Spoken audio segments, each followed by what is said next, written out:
yo.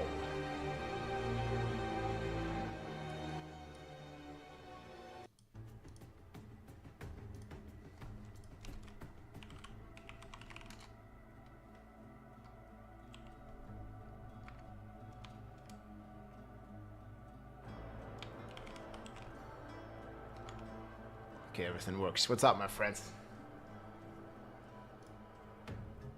It's time today, guys. Big day. Campfire chat. Are you ready? Yo, yo, yo. No nerfs indeed, man. No, we can't have any. Oh, man. We'll see. It's gonna be Campfire chat today, my friends. Hope you're all doing well. Welcome in, friends.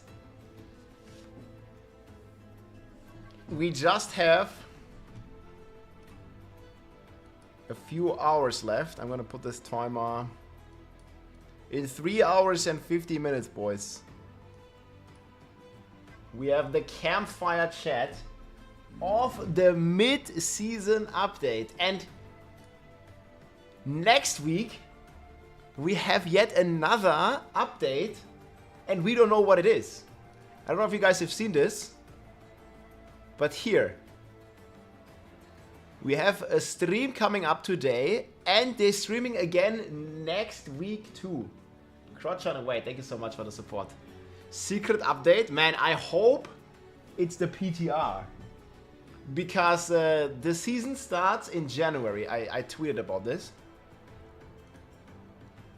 Look at this. So we already have confirmed that the season will be ending on January 21st, my friends. And that means that we should have the PTR somewhere in December.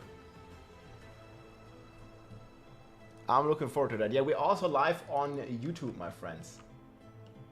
Check it out right here. Leave a like, leave a comment. Crusader. What about Paladin? There's not gonna be a new class, man. Big expectation.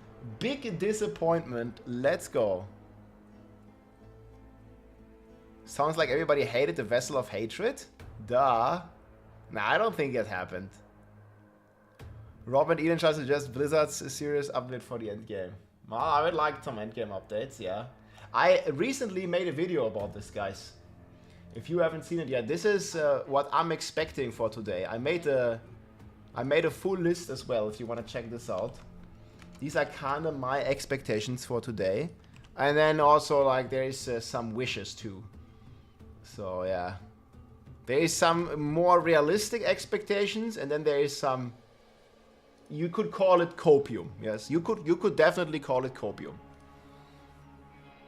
I have some copium here, man, but I really hope that some of this is gonna come through. Yeah, we're gonna have a timer up here, my friends. That's when it'll start. What's up, Besudet? Welcome in, man. Should buff the other classes to maintain diversity. Yeah, that's what I was hoping for as well. I made a full list here. Yeah, the cheat sheet also has all the stuff. I mean, you can just type !sheet. It's gonna show it to you. So here I wrote down all my hopes. It's in the same sheet, yes. Cheat sheet.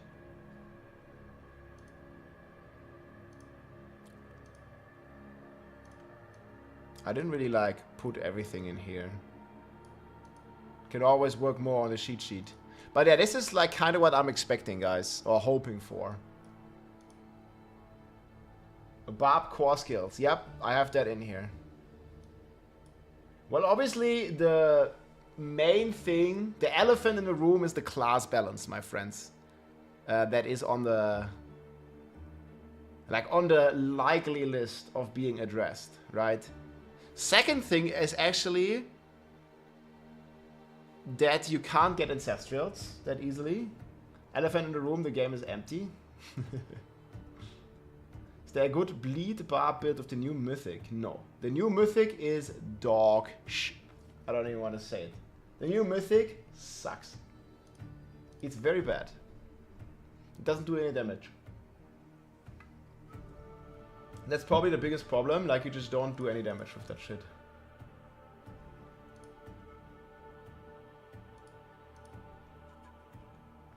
Wait, why does my brother think that Google is Russian? What the hell?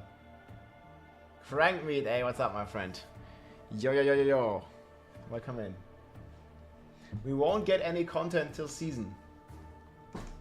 Nah, for sure we will. You seriously think there's not gonna be any content? We also have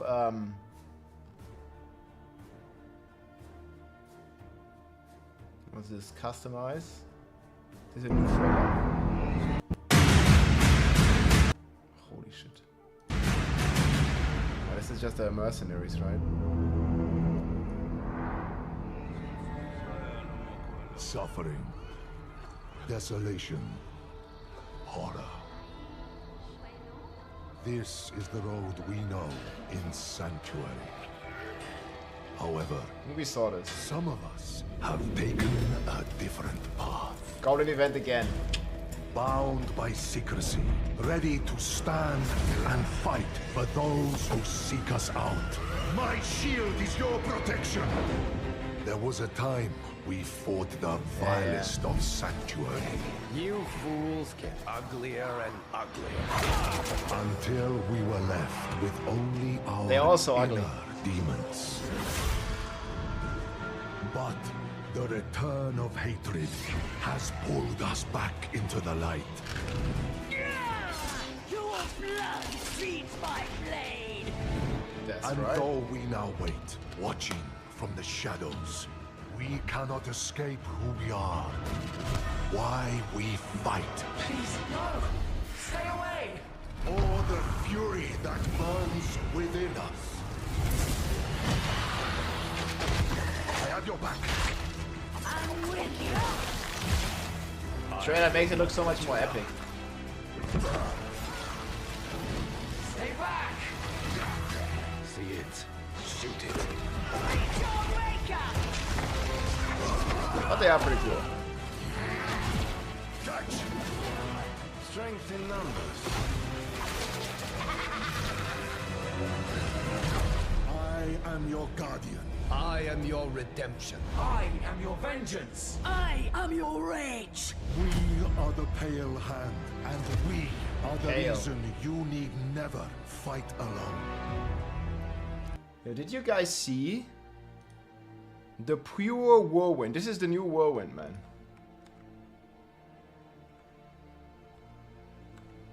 Like, look how fast he spins, man. We need this. Pale hands, yeah, like no skin, man. Chinese 56 resolve meta, yeah. It was on the PTR. It was on the live game, sorry. The Gamba video was on the live game. You can craft them at the blacksmith. Yeah, the Gamba is right here. Live game, boys. Yeah, the knives. I don't know. You saw this? This was pretty cool.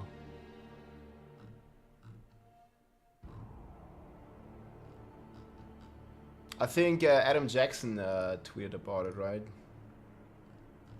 So we definitely have the class lead designer right there. When was it?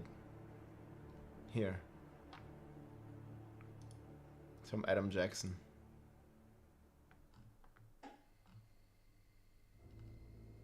He's gonna be on both the Campfire chats. That sounds pretty good.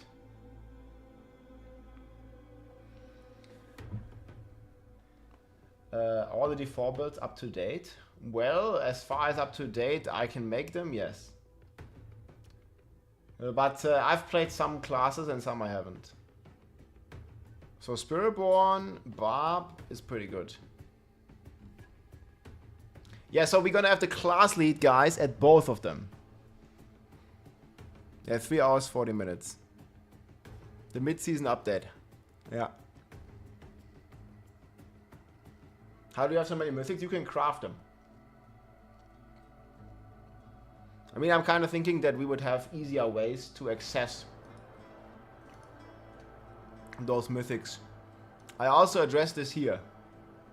I think the game should do a better job of respecting the player's time.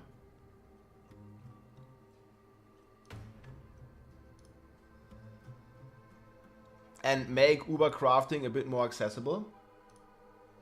As in, you know how we had a boss that gives 5 times the rewards if you pay 5 times the materials? But we didn't really get any of that. Like, that would be fantastic.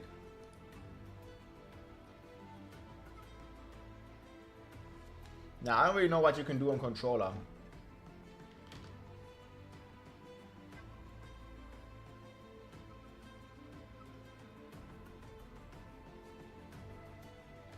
It was triple the materials only. Was it? Maybe. Yeah, either way, I mean, I'd be okay with 5 times the materials and 5 times the rewards. Just because you're saving the most important currency, which is time.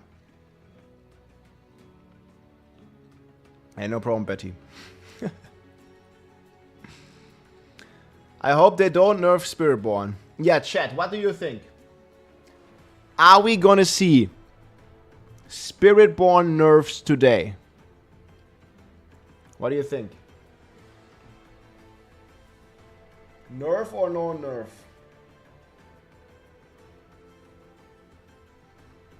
I don't know, man. It's not a nerf, it's a bug fix. Well, that's a nerf. The bug fix makes the character significantly weaker.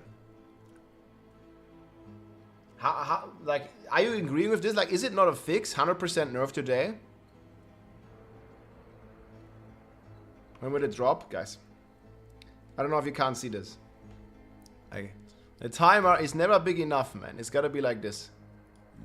This is what the timer needs to be, else people don't see it. Will they improve a way to get aspect upgrades? Yeah, this is one of the things that I hope. Again, I have all my things that I expect or that I hope for summarized in this video. But I'm not sure if they're gonna do that.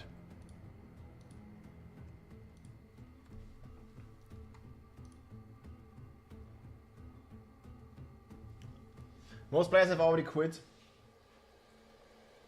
L for Blizzard if they nerf it, yeah. I think so too. People are gonna be mad. If something is broken, it should be fixed. Well, I agree in the sense as in like the duplication, you know, the master working, like all the exploits. But Spiritborn is broken in a fun way at the moment. And if you take it away in the middle, there's a timer on the screen. How much time is left? Shit. Yeah, leave Spiritborn alone. Give us some reason to play the other classes. Hey, Grimfers, what's up? No, but I mean 5 times the materials for the bosses. And then obviously they would also give 5 times the rewards.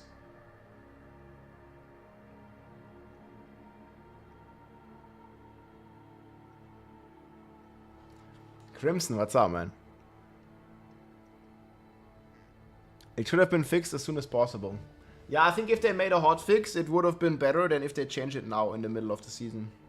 Like, just the second that they realized that it's broken, they should have fixed it. Because then, you know, the majority of players would have not experienced this power on the Spiritborn. I think that could have been a way. But that is too late now.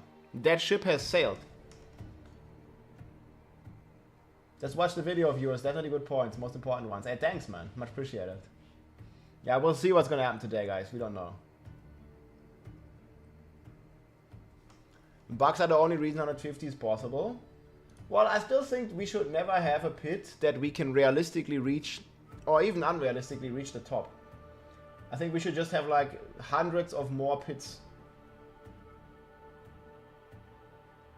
I don't think there should be a way for us to ever reach the maximum. Like, not even come close to it, you know? Make Duriel fall from the sky.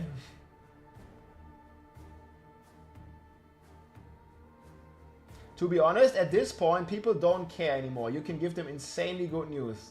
They'll be kind of mad anyways. Yeah, I mean, if you nerf stuff now, the people that are still playing, they're gonna quit as well. Not all, everybody, but many. Bar Pit 101, I think yesterday, yeah. 2 days ago. Link to the patch notes, exclamation mark patch notes. But we don't have the mid-season patch notes yet.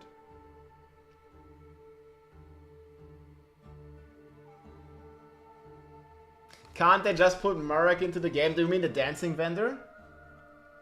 Who wants the dancing vendor back?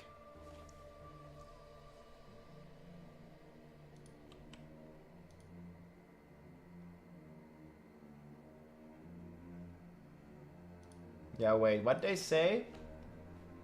Let's remind ourselves. No, wait. I think that's the Diablo channel, right?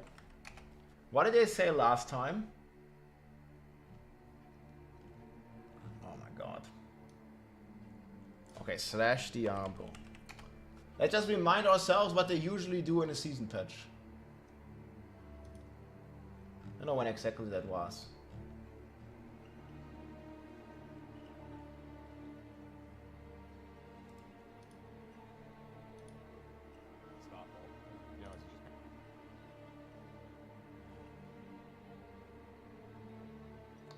Whoa, this was like quite some time ago, yes?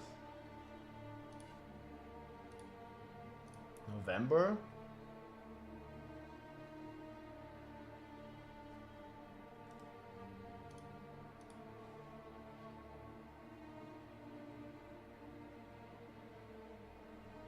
This is when they changed the damage buckets.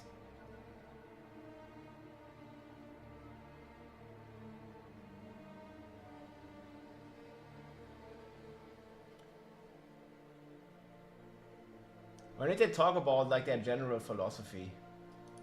It was probably later.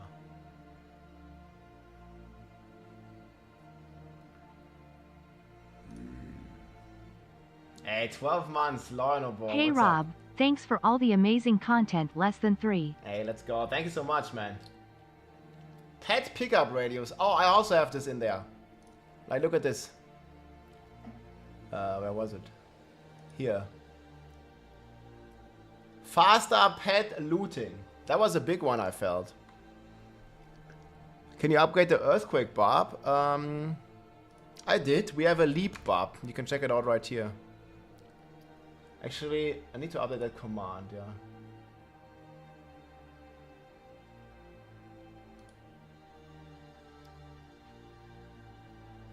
Leap Quake Barbarian. So I have a video about this one. I actually played quite some Leap Quake. I enjoyed it, man. Sub chat, yo, what's up, what's up? Less than 3, man. Let's go. Yeah, this is the Leap Quake barb. It's a pretty, like, funny playstyle. I mean, I enjoyed it for sure. It's not, you know, in the meta. Like, it's not, like, completely busted like Spiritborn. But it is pretty funny to play. And you can basically infinitely leap. Which I, for one, really enjoy.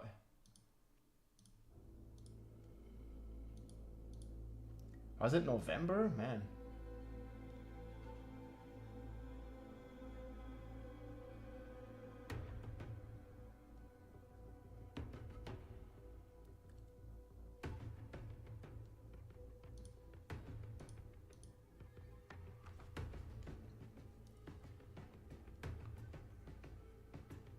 So we had a Christmas event last time. I think we're gonna get another Christmas event as well, yes?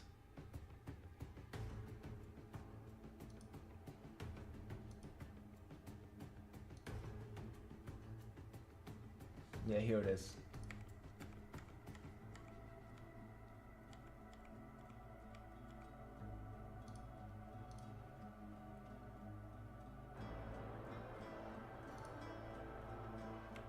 Yeah, here, like, so they spoke a bit on the philosophy, guys, of the mid-season patches.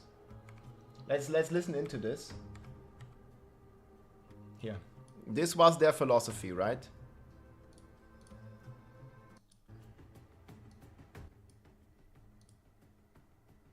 What time are you? 3 hours. I want to talk a little bit about how we've been viewing class balance. So this is their general remarks from quite some time ago for their general remarks on mid-season patch and how they view class balance. I don't know if they changed these decisions, but I think it gives a good baseline for what we can expect for today. And how we're going to be thinking about going forward in Season 3 and beyond.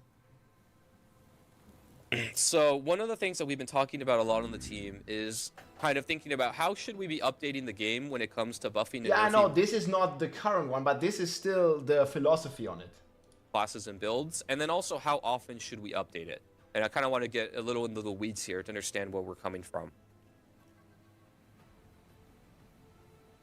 So first is that we want to balance kind of two competing concepts that are always at odds with each other that we believe players want that really make for a fun game and a fun experience, particularly in Diablo 4. But this is honestly kind of true for most games as far as when they update when it comes to balance. So the first one is we believe that players really want to feel like you all can have fun with powerful builds that you discover. Kind of. So like this would take it away, like if they would change the Spiritborn, like this would not be the case anymore. Like people, and like Rod Ferguson said himself, right? People are having a lot of fun with the Spiritborn right now. But you're not gonna have that if it's gonna get nerfed. There needs to be balancing, but I think the exact time of the balancing needs to be Season 7. A core part of playing these games is, you think outside the box, or you discover something, or maybe even you follow a guide.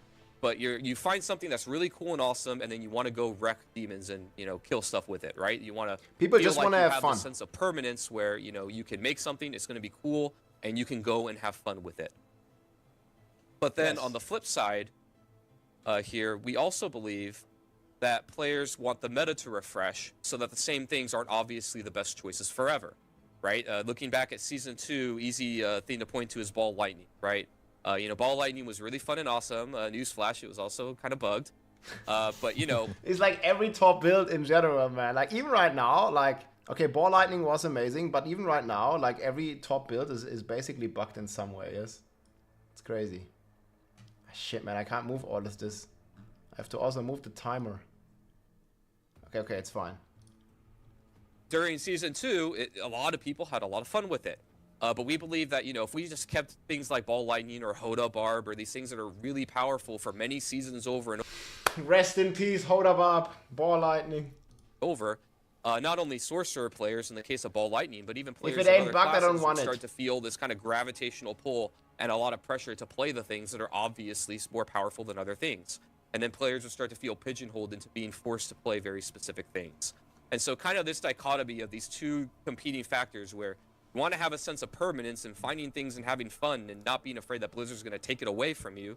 But you also want to have a sense of, the same thing isn't strong forever. And you look at the leaderboards or you look on forums or wherever you look for your feedback, and everybody just is playing the same things, and you feel like not everything is viable, right?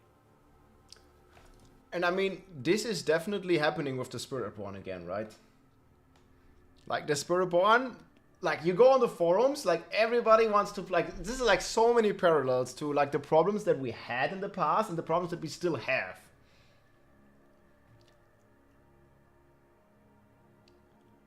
Well, yeah, I talked about this a lot, where I think like a lot of the cool stuff, let me put this here. A lot of the cool builds, like, and I made like plenty of examples here. A lot of the cool builds: Shred Druid, Whirlwind Barb, Hoda Barb, Ball Lightning, Lightning Spear Sword, Spin to Win Rogue, like I don't know, like any like dot bleed builds with Andariel's Visage and stuff. Like those, like that, the builds that people really want to play, that people really like, they often get changed or nerfed, and they don't get nerfed a little bit. They get destroyed. Right? They destroyed Shred. They destroyed Whirlwind Barb. They destroyed Hoda Barb. Ball Lightning Sword, Lightning Spear, like they've nerfed it so much to the point where it's no longer fun to play. Frozen Orb? Yeah.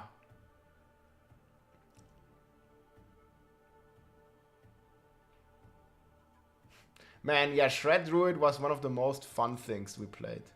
Playing the same things, and you feel like not everything is viable, right? So in this vein, some of the larger changes that you're going to see. So this is what I'm expecting as well. Like, they're going to do this. They did this Last mid-season patch, guys.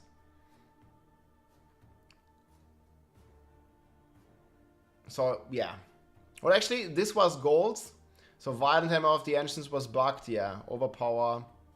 Overpower is too strong. I mean, we could, like, see a repeat of that, right? Yeah, I don't know if we're gonna see that again. Our plan is to update the game twice, versions we came to, and what we're going to be doing. So right now, our plan is to update the game twice per season when it comes to class balance, and really just class updates. We're going to do one update at the launch of a season where you're going to see more kind of large-scale things. The meta is kind of expected to shift a little more. And then we also plan to do a mid-season update, and that'll come somewhere around the center of the season. So this is what we're looking at, guys. So the season launch had happened. We have the mid-season update coming today. Well, the news about it. Hey, Kodo, thank you so much. Depending on the exact dates of patch cycle. So you'll get a little bit smaller of an update there, but still something that'll, do a bunch of buffs, and we're going to detail what you can expect from these. Is he lagging? So first, let's talk about season launch and what you can expect when a new season comes, when it comes to classes and systems, so on in balance. So the first thing is we're going to be giving you some new content. You can count on this. We're going to be giving new legendaries and uniques that are added to the game. This happens every season. The amount that we do can be variable, but what we can commit to is that every class should be getting something new in this space. So you can expect some amount of new legendaries and some amount of new uniques that'll give you new toys to play with. Next, there are balance updates. We'll be doing both balance and design updates for all the classes. And by design updates... So guys, this is going to happen with Spiritborn in Season 7 for sure. Like, they will nerf it like 100%. Like, for sure they'll nerf Spiritborn. And they'll nerf it big time. By fixing bugs or however they're going to do this, I think they shouldn't do any direct nerfs. They should just do bug fixes and then see, where the new power level lands of the Spiritborn. Because right now, nobody even knows, like, the current power level of the Spiritborn. Because there's just so many bugs, so it's impossible to know. But they're going to nerf it or fix it, like, big time. The question is just when. The question is just when. And is it still going to be fun to play after? I believe it's still going to be fun to play after that. Because it is just a cool class that has many combination possibilities. But yeah, balance and design updates for all the classes. I mean, some more in-depth things where we change around functionality rather than just moving numbers up and down. Again, the amount is variable here. It kind of depends on the needs of the game at the time and how much other stuff that we're doing. But as a general idea, just so you can know what to expect, we plan to do many buffs to things that are underperforming, a few nerfs That's to what things we want to that see. are really overperforming, and then bug fixes, which can honestly be both buffs or nerfs, depending on what the actual bug is. And then we also plan... And again, this is most of what is applying to the Spiritborn.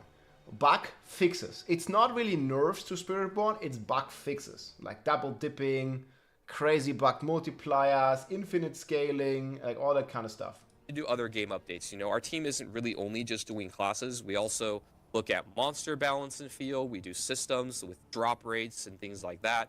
How quickly players can get things that let them have access to different types of content, all of that. So you can expect that at the beginning of a season. And then last but not least are larger updates and initiatives, right? These aren't guaranteed every season, but we want to launch these when they're ready. These are kind of, the big things that really shake up the game and change how players fundamentally interact with things.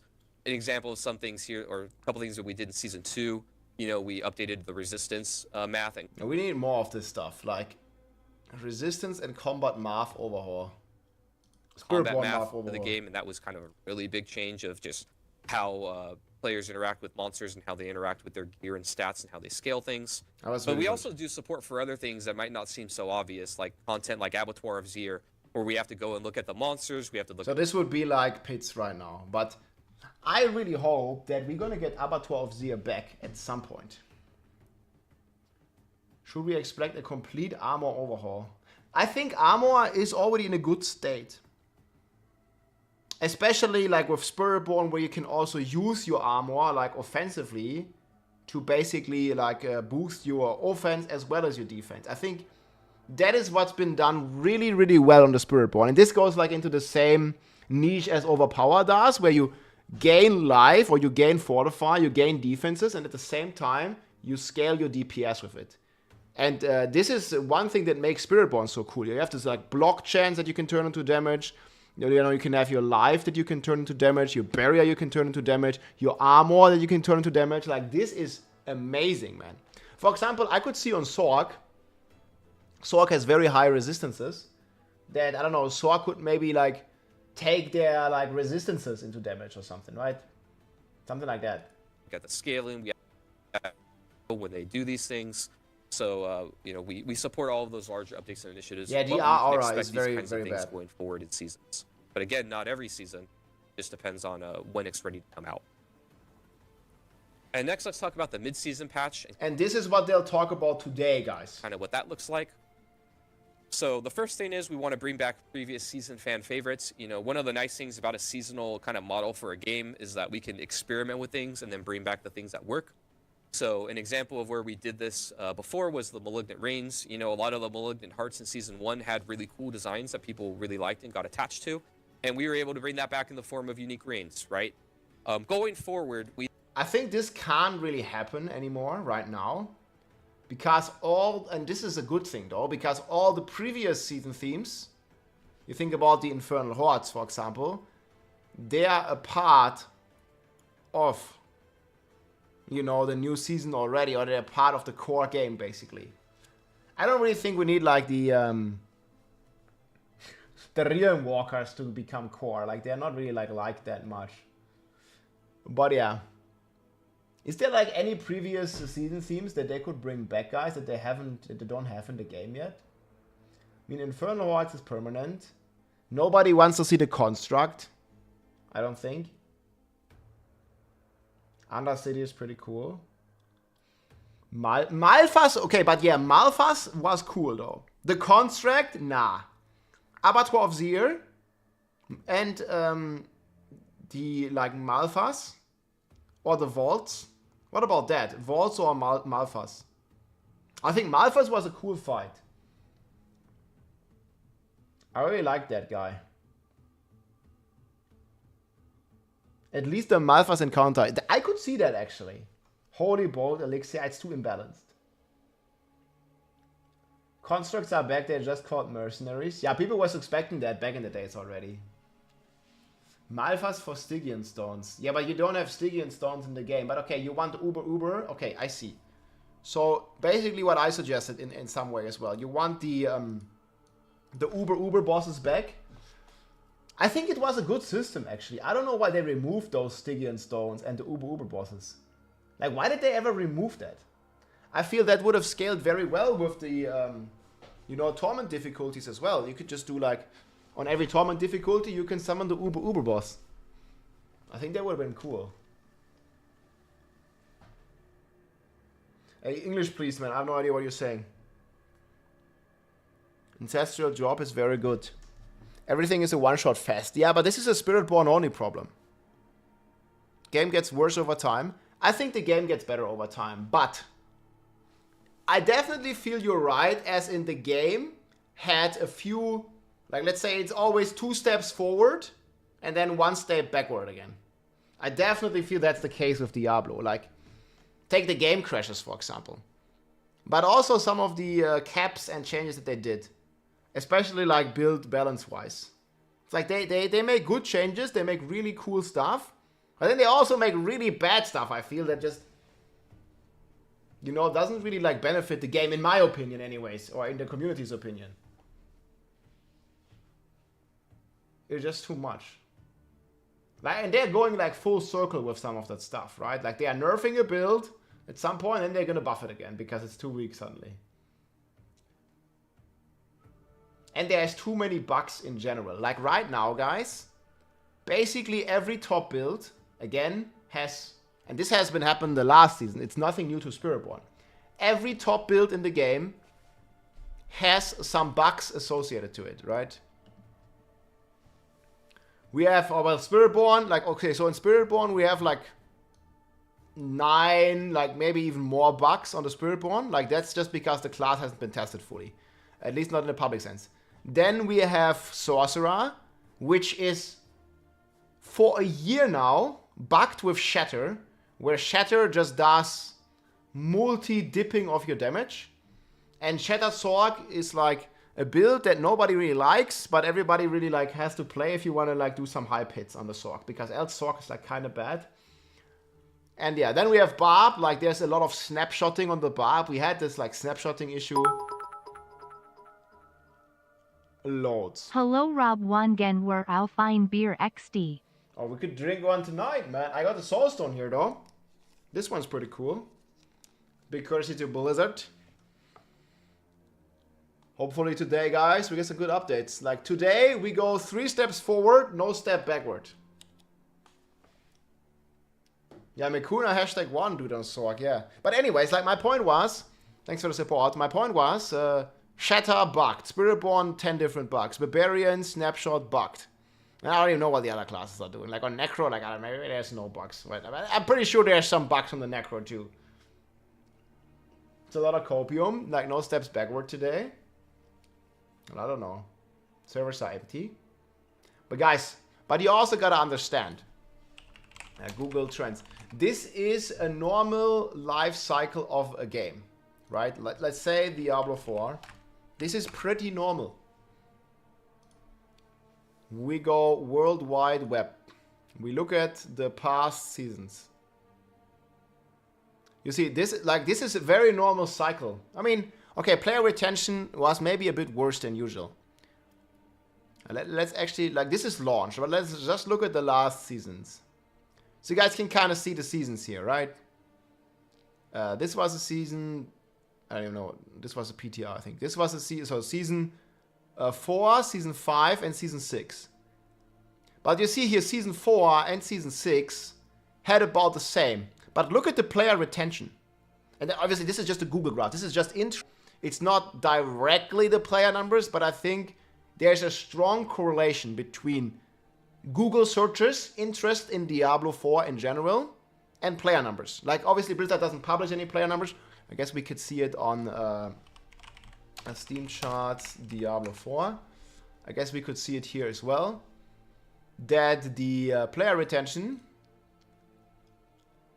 is kind of flatlining very fast. While in other seasons it was, you know, like not this steep, the drop off. And it goes to show that season 4 had a lot more content, a lot more interest and replayability than even the expansion. That does not include searches for D4, but I think it's gonna count a similar picture. Let's say we search for D4. Yeah, I mean, it's all gonna correlate, like no matter what you search. Like usually we search for a video game, right? Like D4, Diablo 4, Diablo with a number 4, like it's all the same shit.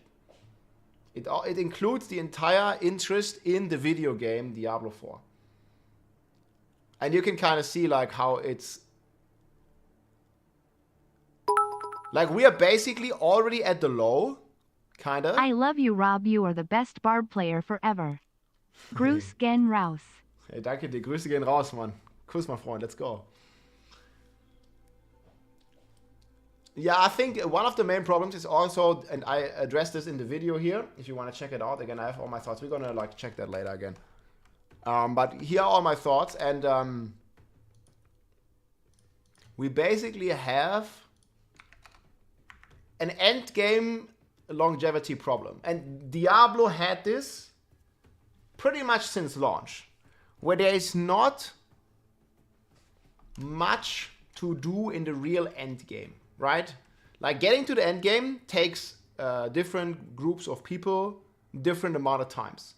But once like the majority of people is kind of in the end game and quote unquote like somewhat done with their character, there's just nothing to do. I think we need harder and more difficulties. We need unlimited speed scaling. And then also like better Dark Citadel rewards and maybe even like some more cool endgame activities. Like you one-shot. Yeah, but this is a Spiritborn problem. You're not really one-shotting everything. You're going on a druid. Yeah, I mean, Armory, like this is just awesome to have. I don't think it's realistic that we're going to see this. But that would be cool. So more endgame longevity, new content aspect items, an auction house, a safe way to trade without getting scammed. More stash space. More stashes is a big one. But this one is hard to do. Dedicated rune inventory, make consumable stack. 300 Paragon, hey, let's go. That's amazing, man. Loot filter, fast pet loading, faster pet looting, and armory loadouts. Yeah, armory loadouts, this is confirmed that this is coming. The question is not if. I think Tiffany said this to me. The question is not if. Question is when. Like, they are doing an armory, guys. But maybe next year. Yeah, my guess is next year. I mean, who really thinks that armory is coming out in 2024? I think in a year from now, and I mean, hopefully not a year from now, but next year, which is going to be like in a few months from now. Are we going to get GTA 4 before we get an armory, guys? GTA 6? Nah, we got to get the armory before GTA 6. What the fuck? GTA 6 is like in fall. It's like in a year, it's like in 10 months. Now we need an armory before GTA 6. GTA 6 on PC is years away. Oof. Nah, longevity, I mean PVM. I mean PvP is cool as well, but most people don't care. You're actually right. Bonfire, bonfire chat, yeah. Well, there's a timer up here. 3 hours. We think that these, the way that we bring back... But yeah, anyways, like bringing back some of the mid-season powers, like, okay, maybe Malphas, because we went full circle here, but like maybe Malphas, maybe the Vaults, because I think almost all the other season themes, because they say favorite mid-season update patch season themes. Not like favorite, man. These designs could be legendaries, uniques, or even other ways, right? Like we can maybe just add it as Paragon nodes or passives or actives or other ways in skill tree. We don't really want to be limited to it must always be uniques or it must always be legendaries. But what we do want to limit ourselves to is that we definitely want to promise that we can do one thing per class. And we also think that we can pull from all seasonal designs, not only from the previous season. Wait, one per class? That'd be pretty dope. I don't know if this is like still the philosophy on it though. Did we get one update per class like in the mid-season? I don't know. Maybe we did. R2628 cool, login R2628 punch R2628 bro. Yo, thanks man. Thanks for the support. Welcome in, my friend. How about as well? We had the season theme was definitely lackluster. Like the Realm Walker ain't cutting it. And not utilizing the endgame on the Eternal Realm. Well, they bring more content to the Eternal Realm, like the Hordes and stuff.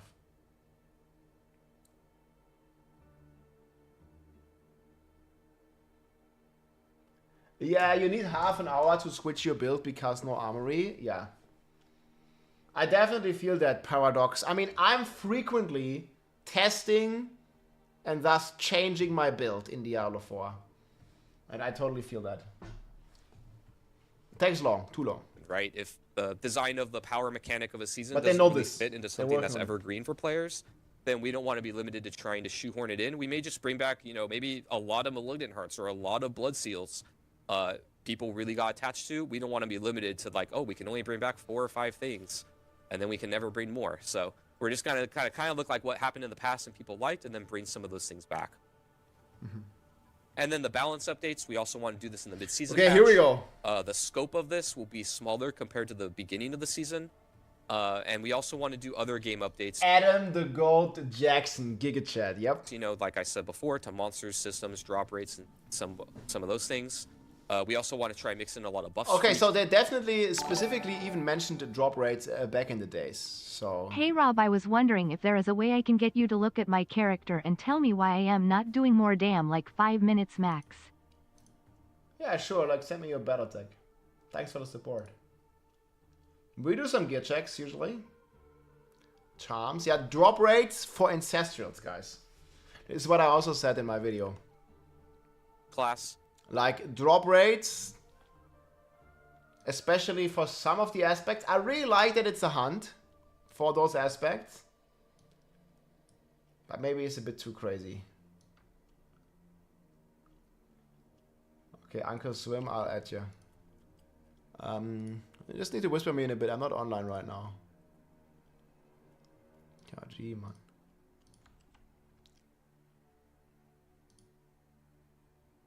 I can't send a request for some reason.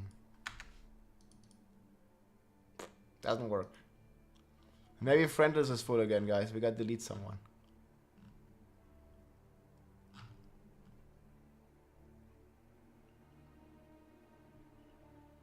I don't know who we're deleting.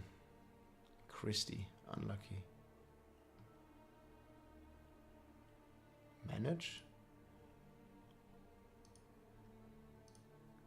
See, I can't even add people. I don't know why it's lagging so much. I don't know, I can't send you even a request. Okay, I don't know what the fuck is happening. I'll check it out later.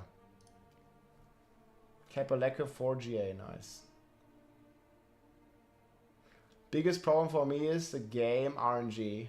Yeah, there's like too much of a slot machine. Like people like to gamba, people like to go in the casino. Gamba, like all that stuff. I don't know, man. Like I don't have this many friends. Like I have like whatever the max friends that you can have is. Which is like 200 or 300. It's not enough though.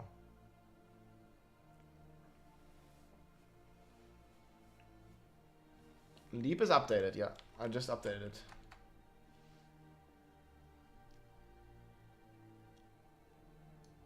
But I can't even add a friend without like going completely in, man. Dude, I just started the game just to add you.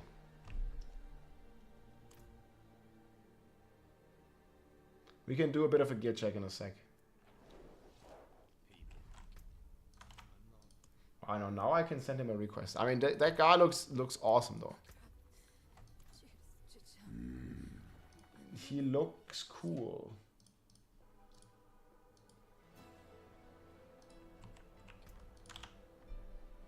It didn't even work. Whatever. So yeah, anyways, I think the ancestral problem, or like give people more ancestrals. Like I'm fine hunting the aspects, but I think in general the amount of drops to get ancestrals is just crazy long. It just takes so long. So they could change this. And then some of those things. We also want to try mix in a lot of buffs for each class. And then we will be doing bug fixes, and these will be both buffs and nerfs. And we'll go into a little more detail of that in a minute. And then we're really going to try and hit this goal. Yeah, I mean, if you're reading this, that definitely sounds like if you apply this, then Spiritborn is for sure on the chopping block. But again, there's more that gets factored into these decisions. Like, obviously it's a bug, right? The Spiritborn is just way too overpowered. It's an obvious bug to anyone. But it's not obvious if they should fix it. 50 billion for max aspects? Yeah. No promises. These are famous last words for me, but you know, we want to try and do few to no nerfs that really aren't bugs. Famous and our last kind of words. thinking and philosophy here is that we know that unlike the beginning of a season, players spent a lot of time farming for these things, and we don't want you to be scared of making powerful stuff and then knowing that we're going to take it away if it's too strong, right? Exactly, Adam. People spend time farming, and we specifically spent a lot of time farming all that rawhide. Yes. I like bugs. Yeah, bugs are fun, for sure. This is like 100%, man, this statement. Like, it applied back in the days, it applies now. I mean, it even applies more right now, because back in the days, we didn't have master working. And people have to spend even more time farming all this. Yeah, farming those goddamn optic sites. And we want to have a sense of permanence when you start a season, that you can try and target something that's cool and then finish it. But you know, sometimes we need to if something's way too far out of control, particularly now that we have the gauntlet coming in. And our plan is to really broadcast the nerfs, whether they're design or bug fixes, before the mid-season update, so that you have an idea of what's coming, so that you can adjust your builds and play accordingly. Yeah, okay, that sounds like they might do it then, yeah? Like, it's like... Dude, I think it's like 60% they don't nerf, 40% they nerf it. I don't know, man. I'm still camp no nerf, guys. Camp no nerfs. So now let's give a couple examples here of kind of, you know, if these things had existed in Season 3 and beyond, how would we think about and how would we handle these in a mid-season patch? So, you know, in Season 2, like I mentioned before, the Hammer of the Ancients, this upgrade, Violent Hammer of the Ancients, was just always being applied, right? Basically overpowered. I still don't even know how this can even happen, man. Our builds were just getting 30% more multiplicative damage for free. It was a bug, not intended at all. This is something that we would fix. Spiritborn is a bug, not intended at all. Would fix. In a mid-season patch. So like if this happened in Season 3, you could expect that in the mid-season patch we would bug fix this, and you know that would be a nerf to that build. On the other hand, a little bit more complicated one. So if you remember Ossified Essence, you Necromancer players. Dude, this is what made Bone Spear so amazing. Nowadays people only play Bone Spirit. But Ossified was so cool playing Bone Spear. They have to fix the broken aspects and Paragon nodes for Spiritborn. That shit is ruining the game balance and the core gameplay. Yeah, I definitely see where you're coming from, Rehab Rebop, but I don't agree. I see where you're coming from, but people are having fun, people invested a ton of time, people invested a lot of rawhide, and yeah, shocker, like, people don't like it when they take it away. So I think they should let it run until Season 7 begins in January. But throw a bone and give the other classes some good juice. That's my opinion on it anyway. Yeah, I put millions of, maybe not millions of rawhide, but at least hundreds of hours. Yeah, man, back in the days, man, when we thought 1 billion damage was crazy. 1 billion, dude. Druid Werewolf, nah. People will quit D4 when PoE comes out. I don't know, man. I think the game, obviously there's a lot of overlap with the audiences, but there's still gonna be different audiences. T3 and T4 should always be item power 800. I don't think for about big T3. Sork buffs. Hey Jeff, thank you so much. Yeah, me too. Sork buff. I mean, just in general, every other class but Spiritborn needs a buff. People invested a lot of real cash money. Well, those people should be banned in the first place. But yeah, they certainly did. Putbluck. Good name.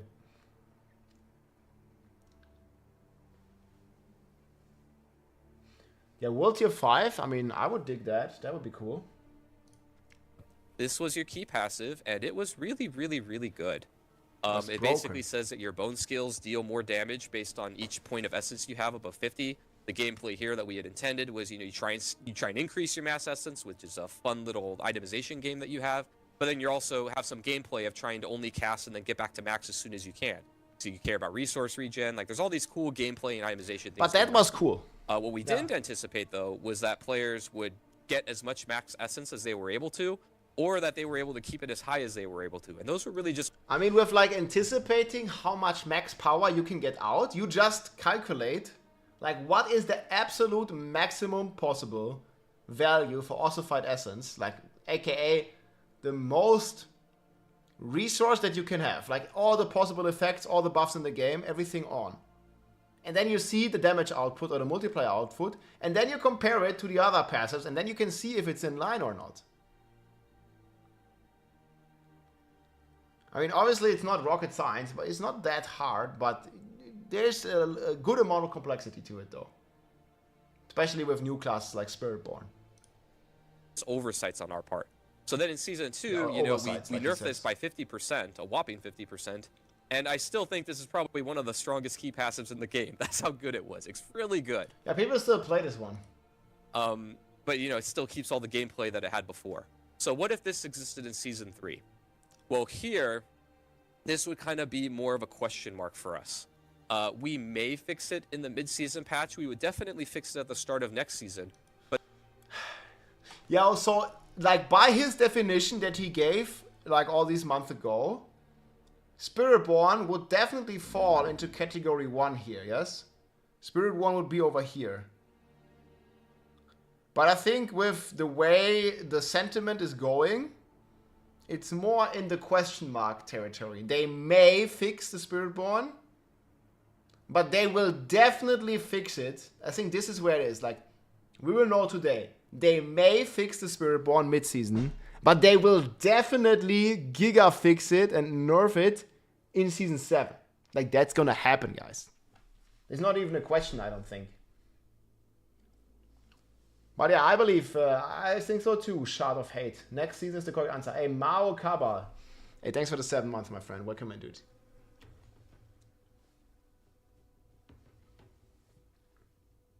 I'm more worried about Germany sending paper to fix the Spiritborn. Yeah, we have no paper, guys. We can't even have an election because we got no paper. They took our paper. It's wild.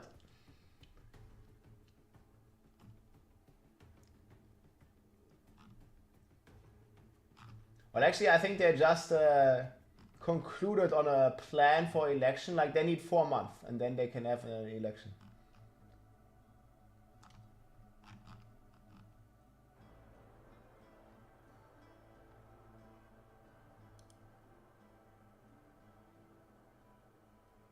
%10 chance they'll fix it mid-season. I don't know.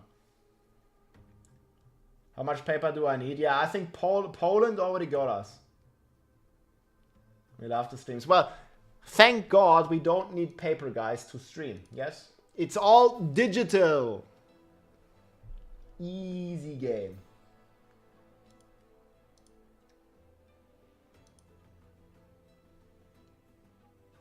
Let's watch the rest of this. We may fix it in the mid-season patch. We would definitely fix it at the start of next season. That's Spiritborn, but guys. technically, this isn't a bug. It's just something that is just really strong that we kind of had an oversight about. Here we would be... Oh, that doesn't sound familiar, guys. It's just really strong. We had an oversight. But it's still a bug. Looking at, you know, community feedback. How badly is it warping the meta? Are other builds in Necromancer really not able to function at all because this one is so much better?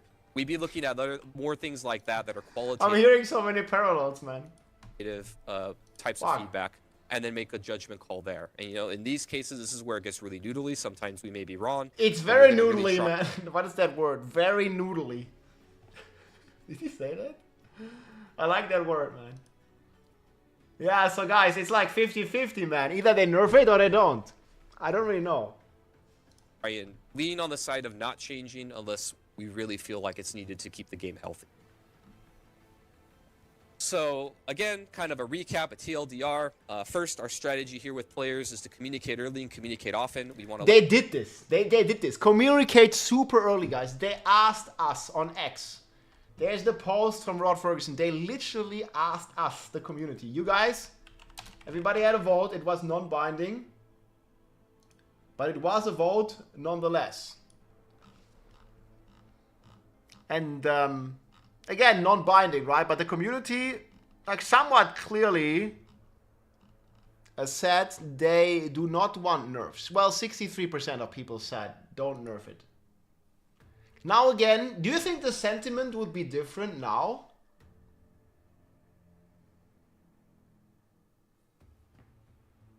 I think maybe the number might have changed a bit. I think more people would say, like more than 36% would say fix it nowadays, I think. I don't know, man. But it would not be a significant change.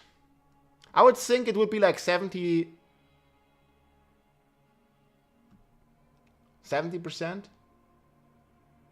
Sorry, 60-40? Something like that.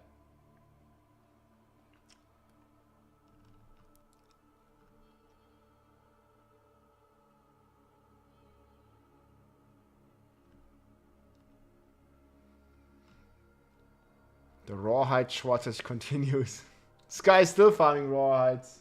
But he's right though, they could buff Legion events again. Fixing bugs is not a nerf. Yeah, well, but the result is a nerf, right? So they are fixing the Spiritborn. Thus, the class is significantly weaker than before. I mean, it is a nerf, right? Like, they are fixing a bug that makes the class powerful.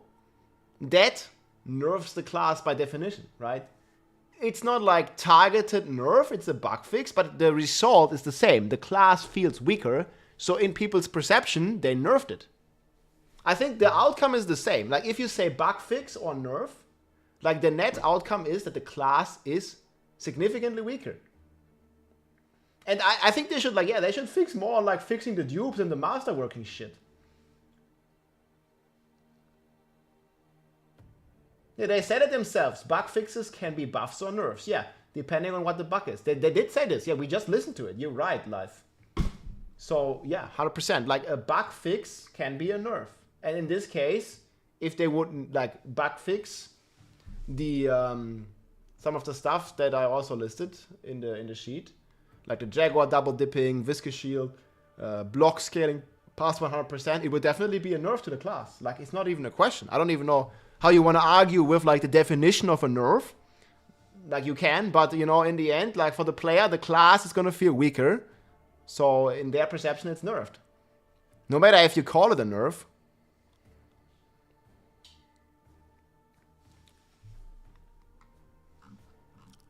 I don't think an export is good representation of the player base. Yeah, I mean, there's a certain bias, but he knows this. Like Rod Ferguson for sure, or they for sure know this, right?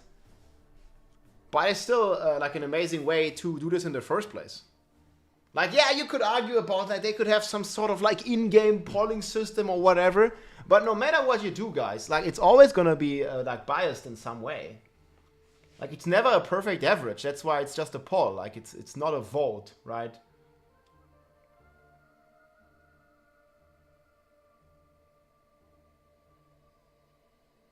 Watch them not fix Spirit Bonds, but buff all the other classes except Bob. Yeah, I mean, maybe.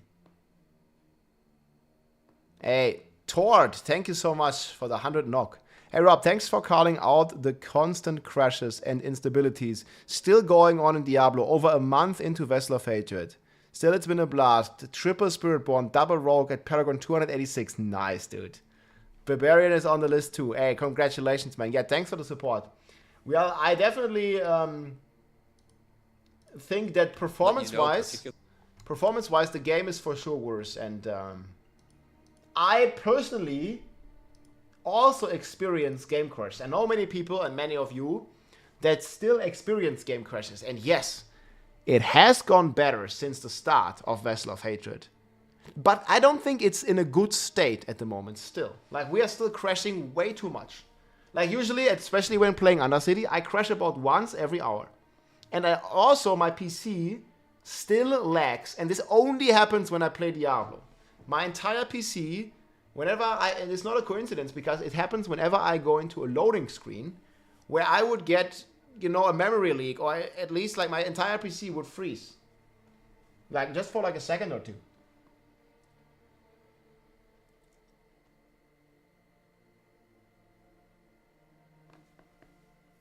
Give me a Bob or give me death. Okay, that's a bit extreme, but I see. Not a good look when the popular cry. Yeah, okay. I mean, it happened to Rex and to Rex. I think they fixed it now, and they helped him a lot, right? They're definitely aware of these issues. They're working on these issues. I'm just saying they're still not in a good space, in my opinion.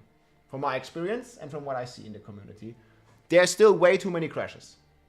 They continue to improve it, but they need to continue to improve it as well. Thanks for the 100 bits, Rehab Bob. Let's go. It's almost unplayable for me. Yeah, I see that. I mean, it is playable for me, but I still crash a lot.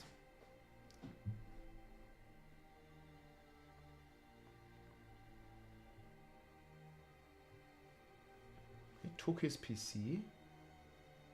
But really? What do you mean they took his entire computer?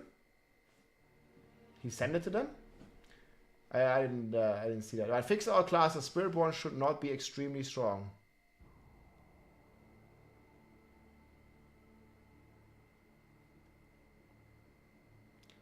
Performance is more important than exploits, is more important than balance, is more important than the things people cry about, yeah. They took my resolve, where they should take your resolve, like this. Like whenever you have one of these items, you are fully aware of what you are doing. This, again, does not happen by accident. This is an exploit that you can only encounter if you do a very specific things that you would never do in a real situation.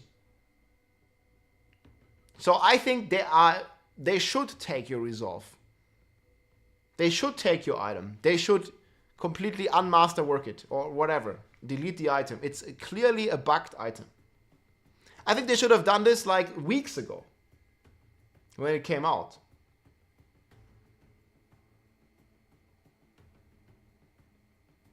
Rex sent the PC to Blizzard in exchange for an equivalent PC. Oh, that's pretty sick. Yo, okay, that's a big support, yeah. How are people doing that? I'm not gonna tell you. Pretty sure you can Google it if you really want to. But again, don't do this. It's a waste of material. The item is gonna be deleted and you are risking your account. Don't do it. And you're also risking all your rawhide.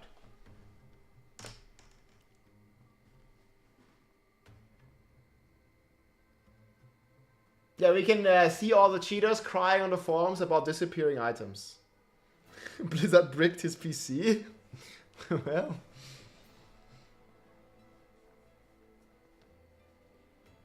You're not risking your account by playing Spiritborn. Like playing Spiritborn, choosing a passive, and then it doing like 10 times the damage that it intended to. That is completely different. Like if you want to play that skill, you're just encountering the bug.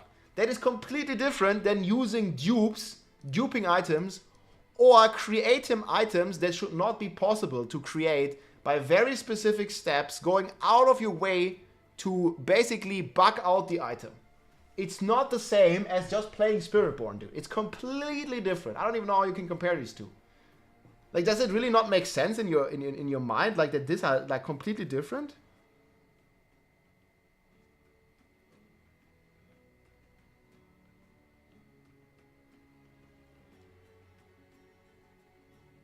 Tempering crit on Rogue. Bro. How do you even want to compare these? Like, this is a bugged item that got masterworked 50 times. The other thing was you changed your class to temper crit damage, which, by the way, they finally fixed, because obviously it was not the intention that Barbarian can't temper crit damage. Like, these are completely different things, dude. Especially, like, the only proof that you need is that they actually fixed it. Like, bro. That's the only proof that you need. Like, Barbarian can temper crit because it was fucking stupid.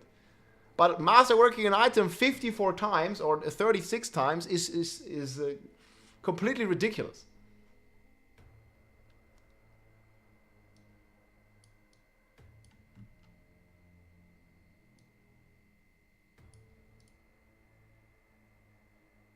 I don't think you are even like wanting to understand the difference.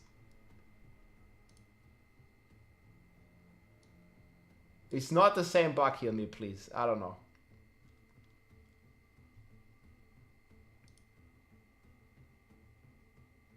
One thing I really hope can be addressed to maintain a temper similar to FX where you can keep the FX. Yeah, that'd be cool, like on imprinting.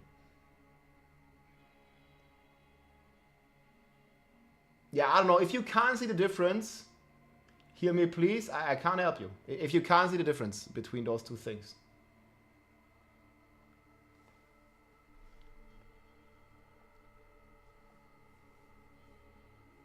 Rawhide lacking, exploiting masterworking. Yeah, I mean, like, you're risking all of that. Tempering bug has been around the last season. Well, duping has been around since 20 years ago. Still, and probably even earlier. But people have been duping items in Diablo 2, man. In Diablo 3, it was kind of okay. In Diablo 4, every season we had dupes. That doesn't make it okay. Like, I don't... Oh yeah, like, but duping has been around since the Diablo 4 launched, so it's fine, yes? Like, what? No. Like, bro, guy, like, that's not how it works, man. But yeah, it's an old bug, and it's sad they don't fix it. There needs to be more attention on these issues. I don't know.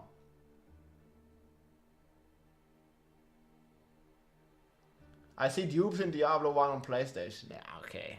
And Diablo 1 on like an offline mode, it's different days. But like duping in an online game, like since Diablo 4 has that. Yeah, but it doesn't make it okay just because it exists for like many years or many seasons. Rob, all I want to do is dupe your hairstyle. How do you maintain it? Man, they took my hair. I hope it doesn't happen, guys. I don't want to be bald. Oh. We're still fine right now. Don't let them take our hair. It's green screen hair, yeah. 1 step forward, 2 steps back. Gives 1 new stash tab. Add runes that fills entire stash tab. I think that's a good example, man. Look, guys, we didn't even get a stash tab, right? But yeah, look, guys, this is the new stash tab. Oh boy. What is this, man? You would be Rob Mongol there. Baldy. Yeah, the stash situation is no bueno. Look, it doesn't even fit all the runes, man.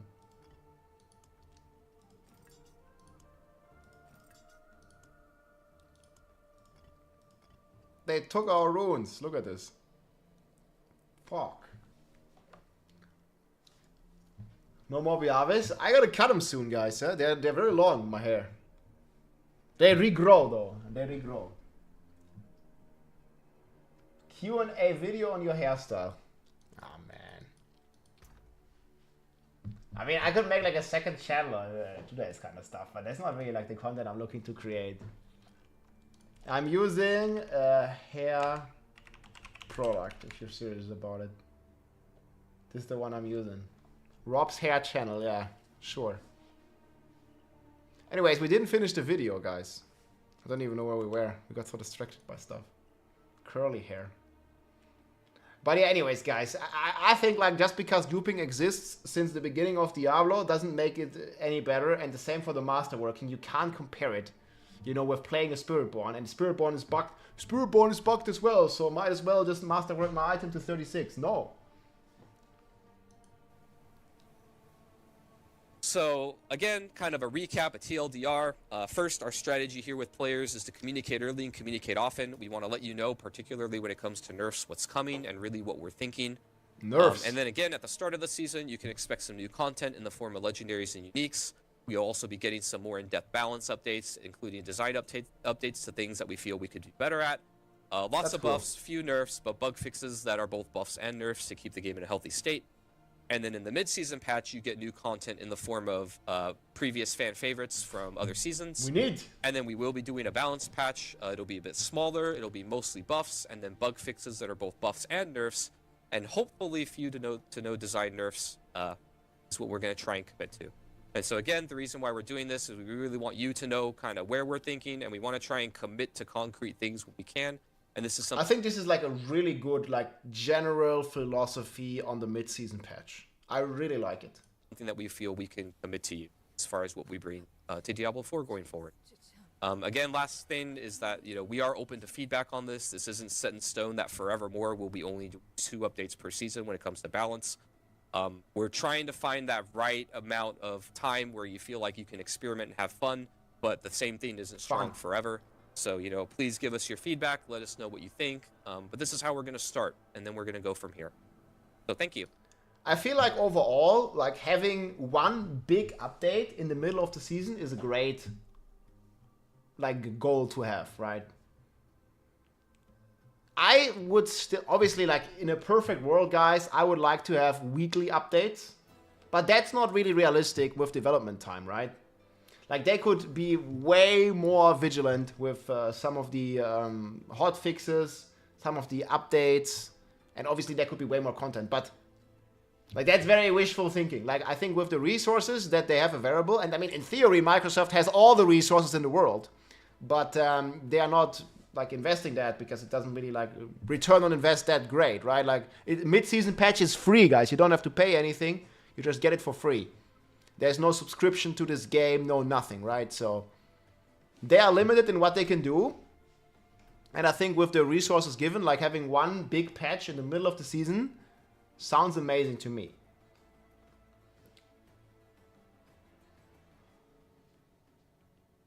Yeah, it's more like the big points, like endgame activities. Yeah, this is not something they will do mid-season patch. If they do nerf and not massive buff, D4 is dead and season is dead. Yeah, and there's also Path of Exile coming, right?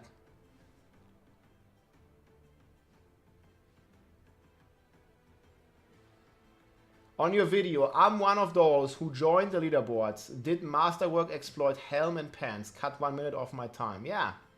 And I kind of feel like, or I can kind of see like why people are like going down this path, you know?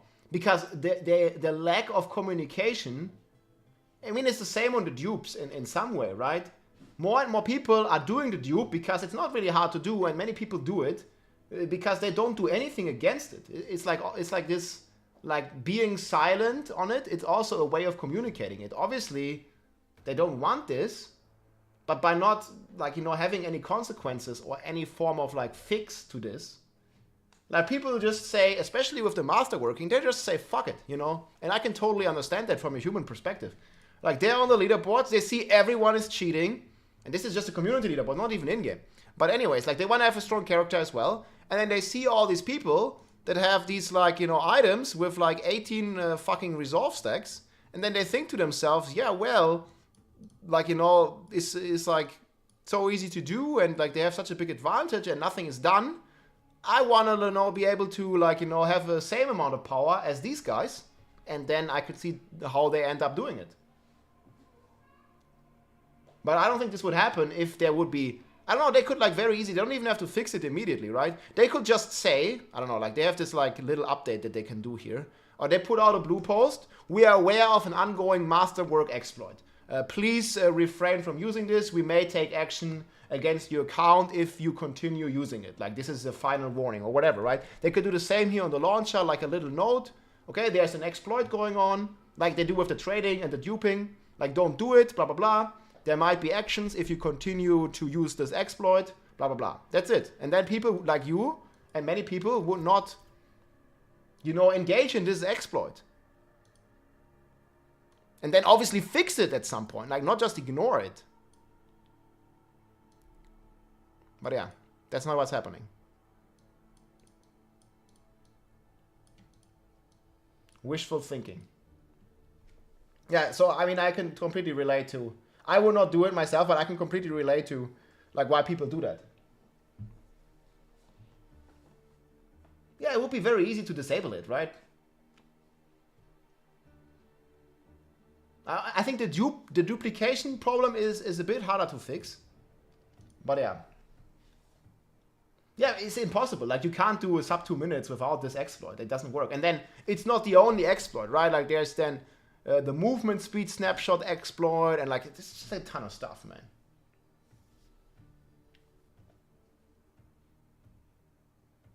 Silence makes it feel like it's condoned. Yeah, the worst mistake they could make now would be a bandwidth after letting people feel like it's safe. Yeah, I agree with you, Lance. Like now it's too late.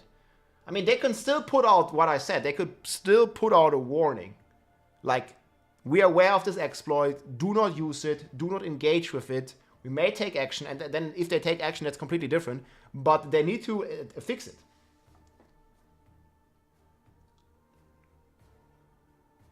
It would be, I mean, it would be like an easy to put out a statement, like, right, like that, about some of these bugs. It's the same with the dupes.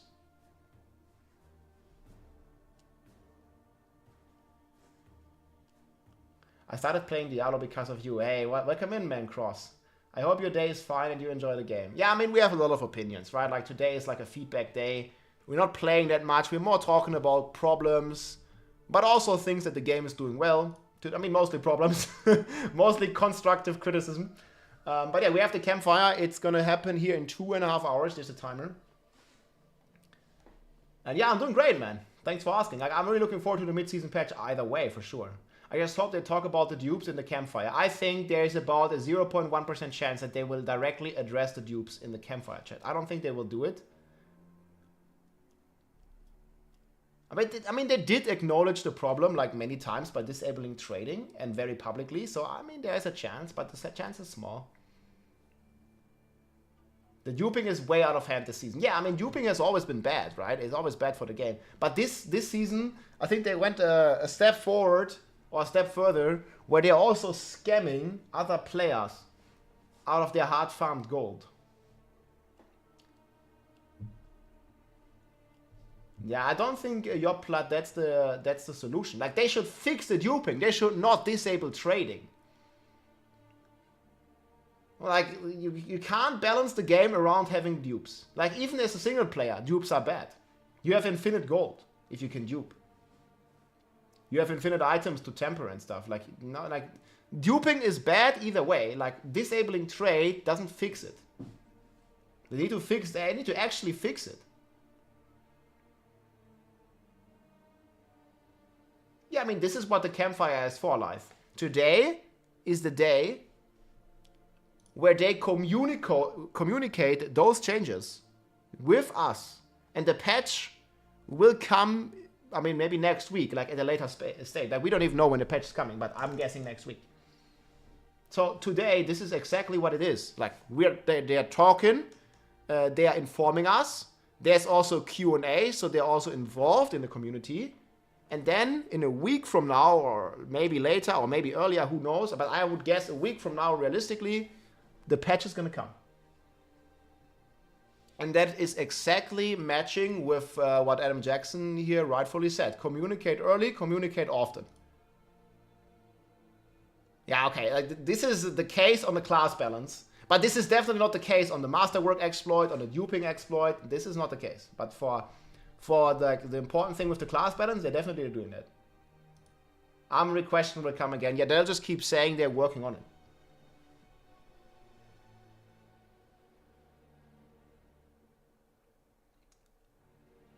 Yeah, there would be another Campfire. Yeah, I'm also kind of thinking that the PTR would be on the start of... I mean, if you're looking at the date, right? Let's look at the timeline here. So we have the Campfire today. That probably means, and this is my guess, that the patch is going to be on the 19th. And then next week, like maybe on Thursday or something, we will have another Campfire chat. They confirmed this on X. And then this one focuses about the current season, about the balance, and about all that kind of stuff. And then next week, I'm suspecting, we're going to get a Campfire talking about the public test server. And I think on that public test server, what they should do, in my opinion, is bug fix everything that is wrong on the Spiritborn. And I mean, just fix all the bugs in the entire game. I mean, there's way more than broken things on the Spiritborn, right? And then make a PTR without nerfing anything. Don't nerf the Spiritborn. Just fix all the bugs, which results in a nerf, but don't directly nerf anything on the Spiritborn. And then give us a PTR. Maybe it's going to start like on the 3rd. Something here, like maybe on the 10th. Somewhere in December, we're going to get a public test server to test these classes and these changes, and maybe even the Season 7 stuff. Here's my question posted to Iggy's thread. Should I ask it? R2628 sword. Thanks. Yeah, I don't know what Iggy is, but sure, ask it. I'll check that in a second. Thanks. So what I was saying is like... Hey, Rob, hand waving smile. Hey, what's up? Thanks, man. So what I was saying is that I think the PTR is going to be somewhere in December. I'm thinking even early December. Because they need at least 4 weeks. 1, 2, 3, 4. To make any change. And we already know that the season is starting on the 21st of January. And there's Christmas, so there's going to be 2 weeks of holidays. So I would expect like 6 weeks is realistic. So 1, 2, 3, 4, 5, 6. So somewhere around the 10th of December... Maybe potentially a week earlier, I think the PTR will start. Or has to start, if they want to make it for January.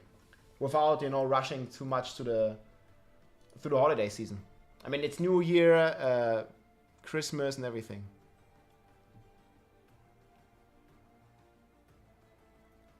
Will we get unique season theme?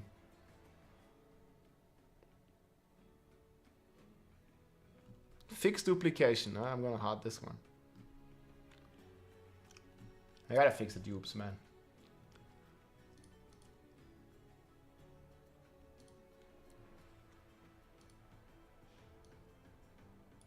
this one. I don't know which one is this.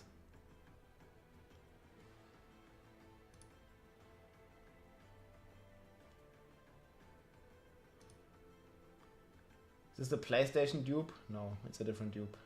There's too many of those dupes, man. There's like at least 3 of them now.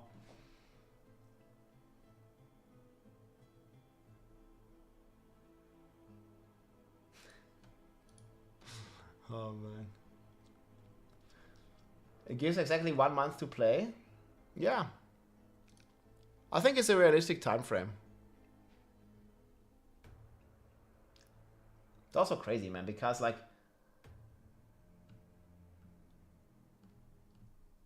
copy equipment bug. Yeah, if they don't address this, I'm gonna make a video about it probably.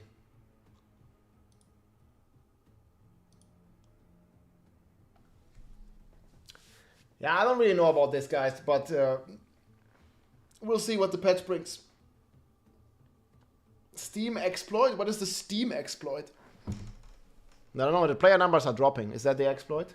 I mean, obviously, guys, most of the players are not on Steam, right? Most of them are on Battle.net, but I think Riker did some good math on this.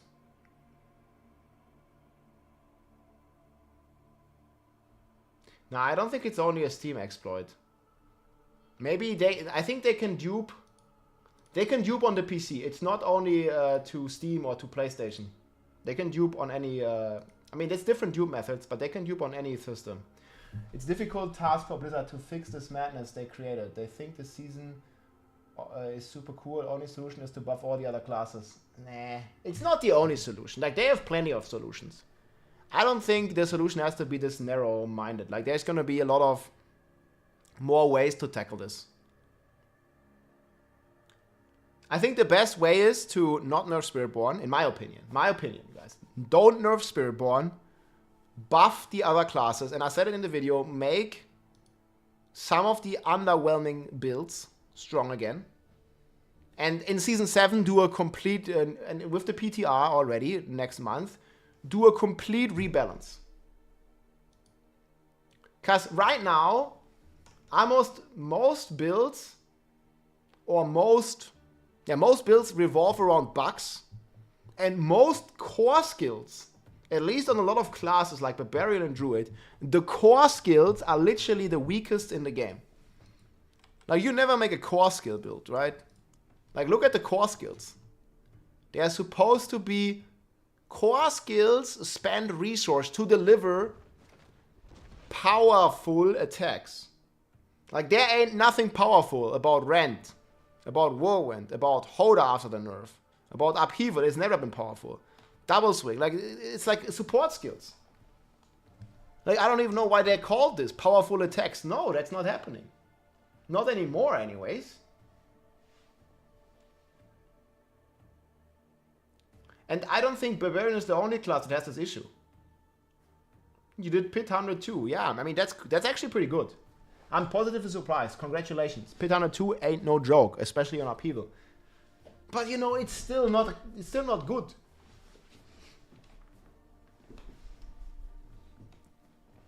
Yeah, I mean, rarity of aspect is a different issue. Yeah, I mean, Upheaval has its problems with the animation. Ooh, sorry, guys. Let me actually move again.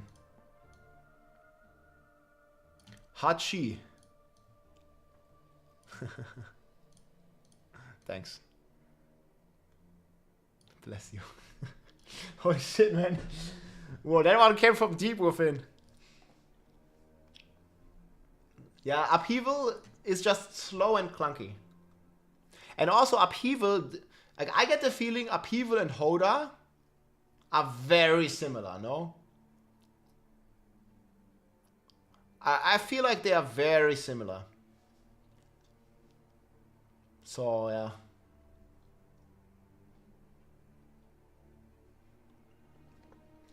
Thanks. I mean, you can post it clear, but we can't look at it right now.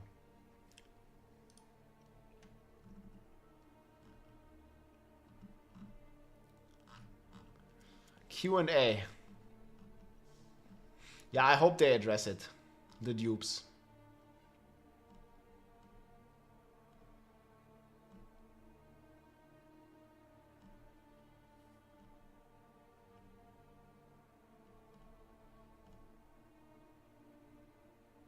I played 150 hours with Spiritborn. I don't have any ideas what core skills do.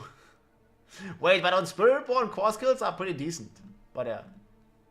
But because of Rod of Cap W, it makes core skills into basic skills. Dude, map hack Subo. Yeah, people will complain about this at some point. I think they'll make it the core part of the game. Having the Subo map hack. But this is not going to happen anytime soon. It's going to take a couple of months of people complaining about it. But I mean, the functionality is great. I thought campfires were usually on Thursday. Well, usually, yeah. Ausnahmen bestätigen die Regel. This is a saying in Germany. Exceptions confirm the rule. Should the Spiritborn bugs be fixed? Yes, in Season 7. Not in the middle of the season. In my opinion. But yeah, people are, like, you can have your own opinion on this for sure. People are very, well, somewhat split. Like, most people don't want nerfs. But a lot of people do want nerfs. But I mean, there's a lot of people that want nerfs no matter what. Like, they should nerf everything. Like, if my class isn't strong, oh, congratulations, great master. So how many bucks? I mean, it's a big achievement, but like, for real, like, how many bucks did the Barbarian use? Barbarian has at least 2 of them, right? So you have, and look at this first one. I mean, you can't really use this in pits. Do you see this? I did the calculation for Barb. Core skills work if you get +2 levels to core skills. Ah, yeah. You see, I don't even have unconstrained and I still have it. Like, it's fucked up, man. I think this also works for Druid passive. So yeah.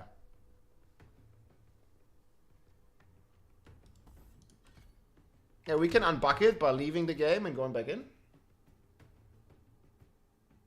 But yeah. And then there is like a bunch of snapshots. 123 is pretty good, eh? Dude, what the fuck is the loading screen so long?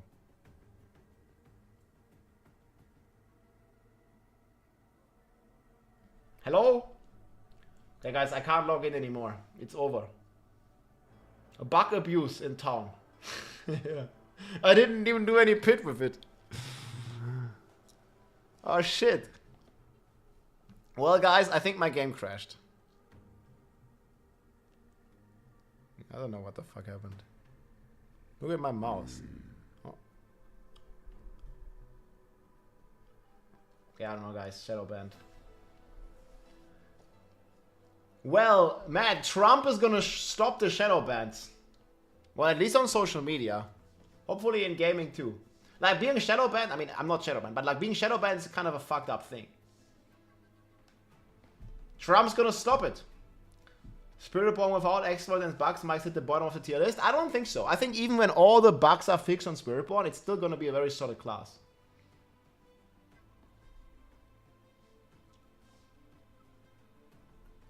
They're gonna fix it only in America? Yeah, but I mean, like, Blizzard is an American company. Like, most of the social media giants, I mean, there's some Chinese, but like, most of them anyways are American companies. Oh! Oh, not banned, guys! Easy. Game didn't even crash. Trump versus Elon PvP. If they were to fix the Spiritborn, it's actually a very balanced class. Nah, do you look at the difference between Druid and Sorg? Yeah, but guys, look. Now it's not bugged no more.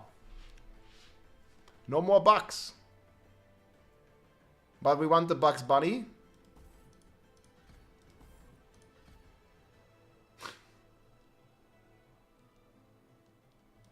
Yeah, also this. Like, look, what the fuck?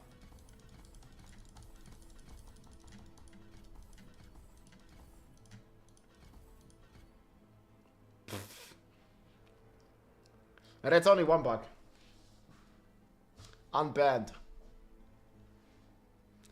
Item contribution 1.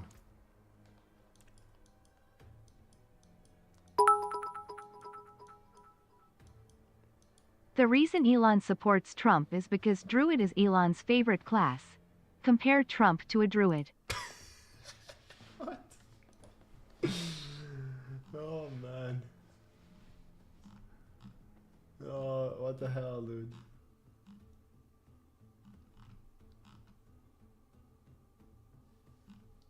Hey, no more shadow bans, boys. Easy.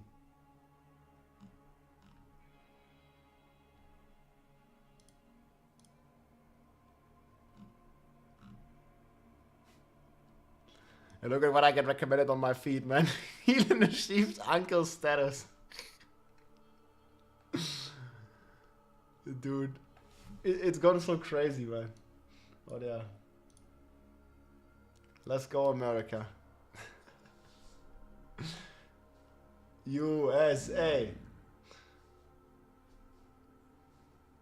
I come here to get away from politics. Yeah, I mean, it's fine, it's fine. Like, it's just with the election, man. It doesn't escape anyone. It affects everybody. Marky Mark. Hey, thanks for the 11 months. Much appreciated. Balance is key.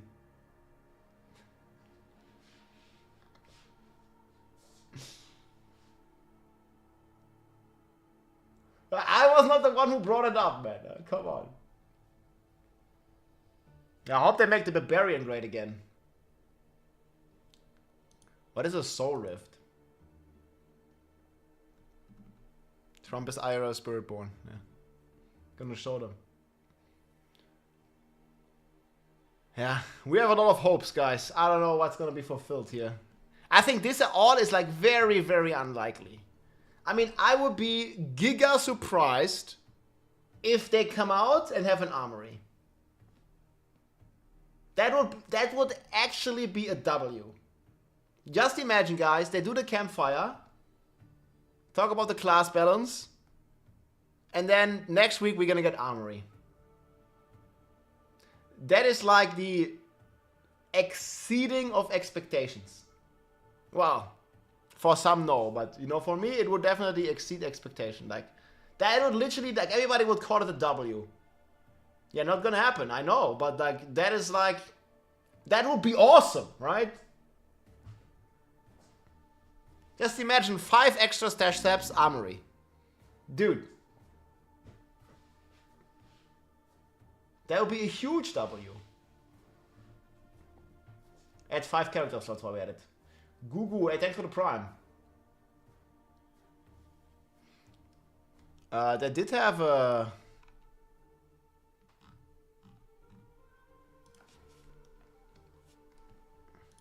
I think they post all here.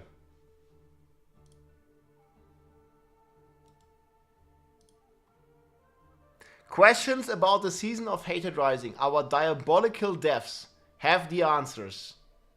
Tune into the Campfire chat for mid-season check-in, including class-specific changes, system updates, and more. Oh boy.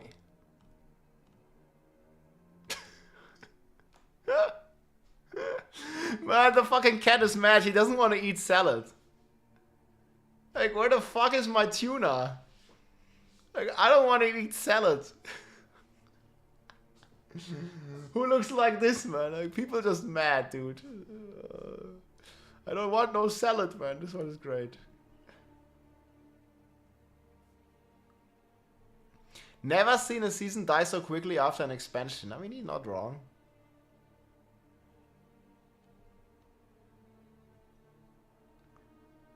Buffs across the board. When to expect a discount. Yeah, people are pretty negative, man.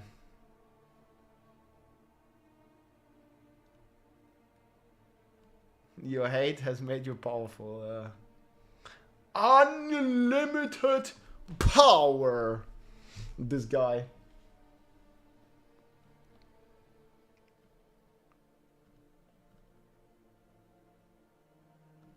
There's another guy here with PoE, man.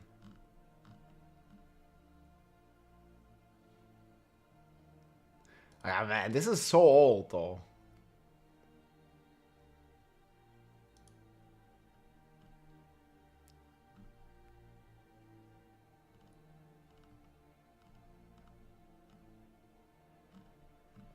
The Campfire song. This one's cool.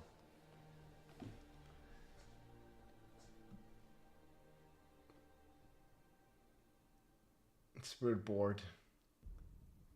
Hey Rob, special question, is Scourge size capped to 100%? Yes. No, Narelle. Two different controllers? Does it matter? Yeah, they did.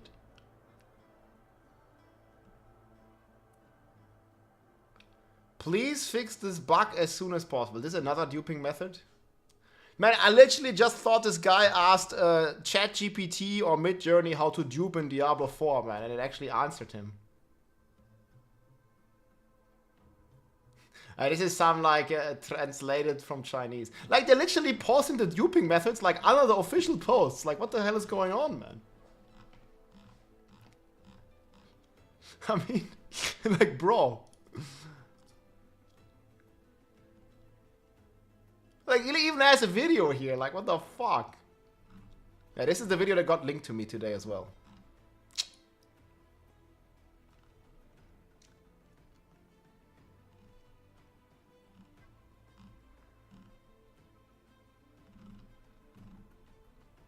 Hey, do you think they're not seeing it as a big problem with the dupes?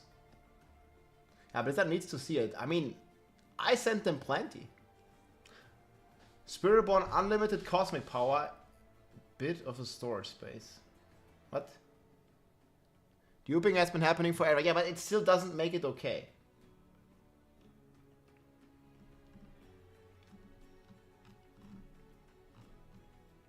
Now, I definitely think they care, but I don't know why they haven't fixed it. It's like very hard to fix, probably.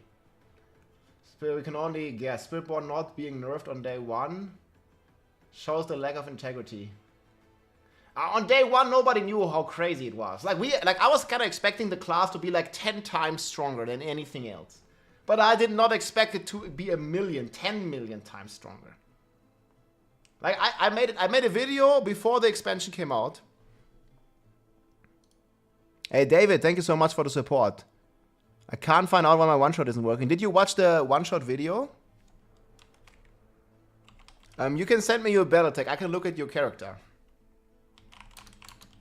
I wanted to do a gear check. I can take a look. But yeah, I have a full detailed video on the one-shot build, guys, explaining exactly how to one-shot stuff.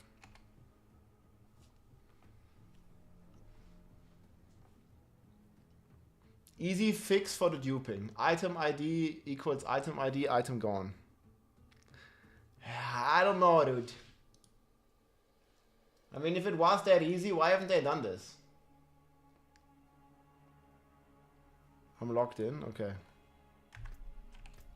What was your battle tag again?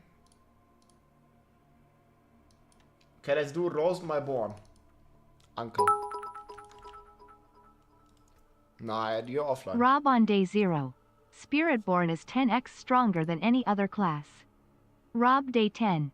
Spiritborn is 1,000,000 times stronger. Yeah, that's perfect. That's exactly how it went. We had new meta every day. Thanks for the great D4 content. Keep it up, bro. Hey, thanks, man. I will. You're much appreciated, man. Team, I added you. Okay, Uncle Swim, I can't see you.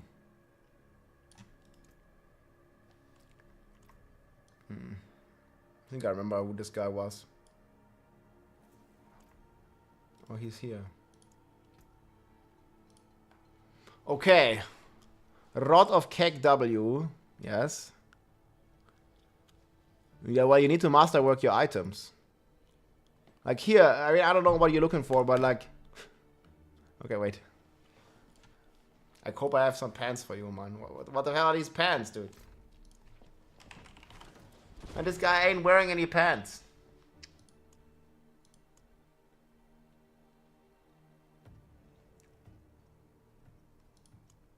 These are all frenzy pants. Well, these are all... But yeah, basically you need pants with a GA. This one is good. Yes. Yes. Yeah, okay, you need a ring with a GA and pants with a GA. Maybe I got a ring for you.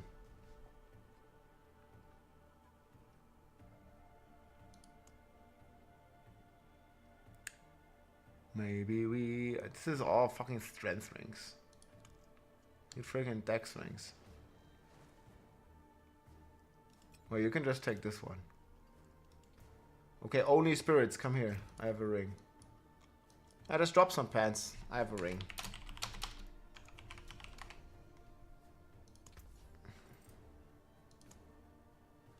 Oh, these are amazing. Yeah, this guy can just get 3 GA perfect pants. Let's go. Okay, and this is team. Yeah, just tell her trade me. Oh man, you have good gear. Okay, so you're asking why the one-shot doesn't work. Well, I can immediately see the problem.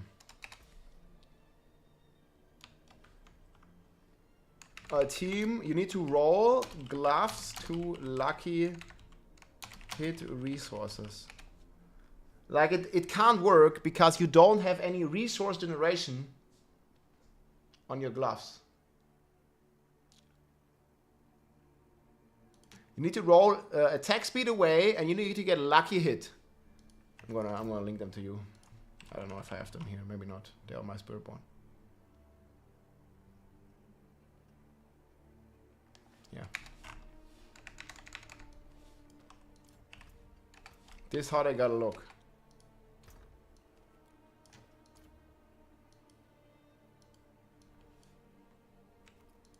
Yeah, I got you, man. I got you. Triple GA pants, man, for free.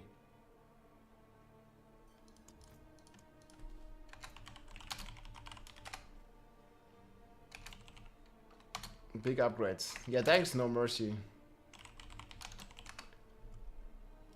Biggest upgrades, man, even though I'm a Bob. Yeah, lucky hits generate resources is what you need. Because I think the rest... Anything on the pants? Yeah, Shadow Res. Into basic skill. You need to reroll the Shadow Res. I mean, your gear is really good, but it doesn't work because you don't have lucky. Did you understand that, David?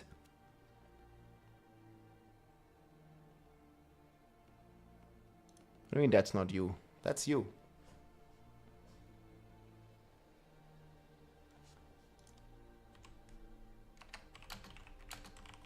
No, I did 2 gear checks.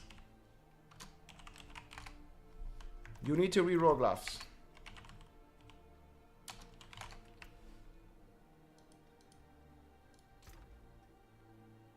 I put the gloves now.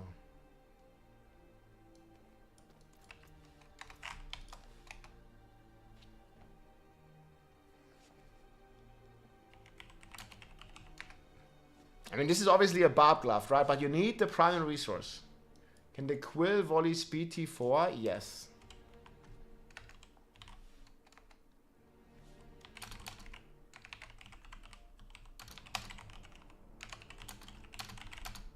Yeah, I'm talking to you both, guys, of course.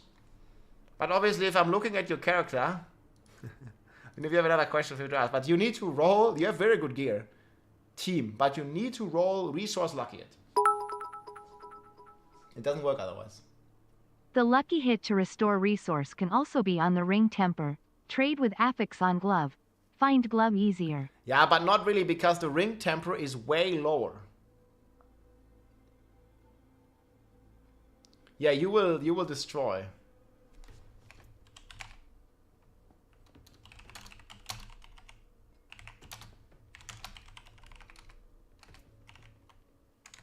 Yeah, trust me, bro. You'll destroy 150. Like, it's gonna be easy, because you have really good gear. But without the lucky hit, it doesn't even have to be greater affix. Like, it can be just normal.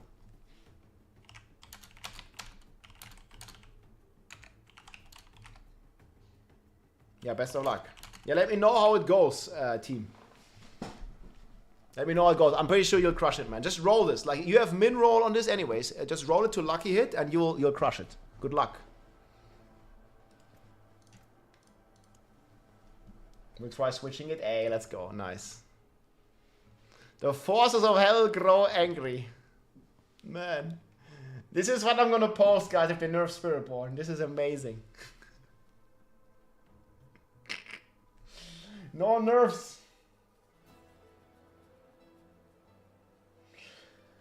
Man, people will be pissed, dude. Oh, no. They're eating the cats. What the hell? It needs to be a black. That's a good kitty, man. She doesn't like the salad, dude. Look at the fucking salad. Like, who the fuck feeds salad to a kitty? Unpopular opinion, I'm kind of okay with dupes. What? You don't get enough gold from playing the game. You don't get items from the game. Raw is a big problem. You keep running boss runs. Yeah, but what you're saying is you just want everything like to have, like, you want no item hunt. I don't know, man, like, being, I mean, obviously you can have your opinion, but like being okay with dupes is like destroying the fundamental thing that the game is about, which is hunting loot and improving and building your character. If you just have dupes, like 90% of that is gone. They definitely, like, dupes, I mean, I don't see the argument that you want to make how dupes are healthy for the game. Like, yes, I agree with you, there are issues, but the solution is not allowing dupes. Like, that's not the solution.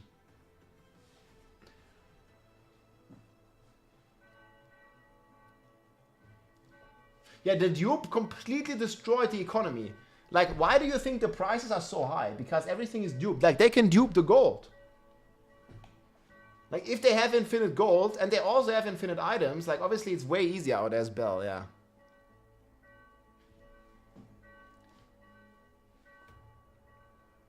Guys, you gotta understand one thing.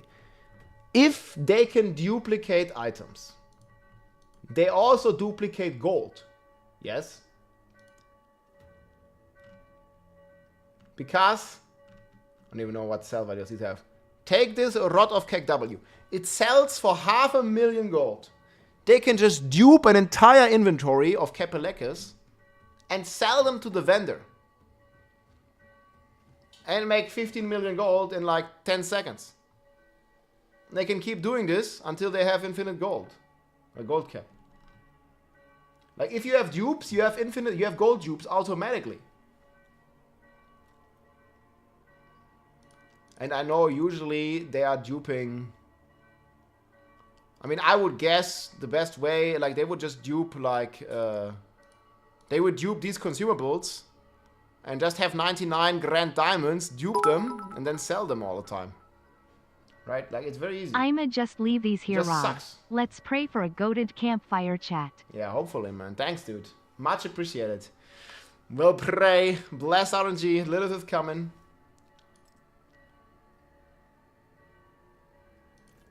Give us a little hint on some insider info. I don't have insider. I mean, sometimes I do, but like, even if I would have, just watch the campfire in 2 hours. Yeah, boss mats are winning duped. Yeah, I mean, this is like story as old as time. The Duriel tickets being duped.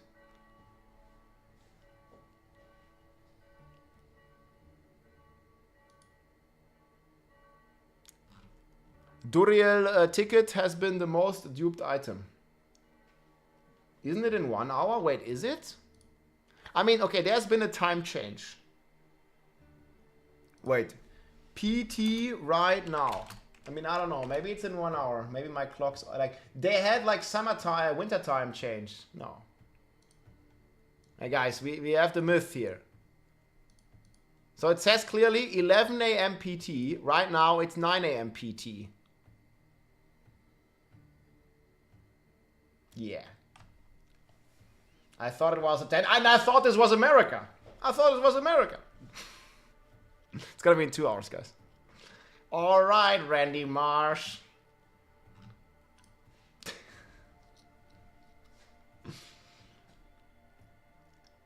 $400 billion in China. Well, what the fuck, dude? Well, they can obviously dupe gold. I mean, that guy just literally posted the duping exploit on X. Like, on below the official post. Like, what the fuck? They took our time, yeah.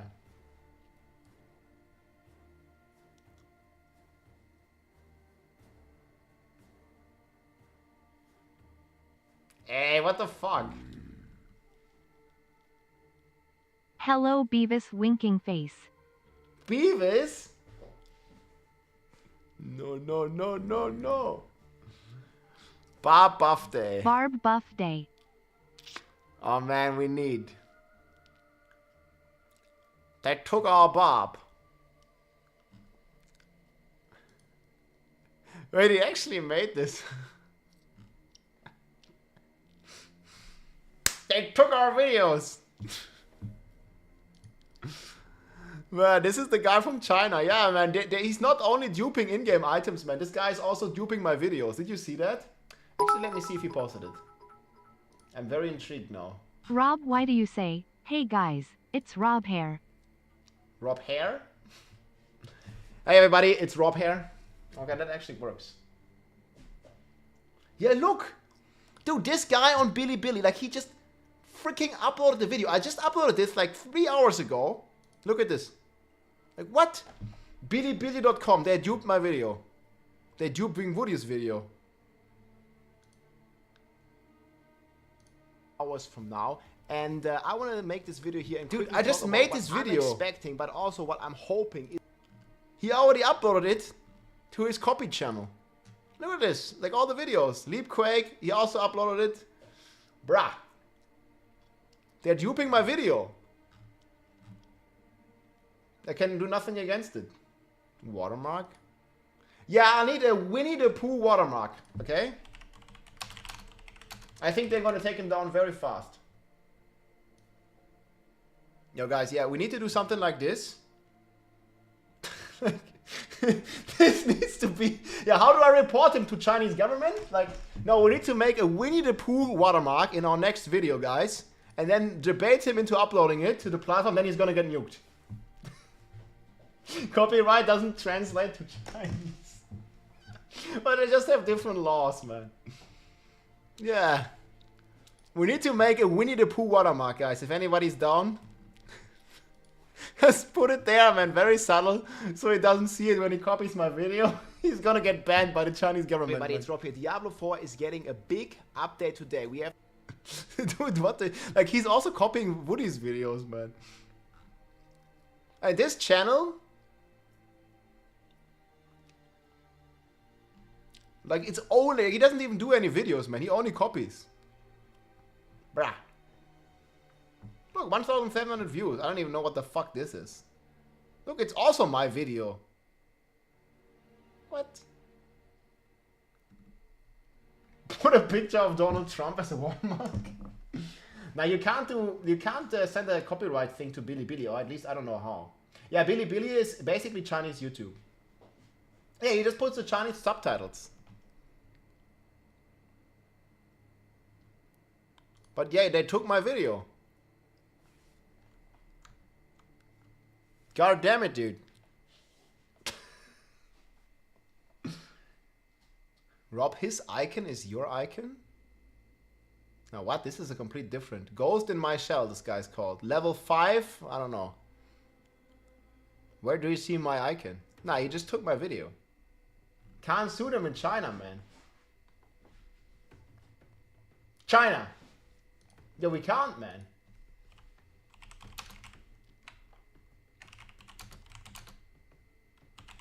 What about them tariffs, dude? China. China, China, China, China, China, China. I've been saying China, China, China, China, China, China, China, What the China, fuck, China, man? China, China, China. They took my videos, dude. China. Let me ask you about China. China. I go to China. Dude. What are they doing, man? You probably advertise something that isn't allowed on your stream in China. You might get in trouble. I don't know. I mean, if you're showing Winnie the Pooh, guys, you get in trouble. So we need a watermark from Winnie the Pooh to take them down. Rob, in my videos, I go to China. Oh, it's not poo, it's po. I get it. We just need a Winnie the Pooh watermark, and then China can't do anything. Oh, they'll probably ban that guy. Do it. Okay, should we make a Campfire recap and then put like a photo of Winnie the Pooh in the edit for like a few seconds? every other time. They're duping the mutts, they're eating the dogs. Duping the videos, yeah. Dude. China, China, China, China, China, China, China, China, China, China, China, China, China, China. They're gonna fix the dupes, man. It's fine. In China, they're duping the items, man. But yeah.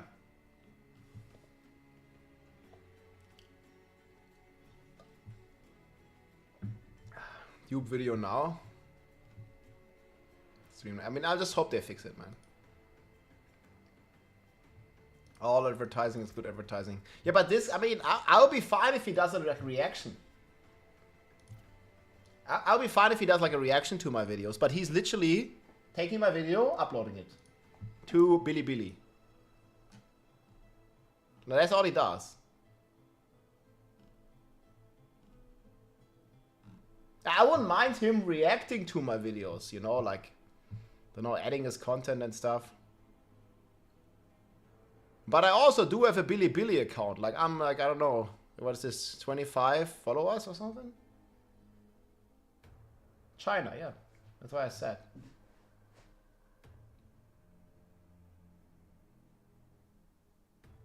Rod said that? Can you link it? I don't believe you. I mean, if you have a link to it, we'll look at it. You can do the same with German cars, yeah.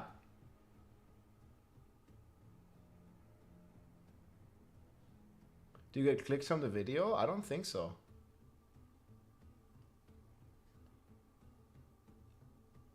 I mean, I have a Bilibili account. I don't even know how can I don't even know how it's possible. Where's the DM function?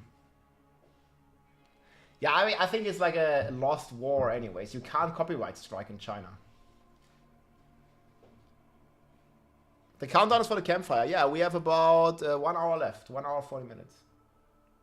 Yeah, I have a reverse flash build. Yeah, it's up there.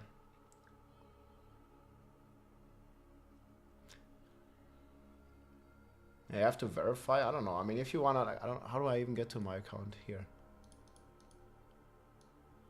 Yeah, if you have a Bilibili account, there's the link.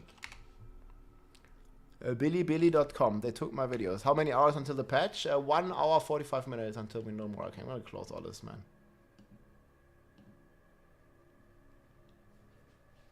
There's a lot of tabs, man. There's a ton of tabs. Was there anything else here? I think that was it, right? But this is how we're going to start, and then we're going to go from here. So thank you. Awesome. Thank you so much, Adam, for going over. Yeah, I think that. We want to have a sense of Yeah. I don't know. Like maybe they bring back Malphas and Vault. That would be pretty cool. I wouldn't mind Malphas coming back into the game.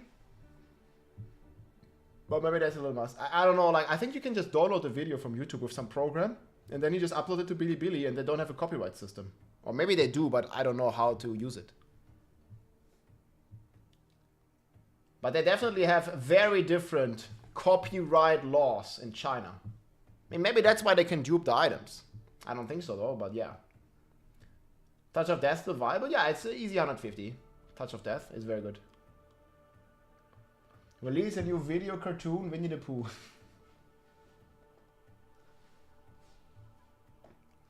Alright, we gotta show a picture of Winnie the Pooh, guys. We're gonna win. We will get the last laugh about this copyright issue. Show them in China. You should see the copied Mercedes-Benz. I thought they're even copying Tesla now. Duping of cars, yeah. I think they should patch it. I think Trump might patch it, guys.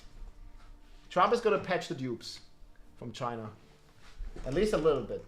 Will you be playing Blob after the updates? I mean, depending on the changes that they bring to the Blob. They need immediate hotfix. The tariff nerf patch is gonna come, guys. It's a Trump patch. Tariff patch, yep. There we go, boys. How do you think Spiritborn Overpower Quill Volley will hold up after the patch?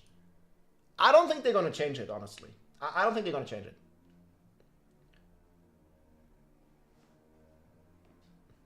Tariffs like capping the fun. Oh well. But at least we have capped taxes. Did I miss the campfire? No. It's in 1 hour 45. Don't you worry about it.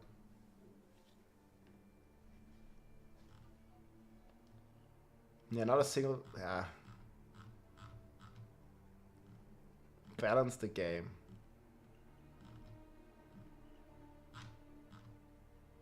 Campfire song. And we need that for good moods.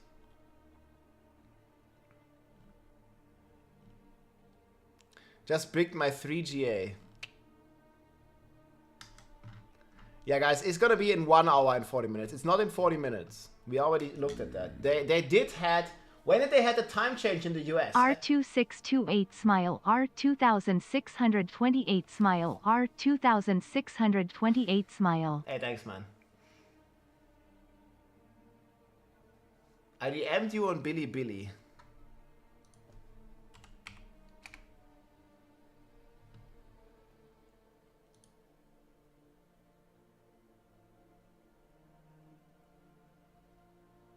Is it this? System messages? Which one? I'm not quite sure. I'm just gonna click this. I mean, on this website, you gotta be careful.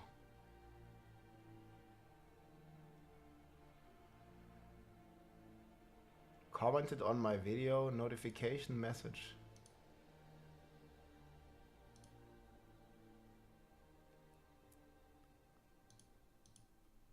Oh, it works. Yo. Wait, it says... Wait, look. I haven't leveled up sufficiently.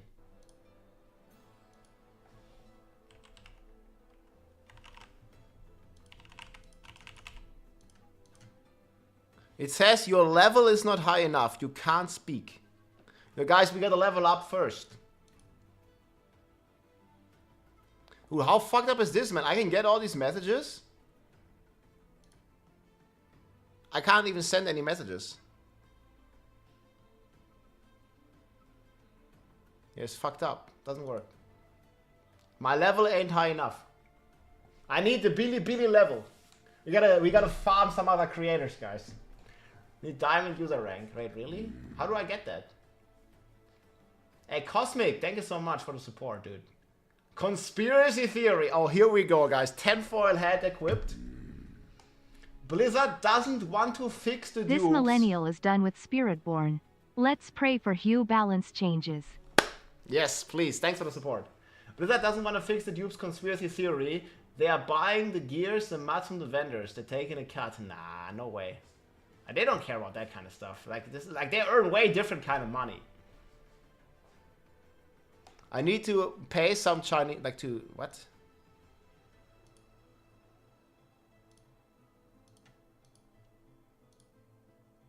Yeah, okay, I'll link you the URL. I'll link it in my chat, okay? If you're still here, side. I don't know why the fuck I can't message here. Space.billybilly.com. Billy smartphone. Yeah, I don't know. The stars are falling, but I can't message him.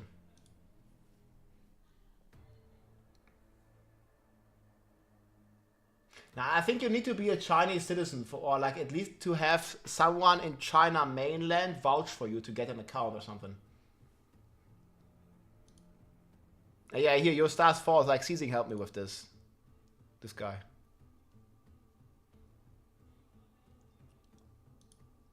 Look, he coincidentally has my... I gave him some wallpaper. Look, you remember this wallpaper, boys? It's this one.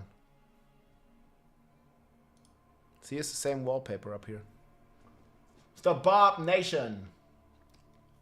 Your game is updating? I can check.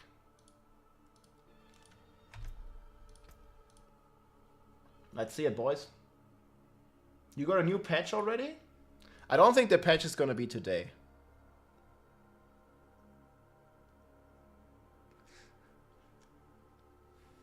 Yeah, I think that's a good way. Like, that's definitely how they earn money. Like, you know, they ban the people that exploit or dupe. I mean, rarely, but they do it. And then those people gotta buy new licenses, and then they earn money from those licenses, of course.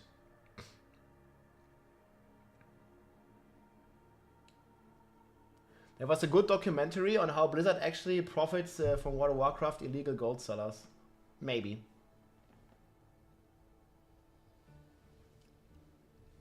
People on the forum, but it's a joke, guys. Like, China, like, we are stealing from China because China is stealing from us. No, but this is always like that, guys. People on the forums, they don't like streamers. Like, no matter if it's me or anybody else. Like, people on the forums, they really, really don't like... I mean, they don't like a lot of stuff, right? Like, they don't like... They pretty much don't like anyone. But especially streamers they don't like. A lot of time. I'm just talking about the average. Obviously, like, there's... like, I've seen countless topics like streamer ruining video game. Like, just don't watch. Easy. But yeah.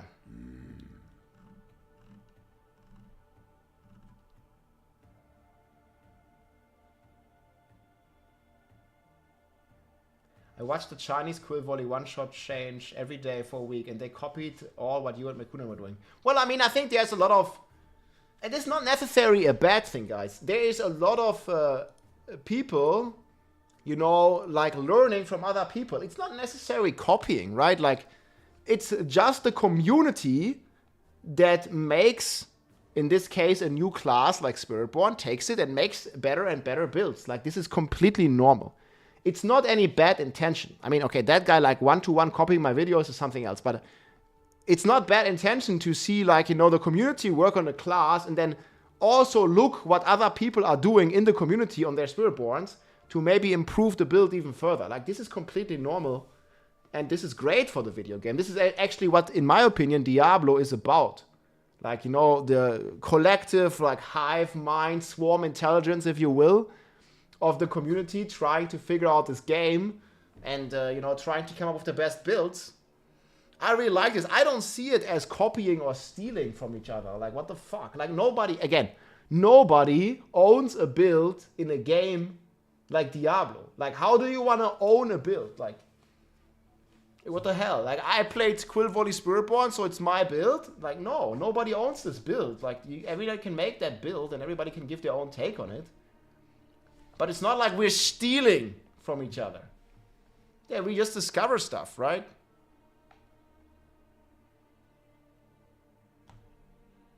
Yeah. It's like a community collaboration, communities coming together. They took our builds, yeah.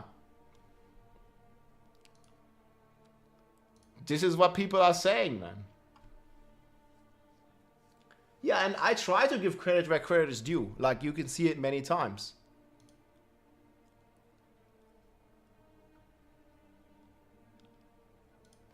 Your side, yo, thanks, man. Much appreciated.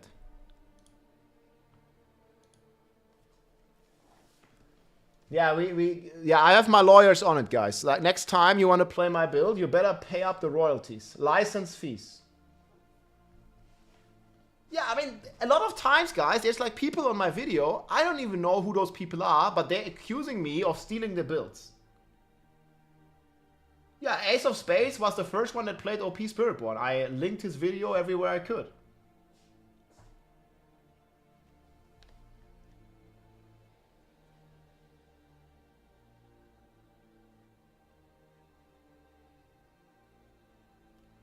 Devil's advocate here. People get hurt when somebody profits of a build that is perceived to be owned by someone else. Yeah, okay, but how do people get hurt? Like, who's getting hurt here? Like, maybe their feelings, or like, what's getting hurt?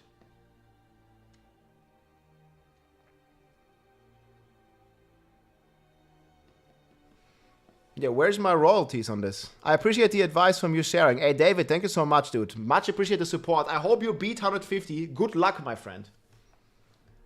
They hurts their wallet? How? No, but like a lot of times it happens on my YouTube videos. Like, you know, we are playing Diablo. We are playing a game. It's not like infinitely complex, right? The game has a ceiling. We have reached the ceiling about like 2-3 weeks into the game. And at some point, guys, given enough time, people will come to the same or a similar conclusion. Like eventually, guys, even without me, without Ace of Spades, without anyone streaming the game, at some point, the community will come to a consensus of what is the best build, no matter what. Like the Quill Volley build is not something that is like crazy hidden or something. Like at some point, even without watching anyone's streams, like by just testing the builds, the community as a whole would come to the conclusion of the truth, like which is Quill Volley is the best build, right? And this is not only in gaming, it's like basically applicable to real life in some degree as well. And you know, eventually like something is just going to be the best, like math-wise, and people will figure this out faster or slower, but eventually everybody, if there is a right conclusion, everybody arrives at that conclusion, or at least similar. So it's not like anyone is stealing anyone's build, dude. It's just a solution to the puzzle, which is the game. Like, they copied my strategy. They copied my build. Like, this is completely normal, guys. Do you say, but Rob, you copied my way of dodging the waves at Lilith? Like, bro, this is just a solution to the puzzle, which is the video game that we are playing. Like, it's not rocket science. Nobody owns a build. Nobody can own a build.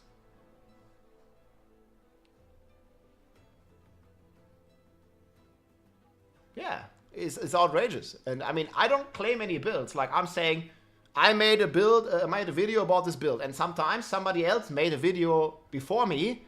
And then if I know about them, or if those video gives good information, or if that video that somebody else did before me is where I learned about the builds, I give them credit. But if some guy that I never heard of made a video, I don't know, a month ago, and now I played his build, like I don't give him credit because I don't even know he exists in this scenario, right?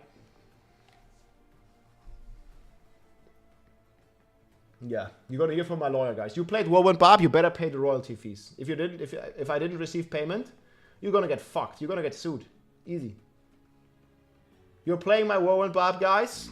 You played Hoda Barb in season 2. You better pay up. Tony Cruz, yo. Tony Cruz. You better pay up now, boys. What the hell?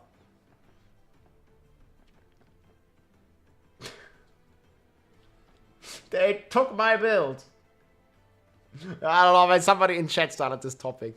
No, we're actually talking about this like Chinese guy copying my videos. It's a bit different.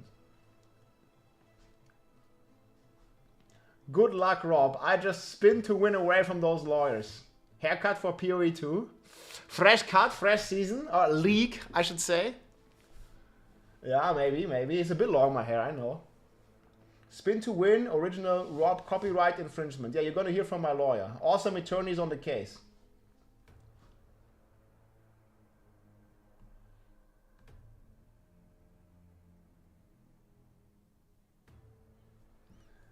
Thank you, Rob. I took your Hoda Barb. Now I can buy Tesla. Hey, good luck, man. Yeah, Tesla has been a wild ride again. I don't have a Tesla car, but I have Tesla stock.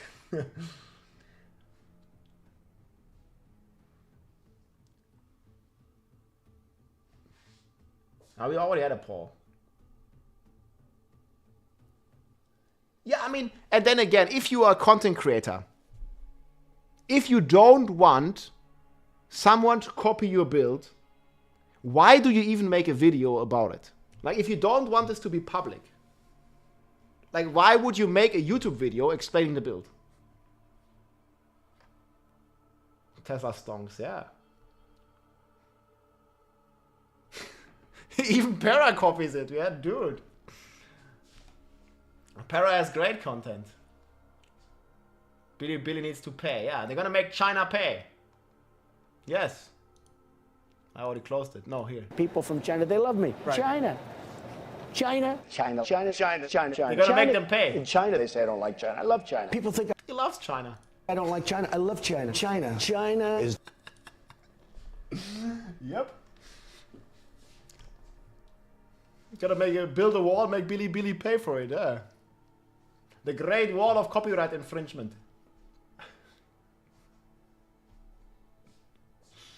I like Para is insulting me. Dude, like he's insulting me on a daily basis. I love it.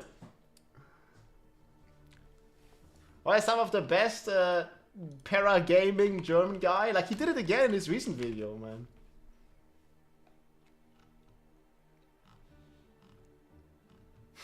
A German.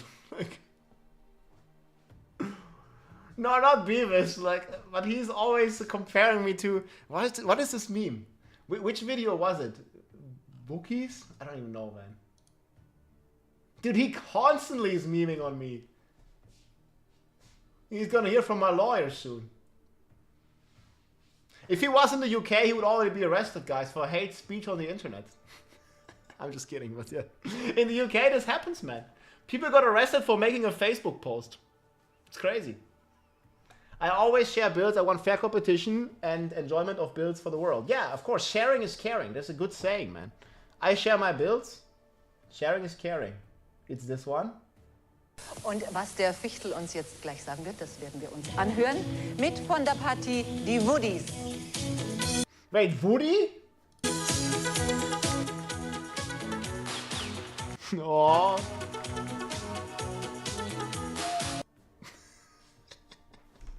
This is another copyright infringement, guys. Gotta be careful.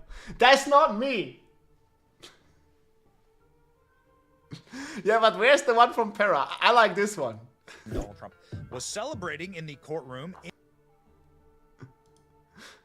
You know I do because you looked at my statements. I mean, you've been examining my statements. I have to use it for the campaign. I thought we have a good meme here. But maybe not bad. It's the new China, by the way. China. I deal with China. China, big league China. So don't tell me about China. Don't tell me about China, dude. It's you and Woody? I mean, like, coincidentally, we're both German, yeah.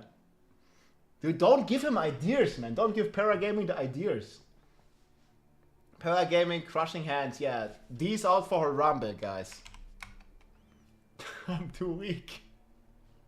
What the fuck? Physical appearance, yeah, peak.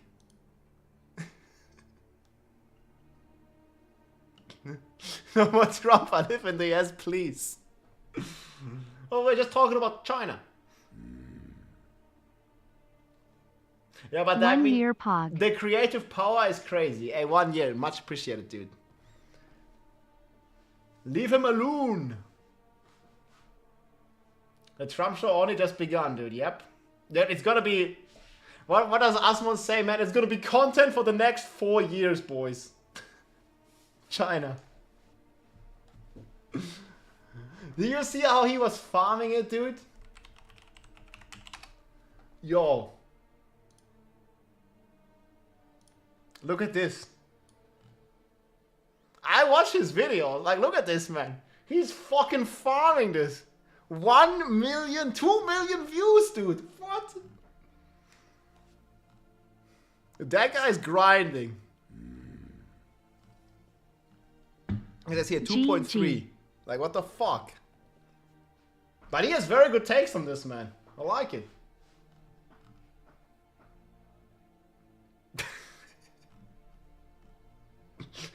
I didn't stream yesterday to watch all these videos, man.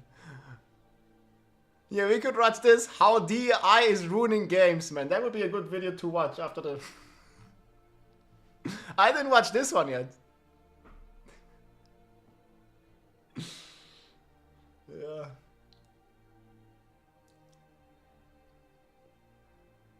Asmon the Gold, man, yeah. I think he has very base takes on most of those topics. That's why I watch him. Very based. Patch today? Nah, there's no patch today, guys. Like, there's not gonna be a patch today. The patch is gonna... I mean, maybe this week. There's a small chance this week, but I'm thinking next week. Paragaming idolizes you. He honestly follows your builds, brother. He makes it funny. Yeah, I mean, I like Paragaming, dude. I think he has a very cool sense of humor. And, you know, if you are like a person on the internet, you also got to be able to laugh about yourself. Like, I really like his videos. I'm always happy when I'm in his videos, dude, you know? Like, if anyone reacts to my videos or to content, like, I always like that. I mean, it doesn't have to be like a one-to-one copy, right? But I like it in general. Like, it's good. More publicity anyway.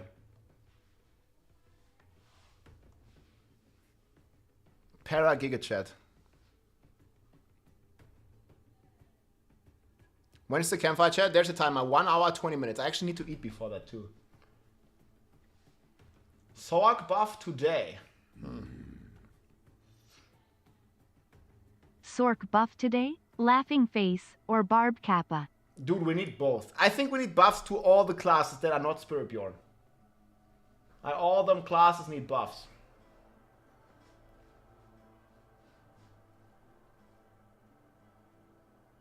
The big giveaway today. I'm working together with the booties. Okay, which was the video that he made?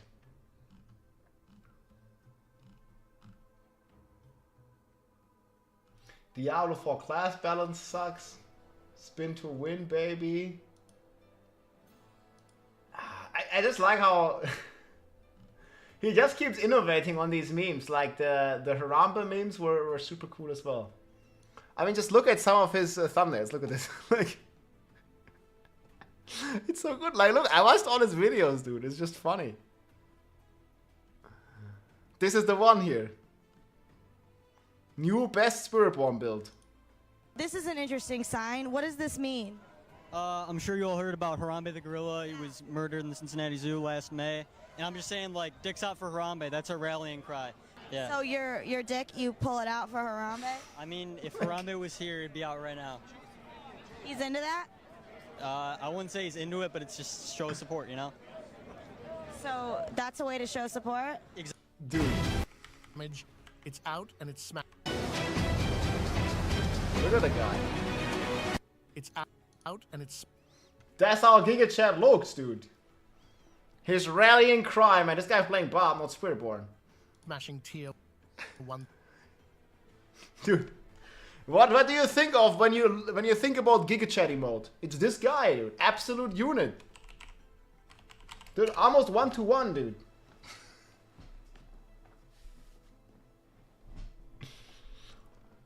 Absolute unit. 30s. Hitting. Yeah. Oh man, I think he made so many, but they were all like really good, man. My gorilla hall right there. And then the class balance, man, of General Aladdin. Was it this video? The best builds for the news. No. But it was very good. Peanuts with him now. Rest in peace, man. They killed Squirrel, dude. That was crazy.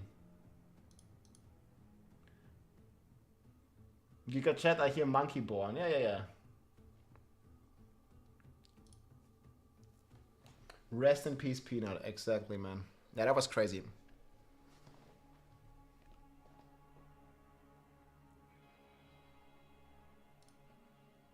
Para-goated editing. Yep. Learn some, Rob. I mean, you can always learn from other people. Like, para-gaming editing is crazy, yeah. When does PoE actually come out? It's delayed. December 6th, not January. I mean, maybe if they delay it again. Patch goes live. We don't know, but in 1 hour, 20 minutes, we'll know about the patch notes. Okay, guys, I'm going to talk about my expectations. I'm going to quickly get a snack. And then the campfire will start soon. It's Rob here. Diablo. So this are, again, the patch, the campfire chat is in 1 hour and 20 minutes, guys.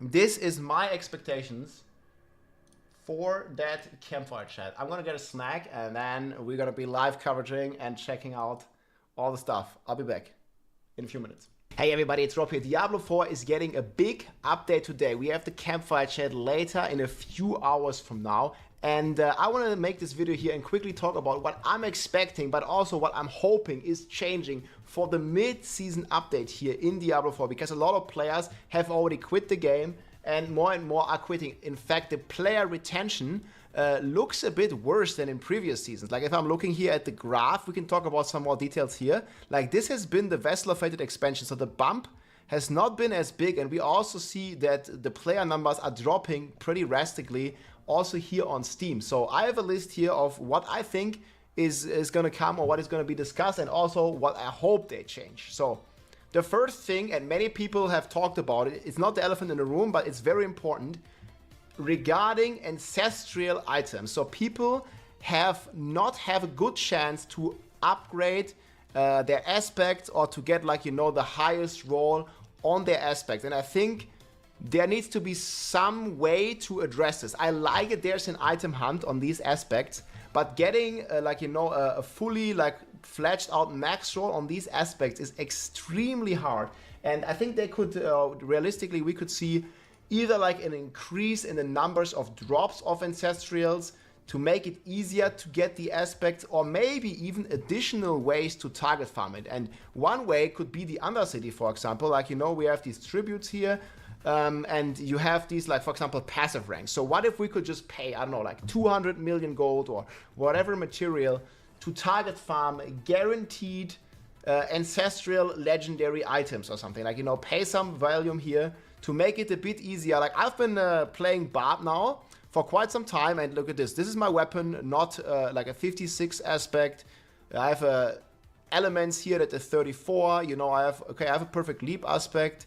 But there's like a ton of aspects that are missing here. Look, my bolts chieftain, especially on ring aspects, like it's like almost impossible to get a perfect bolts chieftain unless you're trading. And right now there are so many trading scams and dupes and stuff going on. I would be very careful. So this would be cool to see, and this has been a pain point of many people, guys.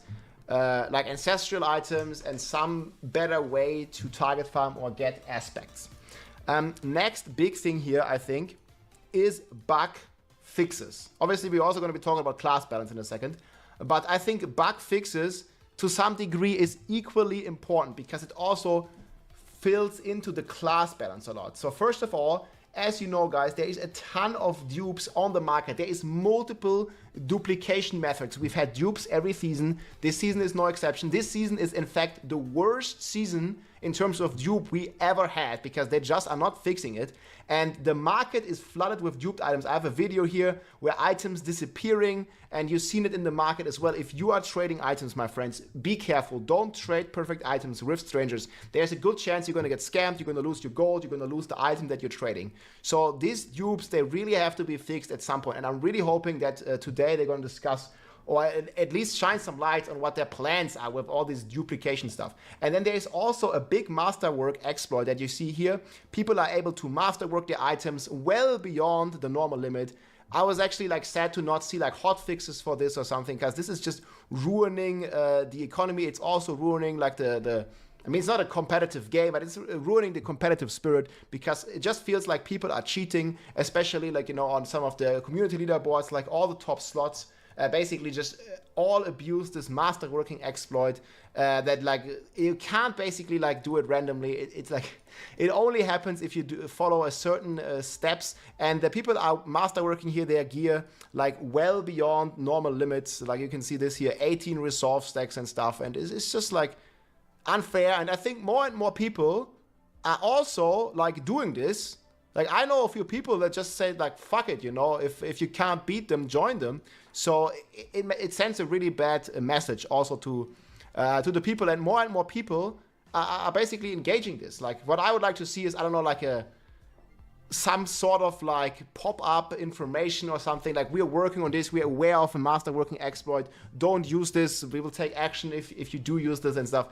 And yeah, it just like keeps spreading, like the dupes, the masterworks. It's crazy. And then there's also another exploit here. I made a full list actually of all the bugs that people use at the moment. And I think not every bug of this is like as bad as the duping, for example, right? But there's just like a ton of bugs here. Like for example, the movement speed that can be perma snapshotted to be at 200% movement speed.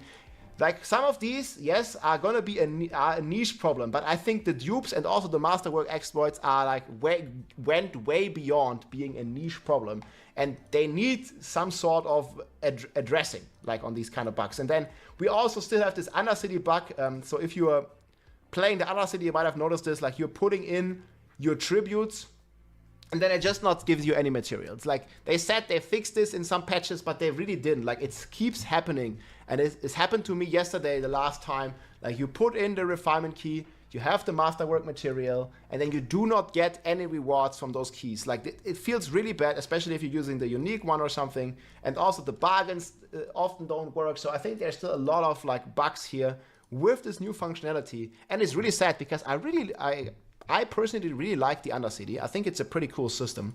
And I'm having a lot of fun in the Undercity. But the crashes go along with this. Like, if you guys are playing the Undercity, you might know this bug where your character doesn't load in or your game crashes. Like, in a loading screen, you have a memory leak and stuff. The game has still been running very unsmooth. They have fixed a lot of the crashes.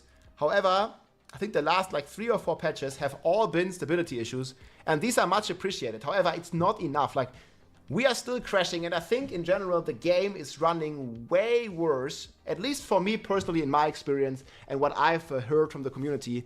The game has been running like way worse this Vessel of Fate expansion in comparison to any other season. I had the most amount of crashes by far. I know some people that still can't even play the game properly, and it's just like sad with all these game crashes. Maybe there needs to be like a revert to some previous version or something. I don't know exactly how they can fix it, but the crashes are crazy. And then next thing here is, again, the elephant in the room is the Spiritborn bugs and the Spiritborn being overpowered in comparison to all the other classes, and with that, obviously, the class balance. Again, we can see this here on the leaderboards, like how crazy like Spiritborn is clearing and all the other classes are lacking behind. And this is mostly due to bugs on the Spiritborn. However, I'm still a firm believer, guys, and this is not the first time I said this. I do not think that they should nerf the Spiritborn mid-season. I think players are having a ton of fun on the Spiritborn and invest a lot of time to masterwork and hunt down all their gear. And I think the best solution is to change the class balance of the Spiritborn, address the bugs that nerf the character in Season 7. Like, when everybody's starting fresh anyways, this is going to be in January, we have Season 7. And I think this is when they should nerf it, because right now people are having a ton of fun, and you're just going to make them mad if you take it away mid-season when people invested so much time. And what I really like, they showed a lot of transparency here. I talked about this before. There's a poll here from general manager of Diablo 4 franchise, of Diablo franchise, Rod Ferguson here, that asked this publicly here on X, like just a direction, right, non-binding poll. But the majority of people said also, leave the Spiritborn. We are having a ton of fun, but please buff the other classes. And this is what I believe as well. I think they should leave it alone, the Spiritborn, for the rest of Season 6, change it in Season 7. But they need to do something with the other classes, because coming on the Spiritborn, you can't go back. It's not fun to play any other class. Like, it's not even anywhere close to the power. And I think there are a lot of reasons for this. But mainly, like, they've just been nerfing, like, all the popular cool builds, I feel. Like, we had Shred Druid, Whirlwind Barb, Hoda Barb, Ball Lightning Sork, Lightning Spear Sork, Spin Tuin Rogue, Bleed Barb, and just in general, Endaria Rogue, dot builds in general. And they have all been a ton of fun in the past, but have all been nerfed heavily ever since. And I think it would be cool to bring back some of those fan favorite builds. Man, I'd love to play a Shred Druid or a Ball Lightning Sork again, you know, and actually crush with it. That would be fun, at least until the end of the season, and then we can have a whole new class balance in Season 7. Buff underused skills, like the core skills come to mind, especially on Barb and Druid. Like, the core skills are just extremely bad at the moment, and I think they could use a good laugh or bump up in general. And again, it doesn't have to be as crazy as the Spiritborn, right? It doesn't have to be completely nuts like a 1,000,000x, no. Just something to make them all fun, make them all a bit more viable, and just let people have, you know, a great time here. You buff all And again, classes by it's really cool to 1500%. see This feels an easy fix. you know, like non-binding polls, like let the community be involved in the decision making, right? And I honestly think they're not going to nerf Spiritborn, guys. Let me know what you think in the comments. Do you think, again, for Season 6, do you think they'll nerf Spiritborn in Season 6, in the middle of the running season? Or would you rather think they are going to do it, you know, in the next season? Which is definitely my preference. And then another issue that I noted down here is Mythic Uber Boss ladder updates. So you may have noticed that it is pretty hard, or much harder than in the seasons before, to get Resplendent Sparks and to get your Mythic Uber Uniques. And the reason is they significantly reduced the drop rate. And they also removed the option to spawn like an Uber version of the bosses that had this higher drop rate, right? We can only fight a normal version of Duriel in Torment 4, Torment 3, Torment 2, whichever Torment level you want. And I was kind of hoping that we could still have, you know, like pay 5 times the materials to get 5 times the rewards. This would respect the player's time a lot more and make the Uber crafting and Uber uniques way more accessible, especially for a casual player trying to get, I don't know, like a Harlequin's Crest with cooldown or multiple greater affixes even, is almost impossible for a casual player. And I feel a big reason is that Duriel just gets one-shot in Torment 4 and even from non-Spiritborn classes. And the option to that we had last season, you know, to pay 10 Agony shards, 10 X to spawn like an Uber version or an harder version of the boss in each different difficulty has just been completely removed. And with that, also the chance to getting an Uber unique has basically been, like, I don't know if it has been exactly divided by 5, but it definitely feels like that. Like, I'm getting like maybe 3 times less Uber uniques than last season. And that's just a bad feeling. And then another thing here to the boss ladder, a blacksmith in the boss room, like that would be fantastic, so you don't have to go back to town all the time and stuff. However, I think this is a bit more unlikely, and these things here are more likely to happen. And now I have one more point here that is basically mainly about, like, you know, nice to have. These are like dreams. This is not what I'm expecting is gonna happen. Like, at least let's say the buffs, the class balance, and some of the bug fixes, this is what I'm heavily expecting to happen, to learn about today in the Campfire chat. But now is like dreamland, you know? So I would like to see more endgame longevity in Diablo 4. That means maybe harder difficulty tiers. Like we have Torment 4 right now as the hardest, and I mean the system is already made in such a way that you can very easily add more tiers, right? Like if you look at the Torment system here, you see there's already space for at least 3 more Torment levels. And I think we need them, because there's just, like, Torment 4 is just not a challenge at the end, right? You play a couple days and then you're in Torment 4, everything gets one-shot, even on non-Spiritborn classes at some point, right? If you're playing a meta build at least. So there could be more tiers, I feel. That wouldn't hurt, because the scaling isn't really too crazy. And yeah, it would also help with the Uber unique problem and stuff like that. And also unlimited pit scaling. I don't understand why we ever have a world where we can reach the maximum pit tier. Like we had pit 200 before.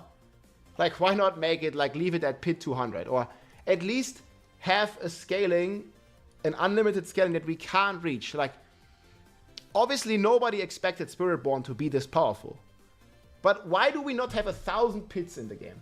Like, why can't we just have 1,000 pit levels, and then instead of like speedrunning the hardest content, and I get it, in Diablo 3 it was like a technical limitation or something, but here, like we could just have infinite pit levels, like, I don't know, like go up to 1,000, and then maybe we can play like, you know, 120, and Spiritborn right now is playing like in 170 or something. But still, like, it would be way more interesting to have like a real like leaderboard push. And again, it would be the Spiritborn leaderboard, right? Everybody's playing a broken Spiritborn. and it's not really like directly competing with the other classes. And then we could see, instead of speed runs, we could actually see like, you know, some challenging content rather than a 2-minute run. The same here with the Dark Citadel. I think the Dark Citadel, it would kind of get harder difficulties if we get, you know, more Torment difficulties. But then I think the Dark Citadel also needs some better rewards. Like, it's very cool to get transmogs that you can't get or you can't swipe for with your credit card or in the shop. So I think it would be super cool to have some of those amazing transmogs that they have in the shop, like either accessible through the Dark Citadel or even have rewards that you can't buy for money. I don't know, like for example, like some of these animals here, like it would be super cool to be, this is like the Mount of Diablo, the Lord of Terror himself. It would be super cool to have some of these rewards either exclusively or at least accessible also in the Dark Citadel. This is like kind of what I was hoping for, but I think the transmogs that you can get in the Dark Citadel right now are like kind of basic, and I would like a lot more to, you know, get some of these cool transmogs in the Dark Citadel, for example, as a reward. Again, then completely optional, right, because it doesn't give you character power, but I think it would be cool to have some cool transmogs as rewards. They could be super rare, so you're like, you have this like pork, like man, these awesome moments where you actually find like a super hard to get, a super cool or a super drop. You know, that's not even increasing your character power, it just makes you look cool. I would love that. I don't know about you, but I would love that. Then obviously new content, new aspects. So in the mid-season patches in the past, they have brought back some old seasonal themes or some aspects, some items. So this might actually happen. But we'll see. It's still a dream that we get like some new content and stuff. They hinted at it in the post that they did. So maybe we'll get some new content. Then obviously here, this is also goes hand in hand with the dupes and people being scammed. An auction house or a safe way to trade items without getting scammed or encountering duplication exploits and duplicated items and losing your items or losing your gold. You know, the dupe situation in Diablo has always been bad, but it has never been as bad as it is today because they basically took it to a next level where they are also scamming other people and the RMT stuff is going crazy because the gold caps and stuff like this. There's a lot of problems with the trading right now, and I think a good and safe way for the players would be to have some sort of marketplace. Like, I'm not saying a real money auction house, I'm just saying like a basic marketplace where supply and demand can meet and be traded in a safe and secure manner, rather than people like, you know, buying cash or scamming other people, selling duplication items and stuff like that. I think a trading place and the trading chat in game is not cutting it. Like, we need like, it could be like a vendor, right? Like you, I don't know, you go to a vendor here somewhere in the town, and it just opens your interface. I don't know, like here the merchant or whatever it's gonna be called. What about a you harem click with the mount? merchant. You I don't know, you list an item or you buy an item at the merchant here, and nobody gets scammed. It's a safe and sound way, and this could also be a nice way to take these billions and billions of gold out of the market, because people that would trade via this auction house merchant would have to pay, and this is a very normal thing to do, a gold fee. Like, I don't know, you sell an item, you sell it for $1 billion, I don't know, let's say this aspect here, I sell it for 10 billion gold, like, right? It's a perfect unyielding hit. I list it in the market, it gets sold for 10 billion, everything handles automatically, there's no dupes, like it takes the item from my stash, it gives it to the person that buys it in their stash. And then I receive gold and he receives the item. And instead of receiving 10 billion gold, I would have to pay a 10% fee, right? I would only receive 9 billion gold, for example. And the auction house is the fee. And this also keeps the gold prices in check, because right now there's so much duped gold and so many dupes floating around the market that basically every item costs 100 billion gold. And it's only going to get worse.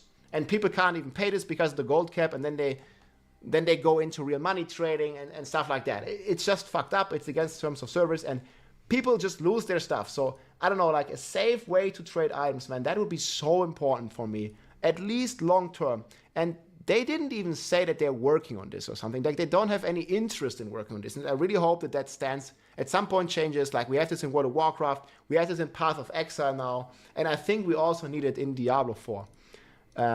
Yeah, then hand in hand with that, obviously, more stash space. So there is some coding problems why they can't just code in more stash space. But I really feel like long term, they have to figure this out. I think the amount of stash space that we have for the amount of characters and for the amount of items that we have is just not even close to be enough. And I'm not talking about one more stash tab. I'm talking about at least double the stash tabs. It is crazy bad at the moment. And obviously hand in hand with that goes like a dedicated rune inventory. They have this cool new feature, which is runes and rune words, but they don't even fit in the dedicated inventory for that. So I feel like we need a dedicated stash or something where the runes, obviously also well beyond 100, can stack. Because this is just stupid. Like, one of my stash tabs is just fully taken by those goddamn runes, man. Like, and if I don't put them in my stash, you see what happens? I have them in my inventory, and then I find, I don't know, a Xan rune, but then I can't take it. I find a legendary rune, but my inventory is full. Even if I take all this out, you know, like, it just wouldn't fit. You see this? Like, it just doesn't fit in.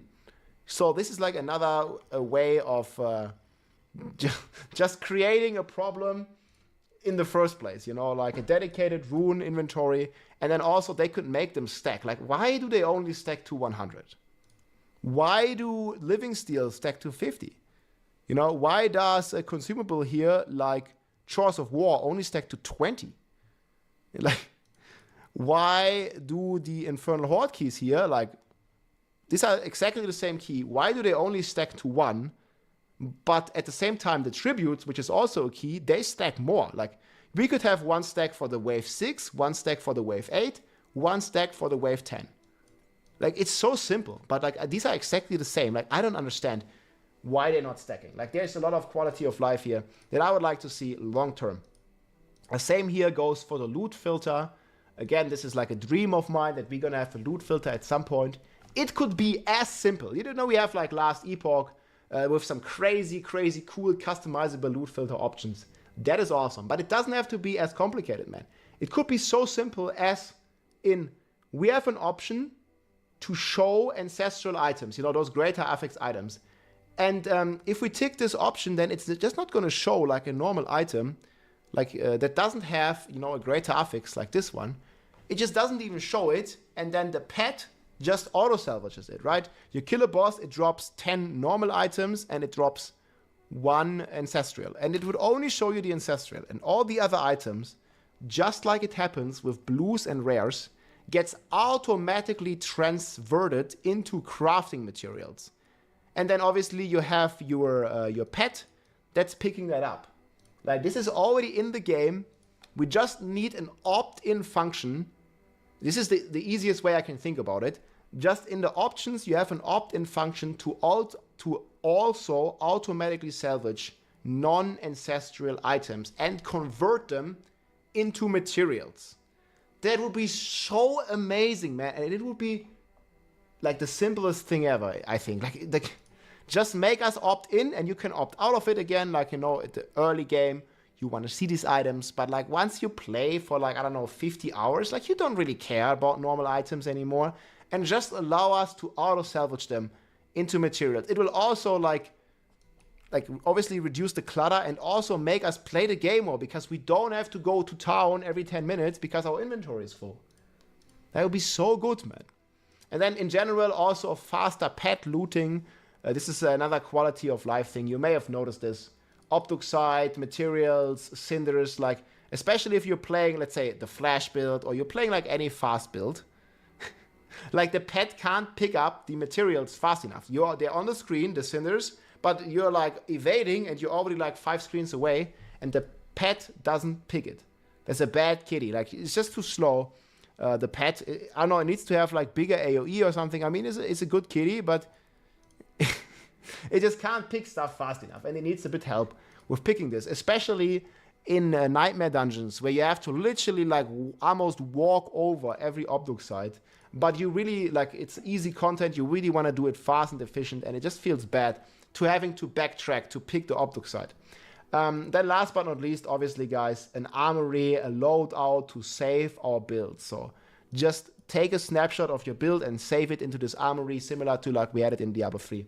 Now, they are confirmed to be working on this, guys, but I don't know. I lost hope. Like this feature is not coming out this year, guys. I'm thinking the armory is hopefully coming in 2025. Next year, guys, the armory, it gotta be in, man. And I also think we need like a test server for the armory, because we don't want more dupes, and the worst thing is we don't want the armory to make your items disappear like it happened in Diablo 3. So armory loadout, I really hope we're gonna get it next year. The sooner the better. But next year, man, it has to.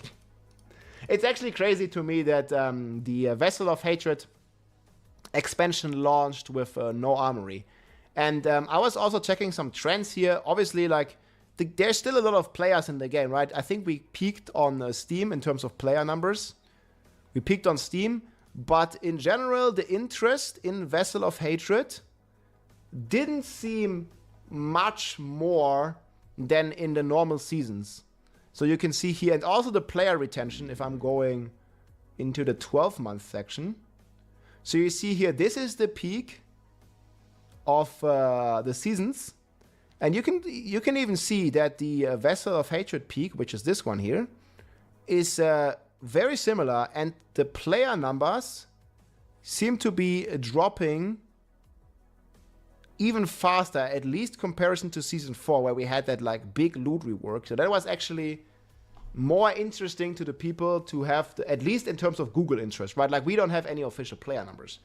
But I think there's a strong correlation between the interest on Google and YouTube versus the actual player numbers, because obviously these are the only numbers that we have. But the retention rate doesn't seem that great right now, and I think it really shows that we still don't really have much to do in the end game. Like, it is really fun to play Spiritborn. I think the class is amazing. It's super well designed, but we really need like more content. We need more things to do in the end game. And I really hope that in a few hours today, guys, we're gonna get some cool stuff. I hope they surprise us.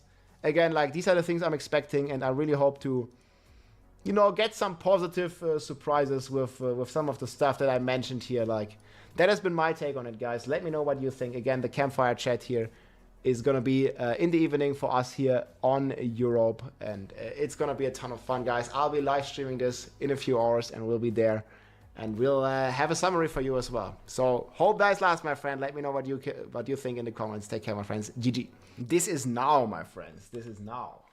Not in a few hours. In 53 minutes, this stuff is starting, boys. I'm excited, man. Yeah, this is the video here with my thoughts. I recorded this earlier. 53 minutes. Yes. Is the timer still not big enough, guys? I tried to make the timer like my entire face, but people still ask me like when the campfire is starting. Maybe we should do like this until the end. Yeah, I don't know when it starts. It starts in about this time, guys. Here. Well, I could make the timer like the entire screen. People would still ask about it.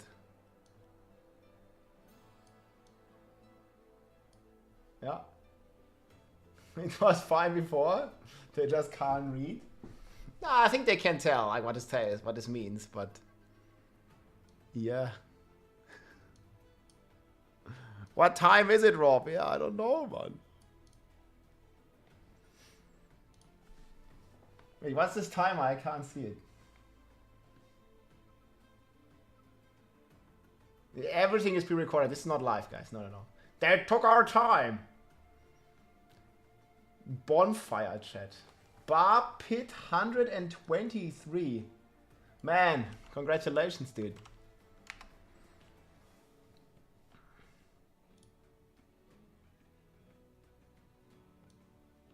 Tian Gang Grandmaster. Dude, This guy's a Giga Chat, guys. Tian Gang Grandmaster. 123rd floor.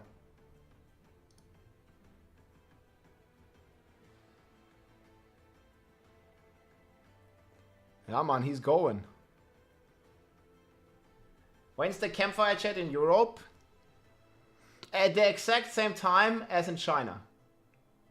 It's in 50 minutes, guys. No matter where you are in the world, it's in 50 minutes. If you're in Australia, America, like, it doesn't matter. Germany, it starts in 50 minutes. Like, yeah, the concept of a world time can be tough. I know this, but yeah.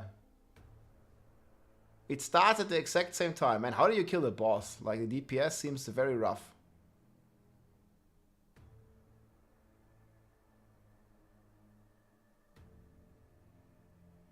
I mean, yeah, he's killing them.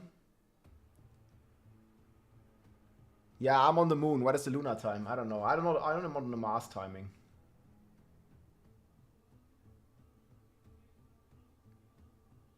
Yeah, he's watching from Mars, dude. Yeah, this is also some pretty good run. Wait, like, how do you fucking kill this boss? Shocked face. Hey, thanks so much for the support. Yeah, shocked face indeed. Bob 123. Dude, only 5 minutes? Man, Spirit Boy would one-shot this.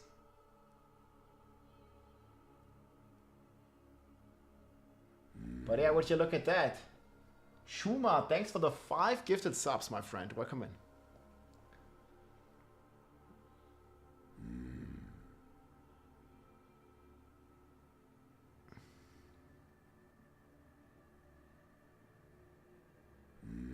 Dang, yo.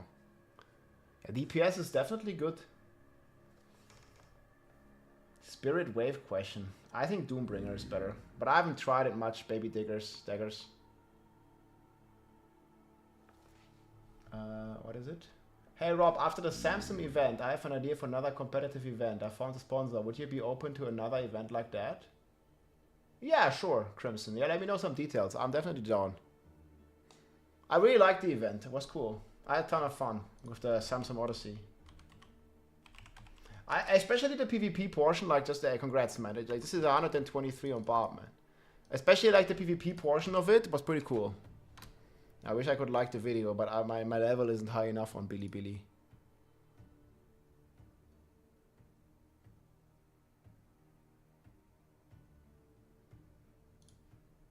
Yeah, for sure. Okay, I see what this is.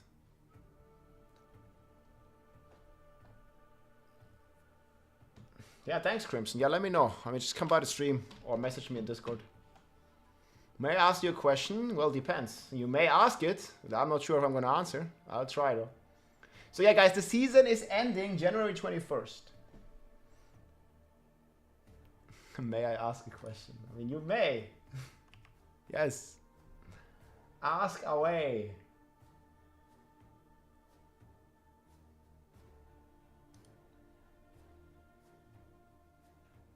There is no middleman. Like, we need an auction house. That's what I just said in the video, and I have it in my feedback or my. I mean, this is my dream list, right? This is like, I'm coping here. This is like full copium. We need a middleman, like marketplace, auction house, whatever we're gonna call it. Like, I don't really care about the naming here, right?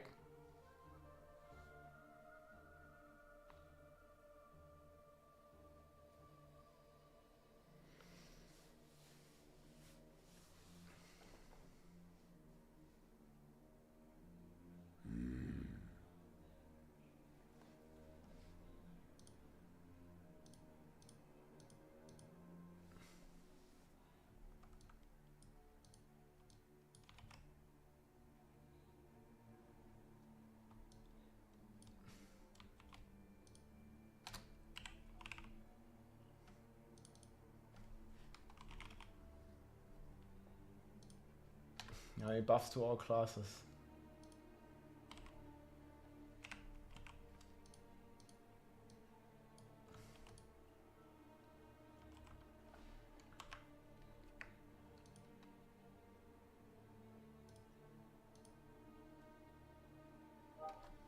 Does this work? To all classes. Yeah, it does work. Okay. Yeah, you're live here, guys. Leave a like on the YouTube stream. Helps a lot, my friends. Like, comment, and subscribe. Yeah, it's gonna be hosted on the Diablo channels.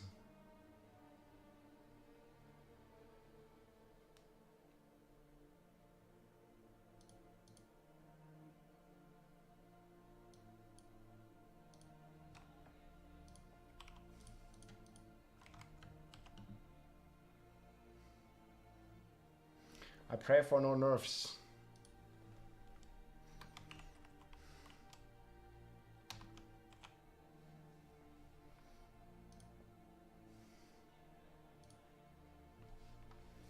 Tempering is booty.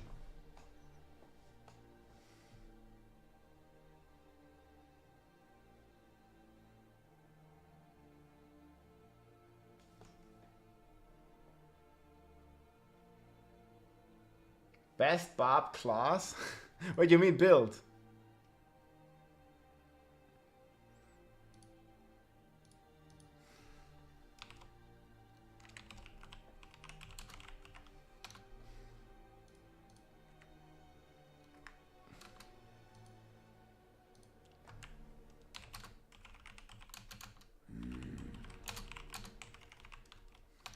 Thanks for nice content and keeping us dad gamers up to speed with current meta laughing face.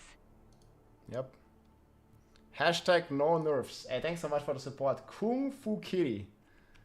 Hey, nice. Wait, what the fuck? Schedule? No. Cannot do. Oh yeah, we have it.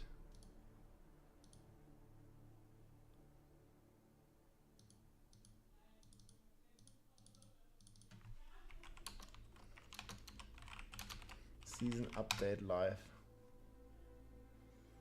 Hey, Azarif, you're my friend. Thank you so much. Much appreciated, dude. 10 gifted subs.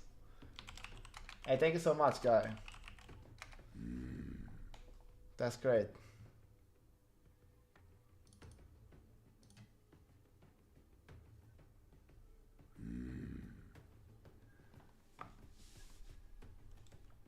Okay, no nerf needs to be at the end, yes.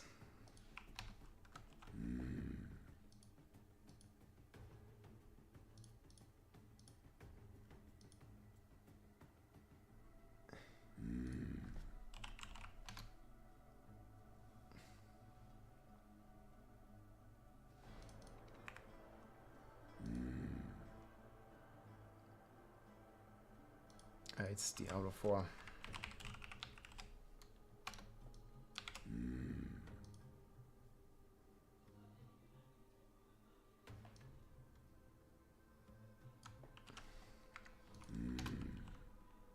I can't have any nerfs, boys. Hey Rob, how do you choose which bug to exploit and which ones not to? I mean, you shouldn't exploit any bugs, but sometimes you just can't avoid the bug. Like take Hoda Barb for an example. We were just watching the... I don't know if I still have it open. No, but we were just watching the Hoda bug that we had. And you can't even avoid it, right? Like, it just always happens.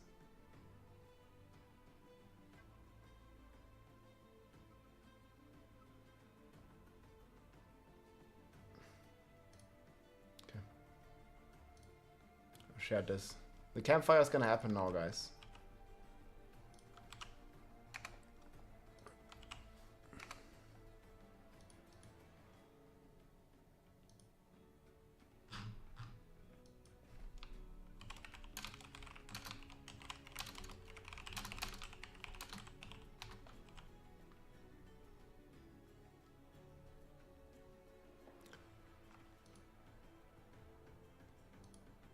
We're gonna post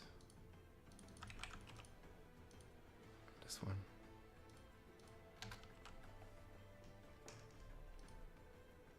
Just don't nerf it, man. Then we're fine.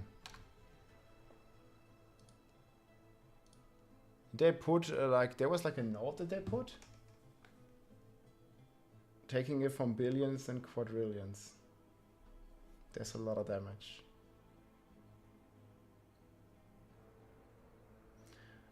Well, I think we're gonna realistically go down to a few billions, like if anything. I think it might still be too much to hit for like a triple-digit billion. The game is not made for that, guys.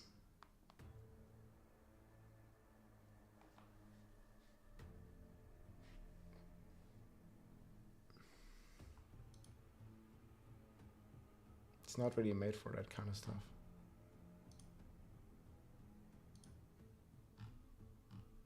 But yeah, we'll see. Again, we are also live on YouTube. Here. We're live on Twitch and on YouTube, boys, for this. We'll see. Wait, what is this, man? Can you say happy birthday to my little brother? Like, what are you guys on about again?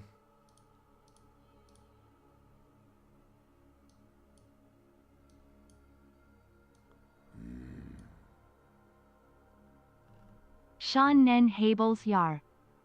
Yo, happy birthday, man, Dixon. Please don't spam anymore or I'll ban you. 40 minutes, yeah. Halbes Jahr, ey, dankeschön. 6 months, man. Much appreciate the support. Yeah, happy birthday, man, Dixon. Big shout out.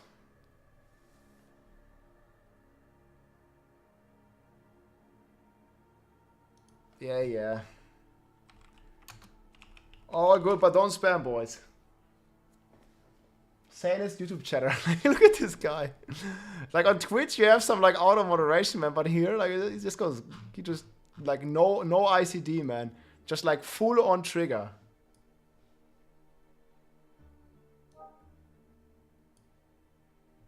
Mekuna has entered Call of Duty. Did you guys see that?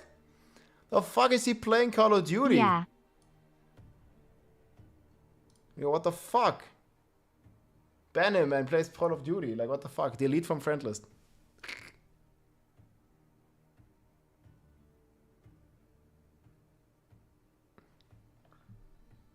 Yeah. I'll see. I don't know, like, about PTR stuff. Do you guys think this is gonna be like next week, if anything, right? Like, season 7 PTR?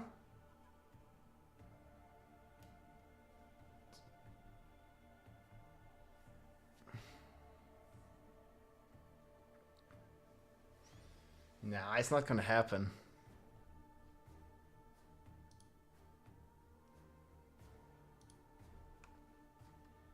Rack's been playing Path of Exile.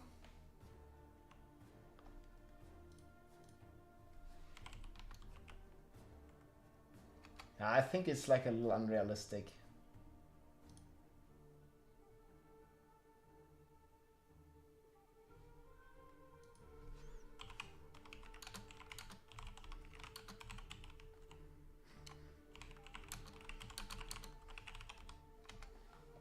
What is Path of Exile? So there's a game coming out. Path of Exile 1 is already out, and Path of Exile 2 is coming out December 6th, guys. Yeah, the game is looking pretty pork, I must say.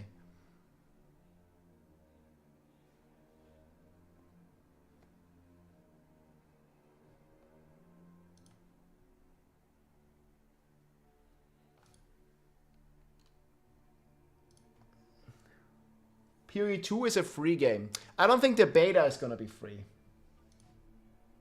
The beta ain't gonna be free, guys. They will start the stream probably in 10 minutes. The early access in PoE, I think you gotta spend some money.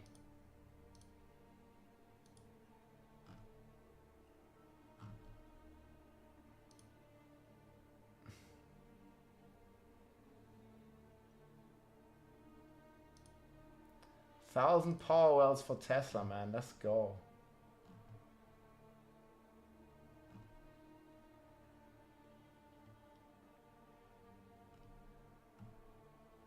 Oh, this is the biggest one, guys. Donald Trump is expected to stop the TikTok ban in the United States.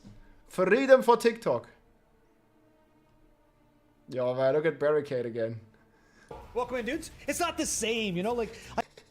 I love this guy, man. But this guy is amazing. Well, Djo is playing GTA, Rax is playing PoE. What's happening, dude?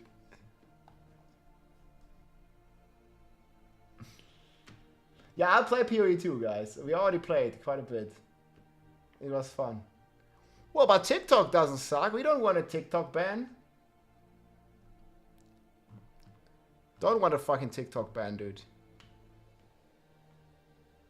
Genshin Impact? Wait, what do you say about Lana Rhodes? Is this safe to... I never know, man. I should probably not even like look at this. I don't know who this guy is. You never know, man. You can't just randomly scroll on X sometimes, man. Or you're gonna get like the cat. The forces of hell grow angry. This one is so good, dude. Huh. Don't get terms of service, dude. Like, yeah. Well, that one was streamed live somewhere.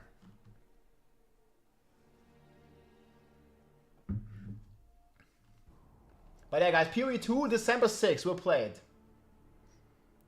But not the cats, dude. The cats are mad about this. The force of... What does Reddit say?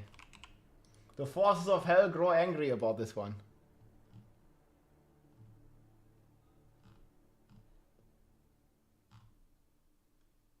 Yeah, okay, Campfire chat, blah, blah, blah. Brit is ignoring major bugs. Pit 150 completed. I mean, that guy is playing Spiritborn, so he's cheating. I don't really know what the others are really about.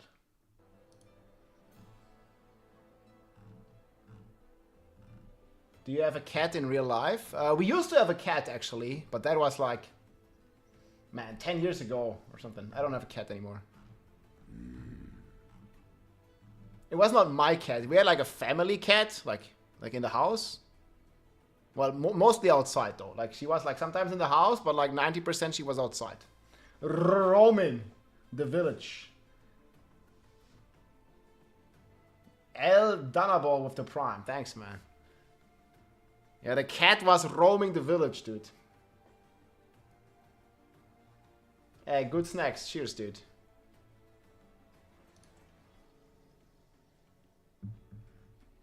Okay, official blog post. Yo, what is this? Nerf Druid? I think they gotta nerf the Bob, guys. Deaths confirmed. Dude. Yo, what is this, dude? Look how happy she is, man. Like, what the fuck? Ordered my first holy. Oh, guys. Yeah, we have one here. I got it right here. It even has ice in it. Ooh. We got the holy iced tea ready, guys. Campfire will start in 5 minutes. The stream, anyways. Yeah, today, guys, it's over for the Druids. You had your fun on Druids. Gotta nerf it. It's too strong. I think they gotta make the Druid like at least 20 more pounds. Alright, guys, if you want some delicious drinks, we are rocking holy macaroni. I mean, I'm gonna drink this holy now. I gotta go to the bathroom like halfway to the campfire chat. That's how it's gonna be. 17 damage. Yeah, they gotta nerf it to only do 15. Alright, guys, if you want some delicious drinks, good flavors, we have energy, we have hydration, and my favorite here, the iced teas. Super delicious. They have the starter sets here, 10% off with my code Rob. Ton of different flavors, and you also get the shaker. Holy Midbad Meinberger. When you use it, I drink it with water, but I use tap water plus ice cubes. Cheers for the iced tea. And it shows. This is right now the... I have this one today. Watermelon. Watermelon hibiscus iced tea. Man, super good, dude. I fucking love watermelon in general. You cannot use tap water in the US? Okay, then use normal water.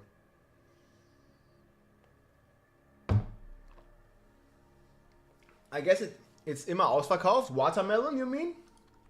Seriously? Well, you're supporting the stream at the same time, guys, and 10% off with my code Rob. Is watermelon sold out? I mean, maybe. I mean, there's a good ones here. Yeah, low calories, no sugar, superfoods. Even is vegan. I mean, I like to eat some beef, but you know, you can also get this when you're vegan. Easy.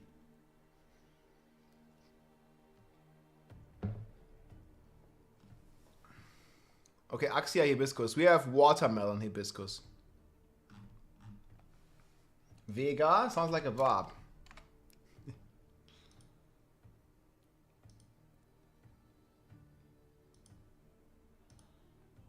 Ah, this one rocks, dude.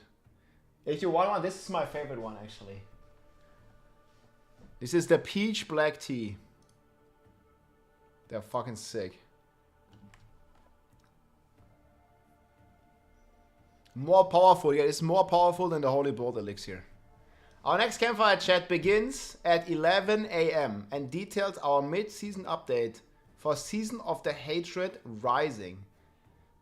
Join the members of the development team as they go through, this is in 20 minutes, class balance changes, content updates, and more.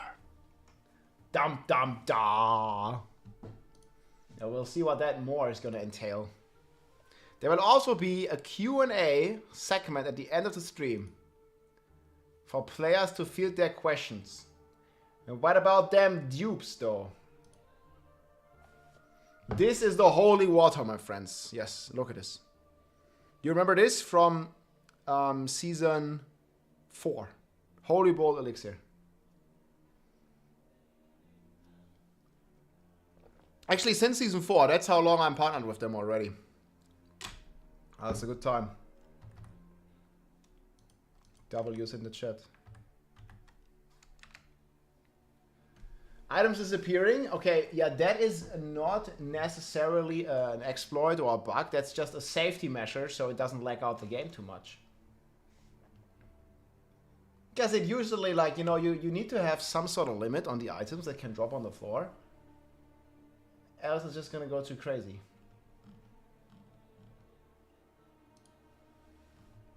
Yeah, what do people say here?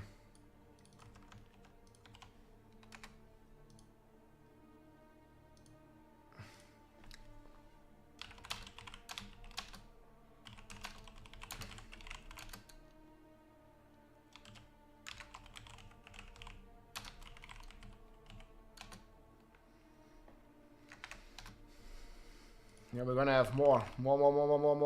We have one stream is right now, guys, and we have another stream coming up next week already. This should be good.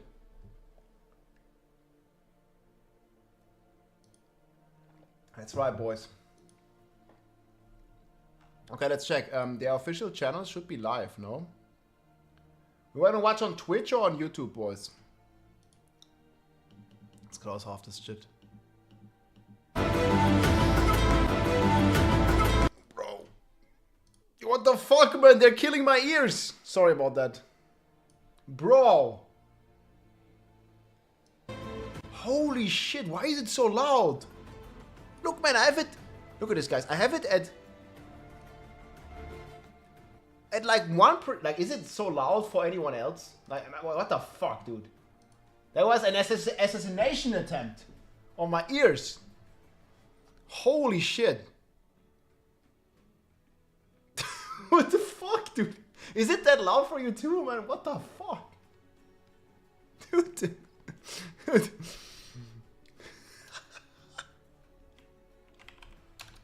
The music, man, the music. Sure is blasting.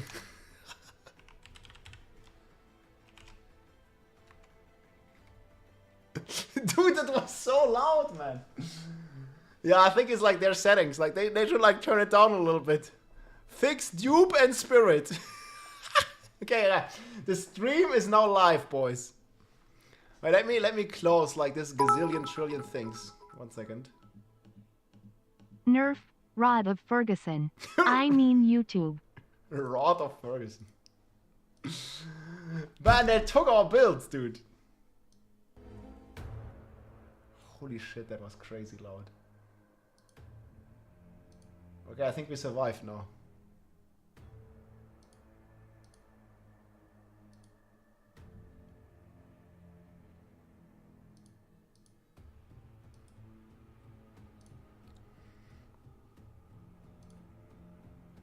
Rod of Ferguson, dude. Oh my god. Okay, I think they nerfed the music. Dude, I had this like open and suddenly it was blasting at like 700% volume or some bullshit.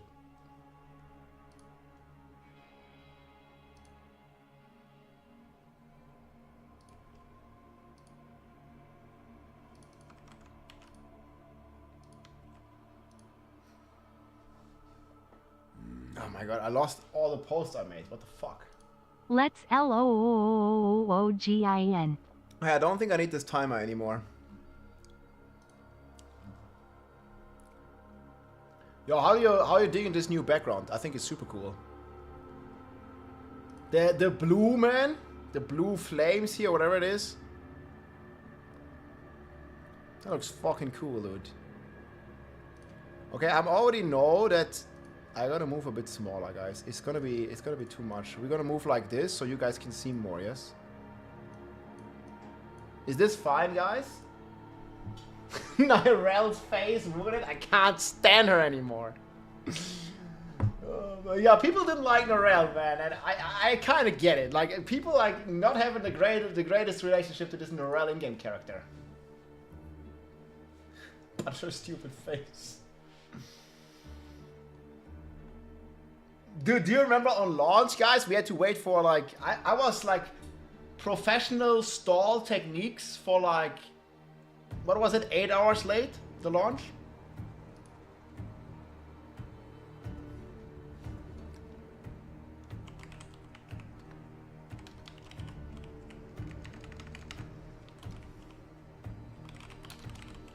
Campfire is alive.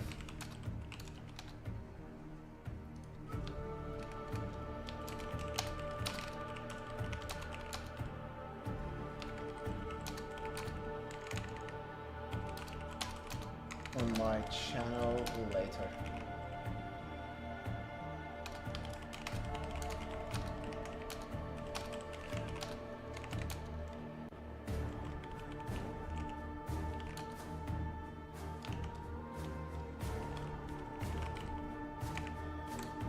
You think we'll learn about season 4?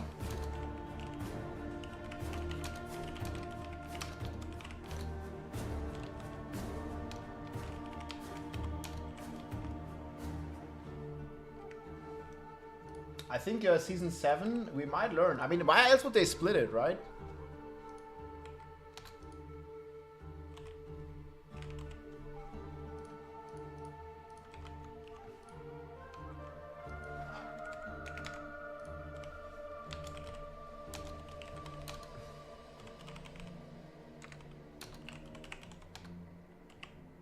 I just believe, man.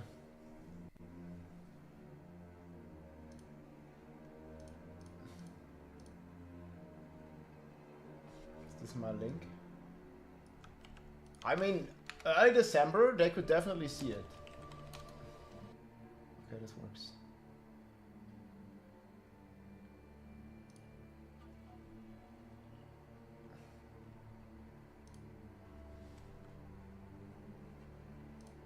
Okay, can you guys see this?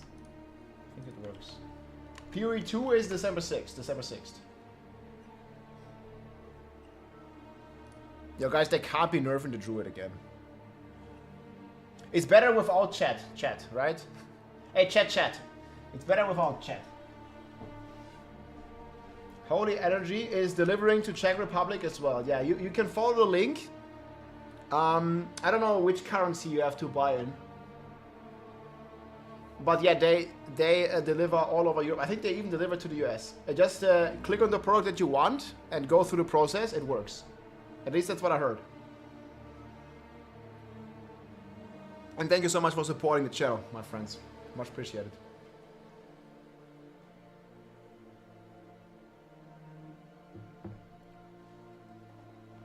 Narelle needs a nerf. Do we go other background, guys? I don't really have anything blue. I have this one as blue. But it's not as nice. Like, we have green.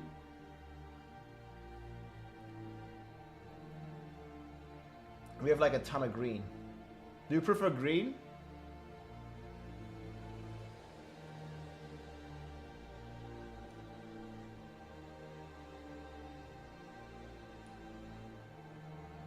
I'll stay red.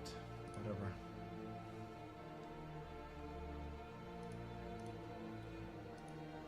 This is a Path of Exile Diablo 4 livestream.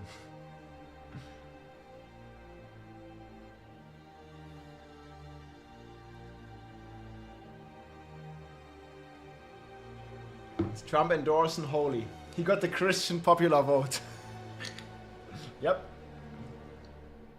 In Jesus Christ he believes. Holy macaroni. But also in holy, my friends. Good. Delicious drinks. Which class is gonna be the strongest after the patch? Any thoughts? So I think the strongest class is Spiritborn right now. And after the mid-season patch, I firmly believe that Spiritborn is still the strongest class. I don't think it's gonna change. No, it's gonna be Spiritborn before and Spiritborn after, guys. Unless they giga nerf it. Like, if they giga nerf it, man, rip season anyway. Yeah, sadly I agree. I mean, I know. Like, it's crazy out there.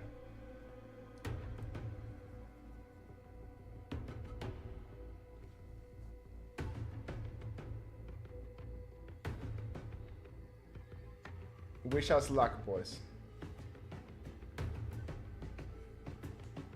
Okay, which Wi-Fi am I connected? Okay, I'm connected to Starlink. That's good. Easy peasy.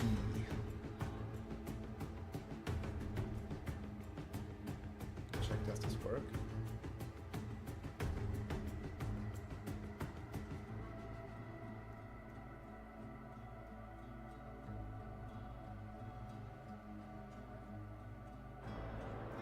I'm online on Starlink, boys. No lags. It works. You see this? Pog.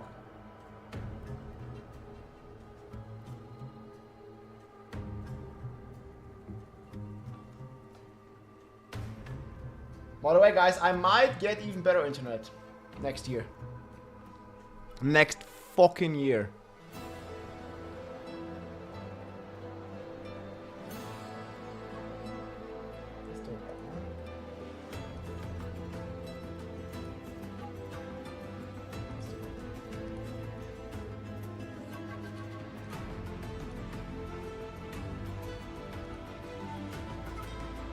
We could also go like this.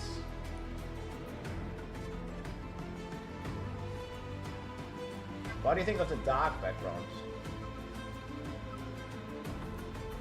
I'm digging this one. We're Dark Maga. Yeah, I got Starlink. I got it installed. Yeah, we're live on Starlink now, man. Let's go. Actually, I can show you the Starlink app.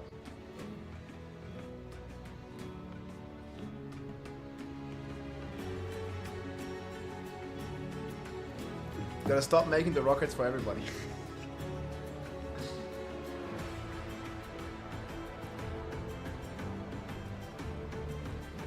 The Wi-Fi is called Starlink W. Wait, is this music that loud?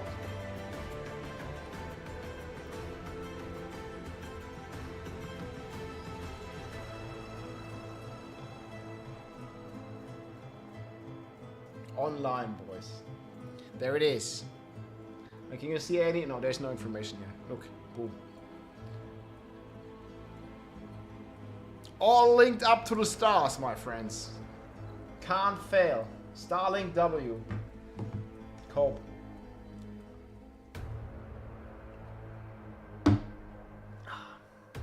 Okay, I like this now.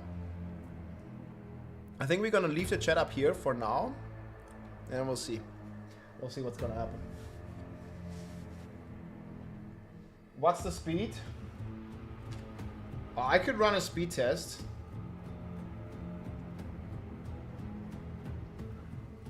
And you see, there's no IP here, right? This is my speed test. Fuck, you can't even see. It's like 88 megabytes per second, which is pretty good.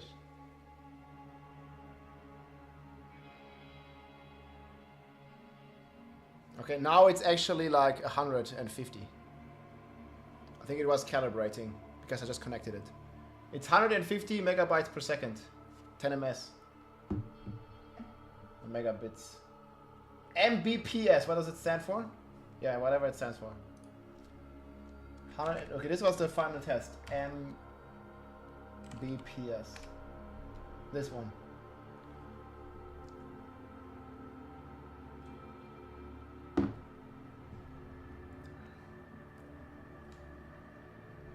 PoE 2 is coming for Diablo 2. Yeah.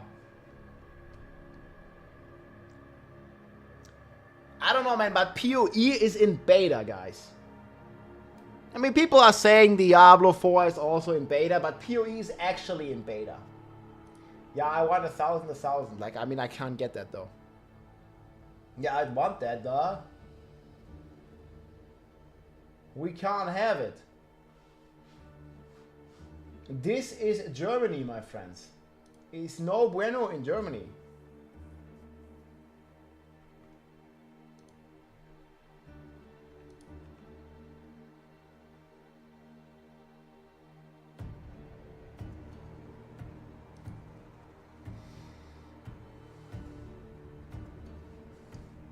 The druid of the internet. Hey, why do you keep bullying the druids? They're gonna nerf the druid. That's already like undeniable. They'll nerf it.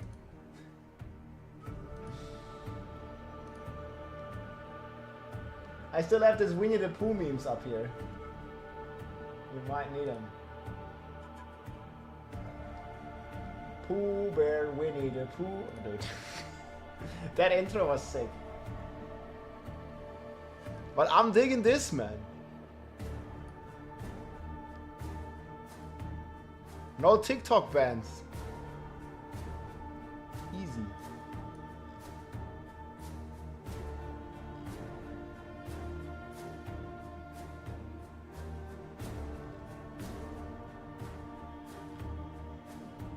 It's gonna be wild.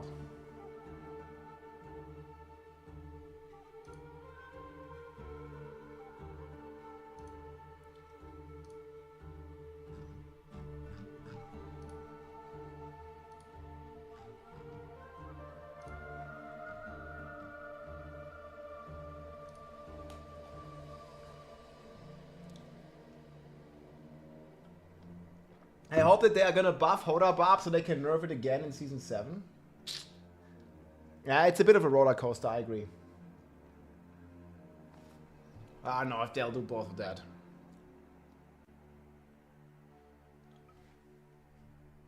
Let me go full screen, there we go.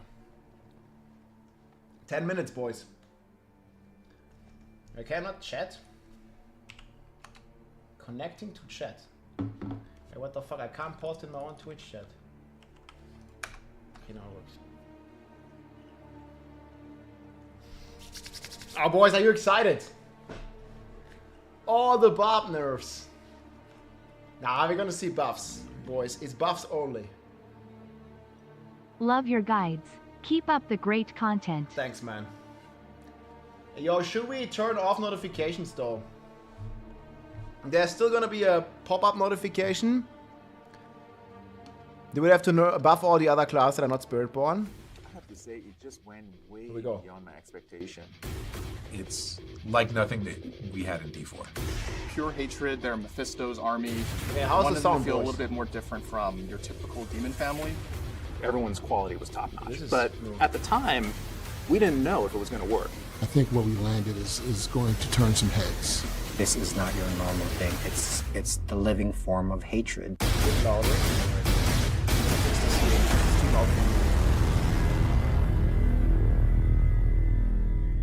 The new monster class that we get to introduce, they're called Hollows. Good now? These Hollows have She's actually been around quiet. for like millennia.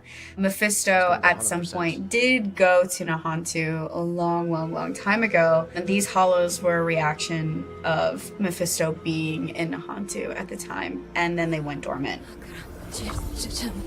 Suddenly they're gonna scream, guys. Mephisto in the Soul Stone seems like the right thing to do for Nero, but it has a chain Holy, reaction my friends. that I don't think anybody was prepared for. Oh no, we're not prepared.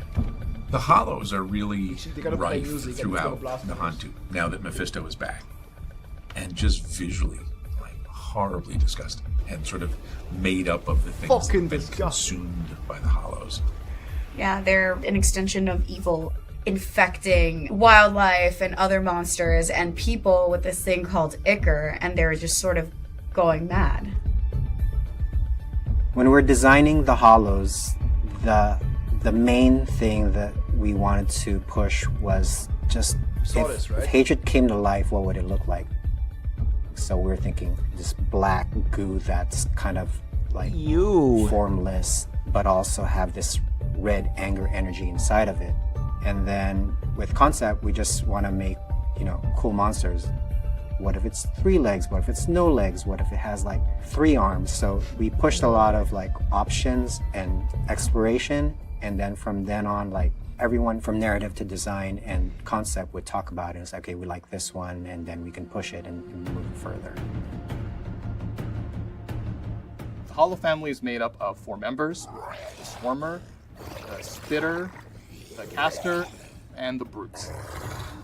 A big thing for me was that the family need to be overwhelming without just relying on pure numbers. So they're going to get stronger over time if you let them fester their hatred, after all.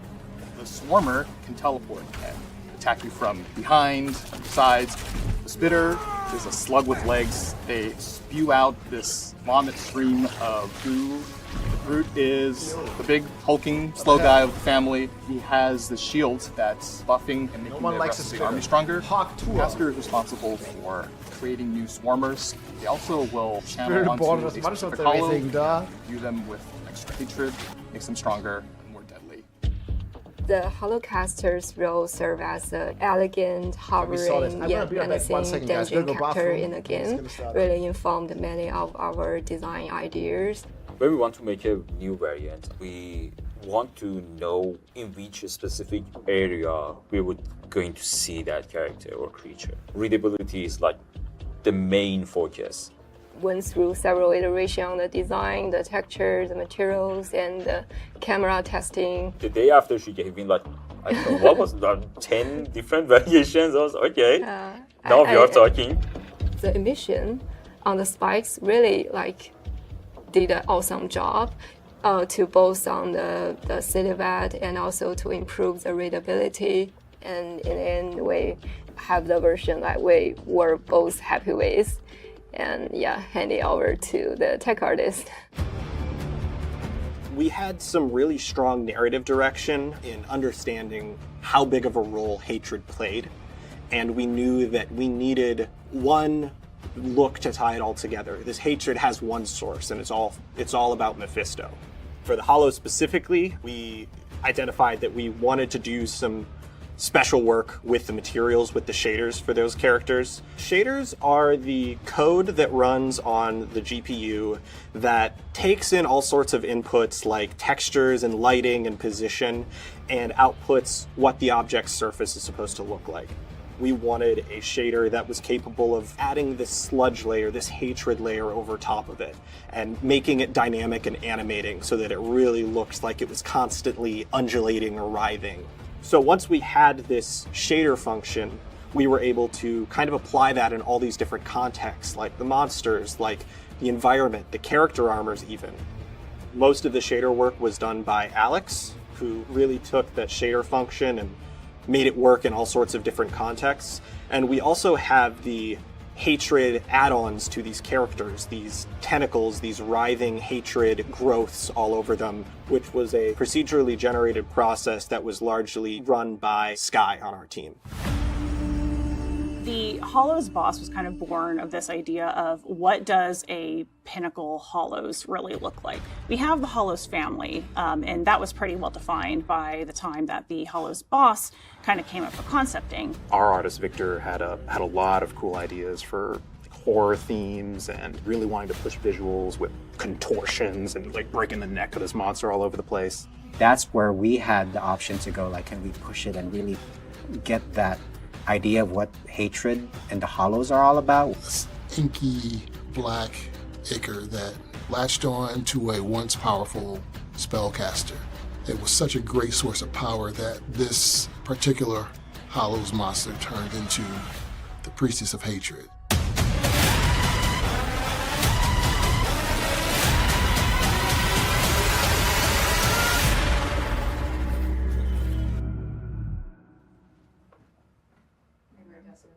It's time, boys.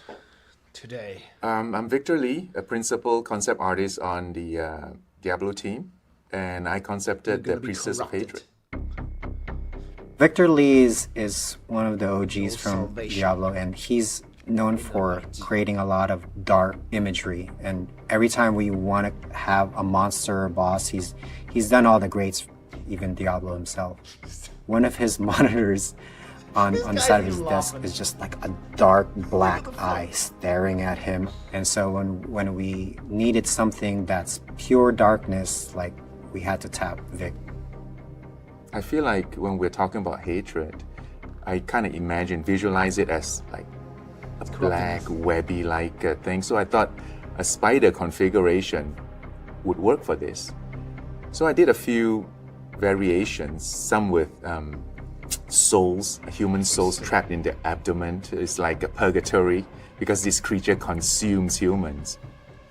I have this nagging feeling for a long time that why I felt it's not working. It's not vibrating. No matter how interesting the design is, I'm not pushing the boundaries. So I basically rethought the whole thing. A lot of our creatures are just like raw aggression. It's just muscly and just brutal. Maybe this one is more insidious. Brutal. I like What if the human figure is not controlling the hatred, but it's the other way around? Like the hatred is actually mocking humanity. It's like dragging a puppet around.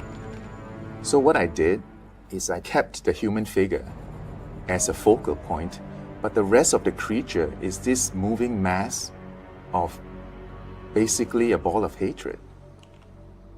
It broke a lot of rules, but I just felt like this just fits.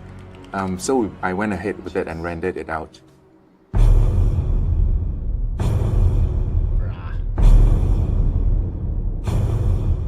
I was looking at the concept for the first time with the designer on the feature, Charles, and we were kind of in this stunned silence for a little bit because it was this reaction of, this thing is so cool. And then we started thinking, how are we even going to make this thing move? Typically, our monsters are bipedal or they're quadrupeds. How's it gonna move? We can't rely on walk cycles anymore. How's it gonna rotate? We can't rely on, the built-in rotation stuff without it looking weird as hell. It was clear that in order to make this animate and look natural, we were gonna have to pretty much dive into uncharted territory. We wanted it to move in a very unique way. We wanted it to somersault through the air and be super unpredictable and zippy and just have ridiculous animations as those tentacles are flying all over the place. We had that narrative and kind of drive to make it formless, and with our conventional rigging that we couldn't do that.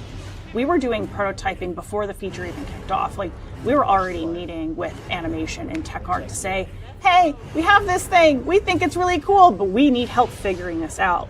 So we had a lot of early collaboration, which was really what set us up for success. When the animator came back with it, going from post to post rather than your normal animations, I was like, yes, that's it. That's what hatred should feel like. And just one-shot it, boys. That's us. When you first find the Priestess of Hatred, it's going to look like a lifeless human corpse And you're like, this doesn't look like a boss fight. I'm in a boss arena, what's going on? But as you approach, you see that the body gets pulled into a giant pool of hatred, and then out of that pool of hatred comes this giant mass of tentacles. And that is the boss. That's the boss. So after animation, it gets to come to me, and I get to do all of the really cool visual effects at the end, show what those tentacles are doing when they impact the ground, when they slap something, when they hit the player. It really brings the entire thing together.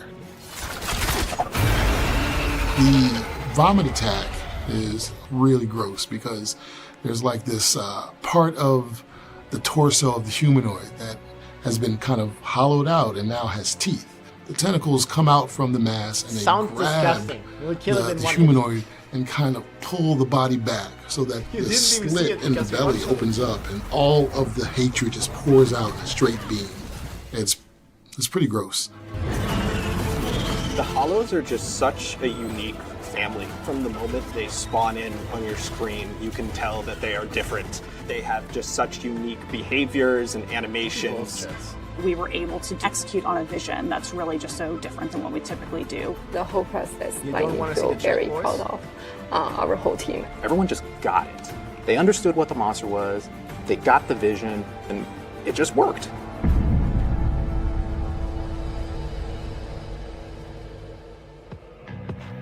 The eye on the screen has many functions.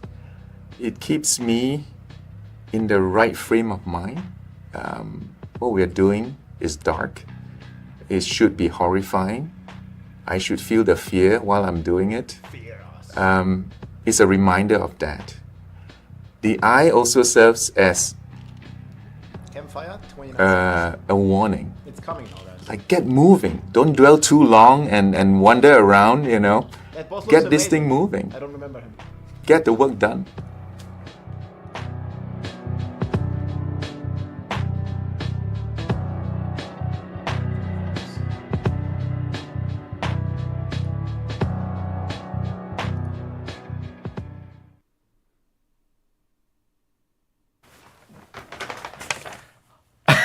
Hello. I'm just like shuffling papers, trying to grab something really quickly.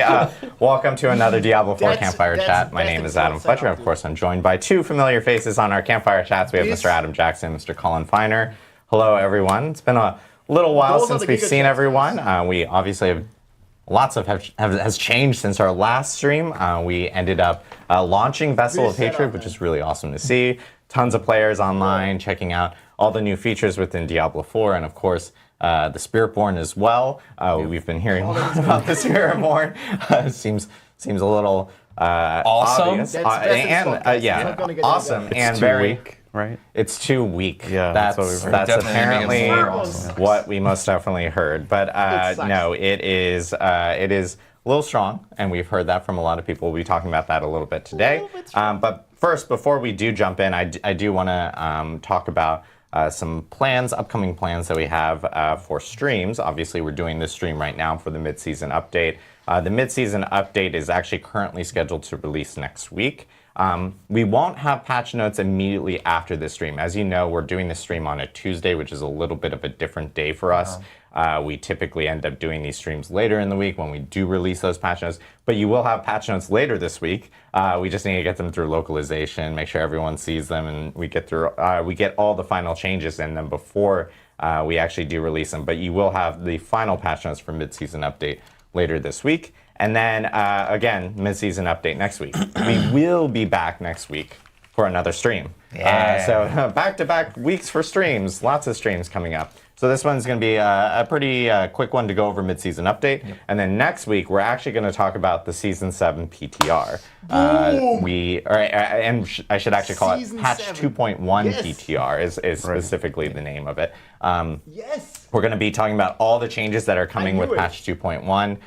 That stream is also going to be a little earlier than when PTR is planning on actually starting. That's only because for those here in the US that are aware of it, the Thanksgiving holiday is coming up towards the end of November, and we won't have people in the office. So we want to make sure that we can do the stream a little early and talk to everyone about the Patch 2.1 PTR before the end of the month.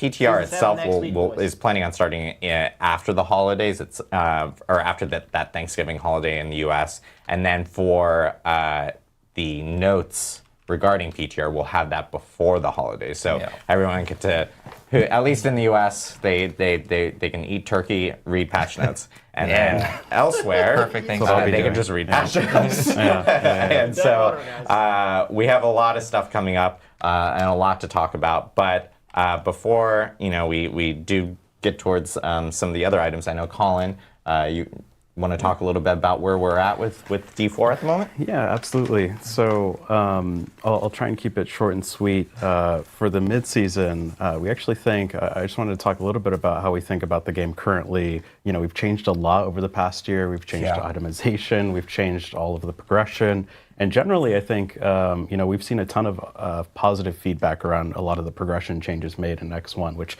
is fantastic. We're really excited to make a lot of these changes. I think it's hit a lot of the goals in terms of opening up what builds you can actually play and experience a lot of the end game, which is great. Of course, there's, Spiritborn kicking ass and Pit Tier 150, but otherwise, there's a lot of builds that sort of can cut it in the end game, starting in Torment 1. And I think that's been super sort of successful for us. And I also think a lot of the sort of itemization changes we made in terms of ancestral items, we think that they're a little bit on the low side. We'll talk a little bit more next week in the PTR in terms of buffing those. But we think it's actually pretty cool that there's those chase items that people are looking for.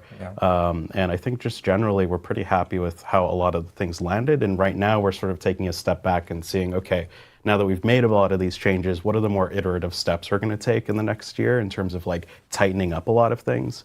Full disclosure, I think we missed the mark a little bit on material tuning and things like that. So we're not looking had to do a couple updates on material tuning. Just a couple. So we're really looking at tightening up a lot of those things and sort of making more iterative changes to the overall progression of the game. And we hope that creates some more stability, and that sort of lets us, put more time and focus on balance and adding more things and sort of leveling up the game in that sort of way. Yeah, just thinking back a year ago, so much has changed in our systems, right? Yeah. We did all of our combat math over again. We changed resistances.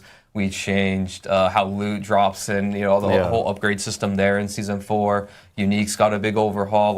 There's been so much change in things. I'm looking forward to having a chance for things to kind of settle down and we can fine-tune and refine the existing systems that we have now that we have so many ways of progressing your character, making yourself stronger.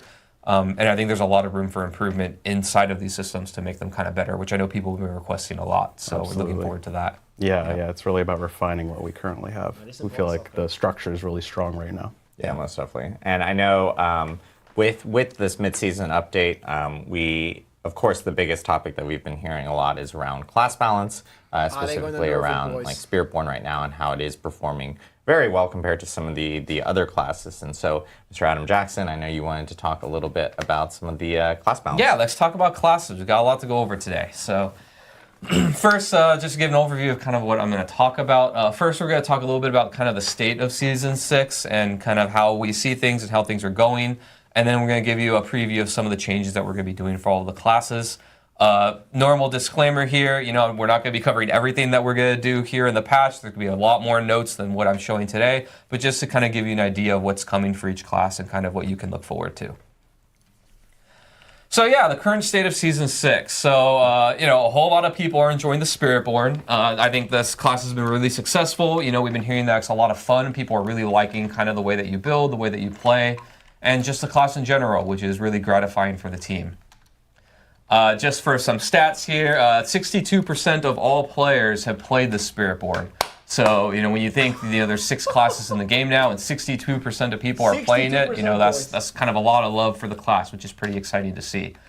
And to give you a basis of comparison here, the Sorceress in Season 5 was the most played class, and she was at 32%. Oh, man, so, to give you an idea, and that was, Lightning Spear meta, and, this class was really, really good. A lot of people had fun. And so you can kind of compare there of just how many people kind of logged into the expansion and enjoyed that. So that's pretty exciting. Yeah, just a few, right? So kind of the state of the game. The Spiritborn is performing quite a bit better than other classes, which we want to dig deep, do a little bit of a deep dive into how and why and how we think about it. Largely, a big culprit of this is actually due to unintended interactions that the class has with how some things scale and other issues. But then there's also another component that there are some balance issues with the class itself. And so it's pretty easy to conflate these two and be like, well, how much of the power is due to bugs or unintended interactions, and how much of it is just some things have high numbers? We do think it's a bit of both, but the unintended interactions, I think, are the lion's share of what's going on here. But on the bright side, the other classes are actually performing fairly well when compared to one another. So if you look at, Barbarian compared to Necromancer, or Druid compared to Sorceress, they're actually pretty close and competitive when we see pit tier clears and other content, how they're doing, which is a really good sign for us. I don't know about the Druids, though. So when we're thinking of kind of what we're going to do going forward and how we balance the game, there's kind of two really statements that we need to think about when it comes to balance. The first one that's really important is we want players to feel strong and powerful and to kind of feel like they can break the game and find these crazy builds and do awesome things with. Feel like. And then on the other side of the coin, we also want kind of, class balance and parity when it comes to their power level with one another, right?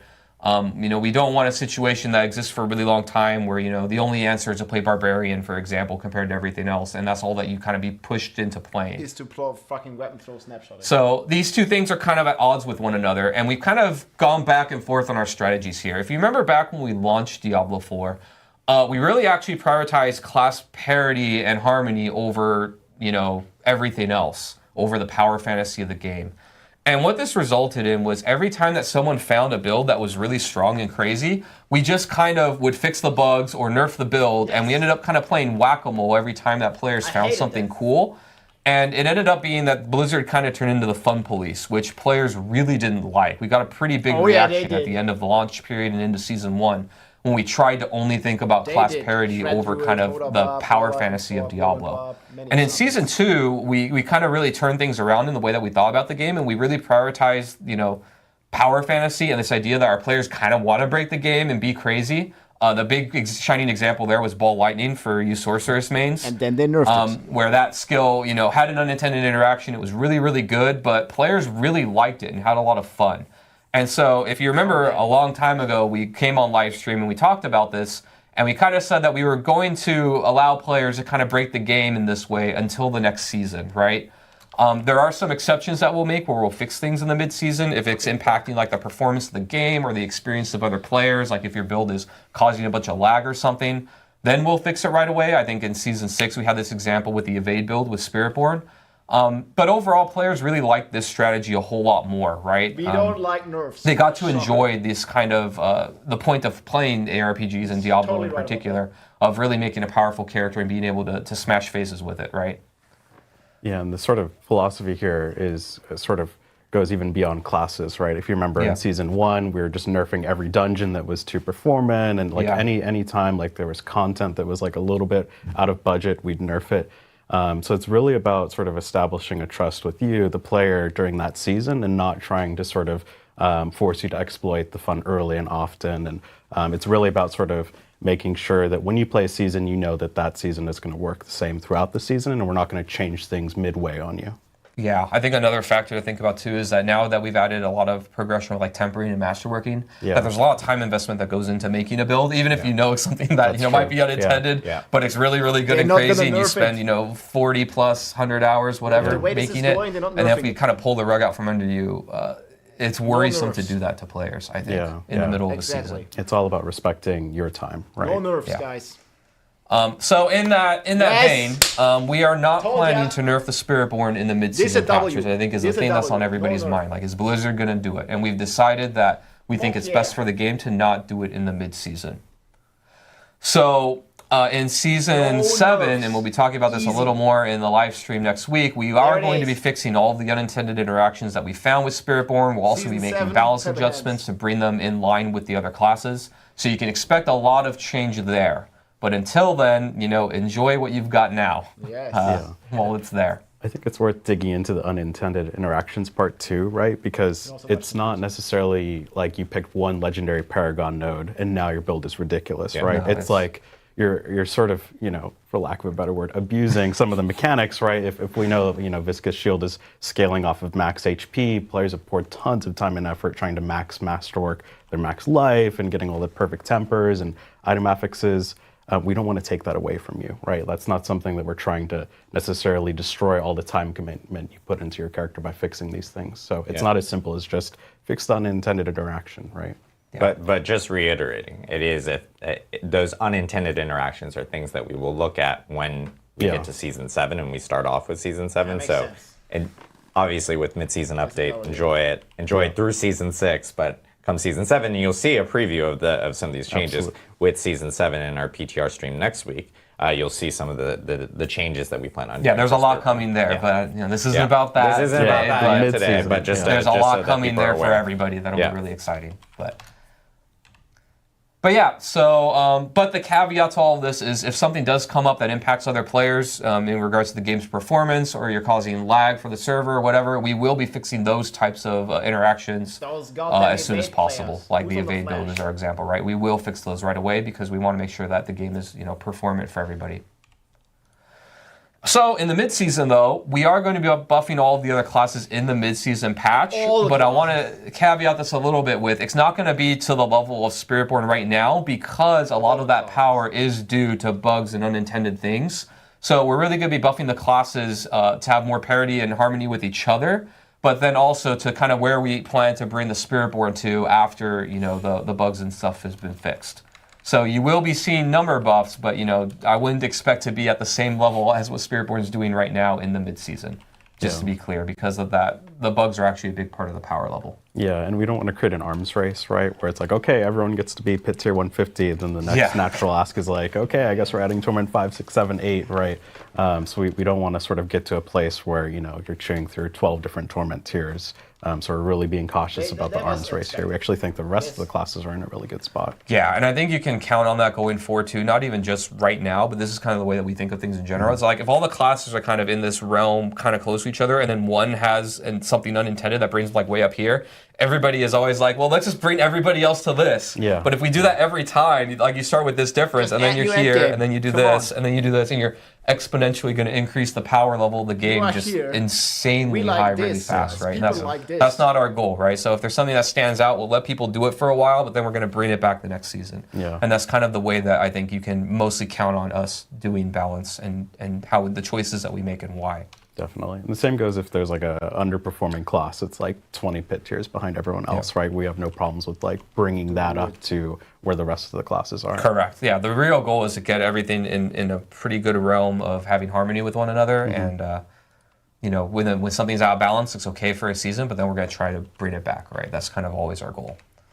No nerfs. So yeah, let's get into the class updates for all the classes. We're just going to be going through one by one and kind of giving you a preview of what to see. Again, this is only a preview. There's more than what we're going to show on screen. Yeah, way more. Yeah. Right? This is just like a couple examples within the stream itself. And of course, again, just a reminder, patch notes later this week. Once we get everything kind of sorted, we're abnormal time for a stream on a Tuesday. Normally we do it on Thursday and usually have patch notes then. So it's gonna be expect on Friday. The patch notes later this week. Yeah, let's get to it. So starting off with Barbarian, we got some baseline core skill buffs for pretty much all of them, right? You can see here, Upheaval, Hammer of the Ancients, Double Swing, and Rend. Basically, we always hear it that they have a little bit of trouble leveling. Their late game is really good, but just getting there it can be a little bit painful. So we're just going to be squeezing up those numbers a little bit more. So you'll have a better time leveling. You'll also be a little bit stronger overall, but all the builds will get a little bit better. It's cool. Hold on. And then also we have some buffs to underperforming legendaries and uniques. Here's an example with an aspect, Battle Mad. You can see here in the before, kind of what's on live right now, is it's basically just a way to give you berserking, rewarding you for weapon swapping. And now we're adding a hefty multiplier to it. So now this is going to be a real offensive aspect that's going to give you, a bunch of power. You're going to get up to a 40% damage buff when you're doing the weapon swapping mechanic. So we've kind of finding these places where we can input damage or these underused legendaries or uniques, and then adding a reason to make them more compelling. Next we got Druid. So all of the Druid's key passives are getting buffed. I'm giving a couple of examples here, but I'm pretty sure all of them the numbers went up. So Lupine Ferocity, you've got the crit damage going from 70 to 100% bonus, and then the bonus damage to injured enemies going from 140 to 200%, which is pretty meaty. And then the one with Nature passive, that buffs your companions. That bonus damage is going from 60 to 80%, which is a pretty big amount. And then also legendary unique buffs in the same way of the Barbarian. So here, this is an offensive aspect, even though I'd argue it's kind of more utility, but the Storm Chasers aspect where it makes your tornadoes smart, where they seek enemies. We're just adding a pretty good multiplier to that. So tornado builds Rejoice, you're going to get up to 50% more damage now, just from taking this aspect that you were probably taking anyways. So just making you happier to take the same things.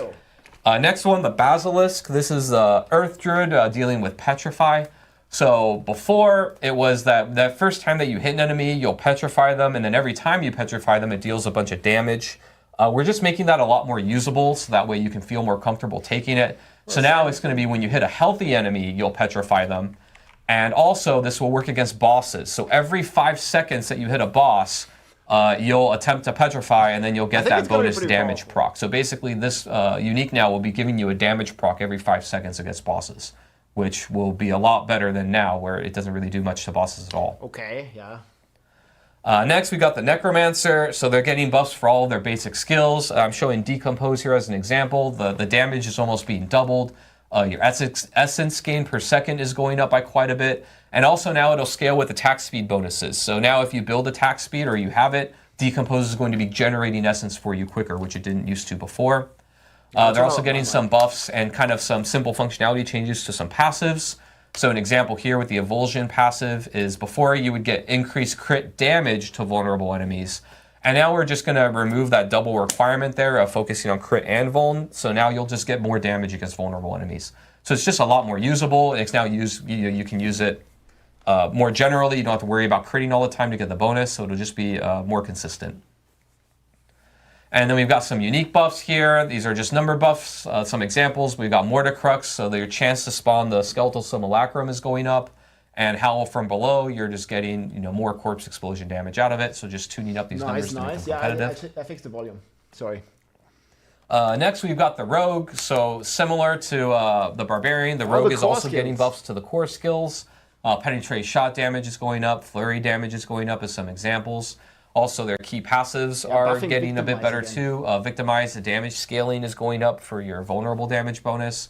And Precision is going up by a pretty hefty amount from 15% to 20% of your crit damage bonus. So they'll just be a lot more potent. And next we've got the Sorceress, kind of keeping on the theme of buffing key passives. So this one we're actually doing a bit of a functionality change. So Combustion before used to be that you get a big multiplier to your burning damage, 60%. And then after that, we kind of wanted to reward you for putting different burning sources on enemies, and you would get a little bit of a bonus per source. Now we're doing away with that second part, so you're still getting the burning damage buff just across the board. But now we're actually going to tie it to itemization, so now you'll just be getting an additional multiplier based on your damage to burning enemies bonus. So now you're going to be looking for that, in your gear and your Paragon and other places, so you can now just really buff up the burning damage, and you don't have to worry about putting a bunch of sources on enemies. It's a good way to scale damage. Next, in a similar vein, Avalanche. This key passive is just getting better and is going to be tuning into a damage bonus as well. So before it was that your Frost skills have a lucky hit chance to make your next cast of a few different skills consume no mana and be stronger.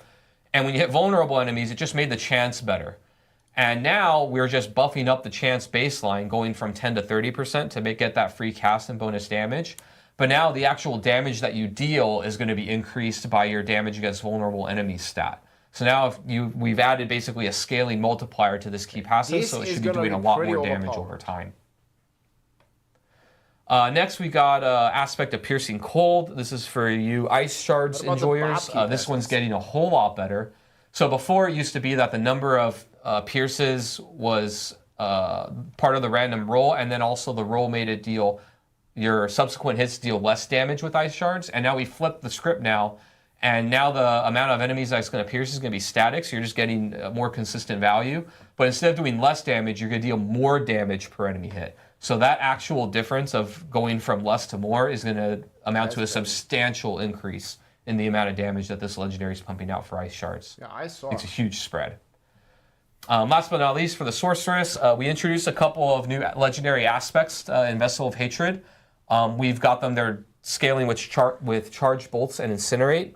And both of these aspects were dealing what we call flat damage, or it was like a certain damage amount, and it didn't really scale up as you scaled the skill up. And we've changed that for both of these. So the aspect of Charge Flash and the aspect of Overheating, will now both scale as you get more Charge Bolt or more Incinerate damage. These ones will be dealing a lot more damage as well. So these ones will just scale with you and be a lot better over time as you get stronger. And next, last but not least, we got the Spiritborn. So we did do some changes here. We really mostly did small buffs to skills that haven't really been being used or seen less success. So we got Razor Wings here. The damage is going up a bit. And also, Razor Wings used to have actually a set cooldown between casts. And now we remove that cooldown, so now you can actually cast Razor Wings faster as you build attack speed like all other skills in the game. Yeah, look at this. We also did some small buffs to Withering Fist. The poison damage went up, the slow went up, and one of the upgrades will now spread to more targets when you use it. And then we also got some buffs to Toxic Skin, which isn't really seen much play by players. We basically just did some small buffs to its damage, both baseline, the enhancement, and one of the upgrades, the variant. This is the reverse flash build, guys. These are mostly just on the skills that people aren't actually using right now. Yeah. Correct, Our goal isn't to like make the Spiritborn even stronger. No, this is tuning within the builds. We're most definitely seeing chat, and they're like, "Wait, Spiritborn buffs," and it's like these are like skills that really no one is using. So we want to make sure that. I mean, I can just buff Quill Volley. There you go. Yeah, there we go. Yeah. Most definitely needs buffs. Apparently, no. But it's for things that we just haven't seen a lot of play within Spiritborn players. And I know a lot of players are looking at some of the numbers, and they're also. These are just like baseline numbers on some of these skills. Obviously, there's a lot of interactions that happen beyond that, from tempering to the gear that you have and everything like that, that will end up obviously enhancing those even more. So we're expecting to, as Adam mentioned before, we're not expecting to see the other classes jump up to the same power as the Spiritborn, because the Spiritborn, again, is using some unintended interactions right now, but those will be addressed in Season 7. So with these classes specifically, they will get some additional buffs so that they can stay competitive amongst each other. They're staying together as a pack, but being a little bit stronger here with the the idea with Midseason, this is probably going to be true with most Midseason updates, is that we're trying to move everything a little closer together, and also to set up for the next season where there will be a lot more upheaval. Yeah, right? So we're like prepping everything to be kind of close. And then, upheaval. Oh yeah. I was like, ha ha ha. But you know, we're getting ready for season 7, which will be a lot. We need upheaval buffs, please. Cool, awesome. Well, I know we have again, Adam had mentioned that this is just a very small. Rot of Keg W. It's a lot more than just that. There's a lot more than just what we showed here. That would be the shortest patch notes ever. But we do actually have a patch notes coming out later this week that will have all the different class changes and everything with the mid-season update. We do have a few other things that are actually also hitting related to rune words, and a thing that a lot of people have been talking about. Which is shrines specifically. Yes. So we can shrines. What's wrong with shrines? What's wrong with shrines? What's wrong with the conduit shrine that I don't purposely ignore? Yeah. You mean the real cursed shrine? There you go. All right, jumping into rune words first. We are doing some tuning changes to rune words. I will tease a little bit that we do have some more impactful changes coming in Season 7, so tune in next week for them. But in the meantime, we did do some rune word buffs to ones that aren't being used as much, mostly by lowering offering costs. Some examples here, we got the Moni rune word. The offering that you get is increased from 25 to 35. The Ahu rune word, the offering is being increased a lot from 10 to 25 when hitting injured enemies. And then I'm just going to butcher it. I don't know how to say it, but the Se rune word. The wolf spirits are now always going to be unhindered. So, you know, we often run into issues where companions and things like that have trouble getting to enemies, but since, you know, they're spirits, so why would other things get in the way? So now they'll always be moving through enemies and getting to their targets a lot quicker. And then shrines, you know, heard some feedback that they don't really scale too well. So the artillery, blast wave, and conduit shrines will now deal more damage, and they're going to scale with you based on your level and your paragon level. So as you level up, as you get stronger, the shrines will be getting more potent with you. Even before it's going to one-shot everything on We're going to kind of test it, P150. you know, let us know how it goes, see if you actually enjoy getting them and want to get them now. We do see some room maybe to do some more things to buff them further if needed, but we're going to be trying this as a first step to see how it goes. Yeah, I know we've heard from a lot of people about, like, especially as you get to later levels and you're towards like Endgame and Torment 4, and a conduit shrine appears, and it's like, don't touch it because maybe that will make things slower, which it currently typically does for a lot of players, especially Spiritborn players. So it's cool to see updates to these shrines, and then of course, again, like feedback is really important for us to know, like, hey, did we hit the mark? Do we need to do additional things, or do we need to tweak anything? So let us know after you guys get a chance to check out the new adjustments to the shrine. So that'll be really important for us. Some other things that are coming down the line, we do have some in-game specific events and items that will be hitting here in the coming weeks is a little bit after mid-season update. We do actually have we're bringing back the Red Cloak Horror, which is part of the Midwinter Blight event that we had last year, and we'll actually have a blog that details all the benefits and rewards out of this. It's like XP benefits, of course, that do come with this specifically, which is really great to have on top of another event that's coming, which is Mother's Blessing. And Mother's Blessing will also be, we'll have that in the blog. That blog is going to be hitting on Thursday, I believe. So keep an eye out. For Eternal players, we also have a cool little thing, like kind of like a welcome back booster type of event for them, or maybe it's not an event. I don't know how to coin it, but like, Colin, what does that entail? Yeah, so we wanted to put together just something to get you back into the action. I know part of X1 ended up sort of marking a bunch of items as legacy, so we just wanted to give everyone a one-time booster to come back. We're going to level you to 50. We'll give you a build that we've made. We've made 3 different ones per class. You'll be able to use it. I'm sure everyone watching probably doesn't care, but we have, you will care about this if you haven't done this, is we're going to unlock all the altars of Lilith as part of that boost. So if you log in and just use it, and you haven't got all your altars, you get your altars for free. Just get it for free. Easy, nice. Yeah, so, and if you're a base game Diablo 4 owner, you'll end up getting, I believe, 1 of those boosts, and then if you're a Vessel of Hatred, you'll end up getting 2 of those boosts on Eternal characters, which is kind of cool. So it's if you want to jump back in or anything, and you know, especially after the changes with, there goes my earpiece. I've been fumbling with it all day, and now it's gone. But I know a lot of players, specifically with Season 6 jumping back in, they noticed, as you mentioned, a lot of the gear went to legacy gear, so this kind of gives them a way of being able to kind of recover some of that, immediately get back into it. Exactly. And then I believe we also have another free trial coming up for any new players that want to check out the Spiritborn. The Spiritborn will actually be part of the free trial, and that will be coming up here in the coming weeks. And so all this will be in a blog on Thursday, which is really cool. And then, of course, as we mentioned at the start of the show, we have another stream next week. We'll actually have a date for the stream later this week for players, so that you guys can keep an eye out for that. But that is our patch 2.1 PTR stream, and that one will be pretty beefy. We have a lot to talk about regarding patch 2.1, and of course everything that's going to be coming with Season 7.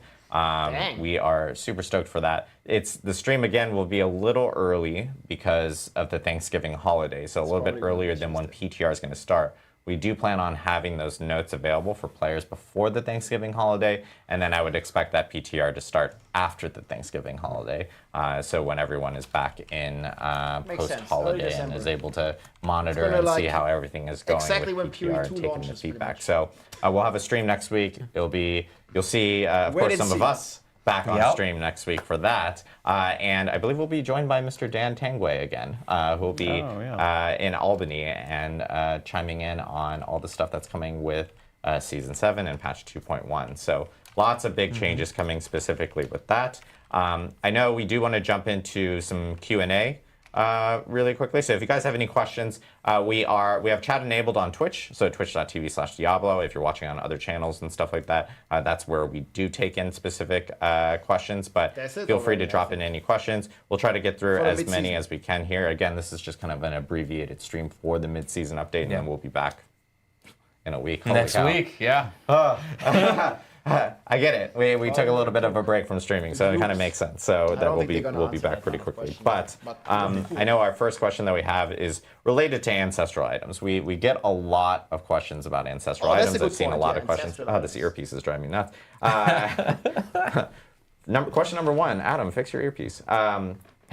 There's a plant right here, which you guys can't see, so I'm like having to read the screen. Any updates to ancestral items? Do you guys have any updates or news to share regarding that? Yeah, I know we saw a lot of confusion in terms of maxing out a lot of the Codex of Power. In X1, we actually added roughly what we call ranks, 5 ranks, to a lot of the legendary aspects that were ancestral only.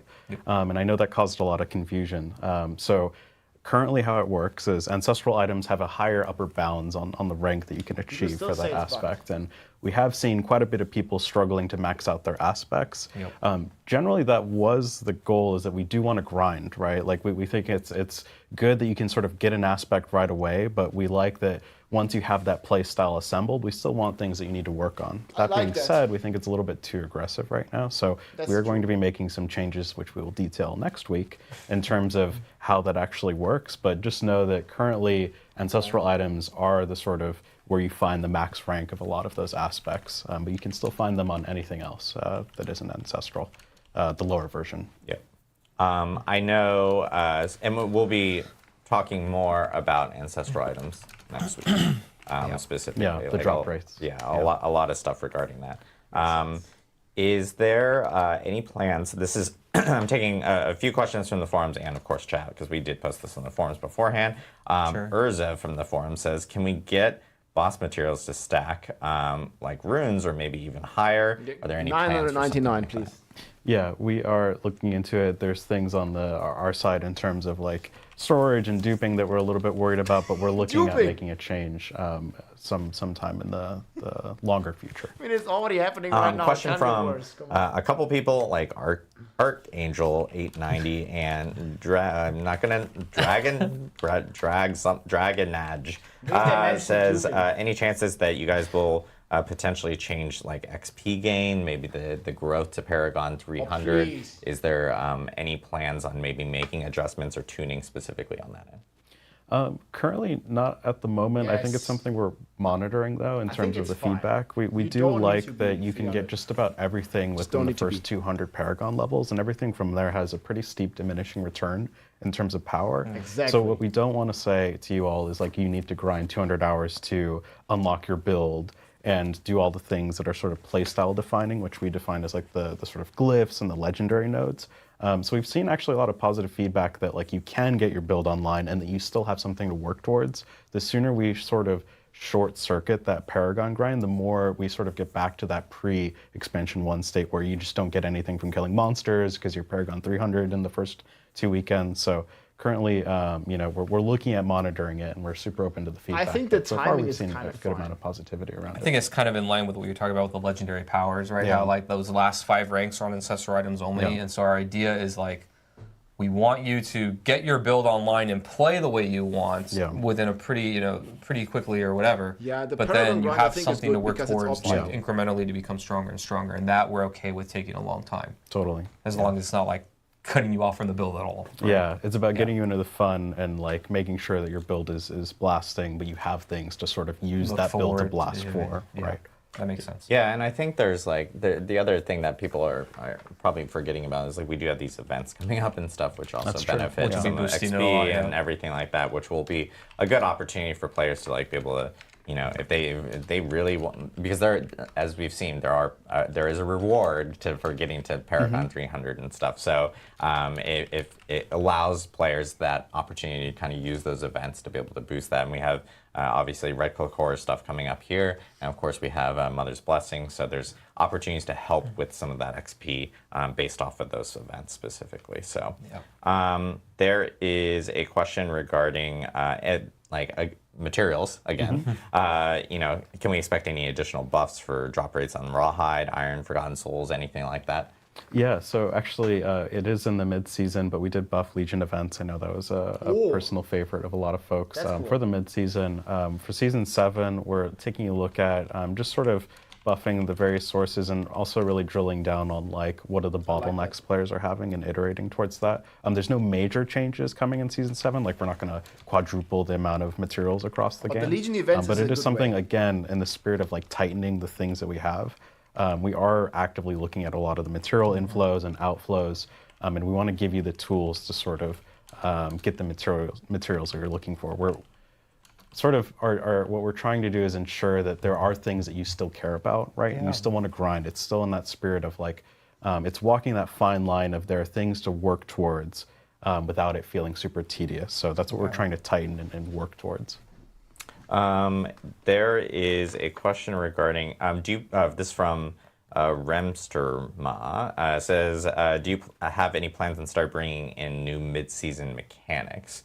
I think for that more so, I would expect like larger mechanics, content changes, and stuff like that to happen around new seasons. As opposed to a mid-season update. I think we look at taking mid-season updates, making tweaks to balance items or anything that we're hearing feedback Nothing surprising, from, though. so that we can spend most of our concentration and focus on really putting in some of these newer type of content pieces around new seasons specifically. Yeah, I think that going forward is mid-season is a time to just like tweak and iterate and rework existing things, but we're really putting all of our bucks on like bigger upheavals, larger changes, lots of new stuff into the beginning of the season. So next week will be pretty exciting. We got a lot of new stuff coming in, but that's where we're kind of targeting that to make that kind of next a big week is the real Campfire time boys to come back and play.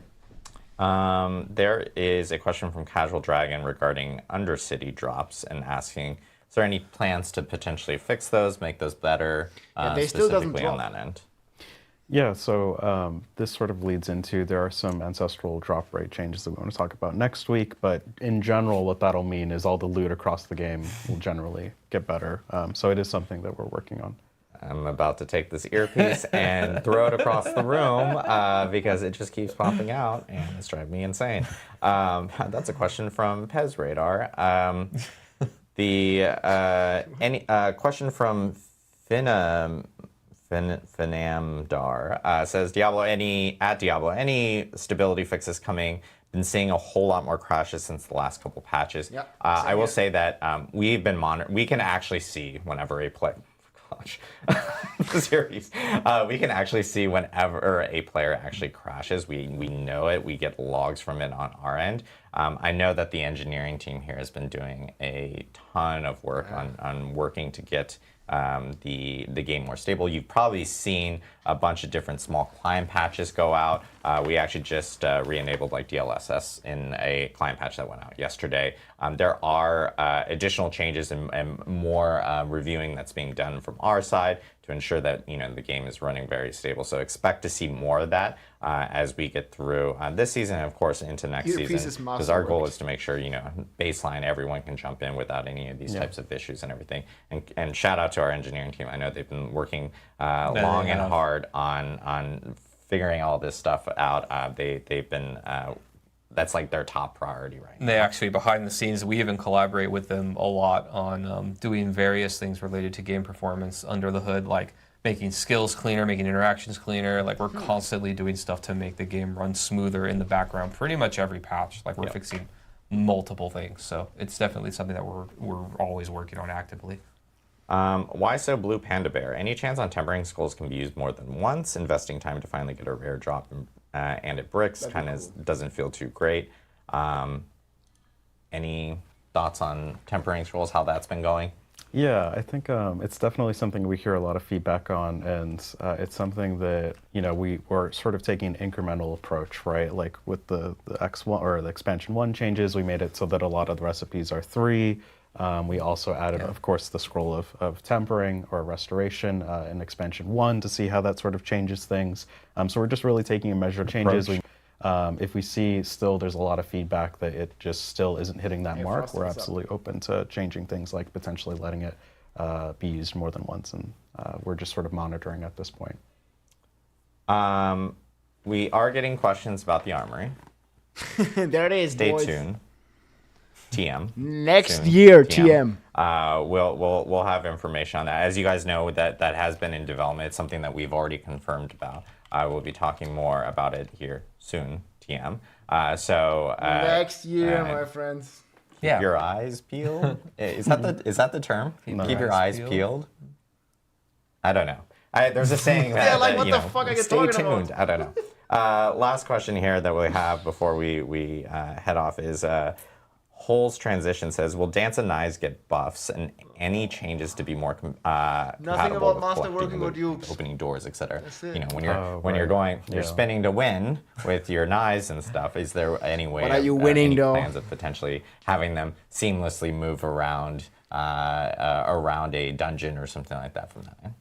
Nothing on my radar right now, but that's a good note to take. It's a good note to take. It's a good note to take. Rogues want to spin to win. Yeah. And I am never playing stop, it. I know ever. you have to do all this setup and snapshot, and then you have to like open the door. So we do know that it's a thing. Yeah. So we'll see. Well, Stay tuned. Stay tuned. It's another thing to stay tuned. So again, thanks again everyone for jumping in, providing questions and everything from our end.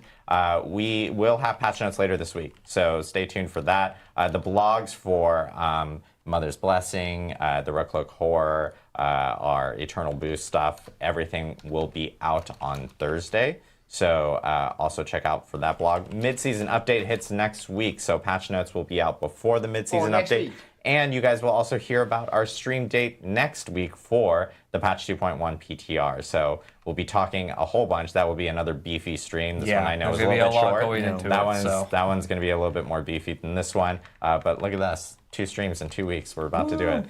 So we will see you guys next week. Again, huge thanks to Colin, Adam, for joining us.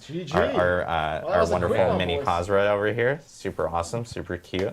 Love you, Aaron. So, Super awesome thank you guys. We'll see you guys next week for our patch 2.1 PTR stream. And yeah, check out the blogs and patch notes later this week. Okay, see you guys. GG. That's it, guys. We're gonna have another stream next week. Now the big one is coming next week, boys. The big one is coming next week. The big one is definitely gonna be still coming. Well, so how big were the Bob buffs, guys? We need them, we need them. So, well, let's go back for a second here. So I think they forgot Whirlwind overall. But man, I was like kind of shocked to see how many people, I mean, we were kind of seeing it in the community, right? Like a lot of people playing Spiritborn, like there was a ton of us. After me again. Ton of us. Hey Diablo, thanks for the raid. Welcome in everybody. Yo, let's go. Oh shit, yo. We're gonna talk about it, guys. The raid drop. Hey, let's go. I think also on YouTube. Thank you so much, my friends. Well, I hope you enjoyed the show. It was a quick one, guys. Big information next week. We're gonna be talking and summarizing all this stuff. There's definitely quite a ton to get into. They did buff the Barbarian, yes. And they are buffing some of the cool builds that we already played before. Such as Razor Wings, as well as the Toxic Skin. And those builds are already extremely strong on the Spiritborn, I feel. Yeah, they buffed the Spiritborn. Not only did they not nerf it, they buffed some of the builds that are still pretty decent, I think. That are already decent right now.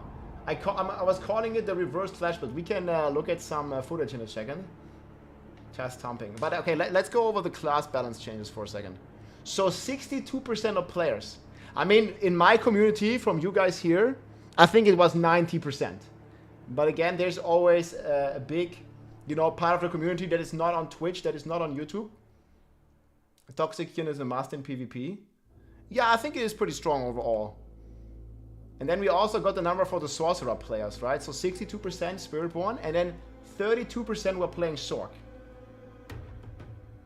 Nah, it was kind of like, if you were watching some of the stuff and what people were saying in the community, I think it was a high percent that there was no nerfs for Spiritborn, and I like that. I personally am a big believer, do not nerf it mid-season.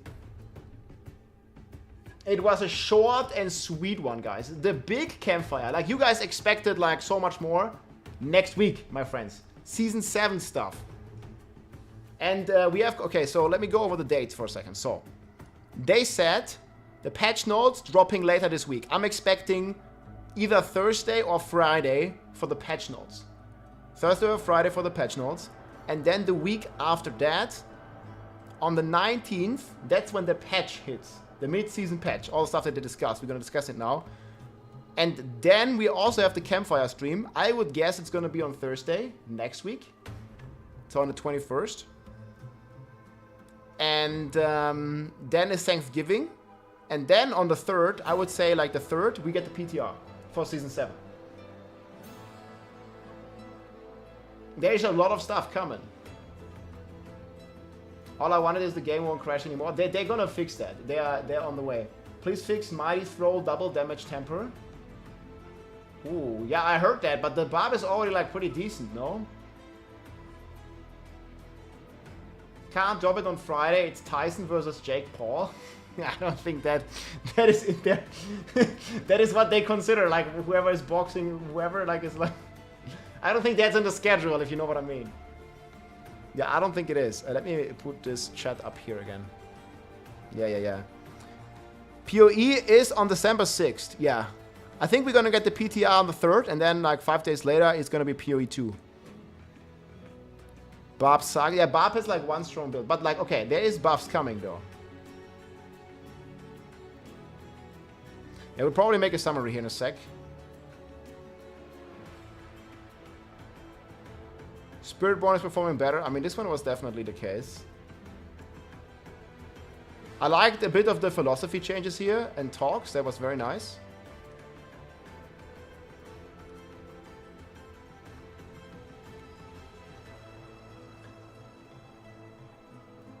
Yeah, guys, they said they're gonna address this.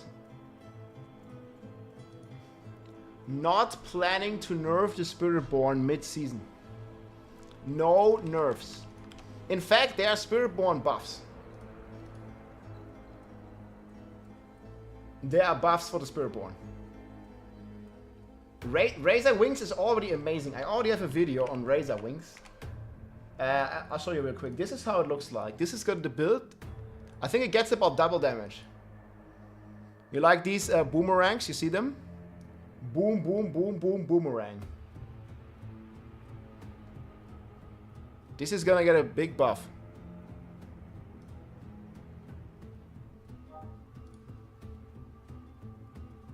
And I was already kind of blasting. I don't know what we did. I think we did like 120. Yeah, here. I mean, again, this is nothing crazy for the Spiritborn, but this is how the build looks in 120. I mean, obviously I had numbers on, but it was already pretty decent. And you can probably, with good gear, you can do what I'm doing here in 130, like speedrun it. I mean, it does enough damage, let's say. I don't even know if I attacked here. But yeah, it's basically like a blast hammered in from Diablo 2. And this one is going to be one of the cool new builds that I will be able to play next week. This is probably going to be the first build that I'm going to test. Because I already played it plenty and it was already pretty good. And then there's Toxic Skin. I don't know, what was the buff to Toxic Skin? They're buffing Toxic Skin on top of this.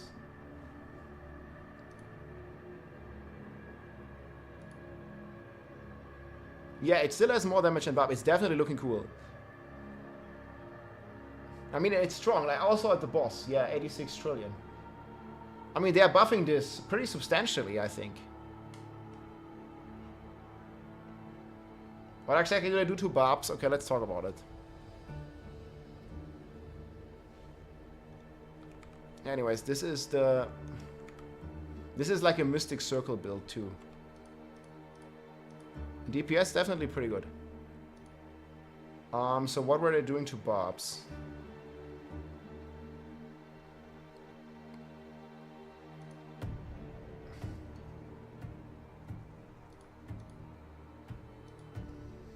This is Barbarian. Toxic Skin is a 26 buff. Man, you know, and okay, this is not the full patch notes. We're gonna get the full patch notes. But what do you notice here? We have Upheaval buff, Hoda buff, Double Swing buff, Rend buff. What is missing? All the core skills? Yes, that's right. Where the hell is Whirlwind? I mean, again, it might be in the patch notes, but like, why not mention it here? Yeah, like most, like 80% of players, they want to play Whirlwind Bob on the Bob. I mean, it might still be in there. It might still be in there. Whirlwind is no longer a core skill. New category, support skill. Man, people want to spin to win. There might be, I mean, there are some indirect buffs, like so this is like what I really like. There are some indirect buffs, right? This is buffing Whirlwind too, but not really significantly. You gotta swap weapons 8 times. That ain't easy.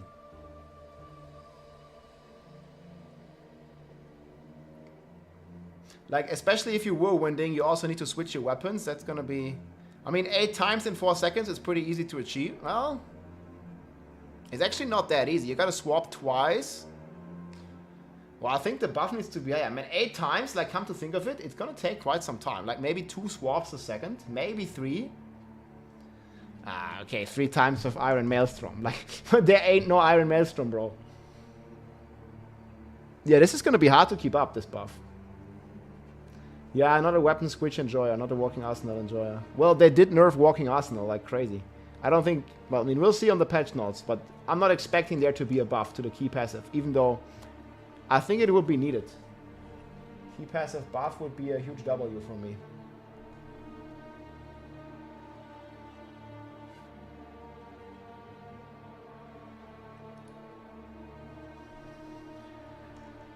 Remove the Paragon cost for gate nodes.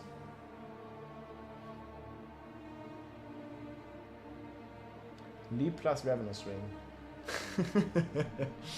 Yeah, okay. Sometimes we gotta laugh, huh?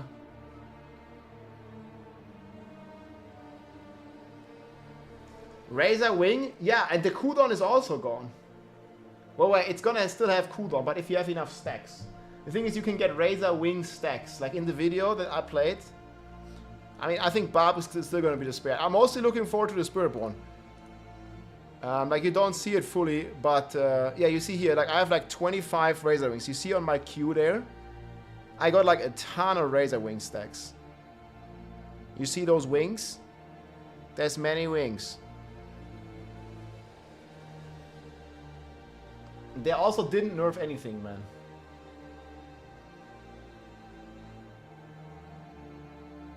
We can only real cook on Barb once we have the full patch notes. We don't have them. Holy tastes like Monster Energy. I mean, there's tons of flavors for Monster Energy, right? You'd have to choose whichever one you want, whichever flavor you want. There's a ton of different flavors. Here's the link. Yeah, hopefully they buffed all the key passes, but I feel they would have mentioned that.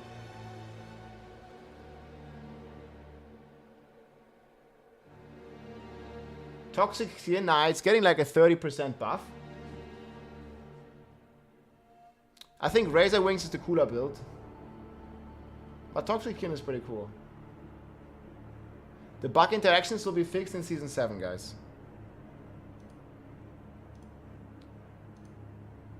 Not yet.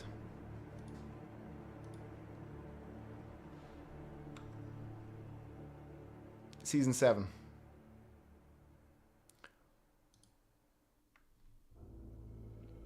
I'm really digging the Razor Wing changes though.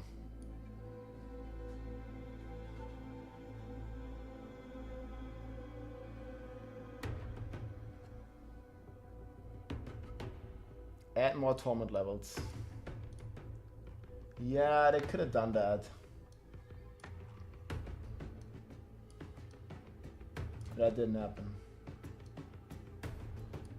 I mean, I'm digging the buff to the Spiritborn builds though.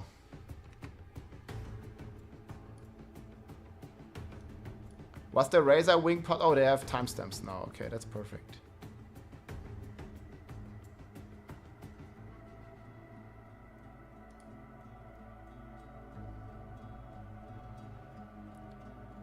Yeah, the runes are at the end here.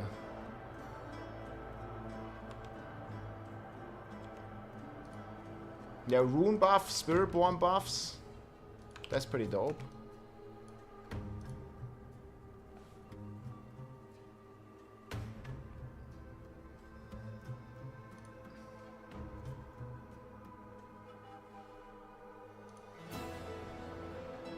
I found this pretty interesting, like these statistics.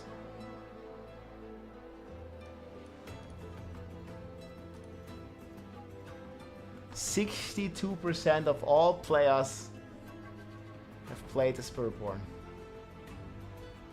And then like you can also like say a different statistic, like how many like of the total played hours are played on a Spiritborn. I think that number is even higher than 62. No, they're nerfing it next season.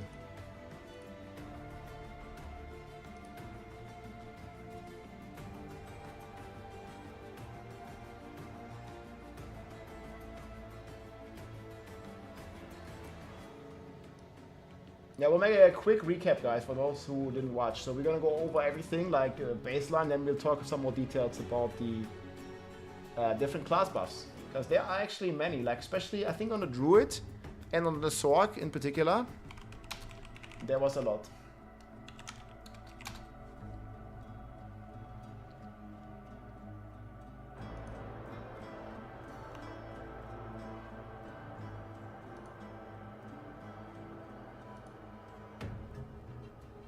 This is Diablo music, yeah. 62% of players could not type in the chat because they clicked the Conduit Shrine. I mean, maybe. Okay. I think it's a bit too loud. Hey everybody, it's Rob here. We just finished the Diablo 4 mid-season Campfire update and we have some good news. As expected, guys, they are not nerfing the Spiritborn in the mid-season patch. They will fix the unintended interactions, aka the bugs on Spiritborn, come Season 7. And we also get the Season 7 update live stream with the season theme and with all the changes next week already. And then at the beginning of December, guys, the PTR for Season 7 will already start. Now, no Spiritborn nerfs in the middle of the season, and they are literally buffing all the other classes in this mid-season patch. We're going to talk about it here in the video. This is going to be too long, didn't watch. The Campfire chat was like about 50 minutes. We're going to summarize it here in like 10 minutes. So let's jump into it. So first of all, they did share a lot of cool statistics here. And you can see here that 62% of all the players that play Diablo, and keep in mind, there are a lot of like, you know, casual players that are not on YouTube, they're not on Twitch, but 2/3 of all players have played the Spiritborn. That also means that a ton of people purchased the Vessel of Hatred expansion. Like Spiritborn is, they definitely acknowledge that it's pretty powerful. And they also shared another number here, which was from the Sorcerer last season. You may remember the Lightning Spear Sorcerer. This was super popular in Season 5 last season. And that was only half. So only 32% of players played the Sorcerer in Season 5. But so Spiritborn is dominating like crazy. And they're actually, instead of nerfs, there are buffs coming to Toxic Skin and to Razor Wings on the Spiritborn. You might have seen some of the builds. We're going to talk about that in a second as well. But first of all, let's check out what they do for all the existing classes. Starting in alphabetical order or in order of which class is the best. B for Barbarian. So they have definitely recognized the problem that the current core skills on many classes are not in a good spot. So they are buffing Upheaval. This is about 20% buff. They are buffing Hammer of the Ancients. This is about a 15, almost 20% buff to Hoda Barb. They are buffing the Double Swing here by 20%. And they are also buffing the Rend almost by 20%. So the full patch notes, this is only, you know, the most important changes. But we're going to get more detailed changes on Friday or on Thursday this week. So in like about 3 days. And you notice here, they did miss the Spin to Win. They did miss the Whirlwind Barb. So I'm not sure if Whirlwind Barb is not going to get buffed. We're going to have some indirect buffs here. But maybe we'll see in the patch notes that Whirlwind, because this is the fan favorite build, man. People want to play Spin to Win. And they didn't talk about it here in this Campfire chat at least. It might still be in the patch notes. We'll see. But yeah, there's a buffs to a ton of core skills. And then they are also making, and this is not the only thing, they are buffing uniques as well. They only showcase this, right? There is more stuff coming. This is not all, guys. So they're also buffing some underused aspects like the Battlemate. This is the weapon switch aspect. It now gives you multiplicative damage as a generic multiplier. And this is very rare on the Barb. So it's super cool to see, you know, some of these general multipliers here that are coming for the class. This is a 1.4x. You still got to switch the weapons. You still get Berserking on top. And there's a ton of changes like this throughout the classes. So you have Druid here where you get the passive updates here, the key passive buffs. Hopefully Barb also gets some key passive buffs. They buff the companions even more. And they also have some pretty cool reworks here. You might remember the Tornado Druid. And this one, you know, has like an auto-aim functionality coded into the build with this aspect. And now you also get a 1.5x multiplier. So you can see here you're going from 17, 20,000 damage up to 30,000 damage. So from 17, you go up to like 30. That's pretty good. So Druid is definitely getting some buff. And they also said, guys, they are not going to make all the classes as broken as the Spiritborn. Yes, all the classes are going to get buffed. But no, not every class is getting 1,000,000 times multiplier. So the Spiritborn in Season 6 is still going to remain the best class. There's also like another buff here to the Basilisk here with Petrify. I don't think that one was too interesting. There's also a ton of Necromancer changes here. This is probably at the moment the least played class next to Druid. Like they are buffing the basic skills on the Necro. They are buffing here some passives like Evulsion. And yeah, there was a couple more stuff like Essence Gain, Mortar Crooks, Howl from Below, some of the uniques, but you kind of get the idea that they're basically going to buff every class here. Rogue is also getting a ton of core skill buffs. Panshot is getting an increase. Flurry is getting increased. They are buffing Victimize again. They are buffing Precision. So a lot of key passive changes. And then for the Sorcerer, I think here, the Sorcerer is actually getting the most changes from what they've shown. Sorcerer needs a lot of help. And it's getting it. It's getting scaling on almost all their passives. So you can see Combustion here. You're scaling this with 25% multiplicative of your burning multipliers. So they added this to pretty much every passive now, that you're going to have a multiplicative scalar. And you see here, for example, Avalanche for Frost skills. This is going to buff like Ice Shards, Blizzard, Frozen Orb significantly, because you can, similar to the Rogue, now get 1.6 multiplicative base, but you're also getting an extra scaling the more vulnerable damage that you have. So this reminds me of Victimize, and this might potentially be obviously extremely strong on lucky hits though. But generic multipliers basically for your Frost skills. They're also buffing the supporting aspects here. I think an Ice Shard Sorcerer might be eating good. You may remember this from like Season 0, where they were rocking the Ice Shards, and this one also gets a tremendous buff. And very much looking forward to that. And they also showed some visuals here. I think overall the visuals on Sorc are just amazing. Aspect of overheating, new legendary aspects introduced, basing of Charge Bolts and Incinerate. These are underused builds, but it looks fucking cool. Like you're holding out the hand like that, and you're throwing out either Charge Bolts or Incinerate. So I think that looks pretty cool. And then, last but not least, guys, not only, like I said in the intro, no nerf to the Spiritborn, but they are actually buffing some builds that are like underused. So the first one here is Razor Wings. So you're gonna get like a 25. This is actually a 50% damage increase for the Razor Wings, and they no longer have a cooldown between their casts. And I'm going to link this video below. I already played, if you might have seen my video here.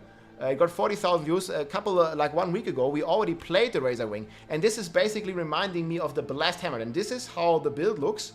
Like you're basically throwing your wings, and you can see I have like on my queue here, I have like 24 stacks. I'm throwing my wings, and they are circling around me like Blast Hammers are doing in Diablo 2 for the Paladin. And this is actually a level pit 120 that I cleared in like 3 minutes or so. So this build is already pretty powerful. And you see there, it's hitting already like for 80 trillion damage. And this is gonna get cooldown reduction and another 50% damage increase. And if you're bored of like, you know, the Kepaleke builds, you can try one like this, because this is a not Kepaleke build. It's just like a fun build to play. And I think you like speedrunning 130, 100. Like, look how we just deleted them. Like this is like the pack. I don't even know what we're hitting for here. It's hard to say, but yeah, a couple billion. There's 60 billion. There's probably a few trillions in there too. I don't even know. Like at least it's doing a lot of damage, like more than any barbarian or any other class can do. So that is getting a buff, guys. So the Razor Wing buff is here. They're also buffing Withering Fist, and then now, last but not least, there is more buffs on the Spiritborn. Like again, they only like cherry picked a few. They did talk about Toxic Skin. So you might have seen this. This is like the reverse flash build that can basically permadeath with Toxic Skin. And this toxic skin, let me see if I have the video here, it's also getting a pretty juicy buff here, where you're getting from 15 to 36 multiplier. And again, this was already pretty strong here. I'll show you the video here. This is the reverse flash build toxic skin rushing claw. Gameplay looks like this. I'm also going to link that video below. You're basically just using your toxic skin, and then you're using rushing claw like perma teleport to basically kill everything with just your poison bursts. And this is using the Noxus resonance passive, and this is also getting a pretty significant buff. And it was already kind of speed running, you know, pit 100s, similar speeds to the flash build. That's why it's the reverse flash. So yeah, I'm looking forward to that. So there's definitely a ton of stuff here in terms of class updates. Again, no nerfs, buffs throughout the board. Pretty cool. Very much looking forward to those. And then there is more changes here coming to runes. So they are buffing some of the underused runes. Again, this is not all of them. There's going to be even more buffs after this. Rune word buffs, Moni, Au, Se, some of the underused runes. I'm not really sure like how good they're going to be in the end. And then another grief point here was conduit shrines and shrines in general. You may have seen those memes like don't click conduit shrine because it's going to nerf your character. Now artillery, blast wave and conduit shrines deal more damage and scale with your level and paragon level. And this might motivate some people to get some more paragons, because you're basically going to deal way more damage with those shrines if you are paragon 300. And there are good news coming for that as well, because they did confirm a ton of events that are coming. I need to move my camera here for a second. So next to the shrine changes, they did say they're gonna have the Red Cloak Horror return. This was the Midwinter Blight Christmas event. They're gonna have a welcome back booster for returning players. I think this one was for the Eternal Realm, where they basically have a booster for you that unlocks all your Altars of Lilith, that gives you a character that levels you to level 60 or to level 50 instantly and stuff like that. They have another Mother's Blessing coming, and again the PTR coming at the beginning of December. So there's going to be good opportunities also to level your paragons here in those days or at those time. So pretty cool stuff. I did make a couple more notes here that I quickly want to talk about, because they did host a full Q&A session. I'm going to show you my notes here. We're going to move down again. So they had like a very cool setup here. Colin, Adam Jackson, and Adam Fletcher, they were cooking. It was a sweet, short stream packed with a lot of info. So they're going to post the blog for all those events on Thursday. So that's going to be in 2 days, Thursday. And then probably on Thursday or on Friday, we're going to get the patch notes talking about the timeline here. Then on the 19th, the mid-season patch releases. Then probably on the 21st, we're going to have the Season 7 stream, like the PTR reveal, the theme reveal, and also, again, like when the test server starts. And they're also going to discuss what they're going to be changing on the Spiritborn for Season 7. Then they also hosted, so there's a lot of stuff to look forward to. And then I think PTR starts on the 3rd here right after. And then they also had this Q&A. They were looking into ancestral items, guys. They're going to share more details in the stream next week. And they hinted towards they're going to make it easier. They're working on the boss material stacking, and also, they didn't really directly say it, but they have some concerns for the duping. And yeah, the duping is going wild. Hopefully we'll see some hotfixes for that. Then they are also monitoring the Paragon 300 progression, but that's why they add XP buffs, so it's going to be a bit easier to get to 300 with all these events. And this is another big news here. The mid-season patch is basically going to buff the Legion event. So most of you probably don't even know what the Legion event is, but there's like an open world Legion event where you can go to fight some monsters and get, like, at the moment, no reward. But it used to be a very good way to get Rawhide and to get Iron Chunks, and they are buffing this again. So the Legion event is gonna get a guaranteed high amount of Rawhide and Iron Chunks. So those materials are gonna be a bit easier to farm for you, my friends. And that's pretty much the update. I'm looking forward to it. I'm gonna keep you posted with all the stuff happening. Again, patch notes in like about 2 days, and then the patch is dropping in a week, and then another stream for Season 7, new theme, PTR, announcement, everything. Probably, they didn't say the date yet, but probably on Wednesday or on Thursday next week, I would guess. Hope you enjoyed, my friends. Let's go. I'll get the patch notes updated once we have them, and I'll make another video here on the channel. Take it easy, my friends. GG. Yeah, Legion events getting a buff is pretty juicy. Okay, I'm gonna link you those two videos as well. Razor Wings. And this is Razor Wings. Well, it was just a short campfire. I think the expectation that you wanted is happening next week.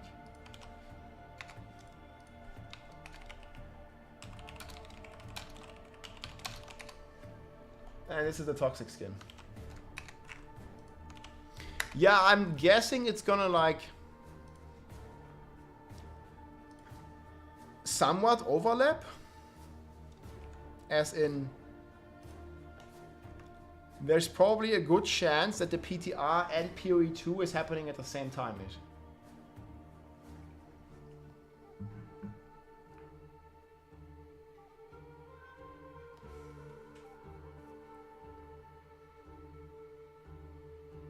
Big buffs to the weaker classes. So do you think the buffs are, I mean, obviously they are not enough to bring them on Spiritborn level. But are you like complete mad with the buffs? I mean, there's a lot of stuff. How good will the Razor Wing build be? Well, they buff it by like about 50%. I'm going to show you the gameplay. I'm just going to go to the bathroom for 1 minute, guys. Then we'll discuss how much better it will be. But this is the Razor Wing build. It's going to have no sound, but I just need a minute. I drank so much Holy. We're probably going to go bigger. Bigger and better. 20% bonus. Now this one is getting a 50% plus a cooldown buff. Okay, 1 minute, guys.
Okay, this is the Razor Wing build that's getting buffs, boys.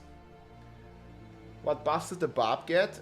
Core skills, we have some generic multipliers on the aspects. The problem is we don't know all the details on all the patch notes yet.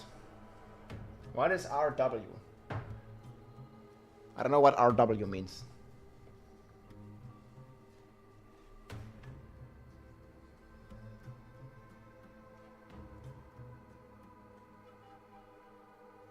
Oh, Razor Wing. Yeah. Razor Wing is getting buffs. This is the Razor Wing build. Yeah, I don't even think we need to change anything at the planner, right?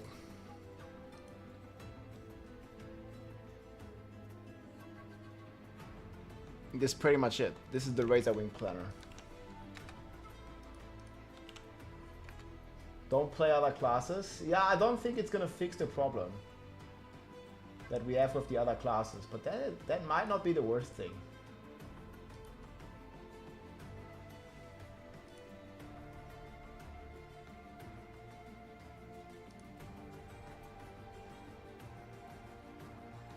Enigma to go? Yeah, need teleport. I mean, you have Jar Rune if you want.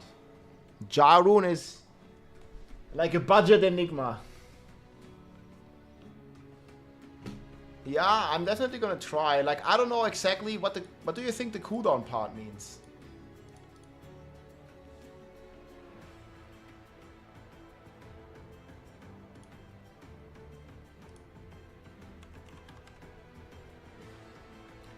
No longer has a cooldown between casts. I noticed the cooldown, but we were kind of circumventing that with the Jaguar and the stacks. I think you might not need the Razor Wing stacks anymore. We might be able to get rid of that. Because the cooldown was only happening because there was a bug if you used intricacy. Yeah, they did buff the Spiritborn.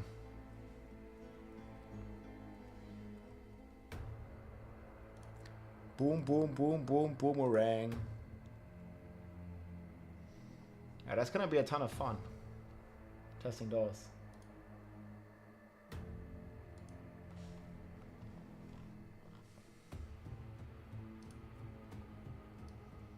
Yeah, people are discussing here already.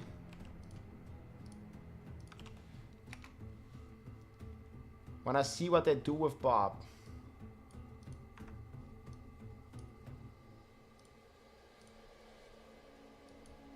I mean, they can always do more changes, right?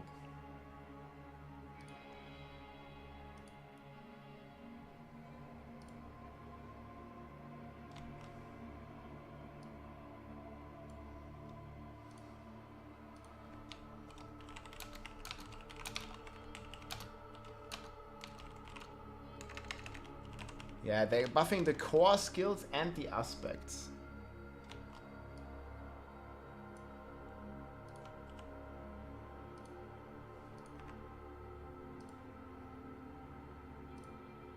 Yeah, I have the video. Video is gonna come on my YouTube as a summary, guys. Yeah, 123, pretty good, man. But this is like with big snapshots. The thing is, that build is not really getting a buff, guys.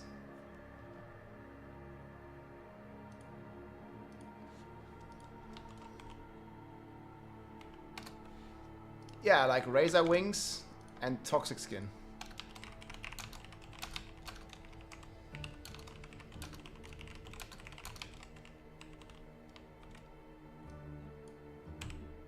I really love Razor Wing. I replied to the wrong guy, really?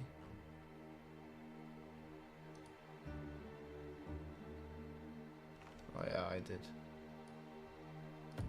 Whatever. It's fine. If every class is broken, no one is broken.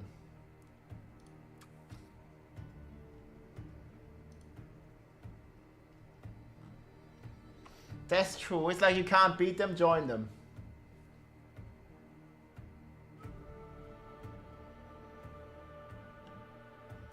No.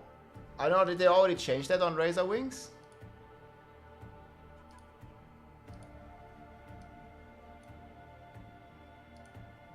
Okay, how much was Toxic Skin? Ah, we need the patch notes, man. Like, going back and forward in the video is stupid.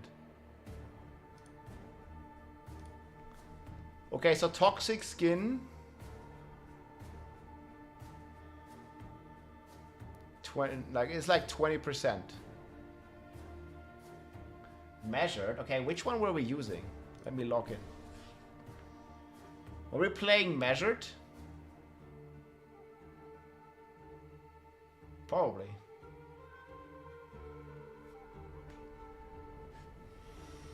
They buffed the Spiritborn. Hell yeah, man. But what bar build you want to cook, dude? Battle Mad, Ugly Bastard. Overpower.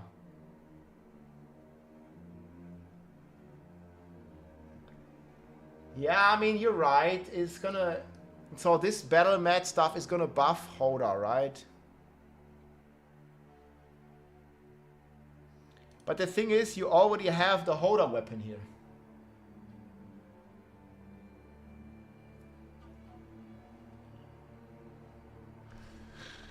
Yeah, I mean, should we try Whirlwind Hoda Barb, guys? That's like the only...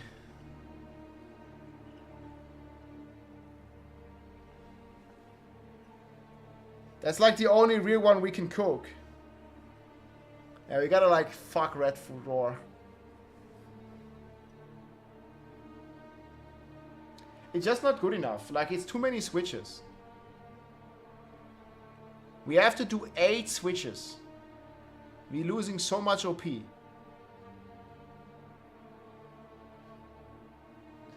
What? My audio is going in and out? I don't even know what that means. cook rent. I don't think we can cook without the patch notes, man.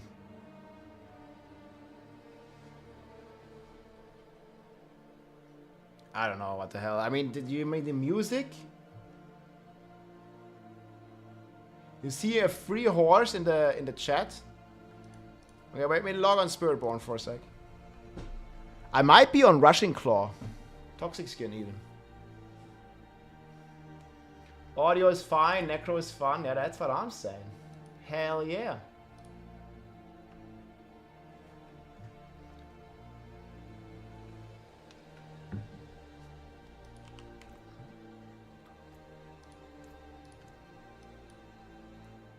Yeah, we're playing measured.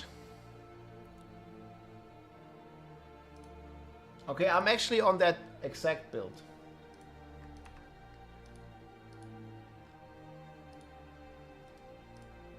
So this build can already do Pit 150 and now gets a buff. I don't know if it's going to be exactly this version. You probably want to place temper stacking.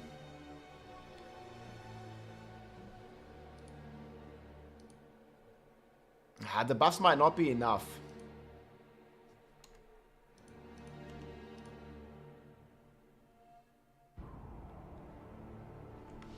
Mesha Toxic Skin. Where's the real damage coming from? So we have baseline Toxic Skin.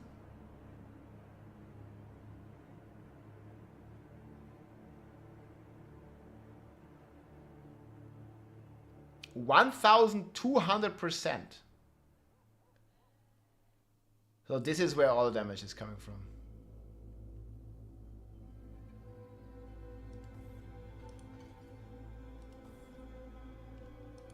I don't even know how the fuck does it. What the fuck does it? 1,200, man. I mean, the damage is even increased.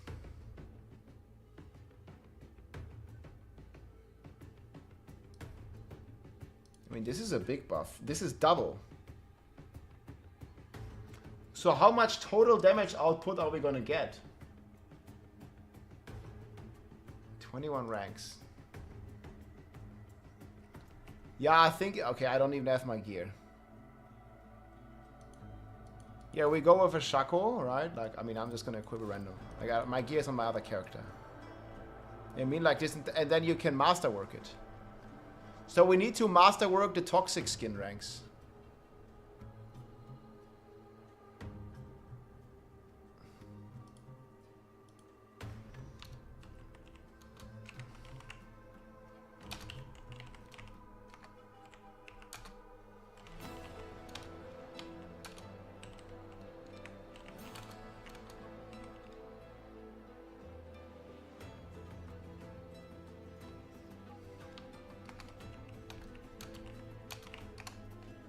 Hello, happy Tuesday. I'm happy, man. They didn't nerf Spiritborn. I'm digging it.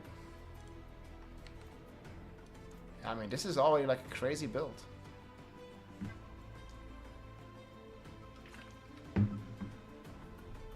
Soa Toxic Skin is ruling PvP. Why add Soa? Like Russian Claw is so much cooler, but I guess you need a target, right?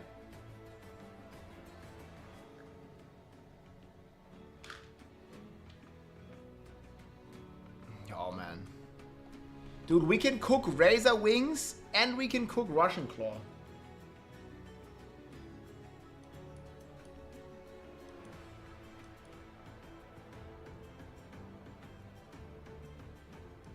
Yeah, because you play the Noxus Resonance, right? Could Upheaval fire damage be a thing? No. Unless they add a 0 to Upheaval, but they add like 20% instead of 1,000.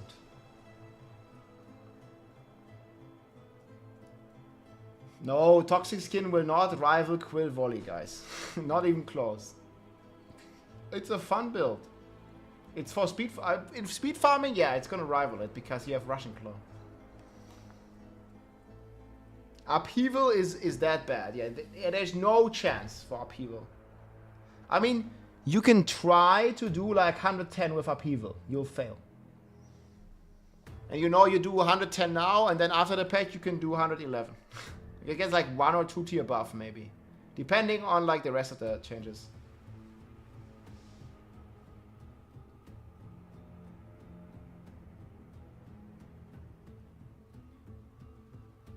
Yeah, upheaval, attack speed, and the animation is just like not good. It's not fun.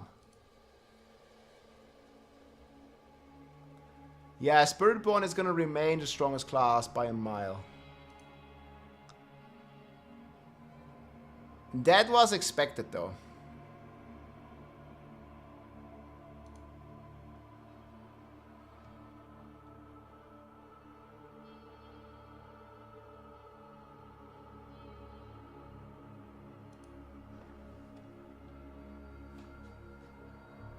Rapture a 2-part animation, in a way.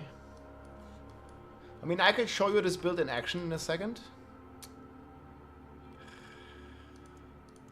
It's like, man, I'm immediately demotivated because my fucking inventory is full. Like, bruh.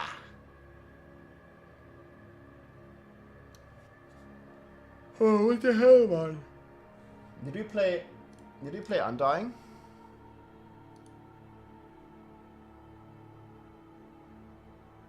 Unyielding, I mean, yeah, we did.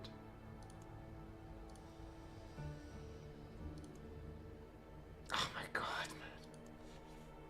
Look at all these runes! Dedicated rune tab, hello?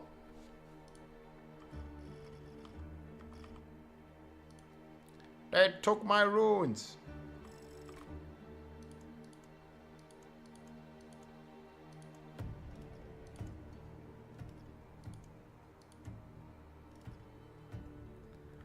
Nothing fits. I have 7 Ramaladis. Yeah, I wanted to give them away. Okay, actually, I can just throw them on the ground. It's also not 7, it's like 4.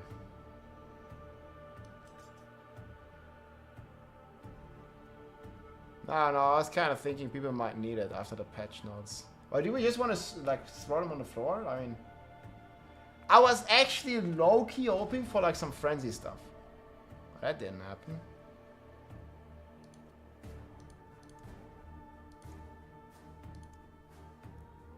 He's like, yeah, of course your stash tab is full. Oh, there's more.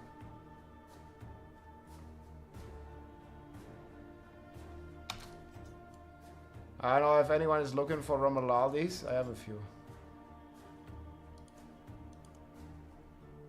Of course, Rob.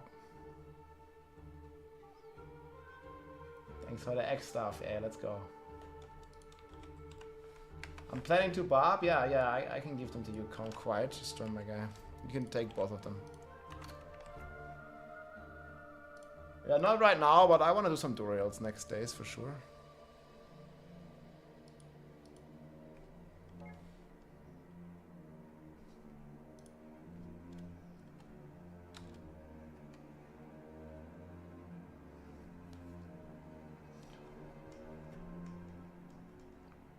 Quarterstaff.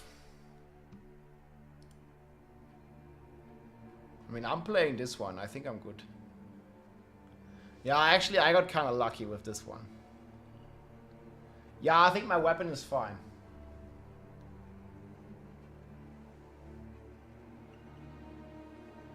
I did spend quite some materials on this.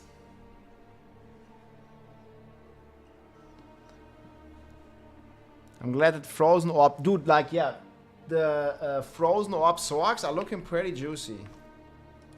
This guy coming? Yeah, he's coming. Yeah, thanks for asking, though. Thanks for reaching out. That always helps.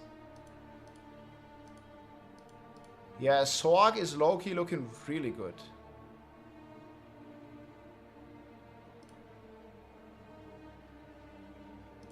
How much of a buff is it, like this aspect? You need to lucky it, right? This is the big one, Avalanche. Your frost skills have a 10% chance to make your next consume no mana. So how often can you realistically trigger this? Oh yeah, we can activate the alerts again. Thank you, my friends.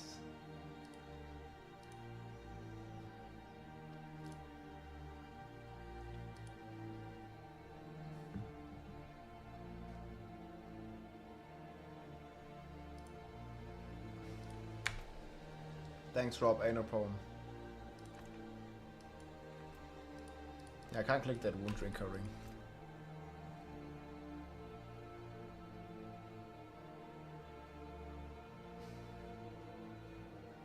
Yeah, I have another one here. But it's very hard to get them to the right masterwork. Yeah, the Ravenous ranks are boosting the passive here.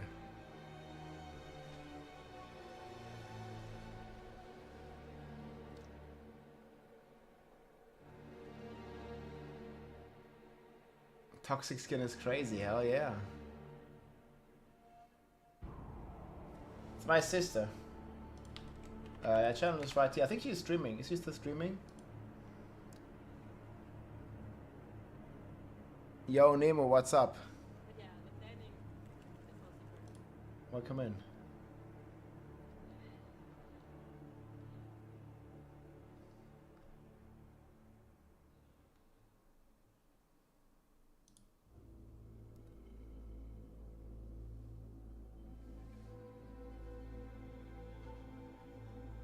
What do you do? Do me for mosh? Hack? Like you mean pog? Is that a rune?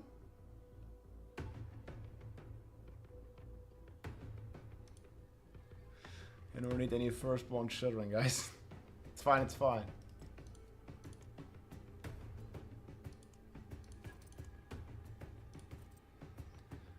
Well, I kept so many ugly bastards, I don't think I'm gonna need them.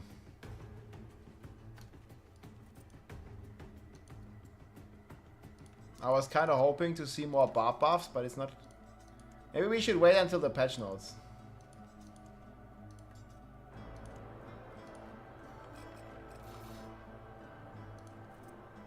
I'm just gonna be salvaging half the stash tab.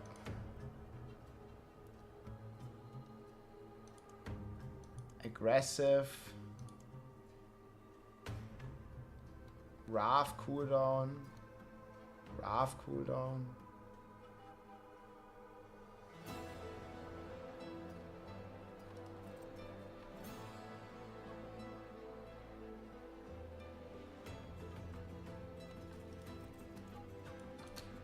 Just salvage them. Yeah, but I don't even have space to even play this character. That's how bad it has become.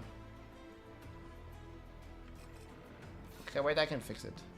So we need pants, Shaco, Amulet. They will not nerf the Spiritborn. I'm uploading a TLDR.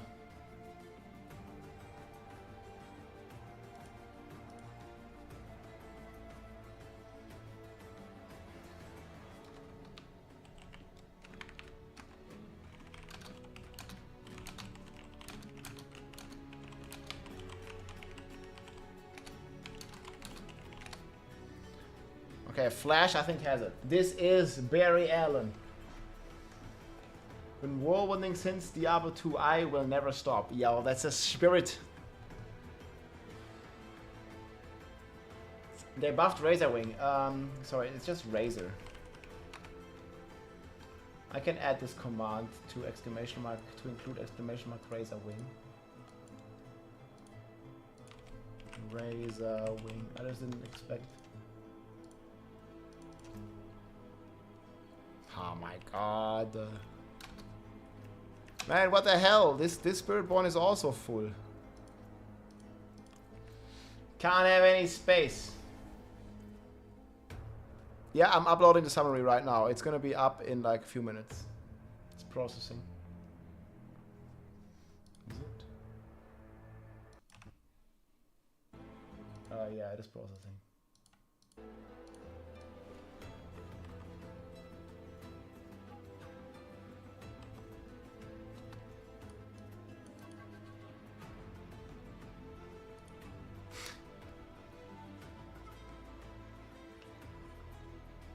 Oh my god. Oh, click the tree and lag out. Almost.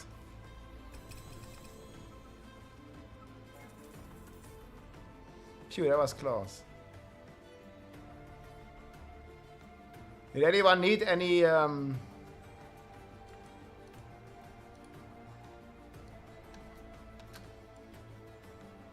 Any goddamn banished lords? I'm just gonna salvage them. If anyone needs banished lords, let me know. I'm gonna salvage them soon.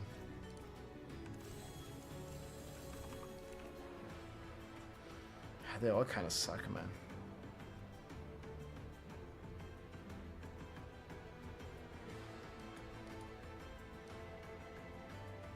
You guys need? Okay, yeah, post your battle text.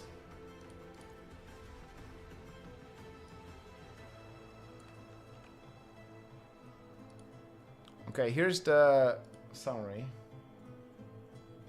I'll add a few people.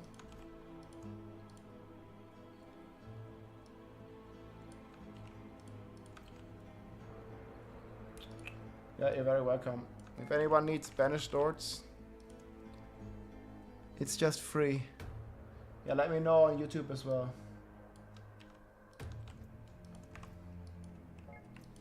Yeah, just join me. This is how they look. I don't know what the fuck people need. Okay, there are 3 of them. Let me see. We have the summary. Just only take one.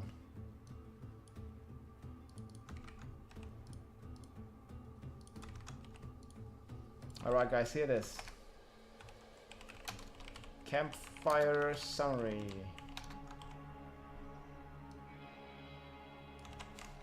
If you didn't watch it, recap summary, all that stuff.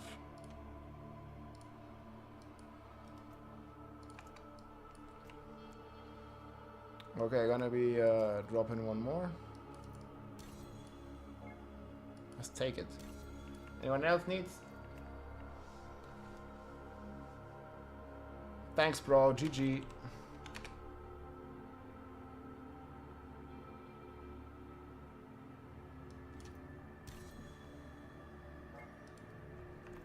Ain't no problem. Okay, that's it. I think the rest should fit.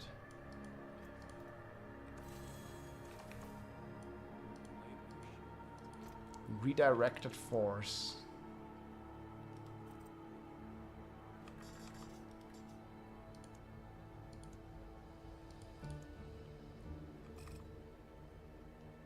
This is all just some Spiritborn stuff.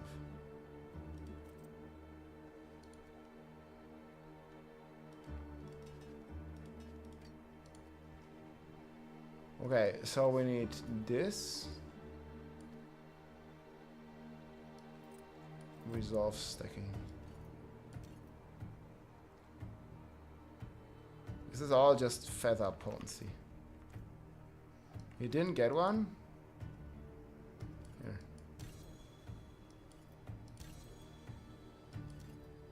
There's another one here. Take it.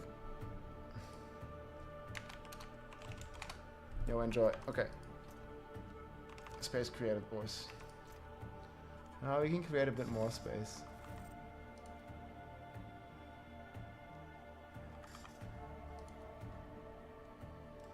I guess we can try play Bob sometime soon. Barry Allen, yeah, he's good. The fastest build alive. Okay, what do you want to see? Well, I guess it's gonna be Razor Wings because I don't have the other one spec'd.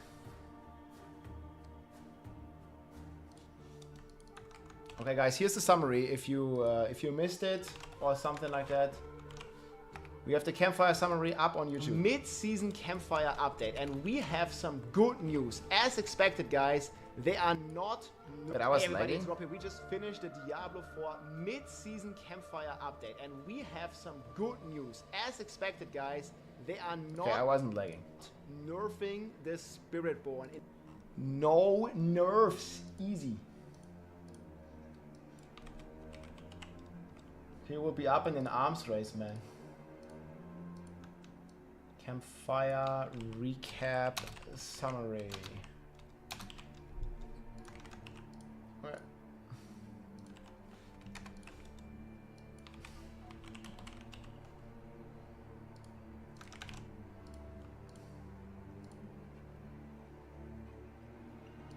mid-season update next Tuesday.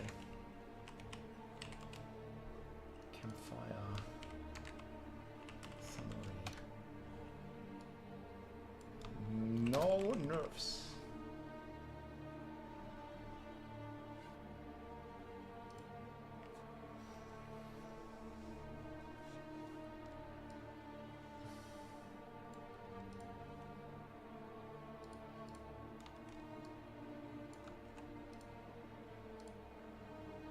That's big, man.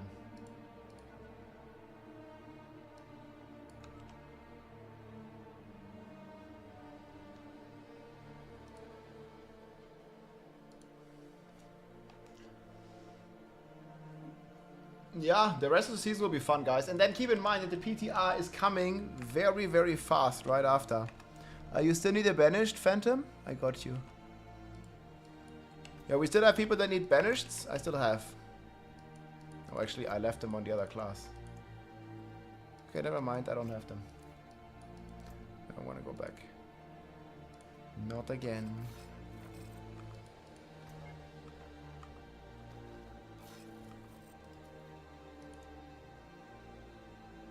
Oh, I have one here. 2 GA. I mean, I only keep the perfect ones, like when they have 2 GA and 60. I don't even keep the rest. Another one here.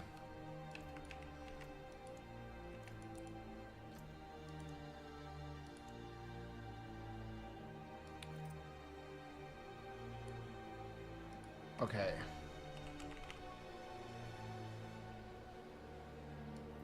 We have pants.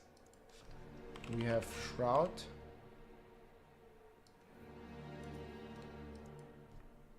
I think the amulet might be on the other character.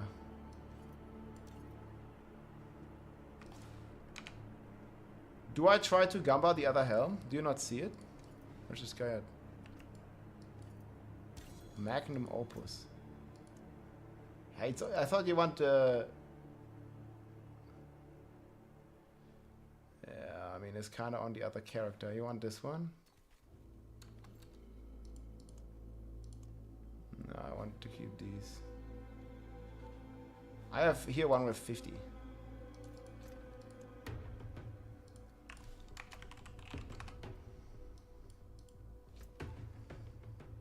It's a good one. It's a very good one. Okay, so we're gonna try Rushing Claw. Toxic Skin. This is the build that's getting a good buff.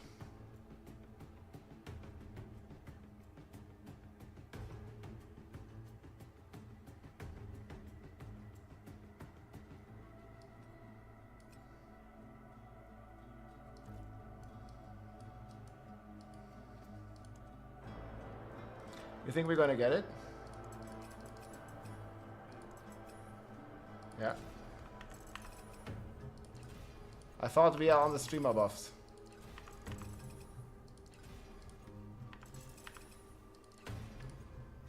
Seeing is believing. Toxic Skin and Razor Wings. Big buffs.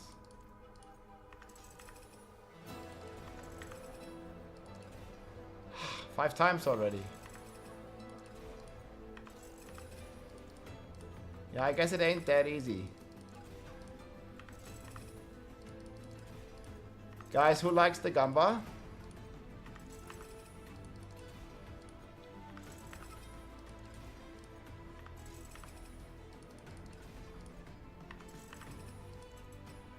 My goodness.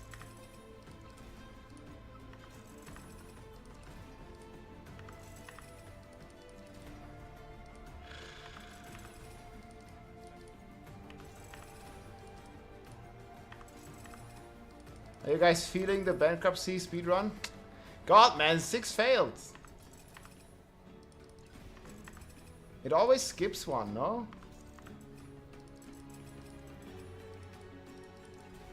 I feel it always skips one of the good rolls.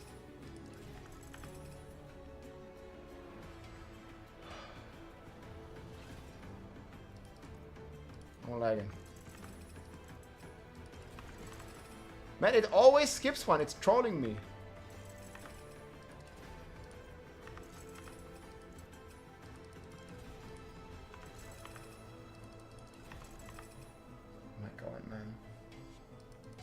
Yeah, we had like 8 already. See, you see? It like always skips one. Again. Next one, toxic skin, huh? Ah, they only skip on the second update. It's fine. We're already 20k down the line.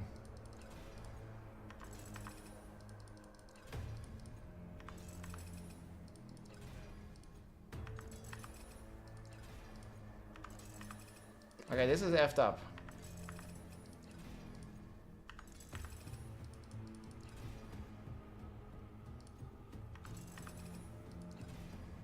Pet the kitty? It doesn't help, man. Bruh. 10. No, see? It skipped one again. It's such a joke. Come on. 11 times. I mean, at some point you just gotta believe, right? Oh, that was expensive though. Boom. Yeah. But that was crazy expensive. That was like 40k. Not 30k. Magic number 10, boys. Boom Shako Lako. Wait, I did all this for 1 rank? Okay, it's still a giga buff. Okay, it's a little... Wait, what the fuck? This ring has armor? I don't know why the fuck it has armor. Magnifying. Okay.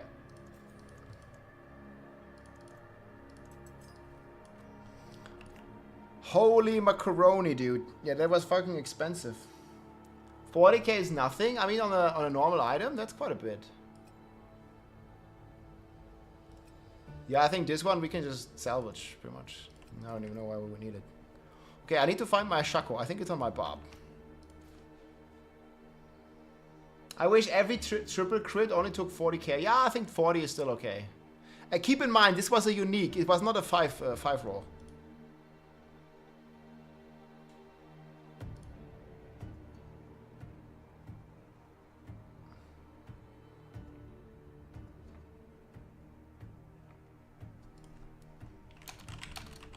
Ja, schau ich. Dankeschön. Yeah, they didn't really address the bugged gear, guys. People were still gonna be having bugged gear all the time. Nothing we can do against that.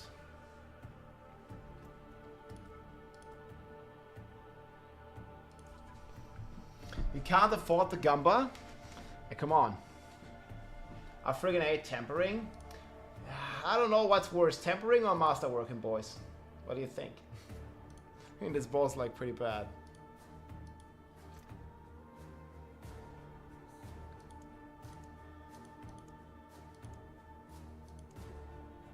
There we go.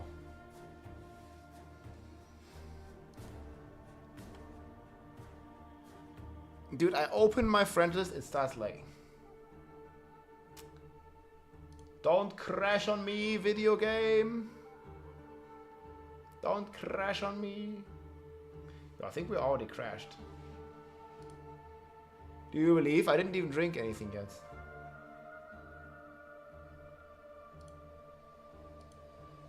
It's my new character model. Guys, I believe. Open friend list, insta crash. It's fucked.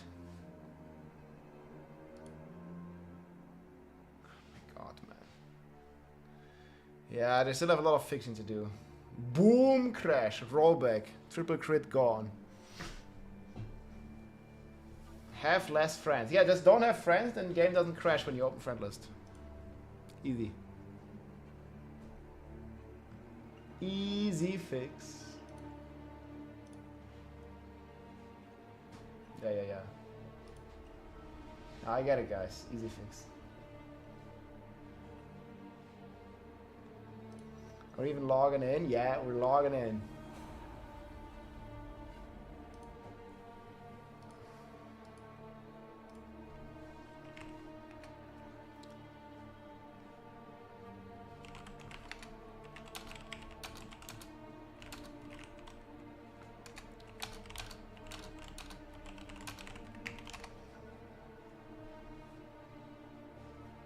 we seriously need some gaming music now. We gotta be gaming and not lagging anymore. I hope, I cope.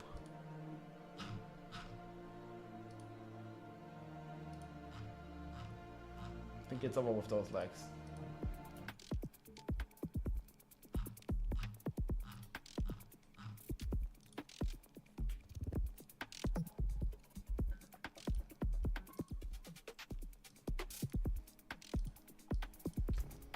Don't open friend as Rob, just don't do it.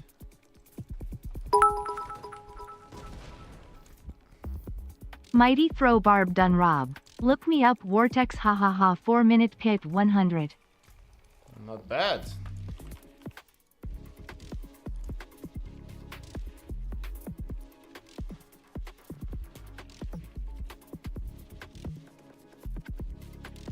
Earthquake duration. Hey, why the fuck? Oh, seriously, like the... I mean, that's a hell of a weapon. But so the thing, the temper doesn't do anything?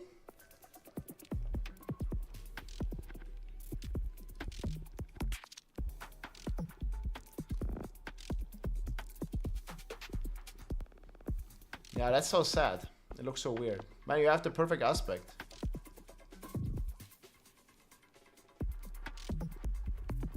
Okay, oh man. Dude. Yeah, that's some juicy gear, huh? Fuck. Guess we gotta do some farming. Bro, that amulet, man. Freaking brute force, heavy-handed, and main stat. With a maximum roll of core. Yeah, that's pretty cool. Unfortunately, they don't buff this. Mighty Throw is it's just yuck. I don't want to play it. The entire snapshotting meta and stuff is just boring.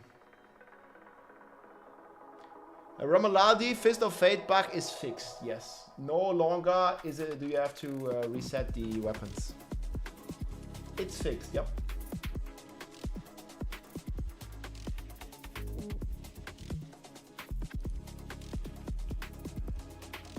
I mean, that's crazy. Real nice.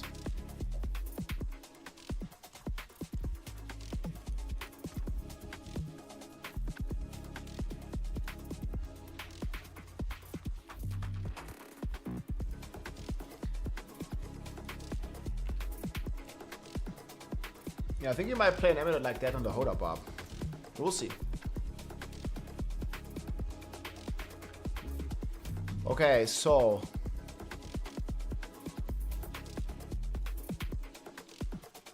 Swift and Toxic skin. Yeah, I don't think I need the ranks in Swift, right? I don't really remember.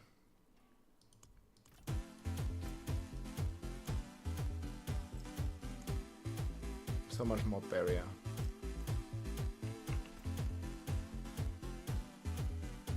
So why did we play with this build? This is one of the new builds they are buffing, guys. So this is Toxic Claw, Rushing Claw, Toxic Skin, Rushing Claw. Cooldown, barrier. Sick.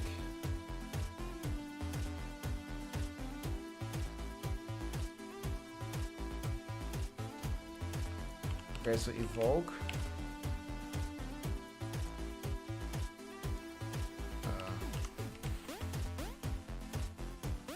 Sorry.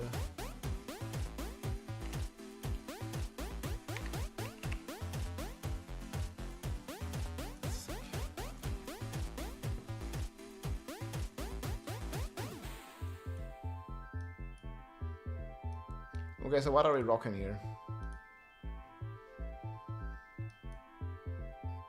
I think we might not need this one.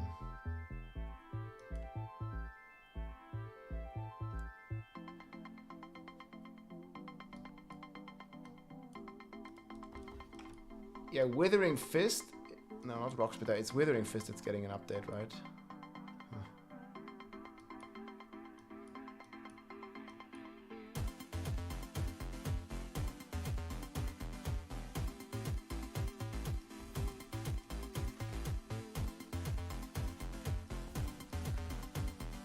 It's 4x.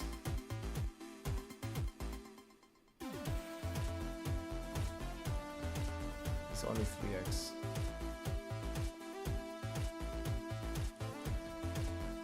It seems all about the same.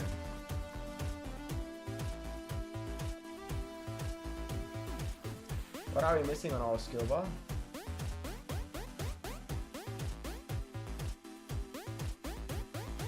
I think I wanted to play Hunter though, right?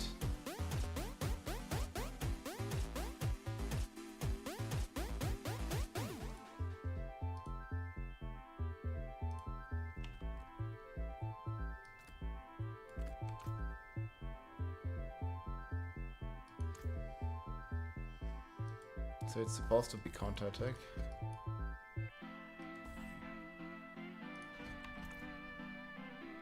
Is it?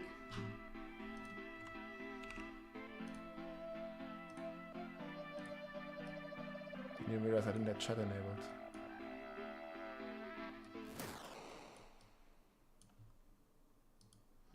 We enable chat again.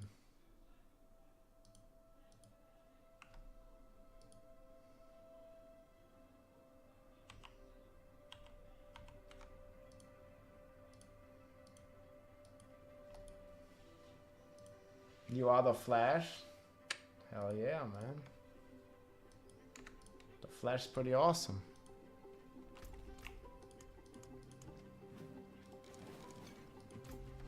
Okay, let's quickly check if everything works.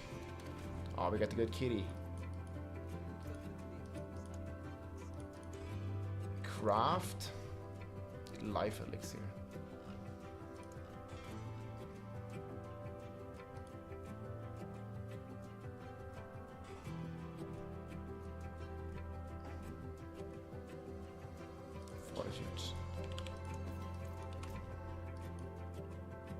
Okay, let's see it, boys. My Flash Rob style is fully down here. This is the reverse Flash. Perfection. Hey, thanks, man. That's crazy, actually. Dude, you are hunting, Kairos, like all those GG items.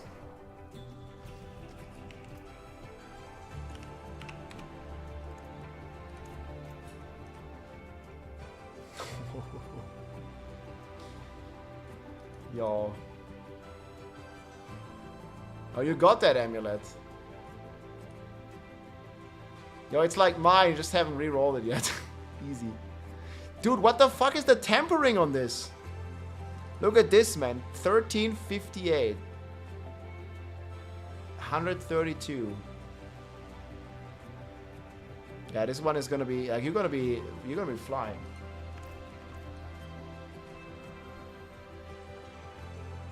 Okay, so how do I play this again, guys? This is the new build. This is the build that's gonna get some crazy buffs.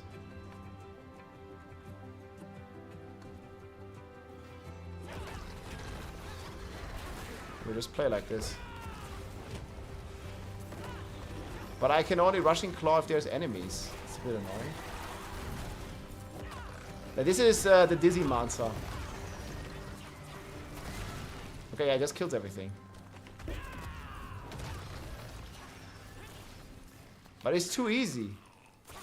Why can't I dash down there? This is a build that's too powerful.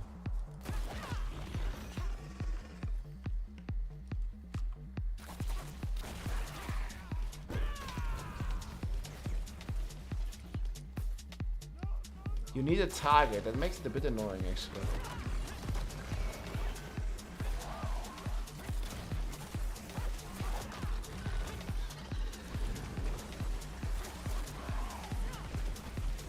Nah, it's really fast when there's targets. It's really fast. I'll make a pick. Like I don't think Helltide is good showcase, but let me finish this bounty real quick.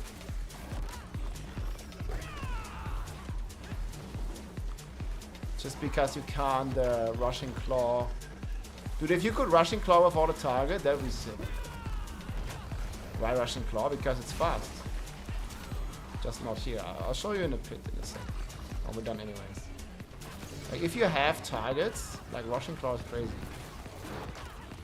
And this is the build without the buff, right? Like, they're gonna buff this. This is the weak version. This is the shit version. My god, man. Did I crash again, guys? We don't know. Oh my god, man. Yo, these game crashes are horrible, dude. 07, boys.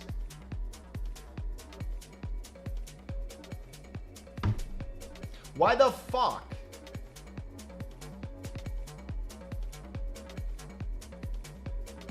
It's not internet, no, it's just a game. They did talk about the crashes. They did. But they didn't fix it.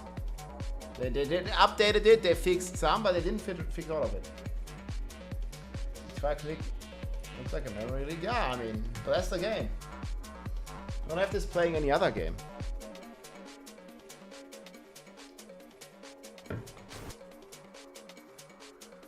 It's gone.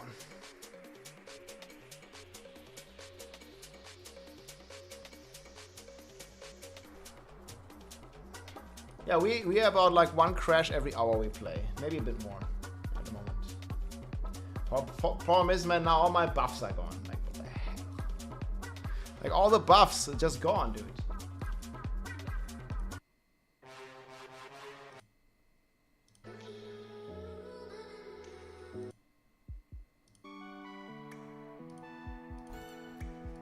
Get an Xboxer? I don't think that's gonna change anything. What is if I join an Xbox game I'm gonna do? Not using any like overlays, no. Like I stream the game as is. You know.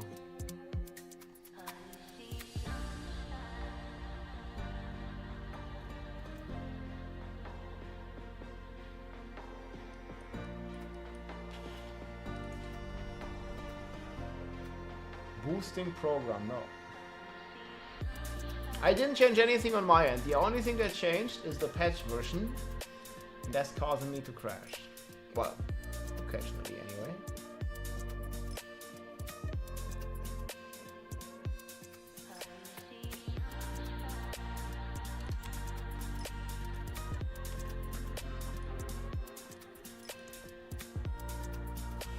Giga chat.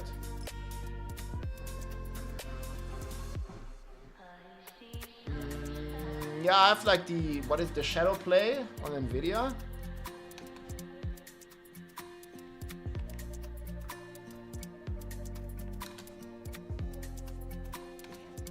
Yeah, I updated my graphics, of course.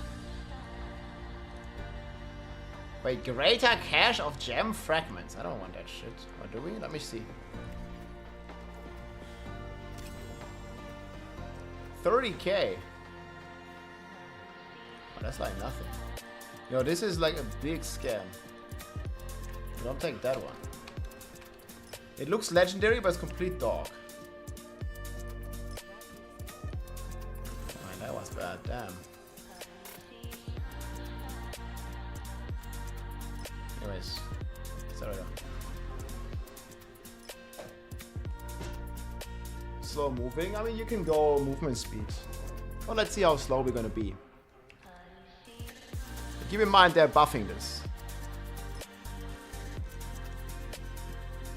I have way too much armor. Lol. Don't crash again, Rob.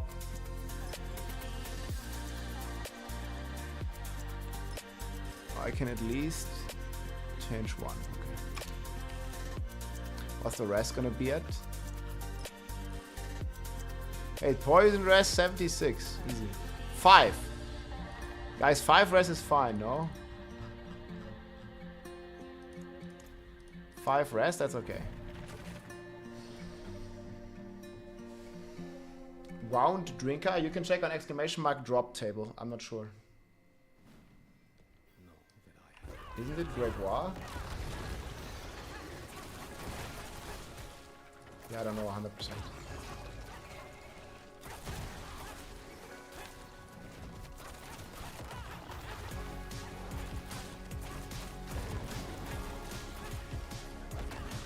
Maybe we need a toxic guy.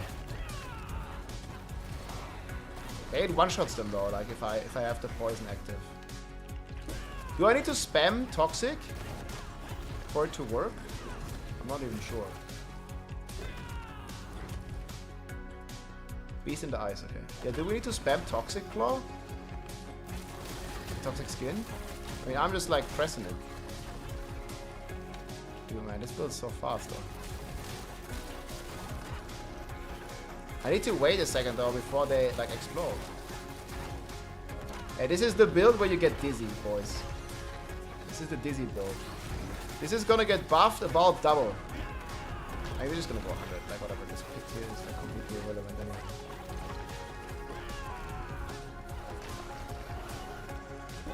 Yeah, all this guy's one shot.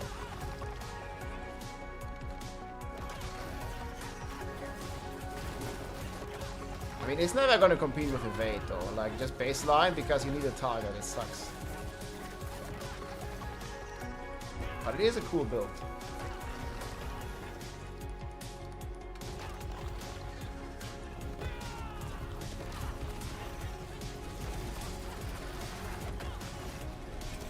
But do I need to burst on the boss? I don't even know. But yeah, I mean, it's a Spirit Born. It's gonna one-shot everything. Shocker.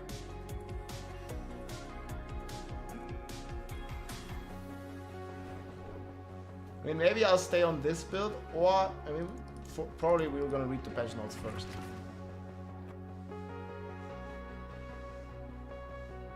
Whirling Fist. This one dashes more, man. You always can dash more, no?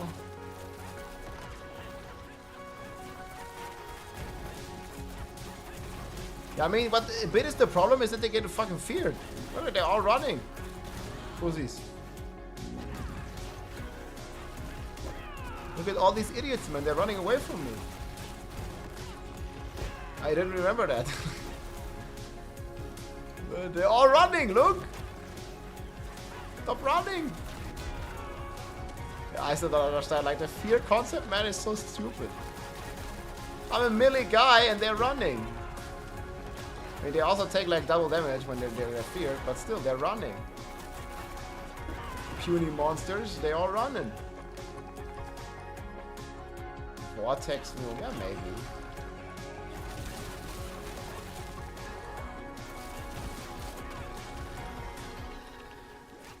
But like, look, I can't teleport over these. That's very annoying.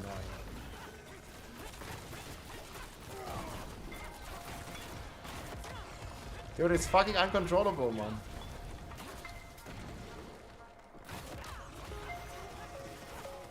Okay, just only hold it when you need. I was just holding it down. That's probably not the best strategy.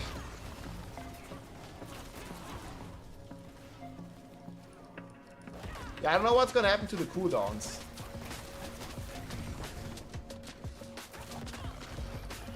Those are supposed to get a good bump. Exclamation mark trade. Diablo dot trade.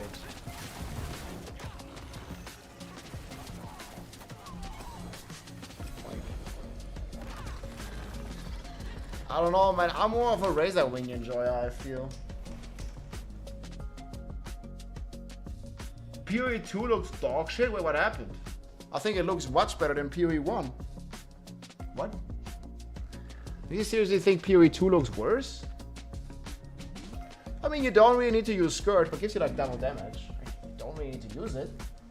Hey, Newbie Aim, thank you so much for the 13 month, my friend. Okay, what was this guy doing here?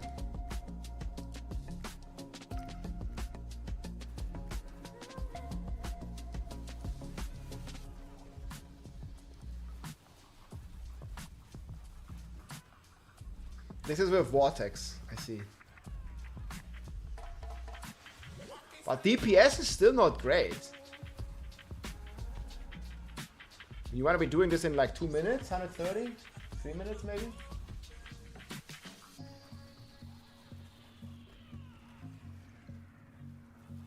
But yeah, I get it, like the Noxic Poison is really going ham when you have it pixeled.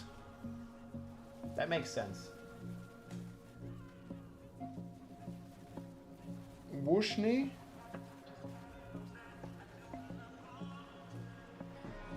I mean, you can spam the hunter. Yeah. Why aren't I 300 Paragon? This is a video. I'm 300 Paragon. I quickly de-leveled 8 levels. Easy.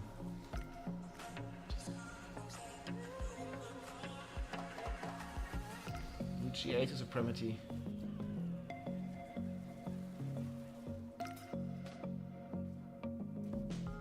Yeah, but I mean, are you a Spiritborn, Tobias? Like, you need to play Spiritborn, else doesn't work. Yeah, okay, this is gonna get a good buff, guys. That's gonna be pretty cool. Here, check out the video from Doom. That's nice. Hey everybody, it's Rob here. Let me check for a quick snack, my friends. Then we'll keep blasting, checking this. So I'll leave you with the summary. I'll be back in a few minutes. Finished the Diablo 4 mid-season Campfire update. This is the summary. We have some good news. As expected, guys, they are not nerfing the Spiritborn in the mid-season patch. They will fix the unintended interactions, aka the bugs on Spiritborn, come Season 7. And we also get the Season 7 update live stream with the season theme and with all the changes next week already. And then at the beginning of December, guys, the PTR for Season 7 will already start. Now, no Spiritborn nerfs in the middle of the season, and they are literally buffing all the other classes in this mid-season patch. We're going to talk about it here in the video. This is going to be too long, didn't watch. The Campfire chat was like about 50 minutes. We're going to summarize it here in like 10 minutes. So let's jump into it. So first of all, they did share a lot of cool statistics here. And you can see here that 62% of all the players that play Diablo, and keep in mind, there are a lot of like, you know, casual players that are not on YouTube, they're not on Twitch, but 2/3 of all players have played the Spiritborn.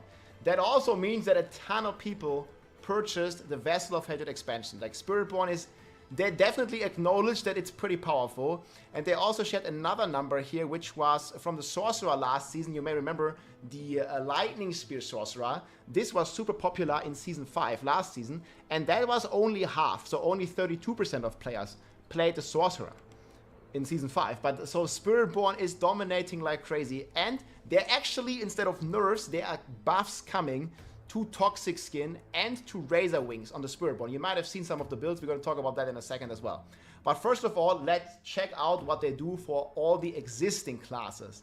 Starting in alphabetical order, or in order of which class is the best. B for Barbarian. So they have definitely recognized the problem that the current core skills on many classes are not in a good spot. So they are buffing Upheaval. This is about 20% buff. They are buffing Hammer of the Ancients. This is about a 15, almost 20% buff to Hoda Barb. And they are buffing the Double Swing here by 20%. And they are also buffing the Rend almost by 20%. So the full patch notes, this is only, you know, the most important changes. But we're going to get more detailed changes on Friday or on Thursday this week. So in like about 3 days. And you notice here, they did miss the Spin to Win. They did miss the Whirlwind Barb. So I'm not sure if Whirlwind Barb is not going to get buffed. We're going to have some indirect buffs here. But maybe we'll see in the patch notes that Whirlwind, because this is the fan favorite build. My people want to play Spin to Win. And they didn't talk about it here in this Campfire chat at least. It might still be in the patch notes. We'll see. But yeah, there's a buffs to a ton of core skills. And then they're also making, and this is not the only thing, they're buffing uniques as well. They only showcase this, right? There is more stuff coming. This is not all, guys. So they're also buffing some underused aspects like the Battlemate. This is the weapon switch aspect. It now gives you multiplicative damage as a generic multiplier. And this is very rare on the Barb. So it's super cool to see, you know, some of these general multipliers here that are coming for the class. This is a 1.4x. You still got to switch the weapons. You still get Berserking on top. And there's a ton of changes like this throughout the classes. So you have Druid here, where you get the passive updates here, the key passive buffs. Hopefully Barb also gets some key passive buffs. They buff the companions even more. And they also have some pretty cool reworks here. You might remember the Warnado Druid. And this one, you know, has like an auto-aim functionality. coded into the build with this aspect, and now you also get a 1.5x multiplier. So you can see here you're going from 17, 20,000 damage up to 30,000 damage. So from 17 you go up to like 30. That's pretty good.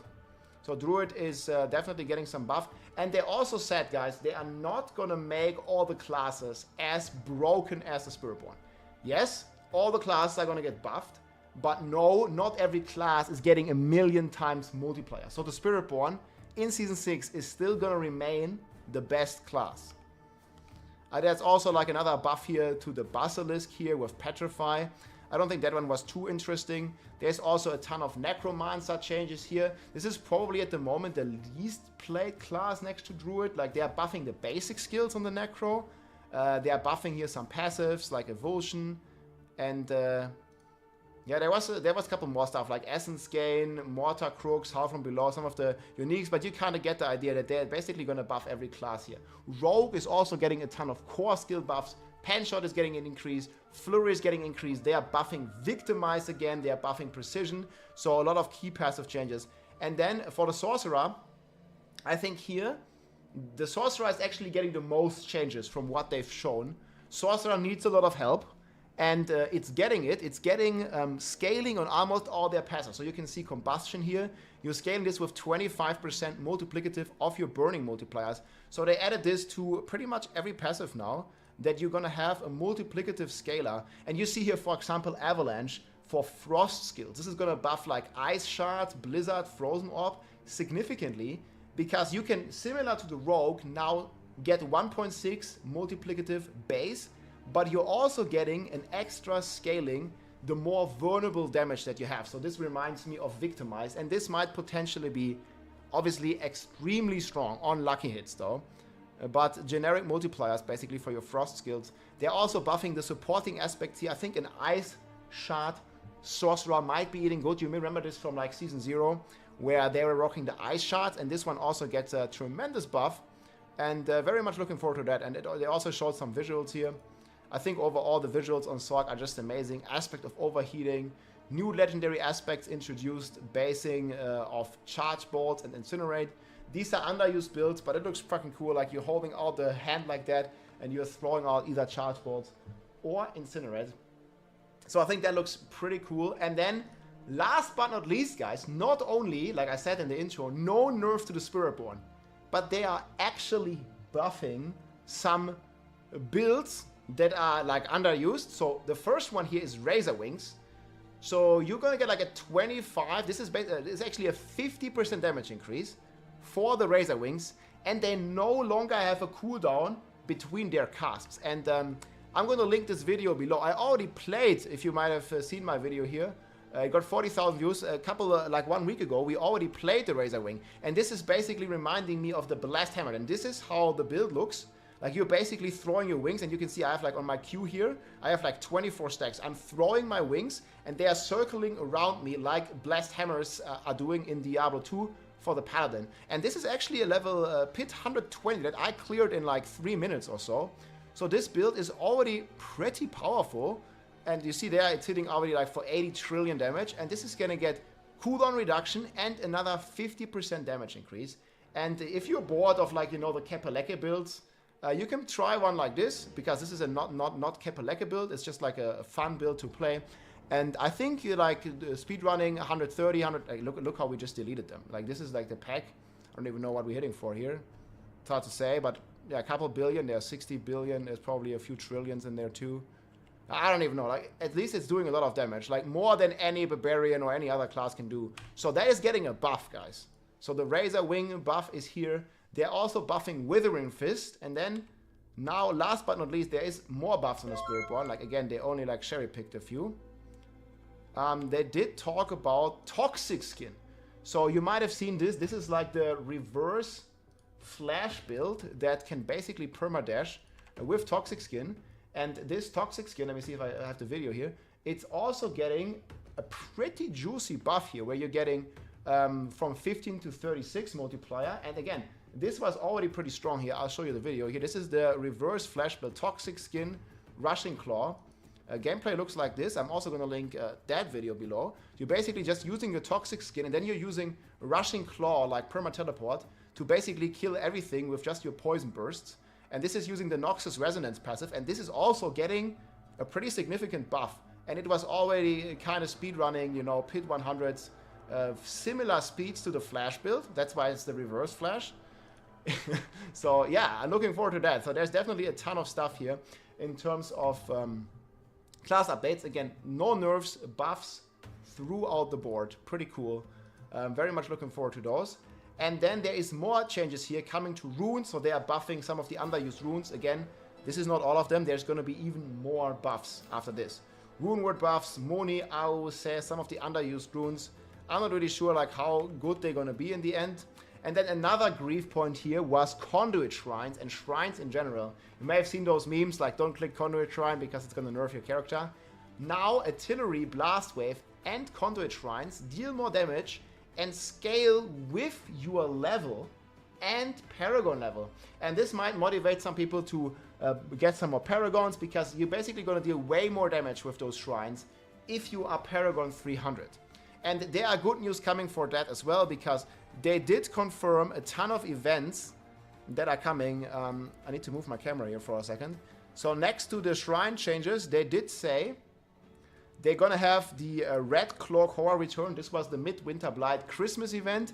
They're going to have a welcome back booster for returning players. I think this one was for the Eternal Realm, where they basically have a booster for you that unlocks all your Altars of Lilith, that gives you a character that levels you to level 60 or to level 50 instantly and stuff like that. They have another Mother's Blessing coming, and again the PTR coming at the beginning of December. So there's going to be good opportunities also to level your Paragons here in those days or at those time. So pretty cool stuff. I did make a couple more notes here that I quickly want to talk about, because they did host a full Q&A session. I'm going to show you my notes here. We're going to move down again. So they had like a very cool setup here. Colin, Adam Jackson, and Adam Fletcher, they were cooking. It was a sweet, short stream packed with a lot of info. So they're going to post the blog for all those events on Thursday. So that's going to be in 2 days, Thursday. And then probably on Thursday or on Friday, we're going to get the patch notes talking about the timeline here. Then on the 19th, the mid-season patch releases. Then probably on the 21st, we're going to have the Season 7 stream, like the PTR reveal, the theme reveal, and also, again, like when the test server starts. And they're also going to discuss what they're going to be changing on the Spiritborn for Season 7.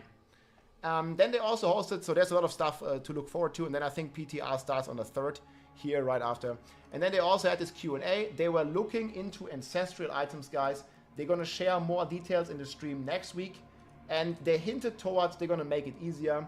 They're working on the boss material stacking. And also, they didn't really directly say it, but they have some concerns for the duping. And yeah, the duping is going wild. Hopefully, we'll see some hotfixes for that. Then they are also monitoring the Paragon 300 progression, but that's why they add XP buffs, so it's going to be a bit easier to get to 300 with all these events. And this is another big news here. The mid-season patch is basically going to buff the Legion event. So most of you probably don't even know what the Legion event is, but there's like an open world Legion event where you can go to fight some monsters and get, like, at the moment, no reward. But it used to be a very good way to get rawhide. Wait, I'm like a raider myself and to now. Get iron chunks. But yeah, that was like pretty funny, guys. Yeah, thanks for the raid. Hope you had a good stream if you're still here, Tanya. Let's go. Good streams. Rawhide buff? Yeah, a little bit. Here's a summary. We'll see how that's gonna go.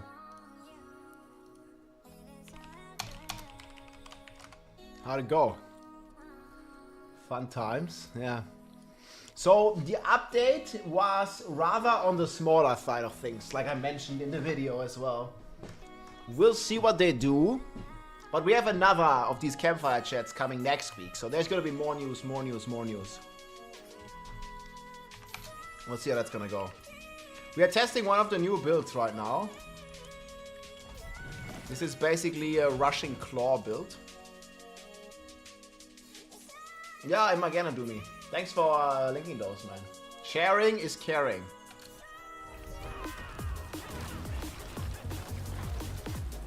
I mean, this is definitely a cool, like, teleport-based build. But is it really gonna be, like, as strong? I also feel like it's sometimes random, like, how frequently it's doing its damage. You see all these guys just running? Like, what the fuck?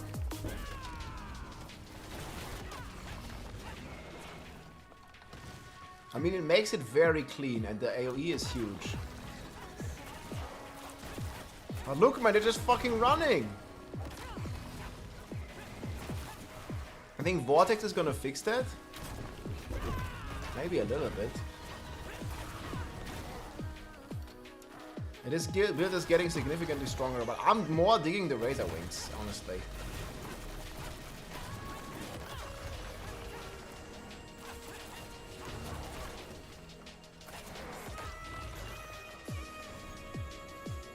Might I use the Aurora? I don't know, because it sucks. I mean, I might use the Aurora at some point. But I think I really want a Hunter version. I mean, if you use the Aurora, you're never gonna be fast as Flash. Like, the reverse Flash is usually matching the Flash's speed in the lore. You gotta stay true to the lore, man. Can't use the Aurora. Like, we can use the teleport. You can't break the lore, dude. You gotta stay true to the DC lore. Oh yeah, maybe the Aurora is better.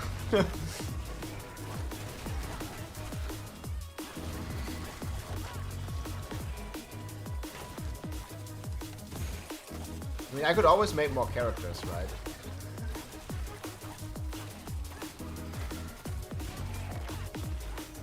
It feels like you just gotta stick around until it crits.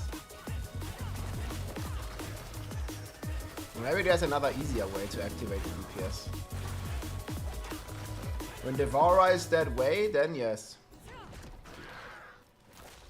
Evil Warp, yeah, let's go. You see the ticks are like happening like very unfrequently. You know, honestly, compared to the real Flash build, like even if we have double this damage, it's not gonna help much.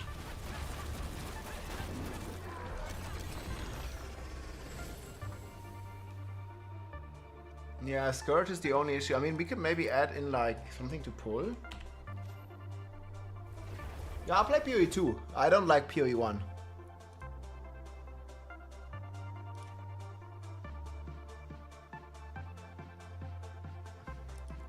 And maybe it's actually like a little bit counterproductive.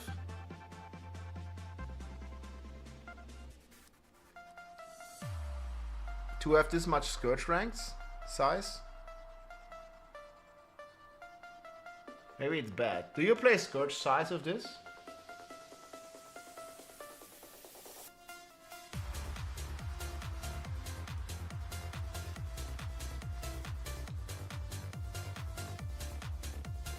Razor Wing is gonna be crazy. 50% to damage, scale of attack speed, cast animation, cast twice on the weapon. Yeah. We don't exactly know what it means that the cooldown is being reduced a lot, but it's already a cool build right now. It's only gonna get stronger.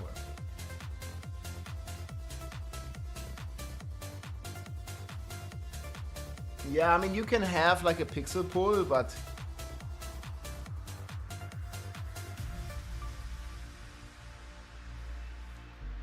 maybe.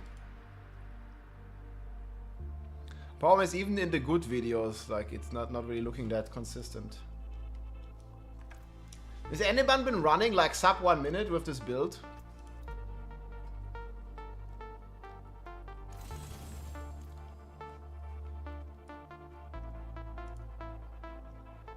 Pierce Shot Rogue. No, I've not played that, sorry.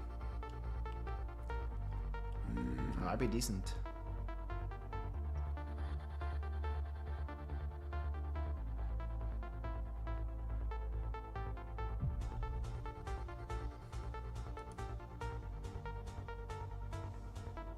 $70 seconds, yeah, okay. Nah, but I mean consistent speed. Like Flash is about like 60 seconds, 70 seconds maybe. On this build, I would see it like even at 90. I mean, we can make a few more runs. But the fear is really annoying to me. I'll probably get one more barrier roll. I don't know, can I roll this here? Should we just try? Those boots suck anyways, right?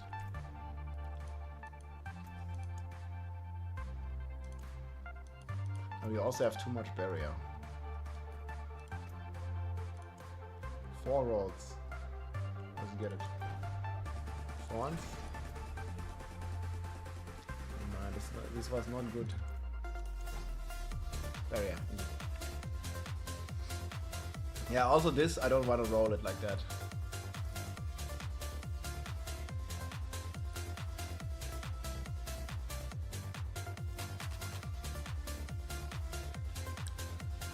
Well, we could make a few runs with the Devourer in a bit. It's still annoying. Like, what the fuck? Look, don't run. You have like a DR guy and the main guy is running.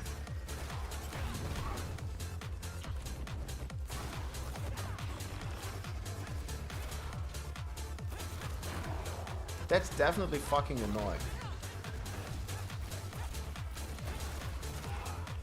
Now look at them, man. They're just fucking running. The guy's already in China.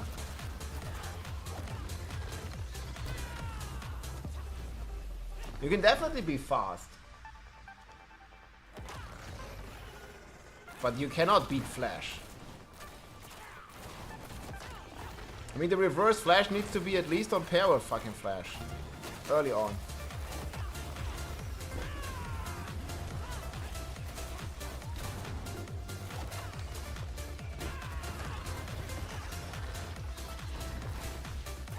Is it better if I just wait, or do I need to attack?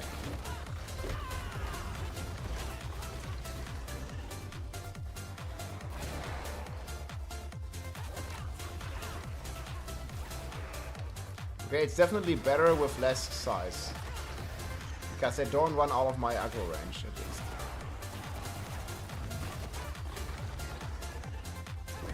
And I just get deleted.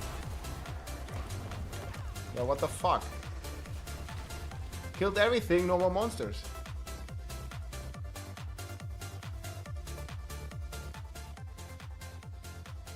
I'll turn the music a bit down. I said there are no monsters. Look at this dog shit. I killed like every monster in this floor, no monsters. Okay, actually there's 2 monsters down here.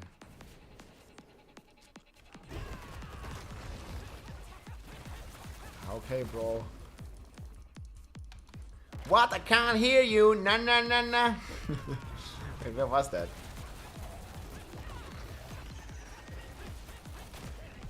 Plop. He just fucking explodes, dude.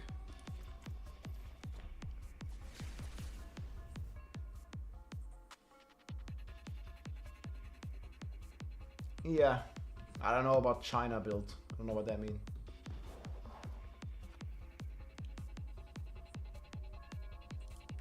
Yeah, I can't roll the amulet. At least not right now. Fucking lag. Yeah, but this build can't compete with evade, guys. What the hell? Like, evade is just like everything that this build has and better.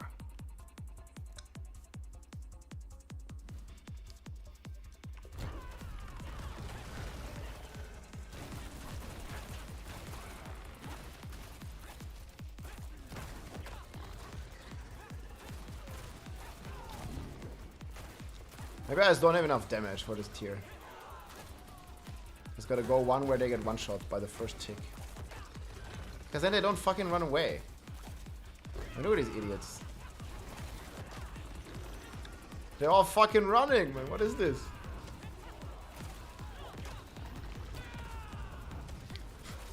Only works with bugged tempers. I mean, it works. But yeah.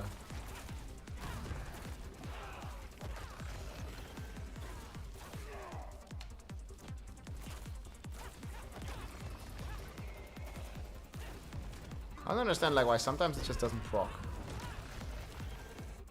Say the main appeal of D4 is just having fun. Main appeal is probably the graphics and the atmosphere.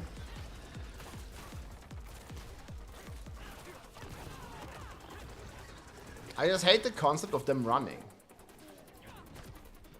Like, I don't want them to run. What the fuck?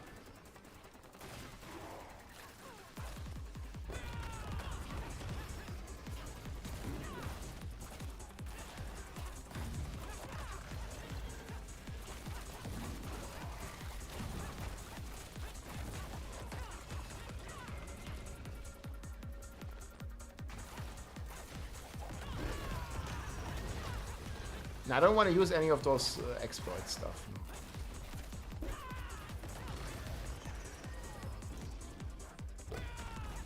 But the build can be fun though, but like the fear is so annoying. It's gonna be super annoying for like most players anyways. Like Evade just wins against this by like a mile. I don't think this guy is even close to Barry Allen. He's the Flash. This one is like wannabe Flash. Yeah, 2 minutes, but that's horrible if the other build does 1 minute. I mean, you gotta, like, on Spiritborn, like 2 minutes, 100, that's bad. You know? It's like you have Quill Volley and Flash, both, that they do it all much better. You feel scammed, ja? Grüße gehen raus.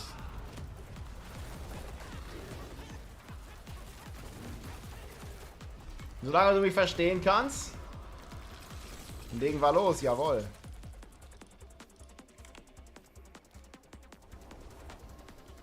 Barrier on foot? Well, it depends on how much barrier... Like, your barrier bonus is irrelevant. You just need to have 100% barrier.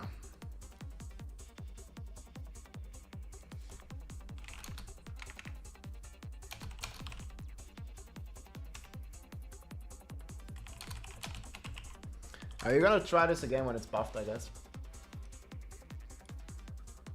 Versteht dich wenigstens einer? Ja klar. Sag ich doch.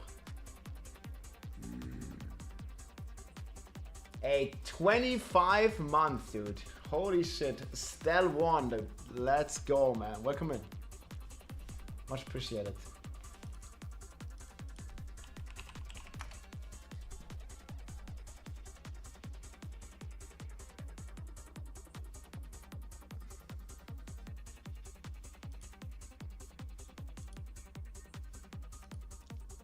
People ain't happy with the campfire. Oh yeah. Guys, just wait for next week.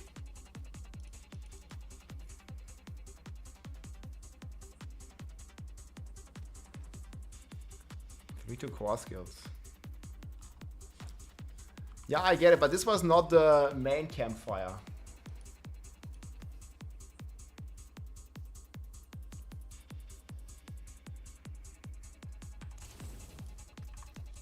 Yeah, that's fine by me. I don't think this build's even close to Flash anyways. Evade. What build are you playing, Phantoms? You should play the one-shot Quill Volley. Like if you're playing a Spiritborn. Okay, if you're playing any other class, then you might struggle a bit.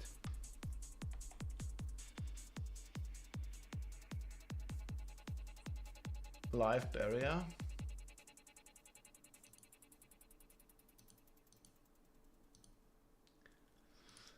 Yeah, people are... I mean, the real campfire is next week, boys.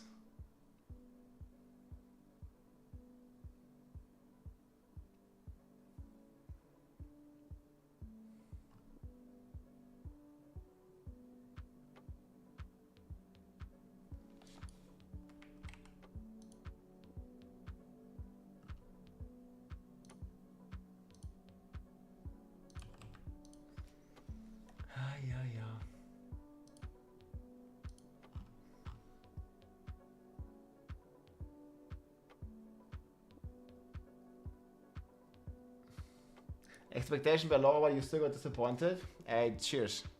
GS.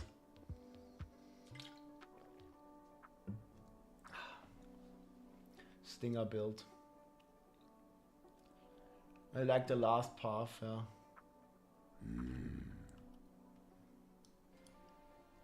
Now that other people feel, I mean, it's just... What do you guys expect?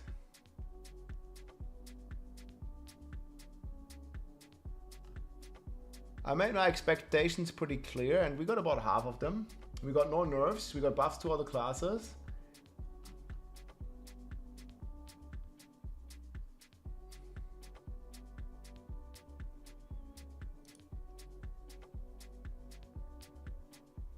Weapon throw, we already played that. I mean, there's not really any buffs coming to it, so... What's your opinion at the end? Let's hear it from Rex. I think you should just move way faster, and you should a ton of bad legendary powers and uniques. I don't know if this is going to be enough to make everybody super excited to log into the mid-season event. No, not really. But I guess at a minimum, it's going to make things better in Season 7. They're going to buff unused rune words.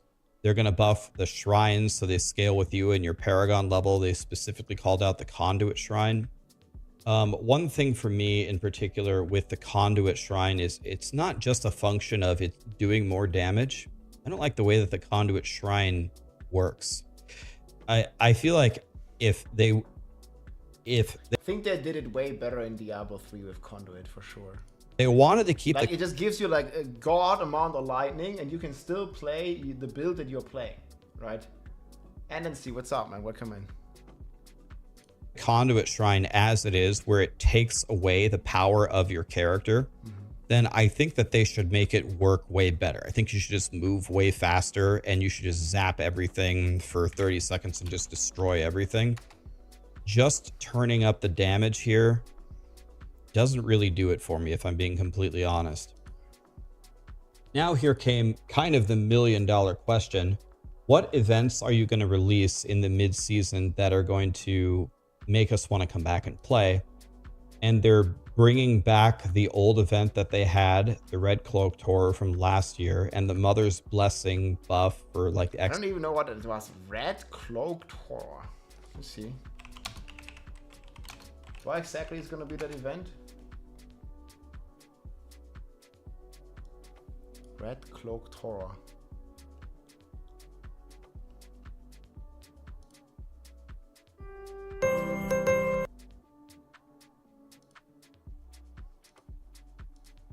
I don't even remember this. He probably just one boinked that guy. One Hoda, he was dead. Or this guy was playing Ball Lightning Swag. Okay, and that doesn't drop shit. Yeah, another event we don't have to. Season 2, I think. XP and stuff that we get every time. Season 2. And they have a welcome back booster, which is going to be good, I guess, for the super casuals, because the welcome back booster gives you all of the altars of Lilith. But any even they're super casual kind of remotely serious player of Diablo in the last year and a half has collected the altars of Lilith by now. That's true. So this is just, it's like for anybody like watching the stream or watching my YouTube, if any of you are watching this, there's probably almost none of you that don't have your altars of Lilith, because if you're just consuming Diablo 4 content. Okay, chat. Anybody here has not collected the altars of Lilith on the Eternal Realm? Any chatters? Yeah, I think like out of the 1,000 people here, probably 999 have the altars. 20 hoodies in the chest, well in the closet probably. My alt arc doesn't have. Oh yeah, my alt account doesn't have it either, but like why would you have it there? Yeah, my hardcore character hasn't. Okay, same. Well, actually, I did do them on my hardcore character. What are the altars? Yeah, Major Cox. Wait, what is this Lilith altar you're talking about? Yeah, so most of you have them, right? Who the fuck would admit it? I mean, I don't think people would like care about admitting that. Like, I didn't ask you if you're still a virgin. I asked if you collected your Lilith altars. Like, there's not that deep a personal question. You can just say, RT Steak, Grüße gehen raus, danke dir, mein Freund. Let's go. And you should probably have them by now, unless you just absolutely hate collecting them. So an event that we already had before, and a buff that we've already had 100 times, and the welcome back If booster you collect all the altars, you're a natural virgin. Oh, dude. You just called everybody a virgin. What the hell? that has nothing to do with the audience Including that the I'm streamer. talking I have to all the altars. almost entirely. The fuck? I'm struggling to find how I'm supposed to get excited for the mid-season event. They had a Q&A. They're going to make maxing the Codex powers easier because a lot of people don't know the Ancestral has 5 extra tiers, but when you get a non-Ancestral and it's maxed, it shows it that it's maxed, but it isn't maxed. And then the ranges of the Ancestral go from the bottom of a non-Ancestral to 5 tiers higher, which is why it makes maxing them so impossible. I think they said that this change is coming in Season 7, if I remember correctly, so it's not even going to happen now. They're not planning to change the grind to 300. A lot of people have said that it's very daunting. Another issue that they didn't really talk about is, in my opinion, it's not very rewarding either. And it doesn't need to be rewarding. I mean, the mount is kind of cool that you get. And the soul stone on the mount. But yeah, they could have some cool wings or something, right? Always something to improve. A GA Poison Rest is kind of yikes. In terms of character power, but the cosmetics there aren't really there either. So, yeah, I guess that's the way that they're going with it. They said bottleneck materials will change in Season 7 if you don't have your rawhide or something, but not drastically. And they said, like, with the mid-season patches, like, don't expect new content pieces. Okay, but we are gonna get the Legion events, which is basically gonna be a very good income for the rawhide and also for the iron chunks. What about duping? They didn't really say anything about that. Duping, masterworking, all that stuff. So, you know, we're gonna get like these kind of events that we've had before. Don't expect new things. The new things will be on the season launches. So they are trying to fix all the crashes from the engineering team. They will look at changes for tempering, but they didn't seem like they were going to do anything currently. And they hinted very strongly that the armory is coming in Season 7. Yeah, we're going to wait until the patch notes, guys. So they did say that the patch notes coming out next week for the mid-season thing will be... I mean, you see, like, Rex is not excited, man. Much more in detail than these things that we see here. So I will read them. I will cover them. Done. I can make a tier list or something if how I think it's going to be. But if I'm being completely honest, this Campfire chat has kind of taken the wind out of my sails for the mid-season thing. I do think it is positioning Season 7 to be a much better version of the game.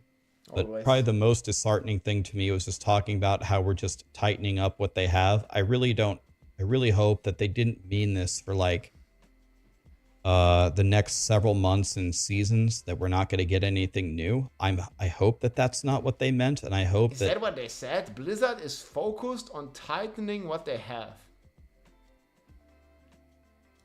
Maybe they just meant it for the mid-season buff, but they reiterated it a couple of times. So that's what his take. Yeah, I'm still here really hope. I don't even know what it means. Focused on tightening what they have, so they are not looking to do new stuff. Yeah, I mean, I didn't really like... That was at least not my impression. They did say that. Yeah, maybe I missed it, guys. It was still an hour-long stream, and I was like talking at the same time. Well, yeah, that doesn't really sound that promising.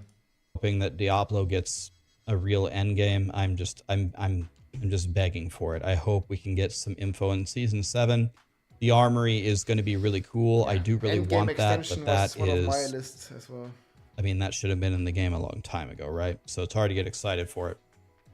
Not trying to be a negative Nancy here, but well, whatever. I don't know. I feel like the armory, like they could just surprise us, man. Just like suddenly we have the armory, like pork. Let's go.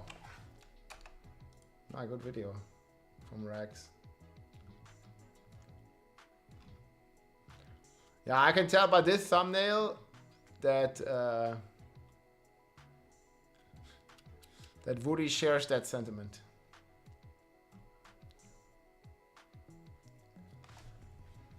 My expectations were low and I'm still disappointed by it.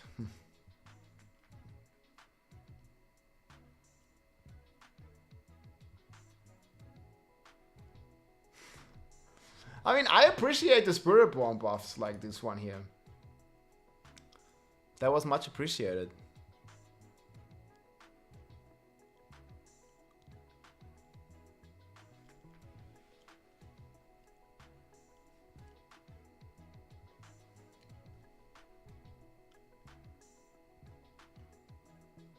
Yeah, we'll see, guys. Again, the big updates are coming next week.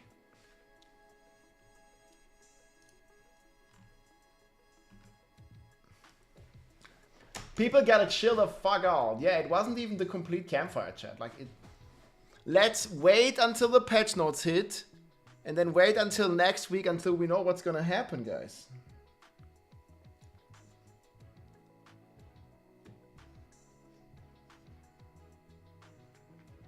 But yeah, they didn't buff Whirlwind Bob, so we gotta be pissed. No Whirlwind Bob buffs, boys.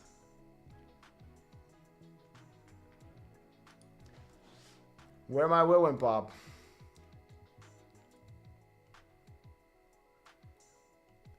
Blizzard, thank you for not nerfing the Spiritborn class. I share that sentiment.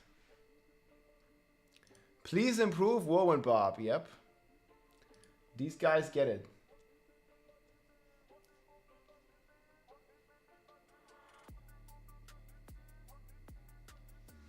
The problem is they didn't update Whirlwind, right?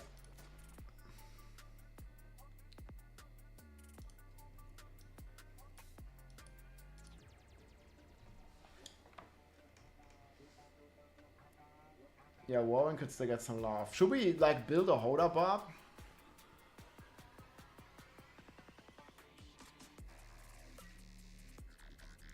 Yeah, that's true. There might still be a Whirlwind change that is going to be in the patch notes. For sure. We play RPGs, we like to bitch about it and complain. Yeah.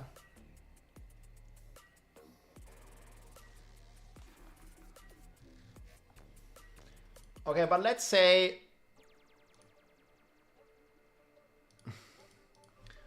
Let's say we look into Hammer of the A.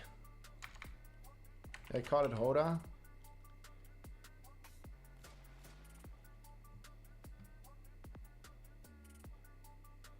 Yeah, I want to play the non-bash version. I hate the bash version.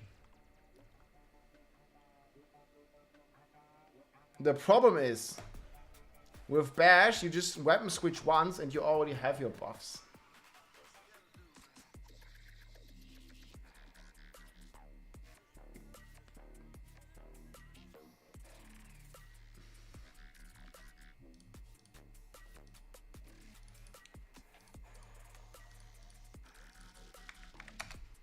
I think you can completely change this already. Okay, so what would we play? So Hoda Bob got a decent buff.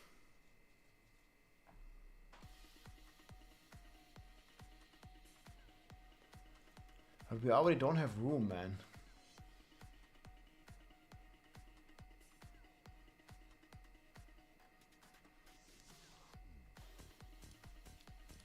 Maybe instead of Doombringer.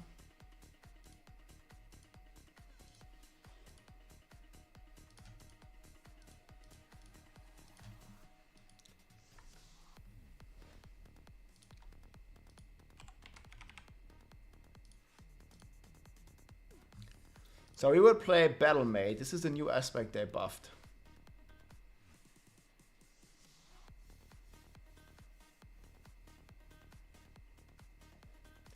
Need to create a Rock 2629 account for more stash space. Dude, yeah, I wish. If it was only that simple.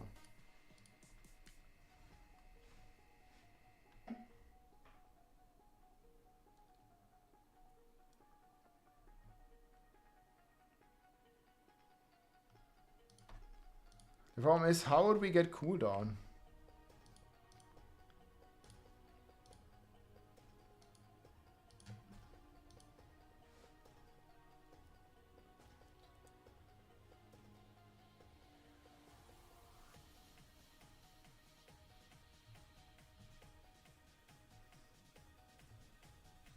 I just don't see myself getting any cooldown on this.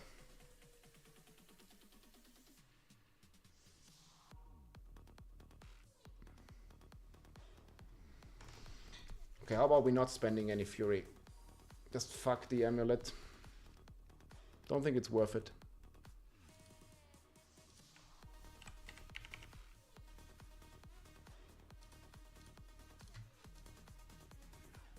What if we do brute force?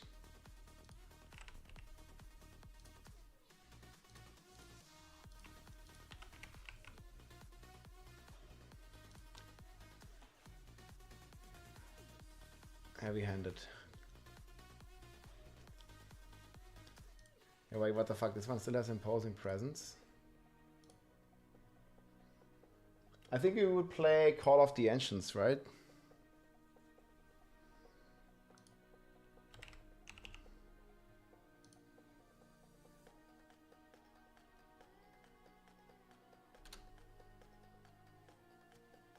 Crit damage? I don't know. Maybe just overpower.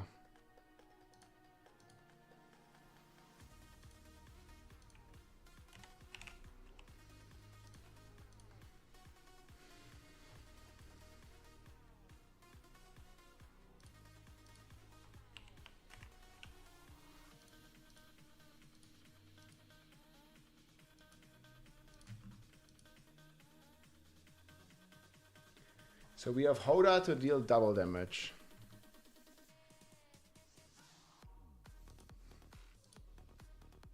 Yeah, crit or overpower doesn't really matter.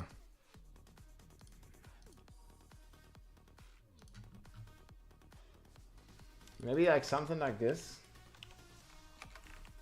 See, I'm sad. I mean, a little bit. I mean, we'll see. Let's wait until next week, yes?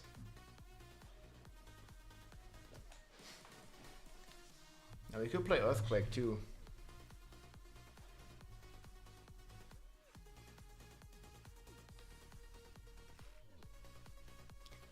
Yeah, maybe we do want to play Earthquake at the same time.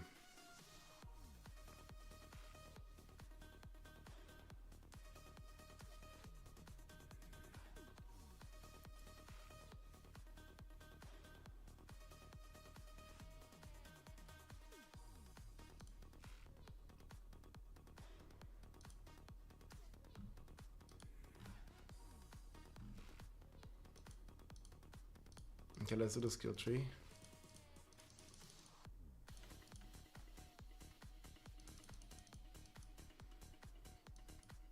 We don't need max fury.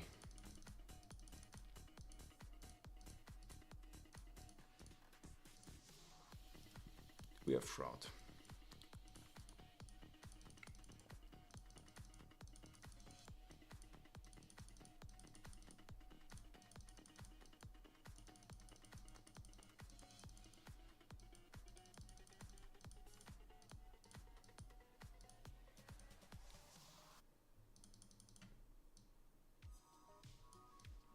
Okay, now we have 2.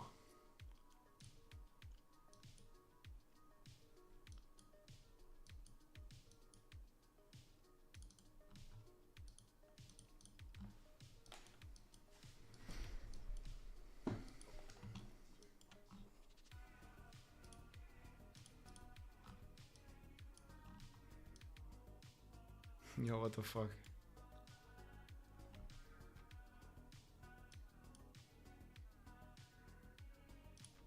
This is probably a pretty old Paragon board. What the hell happened here? Okay, I'm digging exploit.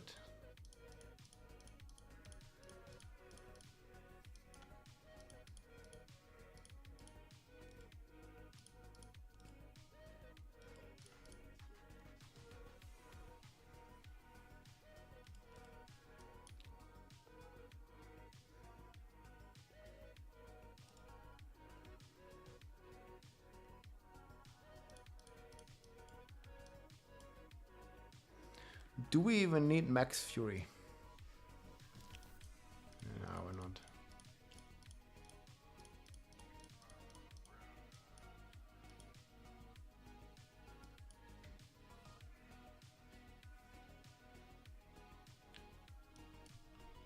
We could play Rumble.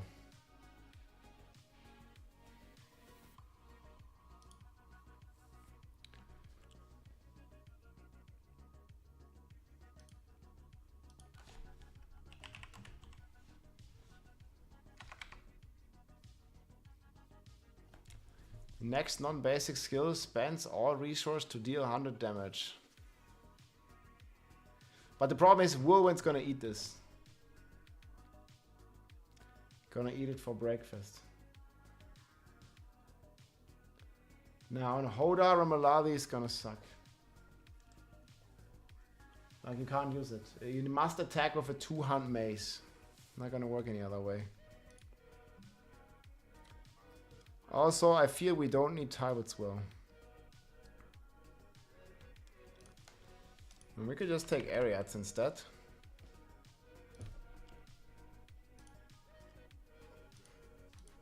At least early on.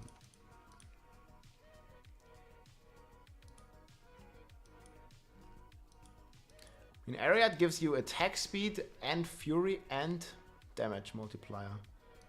So it's definitely pretty good.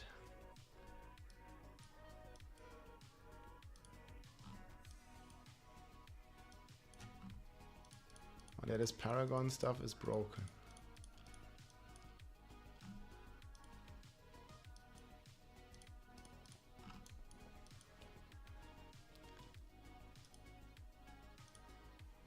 We could use Wrath, but we might not even need it. Honestly. We can rock Crusher.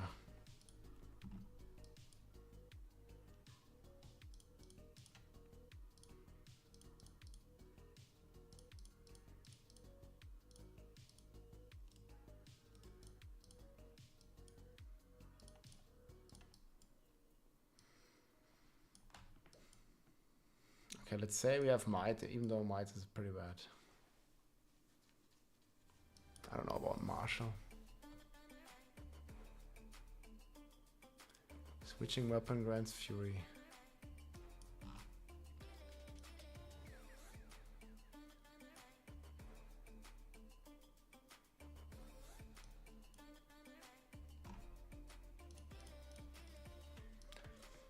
I don't know.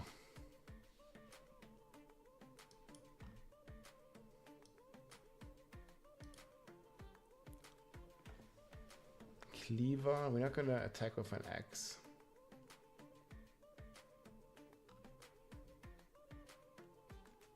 Could play Revenge. There's nothing really good.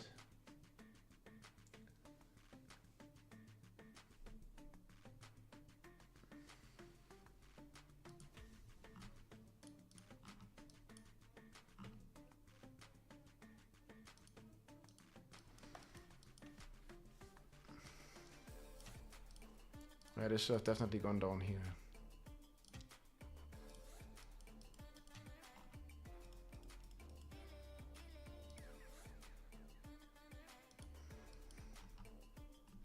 Oh, we have Challenger.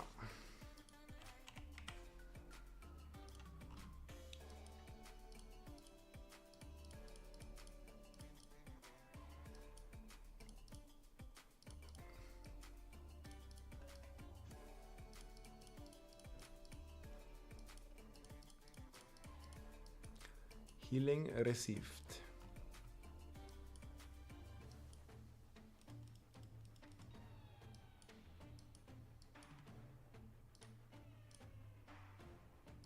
Rotate it once.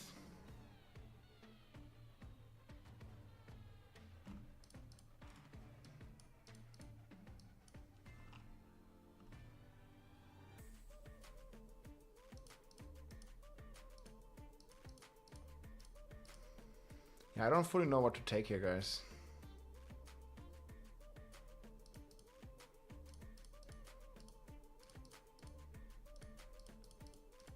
There ain't really anything crazy.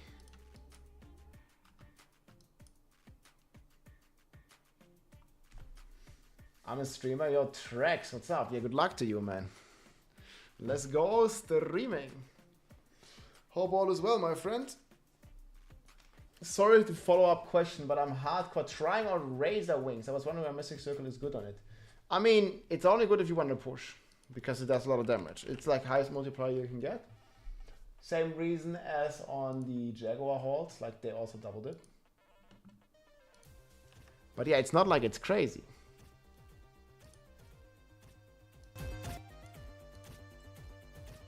Like it's a decent build, but it's not ridiculously strong or something. I'm at a point where I'm trying to understand and go in more confident direction with it to be certain. I think there's good alternatives, but for speed you should take something else. But not for push. The most OP build on Spiritborn is the one-shot Quill Volley. It probably is gonna remain the most strongest. Hoda Barb, yeah, we're gonna make the action tomorrow, I think. Or maybe. I mean, I don't really know, like the full scope.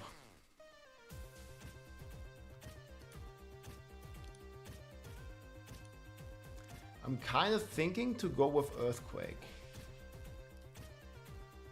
Because all this stuff seems horrible.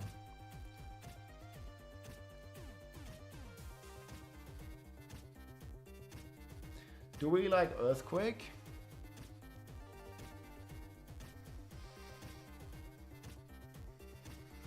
It will be an easy add.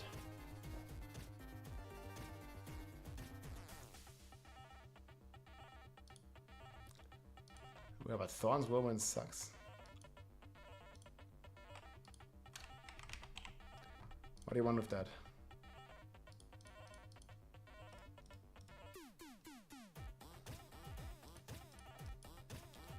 I don't even need this much.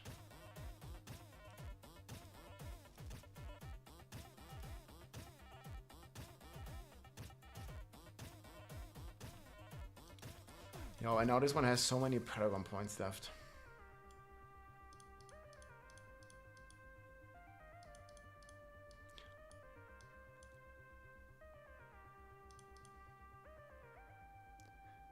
Yeah, I think might not be the play.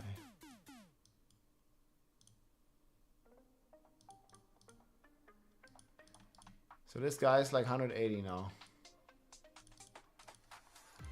Pretty much. We might need to see Berserking.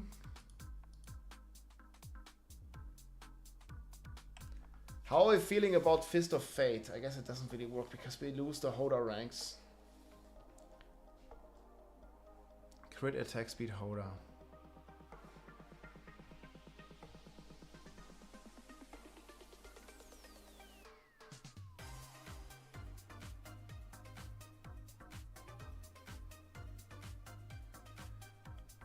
Yeah, something like this. I don't think the Paragon board's ready. Okay, what's the total buff that we're gonna get? It's not too crazy, is it? I don't want to see an education. And one of the upgrades, the variant. It was. This is Druid.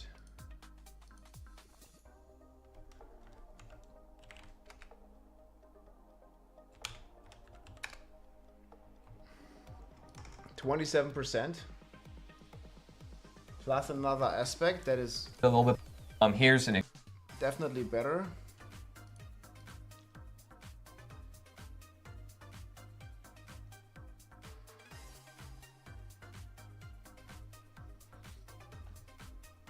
It's gonna be just so tough though. Like Bold Chieftain is such a bad item. Yeah, people care about the Druid. Hey, come on, guys. We saw a lot of Druid bullying. Don't need to see more of that.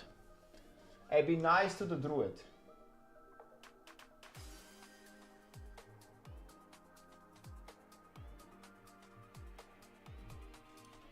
Hey, Phil. Yeah, Riker also not feeling it, or what? This is Riker, and we just had today the Diablo 4 mid-season patch dev Campfire chat. And I'll start by giving you the super brief summary version of the chat. Hey, folks. Meta is not changing. There's going to be another Campfire chat next week that's going to be a lot beefier, a lot longer, have a lot more details. It's going to be about Season 7, patch 2.1 specifically, where all the big changes are going to be happening. But for This one was just for the mid-season patch, guys. Season 7 is still coming. Season patch, which is landing next week. They are not nerfing the Spiritborn. They are buffing all the other classes, but I agree with you, Lasse. They should have not nerfed Walking Arsenal in the first place. I agree, but there might be buffs. We don't have the patch notes yet. I'll do another update video when we actually do have the patch notes. but they are not buffing all other classes to where Spiritborn is now, so ultimately, meta isn't really going to change. So that's the super quick version. Lots more details coming next week, but now we'll go through the changes that are happening, the design philosophies that they have explained, why they are doing things the way they are doing, what changes are happening, and why they're not really going to shake up the meta. So first off, they did acknowledge that the Spiritborn is too strong, and they said this is largely due to unintended interactions, as well as some balance issues. They said other classes, Spiritborn is flying high, my friends, however, are performing well with regards to balance amongst themselves. So while the other classes, again, Rogue, Necromancer, Barbarian, Druid, and Sorcerer, their relative power levels amongst those 5 classes are in a good spot. It's just the Spiritborn is way too high. And it seems outside of Spiritborn overperforming, they seem pretty content with the current state of things. Material bottlenecks, material drop rates, that at launch of season wasn't in a, an ideal spot, but after some and the Spiritborn is smoking.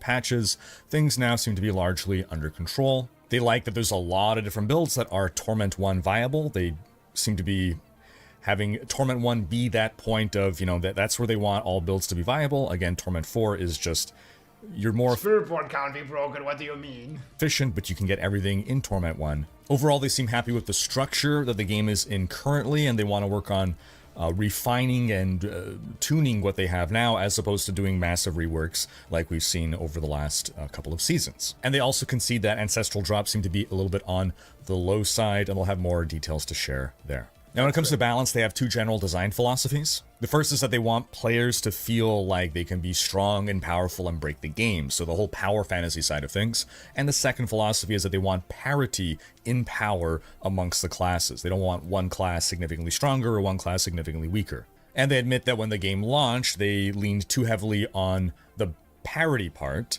and not enough on the power fantasy part, which is why they were basically playing whack-a-mole. When a build would rocket up, they would just knock it back down, and everyone hated that, so they changed that approach, and starting in Season 2, they would just sort of let, if a crazy power... No fun police like that. They had a lot of learnings in Season 1, I think, after the nerf that killed the dinosaurs, like the big nerf patch. Powerful build was found, like Ball Lightning in Season 2, they would just let it run. Hold up, Bob. And adjust next season. And overall, players seem to prefer that significantly, which has led them to make the decision to not adjust the Spiritborn this season.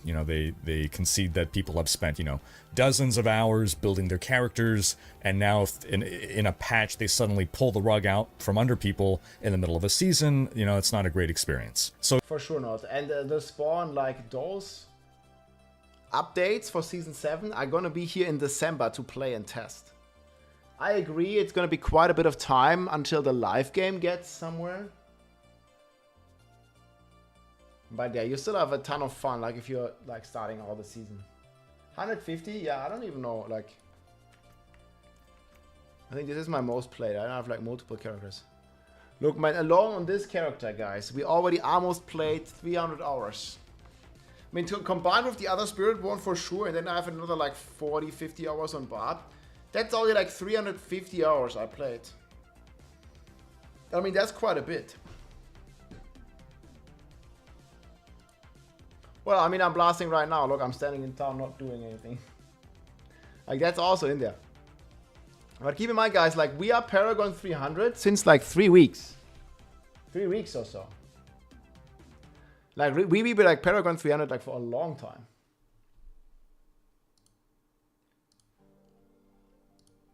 So again, unless there is some negative impact on performance, as in computer performance, right? Server lag, or there's so much crap on screen that it's like dropping everyone's FPS. Those are situations where they will intercede, and that's why they nerfed the Evade Spiritborn build, because it was causing server lag or performance issues.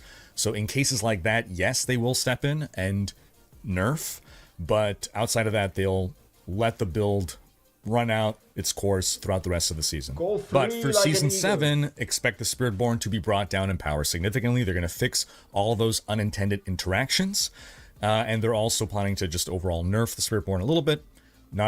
It doesn't sound like they're going to kill the Spiritborn, but basically I think like season 7 is gonna, the Spiritborn is gonna feel significantly weaker, and a lot of people don't like it, but that's still the best way going forward. Like they gotta bring it down, guys, else we have no class balance whatsoever. buffs that other classes are getting now in the mid-season patch are to help bring those classes in line with the power level that they intend the Spiritborn to be in Season 7. And they did address the popular comment of, why, just buff all the other classes up to the Spiritborn. And they explained that if they just keep doing that, right? If they just always, anytime there's a runaway build, they buff everything else up to that build. And then the next season, another runaway build, and they buff everything up. Then they'll just have to keep adding more torment levels. And this is Riker speaking, like, what's the point at that point? You're just on a treadmill where everything is just always going up. Your numbers are going up and the monster numbers are going up and nothing has any meaning. This is how you get runaway power creep. This is what happened in Diablo 3. This is how we had... Yeah, like in Diablo 3, exactly. Like, every build's gonna have quadrillion damage. Or quintillion. We had Torment 16, guys, in Diablo 3. We only have 4 Torment difficulties.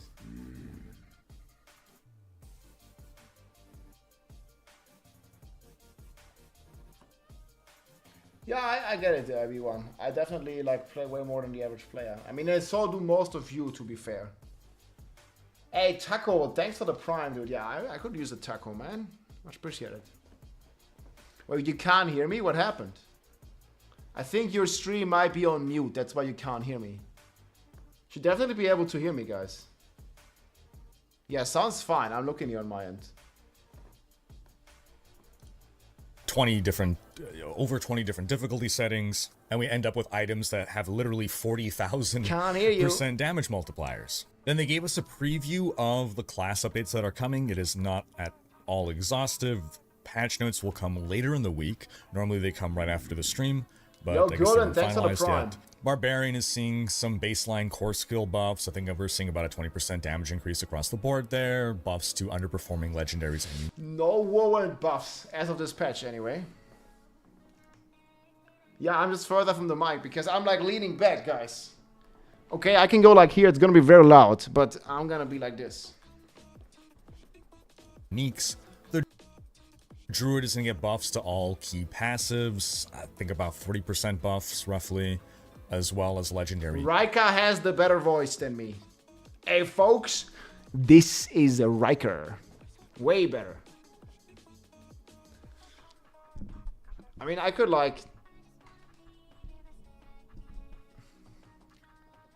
we just go for good music.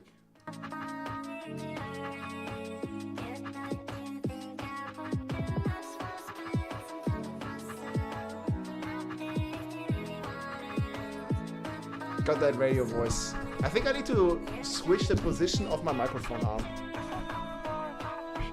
Then it's gonna be much better.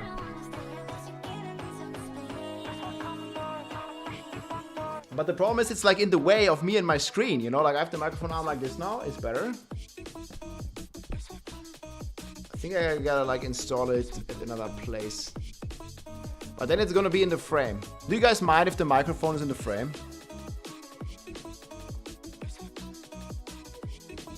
Yeah.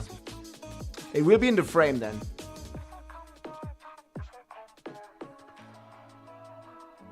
All uniques. I understand we can't keep buffing everything to the same level, but this season they achieved that users to play another class but Spiritborn. Yeah, for sure.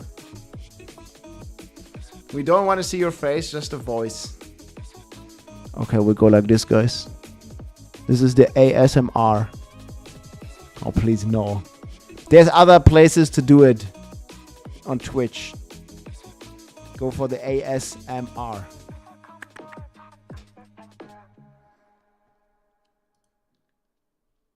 A song name. Push People Wide from Billow Boy.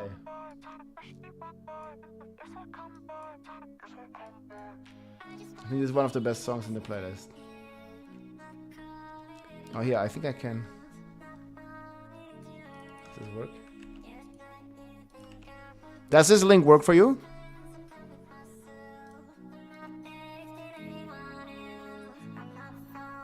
I think it works.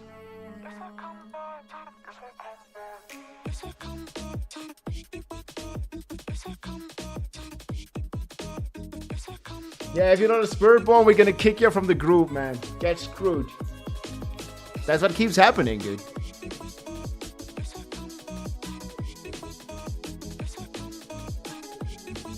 Don't kick the people.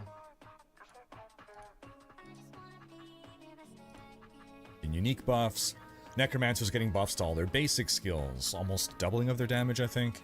They're getting passive buffs, more damage there, buffs to their uniques. The Necromancer. For the Rogue, they're buffing core skills, they're buffing key passives. For the Sorceress, the Fire Sorcerers being buffed, the Cold Sorcerers being buffed. They're going to let the new Legendary Aspects scale based on Charge Bolts and Incinerate damage. And then even the Spiritborn is getting some buffs, but it's small buffs to skills that just aren't being used by people. So Razor Wings, Withering Fist, Toxic... Not being used by people, man. I'm using this.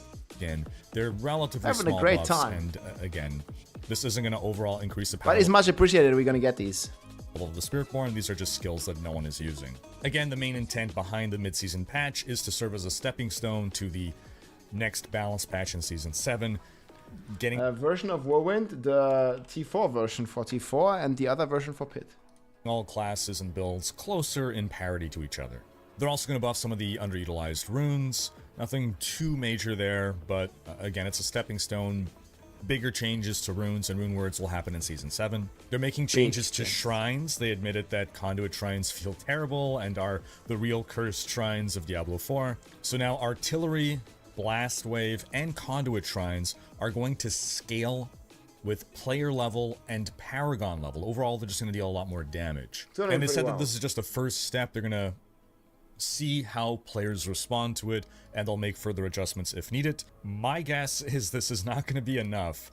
Honestly, blast wave and artillery shrines, they don't hurt you, right? So they're always a bonus. They might be an inconsequential bonus, but they're not an active detriment. So nice that they're getting a buff. Conduits, though, because they alter how your kit plays, I still think they're going to end up feeling bad, but you know, fingers crossed, we'll see. Then outside of the mid-season patch, for the rest of this season, we can expect the return of the Red Cloak Horror. They didn't say quite the entire midwinter. You want to watch some P? Yeah, go for it. Event. I I'm don't not know here. if that was deliberate or not, but at the very least, Red Cloak Horror, the Krampus monster from the holiday event last year, is coming back. They'll have a blog detailing basically all the stuff that's gonna still be coming up in the season. So there's that. There's going to be the Mother's Blessing. There are plenty of that on event. Twitch. They're also going to have some kind of welcome back event for Eternal players because the expansion broke all old builds. I want to hear what you basically. think, Becker. It sounds like it's going to be something where you can get like an instant boost. You create a new character and you'll get a boost to level 50 with a pre-made build and pre-made gear. Since right now, if you log into Eternal, all of your old gear is marked as legacy. You can't craft on it, so it can be a little hard to change out of a build that you're in to adjust to the new meta. Oh, also, you're going to get all of your altars unlocked through this boost event, in case you haven't done that yet. They're also planning to have another free trial coming up, which will have the Spiritborn as something that you can try out in case you haven't bought Vessel of Hatred yet. Then next week, they didn't give a date yet, but next week we're going to get another beefier live stream talking about the PTR of the test server for Season 7 Patch 2.1. Probably not the Season 7 theme, but the Patch 2.1 that comes with the season. They said there's going to be a lot to talk about there, and it's happening sooner than they normally would, just because American Thanksgiving is approaching. That's going to be end of November, so... How many days is Thanksgiving? I thought that's only a Thursday. Is it not only the Thursday? Or is it the Friday, guys, Thanksgiving? Should be like... So we have Black Friday, Thanksgiving, and then Cyber Monday.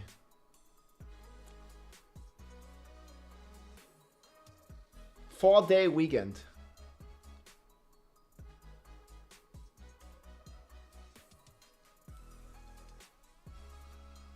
I get the week off school. Okay.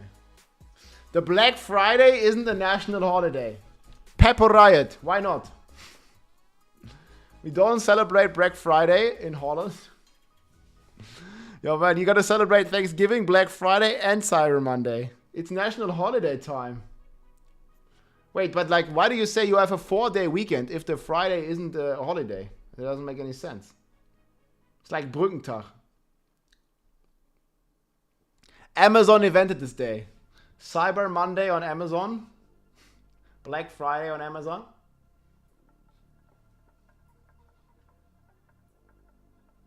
It's where Americans go to fight at Walmart. I've seen those in South Park, man. It was crazy.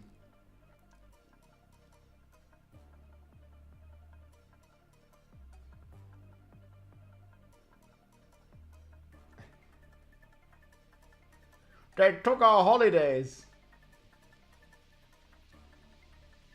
Most people take Friday and Thanksgiving off. Nothing gets done. Well, turkey gets eaten. So something gets done, right? Make a turkey, eat a turkey. Took our jobs.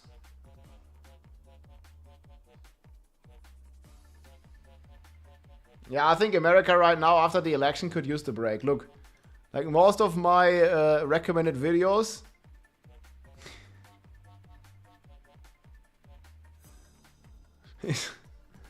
is something with the election. I mean, we also, like, we can't laugh, man. Like, look, in Germany, we also have, like, a snap election.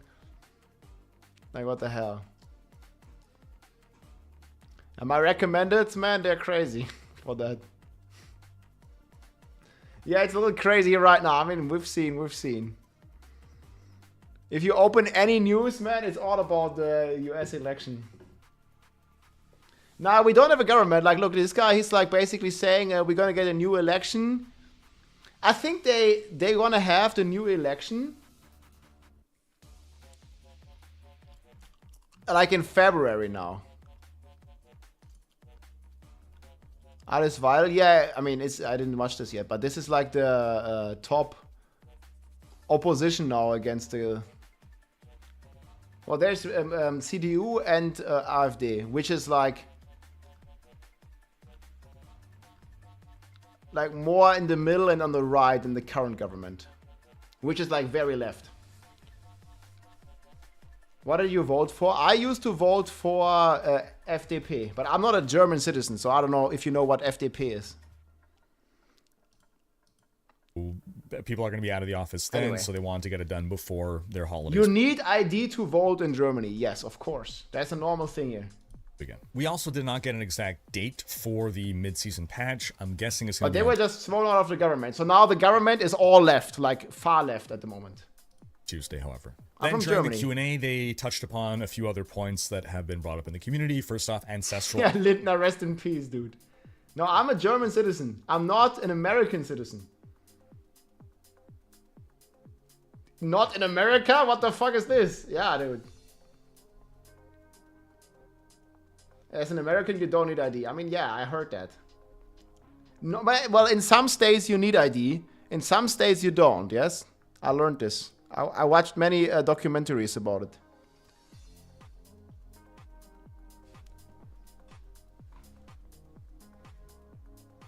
Yeah, it's California specifically. Are they still not counting votes? Did they? Yeah, look, they still haven't counted the votes. Look at this. 70%. Like the election was a week ago. They're still counting. 76% of the votes are counted.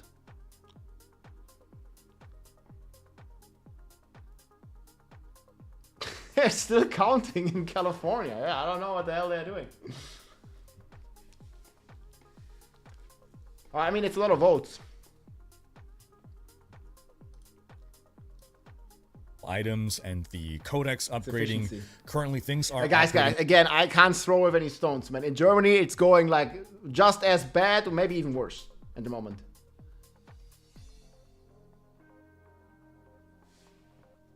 Like in Germany, we don't even have enough paper to print bailouts to vote at the moment. It's crazy.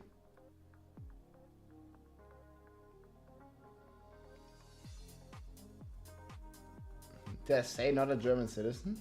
I meant I'm not an American citizen. Dude, you had to clip that.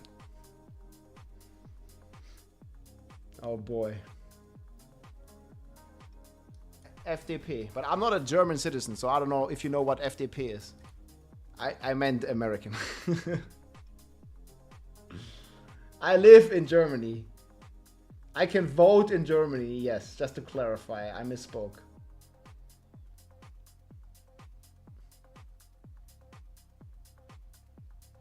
You don't have trees. Take over Markus Lanz. Oh man, that guy. What the hell? No, I was born, raised, and I still live in Germany.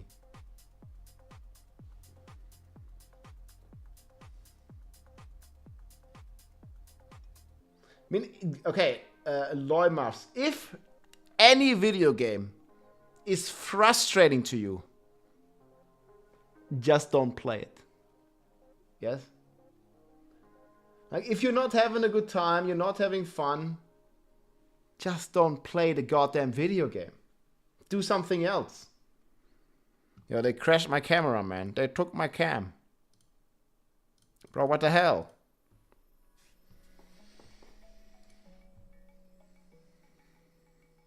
Okay, if I can fix it.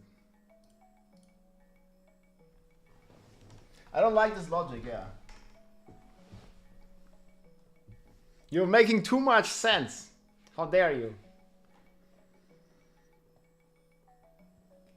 You don't talk about German government? I mean, that's what I'm saying. Like, you know, you can like make fun of some of the politics that are happening in the US. And then you look at Germany.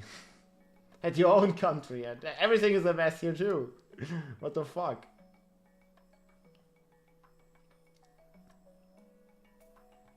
It's not that easy when you're an addict. Well, you can play another game. But also all the best to you. That's a master manipulation 101. You make him say something it doesn't even mean. Yeah, exactly. It's not about stopping playing. I want to see the game improve and feedback from players. Who cares? I care. I can actually make a difference. I mean, I agree with you. And I made, for example, right before this Campfire chat, I did make the video with like my expectations, my hopes. This one. Going crazy because the gold and my dreams for the Campfire chat. Like here you can see like all the stuff that I would have wanted or loved to hear about in the Campfire chat. Like obviously some of it was realistic and some of this was dream copium land. Hopes and dreams. I mean, we can go over the list if you want, guys. Like, but it's not a very long list.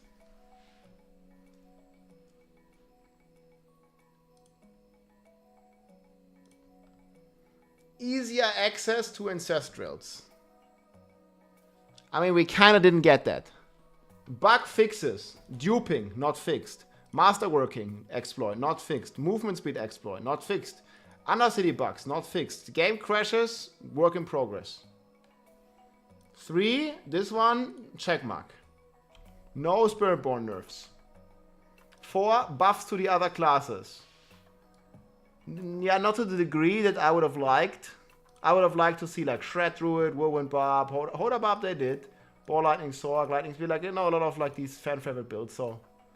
Yeah, maybe kind of.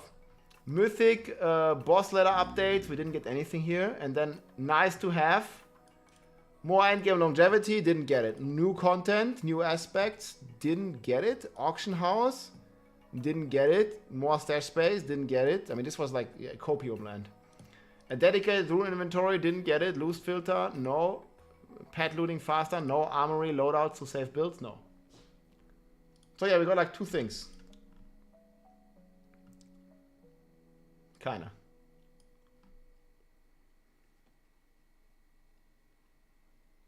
Nasty Man 666. Thanks for the prime, man. Let's go. I mean, again, these here were like full copium, right? Like lots of these, like, okay, they talked about the armory, right? This is coming soon, TM, maybe next year.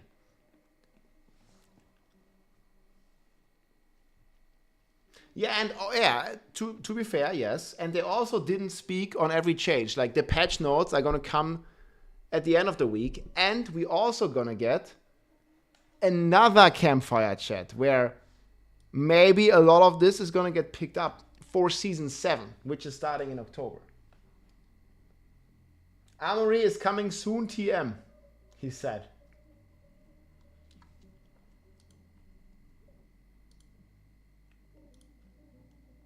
It was during the Q&A session.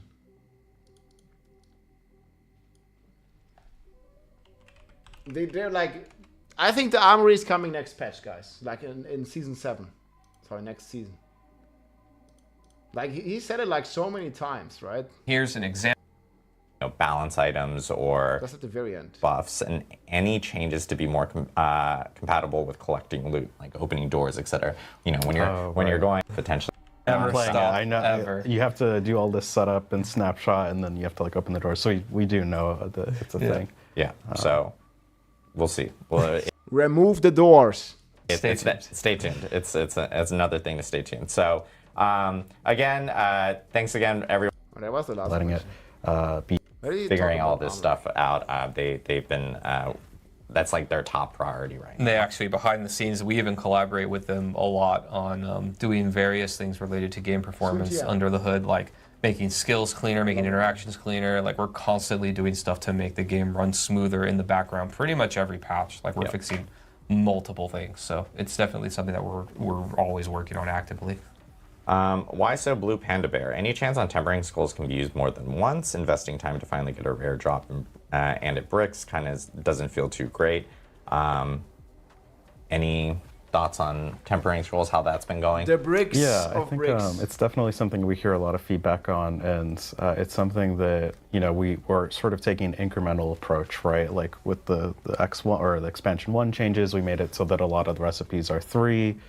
We also added, of course, the scroll of tempering or restoration in expansion 1 to see how that sort of changes things.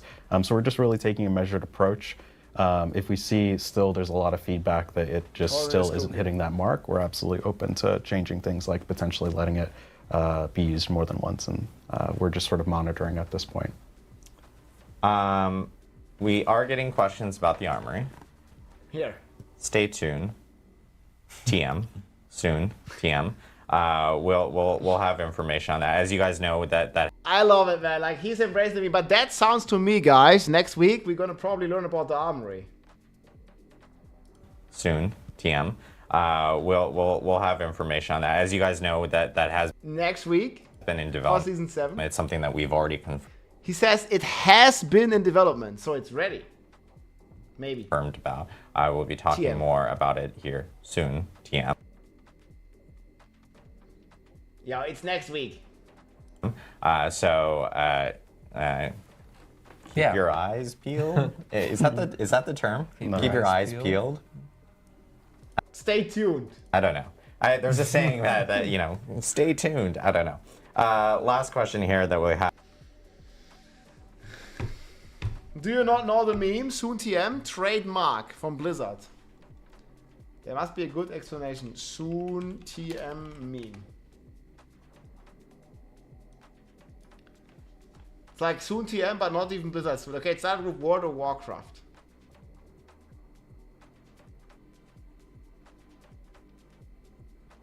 Soon TM.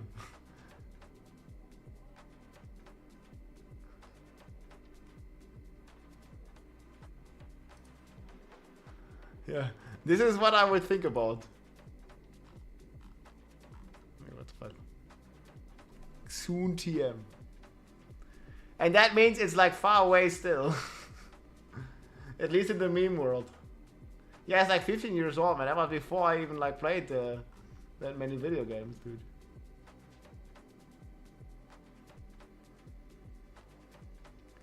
Soon trademarked. Soon TM.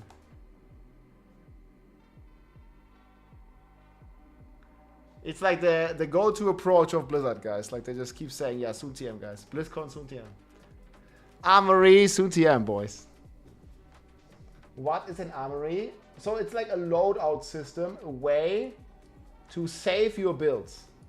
Let's say, very similar, I guess, to the wardrobe. You know how the wardrobe, I never used this feature, but you know the wardrobe allows you, you know, to save like an armory like look feature. And hopefully the wardrobe, and hopefully the armory will save your items, your skills, your paragons, your mercenary, you know, all the stuff that basically define your build. Are you a class mechanic too? Yeah, and also it duplicates all your gear, of course. And sometimes it can delete your gear. Yeah, I forgot that. Dude. Yeah, I hope none of that's gonna happen, guys. That's why we need it on the PTR. Like, they can't just release the armory. Yeah, in D3 it deleted your Bane of the Stricken, your Bane of the Trapped and stuff. There was at least a chance of the armory eating your items. So they definitely... I mean, I think they're definitely going to put this on the PTR, so we can test on the PTR. Hopefully nobody will dupe with it, and and hopefully there won't be any item losses with the armory. So gotta be really careful with that.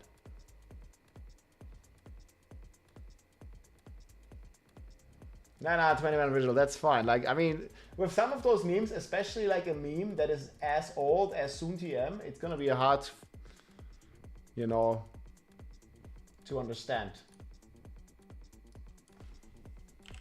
But we'll see.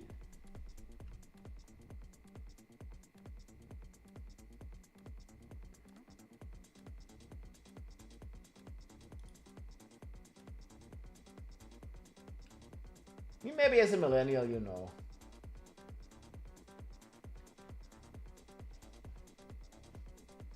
Imagine we had a boss where if you die to it, it would randomly eat a piece of your gear. That's like hardcore, huh? Let's don't die. Ready for the bugs with armory snapshotting stuff? Well, you kind of have to use the armory before you go into an instance, like a pit. High risk, high reward. Yeah, I like that. That ain't too bad. What did I add here? Okay, we'll see. Or you like high risk, no reward? Okay, let's finish the video. I didn't really like... I think I interrupted this.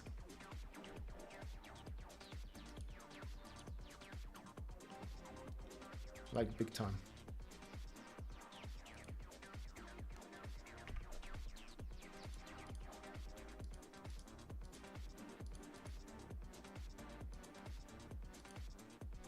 I don't even have it open anymore.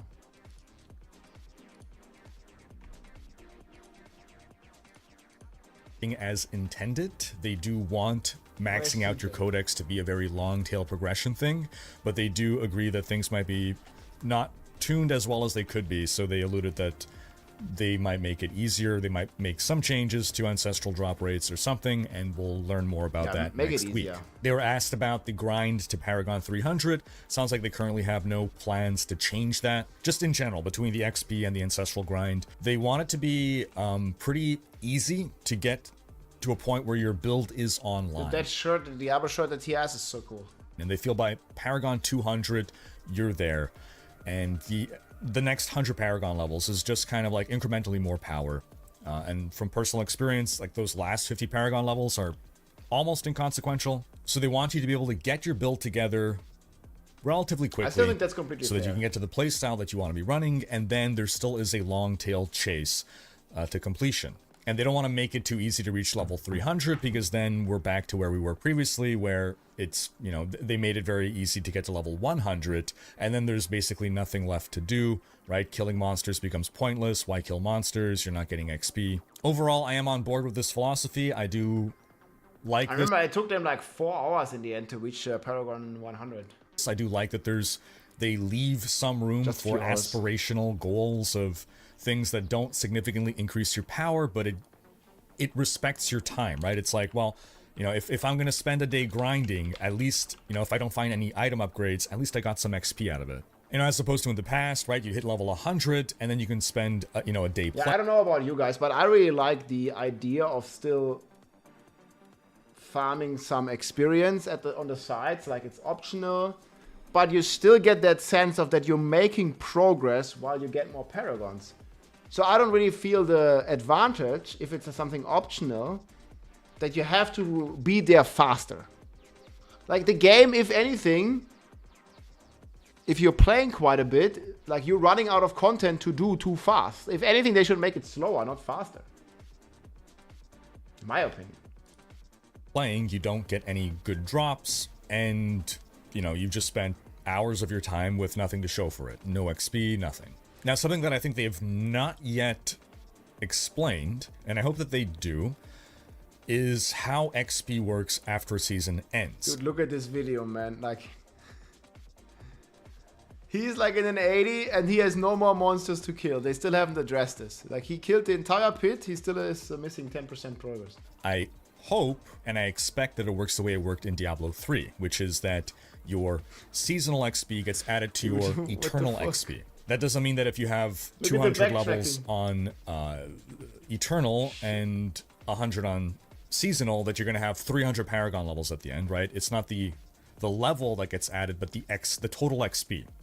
So I think paragon 270-ish or 280 is halfway to 300. So if you were, you know, 270 or 280 and 280, then those would add up together to paragon 300.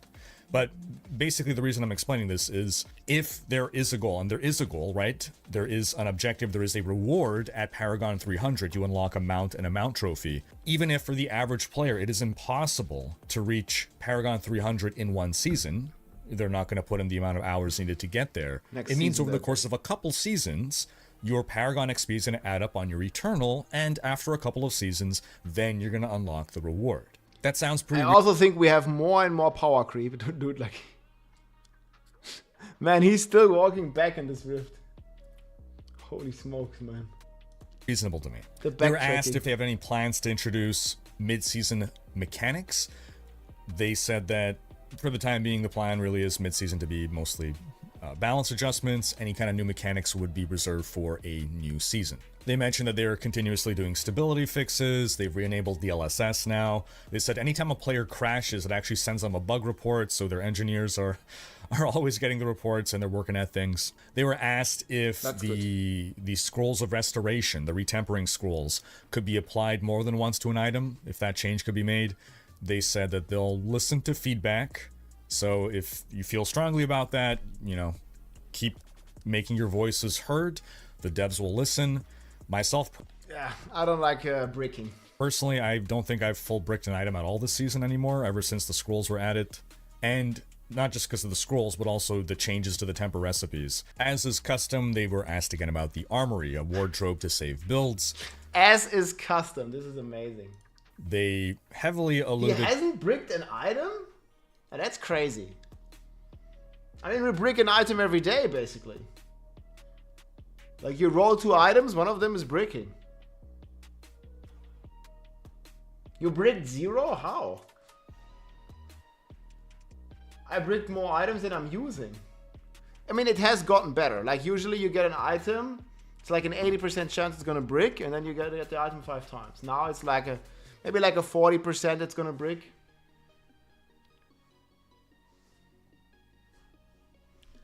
Yeah, what the hell? Like, you're not bricking items, guys?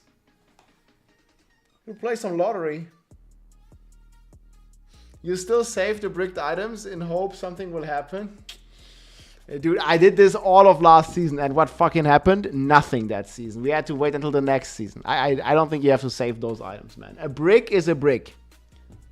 You get that brick right in your face, and you give up. But I mean, yeah, of course, if you have stash space, but then again, you don't have stash space. I would save it as well, but there's no stash space. Nah, it has definitely been gotten a lot better with the bricking. I brick significantly less items.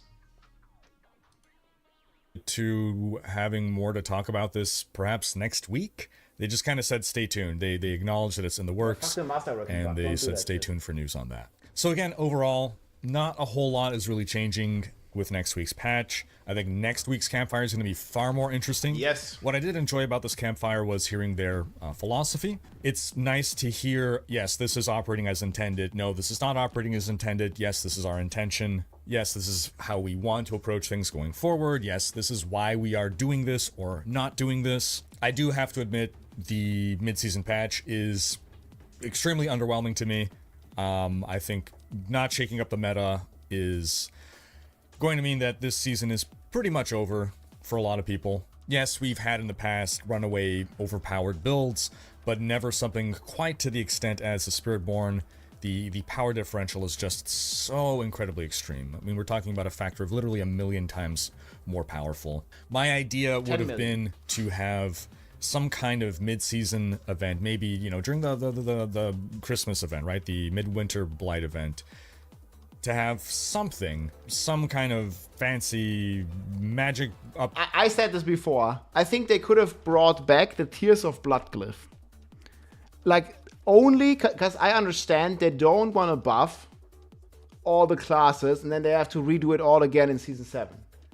Classes are fine, Spiritborn is too OP, but instead of nerfing Spiritborn, maybe give the other classes like a temporary buff, such as the Tears of Blood glyph that they already coded into the game. That was a unique glyph that you could socket in your Paragon Boars. It would give you about 20 extra damage. Like something like, and it would also give you a progression. While it will give you, like, you get the Tears of Blood, it can drop, I don't know, Tears of Blood, boom, you get it. And then you can level it. And maybe Spiritborn just doesn't get it, but you get it in all the other classes, the Tears of Blood. And that would be kind of cool. But then people would complain that Spiritborn is not getting it and stuff, so I don't know. Anyways, that would have been a cool idea, I think. Just don't give it to Spiritborn. They have enough, man. They got buffs instead of nerfs. Grade that people can have as a temporary borrowed power that would elevate them to the level of a Spiritborn. Not as a class balance change, but just, I don't know, something. Yeah. Maybe call it the blessing of the Spirit Realm. So that it, you know, the Spiritborn already has it, so they can't benefit from this. But, you know, the other classes get to take this buff, and now they're 1 million times stronger, so that we can actually be running other classes. That'd be cool. And not just Spiritborn. But again, under the understanding that this is temporary, it's just for the rest of the season, or even maybe just for a few weeks in the season, just to shake up that meta. Otherwise, I don't really understand the point of a mid-season balance patch. Sure, I understand that it's to prepare us more for the state of balance in Season 7, but it feels like just waiting for Season 7 and having all those balance changes at once would feel more impactful, right? People would see, oh, you know, a bigger list of balance changes. Now you're kind of diluting the impact of the Season 7 patch. But those are my thoughts, folks. Sound off in the comments with your thoughts. And stay tuned. Again, later this week, we're going to get the full... No, that's cool. That's the video. I'll link it from CJ. Hey folks, this is Riker, or this was Riker. Why am I listed as a raider in my own freaking channel? See, L can decimate pit 50, not 150. Hey Riker, this is folks. Diablo 4 trading is a disaster. Oh man. Yeah, I'm digging that. Tomorrow, guys, we're gonna build this Hoda Bob. I think we're gonna have a great time on Hoda. World boss is spawning. You think I'll kill it?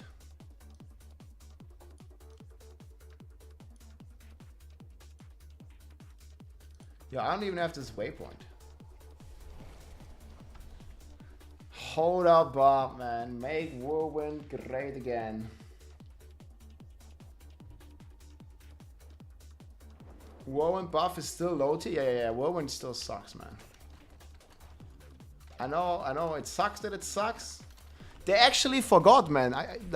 We don't have the full patch notes, but according to what they showed in the Campfire chat, there is a buff to every core skill, but they forgot Whirlwind.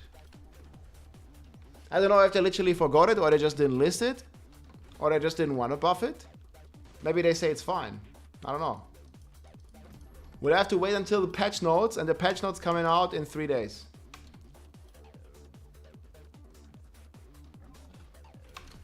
Oh, there's a freaking roadblock. Can't jump this even.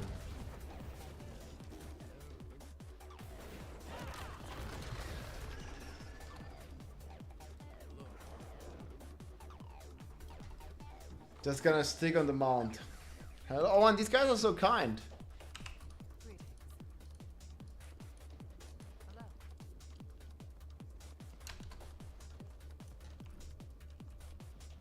They're like any emote you can do on the horse. Freddy is here. Wait, there's Free Diddy. Nice name. Nice name, lol. What the fuck is this? There's like Mirage Obama all over again, dude.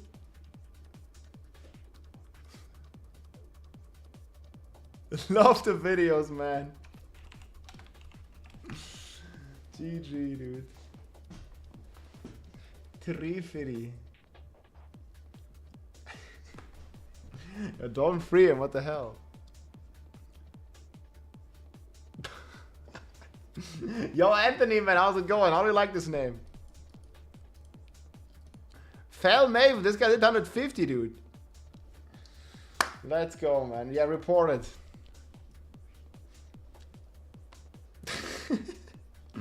Is the 4 in a good position to return? Well, I mean, as long as we're gonna get another expansion next year, and then we actually gonna get Diablo in Diablo, that would be crazy.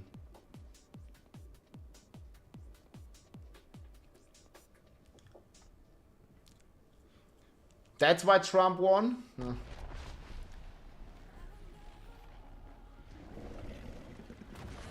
What? They threw me off my tiger.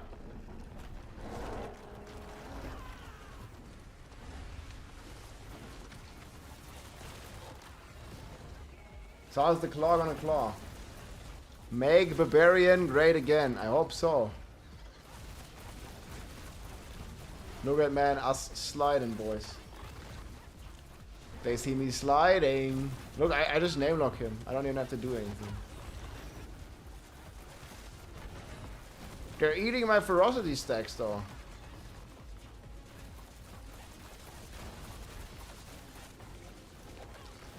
Bob will never be great again. Ah, you wait. Sure it will. Just a matter of time, boys. Wireframe open beta. Nice.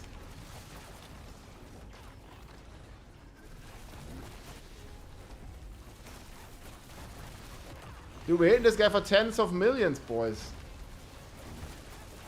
It's rampant. I don't know what this is.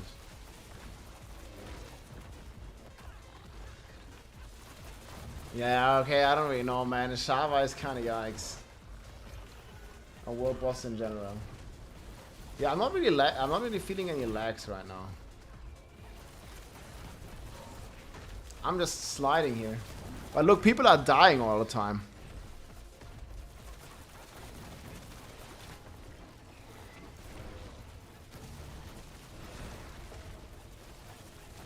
No angels? I'm thinking they're gonna be coming in the expansions, guys. Maybe secretly there are angels. We just don't know who they are. Maybe the Spiritborn is maybe an angel. Grand Cachet. We don't get anything. Oh my god, man. Dude, like the world boss is so shitty. Well, GG, guys. Free them.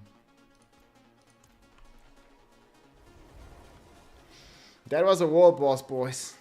And we got nothing. Oh no, missed the world boss, but you didn't miss much. Let's just say it like that. Oh, they changed my tiger. Not the kitty again.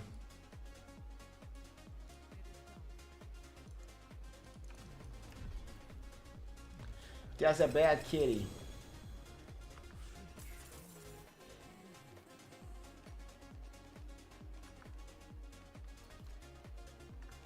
Quill volley 50. It didn't miss anything, man.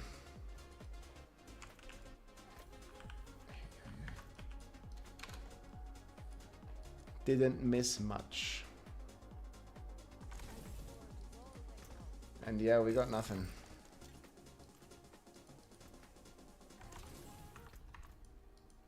I wanted some stuff. I've done a lot of different barb setups testing, and they all stuck at pit 90.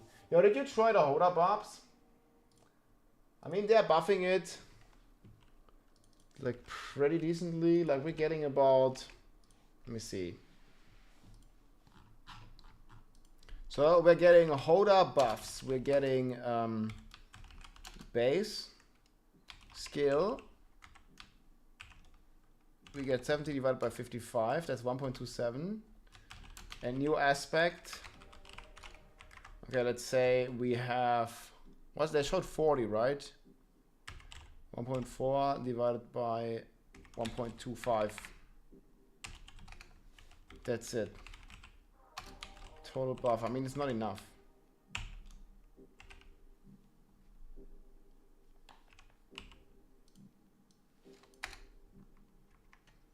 Yeah, it's like 2 tiers. Think that's enough? Well, I mean, we have to wait until the patch notes, right? But this is like basically what it comes down to. So it's like nothing.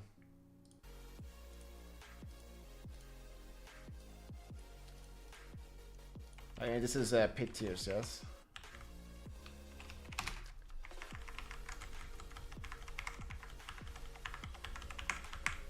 That's pretty bad. Oof.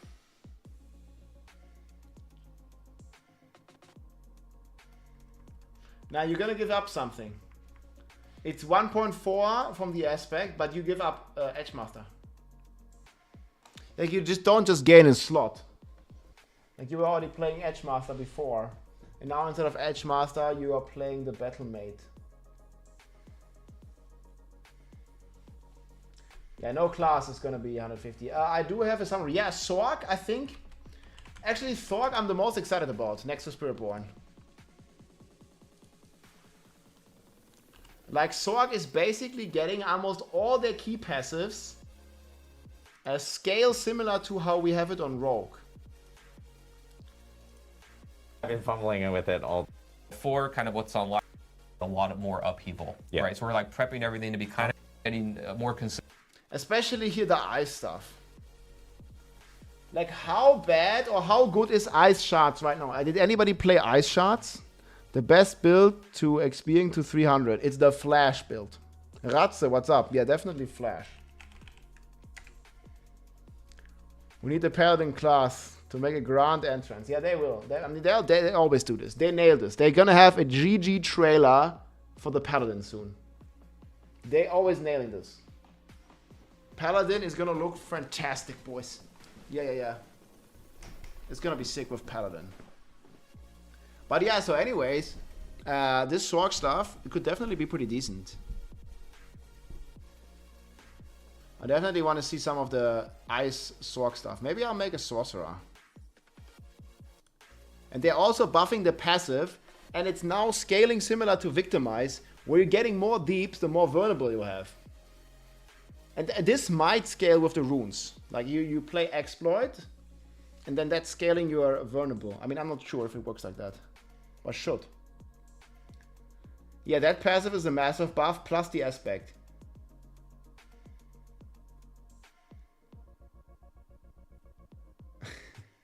Yeah, the desk is still downstairs, man. I'm sorry. I gotta do it this week.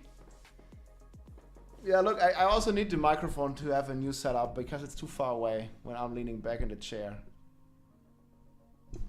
This is still the, I mean, you can't see it, but it's still the old setup right now.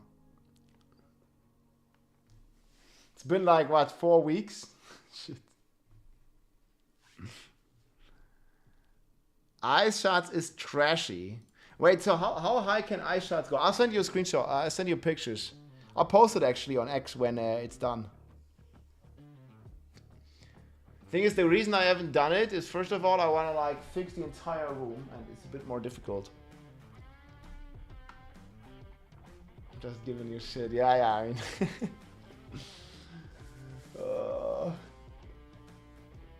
Work. Yeah, let's put the mic in front of your face. Yeah, I can't right now. Maybe with the new desk I'm gonna get. We're gonna get a standing desk, guys. It's gonna be nice from Secret Lab. Looking forward to that. Then I can get the microphone like on the side of the desk, I think. The microphone arm. It looks like here, wait. I need to... I'll show you. I'll show you what the problem is.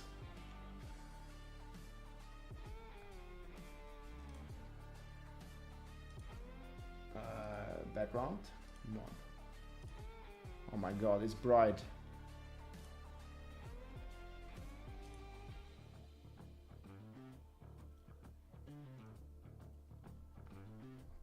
Yeah, the sure is as well. Like, look, you see, here's the microphone, but over here, you see this?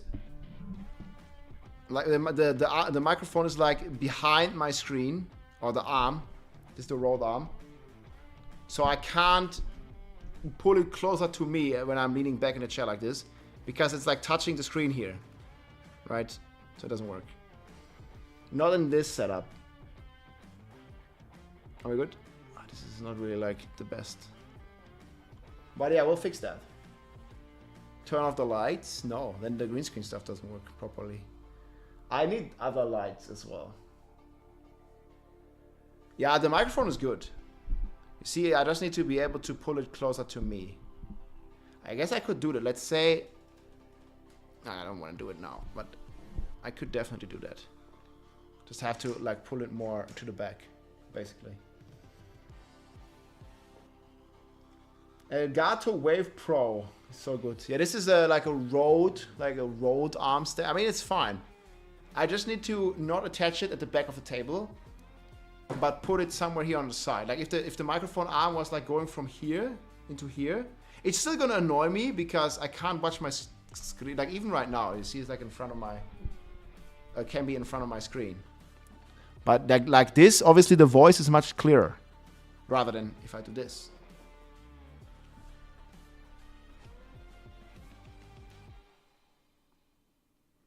You could also have an arm here.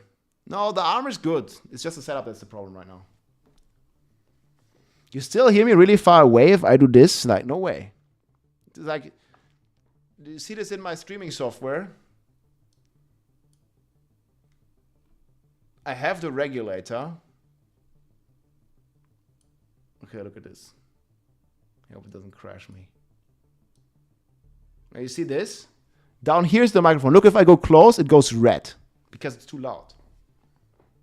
You see down here, like this is my normal voice. It already is like a little more than what you would like for your ears. And if I go like this, you see it goes red.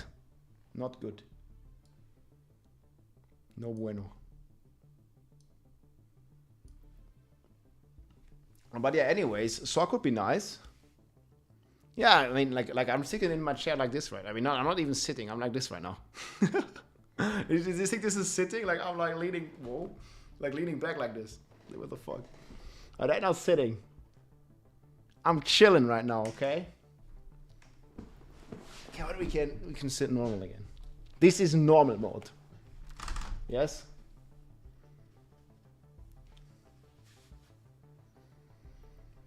This is like the scuffed standing desk. Anyways, what I was saying, Sorg is gonna be fine. Sorg's gonna be amazing, actually.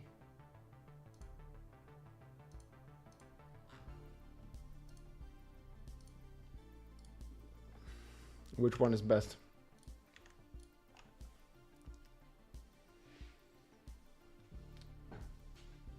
When you sit back, I really hear you far away. Yes, because I am. Chair is gonna explode, catch fire. Oh yeah, we've been through that. That we fucked up. Exploding chairs, boys. We've been there. One more worry we have to take care of. Do you have a Sorg leveled, Anthony? Now. What does Mekuna say? Where's Mekuna? Is he online? I want to hear his take. The dude's sleeping. Where's he at? Call of Duty? Wait, he's playing shooter. Yo, yes, he is.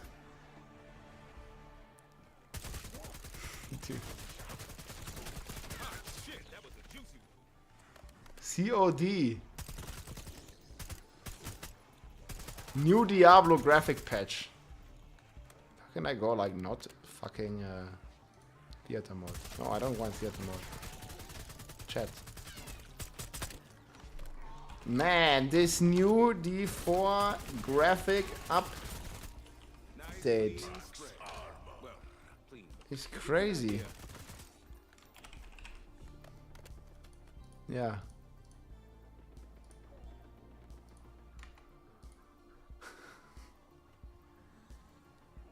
There's nothing to say. They didn't say anything. What do you think about the song? He already The Campfire was 30 minutes of nothing. Yeah, I'm playing the Diablo 5, Rob. What's up? Ice Shard Sorg, no hope. Man, how was that Campfire, man? I was with Norther, who was expecting more than that. It was like 30 minutes. No, Ice Shard Sorg is a bit better at it. I'm gonna quote Northy, he said, it's not even worth building it. Okay, to be fair, he said that about Incinerate though. He's pretty good, man. Yeah, he has the aim, dude. He's on top. This is new Diablo 5 graphic update, boys. I asked him if his rifle procced a lightning spear. He didn't answer. Maybe iShot can do, I don't know, 96, 100 maybe at best. Pork 96. Wait, is it that she?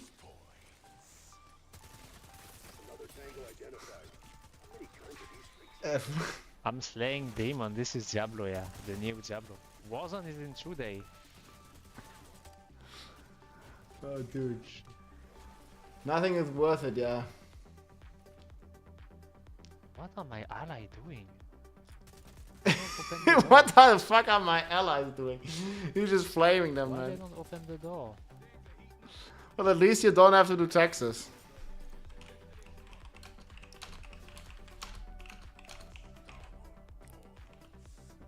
Tax question.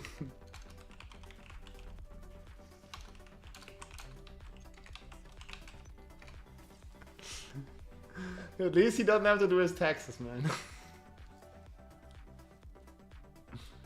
Easy. I didn't even buff the fire sword. Tax question, God. There is no tax question in this game. It actually looks pretty good. Shoot everything, easy. Leveling up guns. Ah. 30 minutes of nothing. Yeah, he's enjoying that.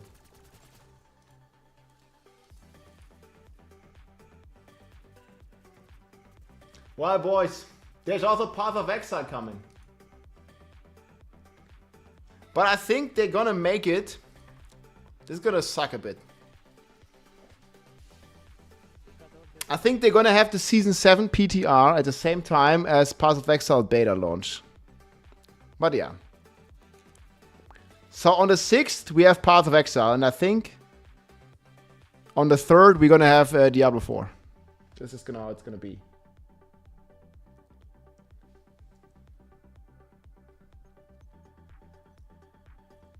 Meteor probably still suck. They buffed it? Yeah, I mean they buffed combustion.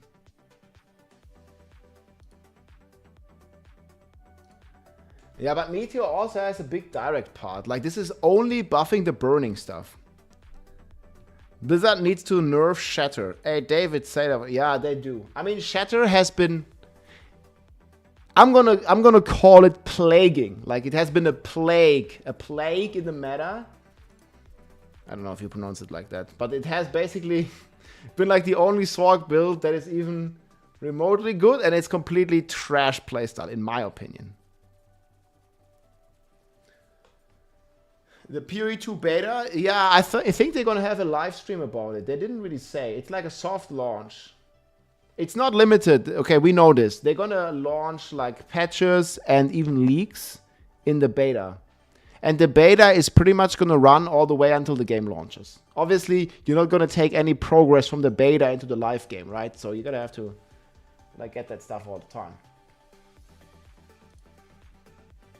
Like, that's the way it's gonna go. It's worth it in the beta. Well, if you are having fun then of course it's worth it. If you're not gonna have any fun in Path of Exile, then like yeah, just don't play. Like what's the point of playing video games then? I don't think you need early access, Anthony. The way they didn't confirm this. The way I understand it, you can, option 1, have already, I think it's $500 worth of microtransactions in PoE 1, you get access for free. Option 2, there is going to be a starter pack for the beta to support the game, and you guaranteed get access. I think the starter pack, they didn't say, but they're going to say it in the next weeks. It's probably going to be like $50 or something. And then option 3 is you get lucky and you get random access. So 500 microtransactions, you buy access, basically, or you get randomly invited. And most people, I think it's going to be option 2. Like, it's a start. They didn't say any of this yet. Like, officially, like how much it's going to cost or when exactly you can buy it. Yeah, it's a supporter pack for access. Yeah, number 2 is going to be what most people, because like only like a very, very, very, very few players have $500 worth of microtransactions. And option 3 is you get to play it for free randomly. But then you rely on RNG. Give away 10 keys. Wait, you have this many MTX in the Path of Exile? You went so hard? Wait, what? Okay, that's crazy. I mean, I have like a stash stab thing for like $100 or something, like in total. Couple thousand? So yeah, how many keys are you gonna get, dude? Yeah, it was a play. You're right. Agree, David. Yep. Yeah, it's fucking crazy, dude. I bought so much shit. Yeah, I think I have...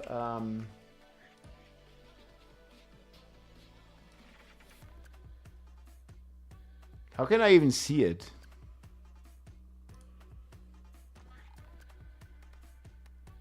Here, Rob2628. There we go, boys. Ah, verify if you're human. How did it verify? Yeah, look at all my stash, boys. Look, man, this is how a stash tab looks in Path of Exile. Look at how many slots we have. And this is just some random gear. But anyways, like, look at how big it is. That's what we need.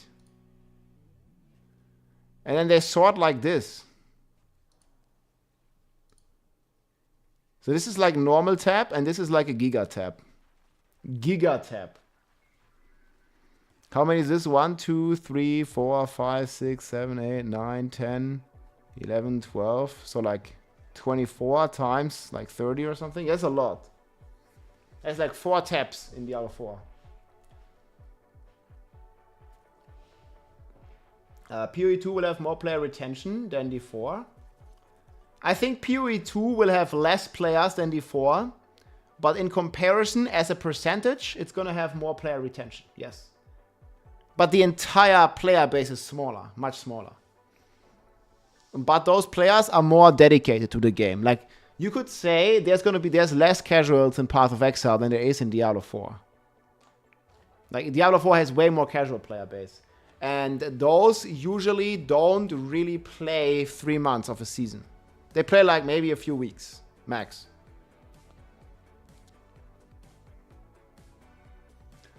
There are a lot of people over 500. Nah, not if you like check based on the entire player base. I think less than 1% of players have spent $500. Like, I mean, way less than 1%. Yeah, PoE has more endgame. Well, at least PoE 1 has more endgame. Like, we don't really know what's going to happen exactly in PoE 2. But one could guess that it's going to have quite some endgame.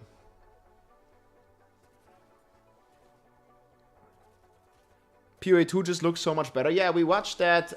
So just look at this recent trailer. That would look pretty good. Path of Exile.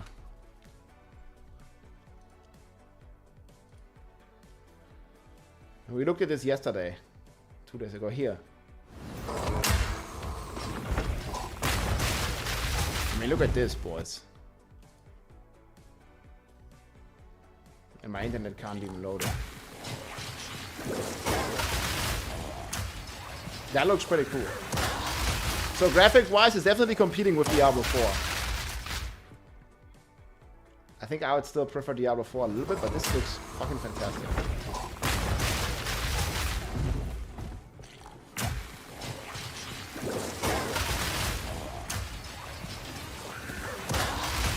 I met Zizaran in Cologne a few months ago. He's great. Yeah, looks smooth, for sure. 3-week delay, dude.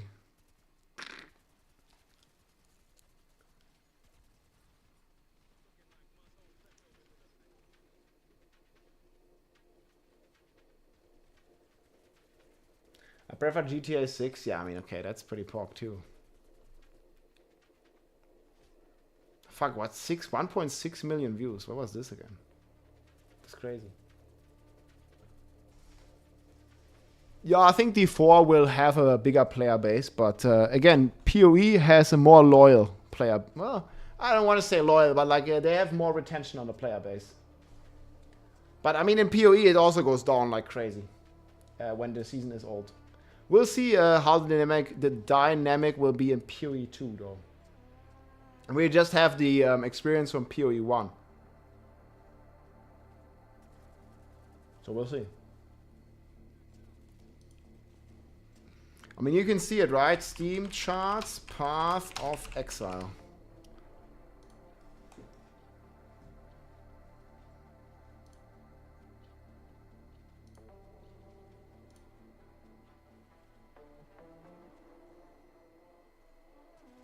Wait, they didn't have a leak since July?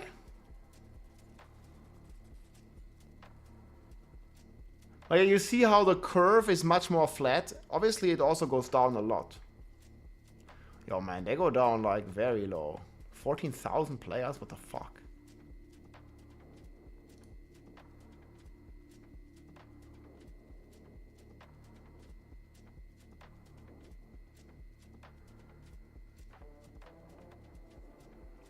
Wait, they didn't have a season since July?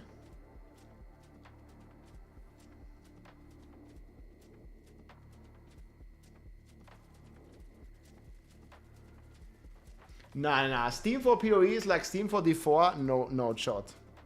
The game is out on Steam since 2014. As far as I know, roughly, you gotta have to think about double the numbers. But in Diablo 4, it's like 10x the numbers. Like more than 10 times the players are playing over the Battle.net launcher than over Steam. For PoE, I think it's like 100%. It's like double.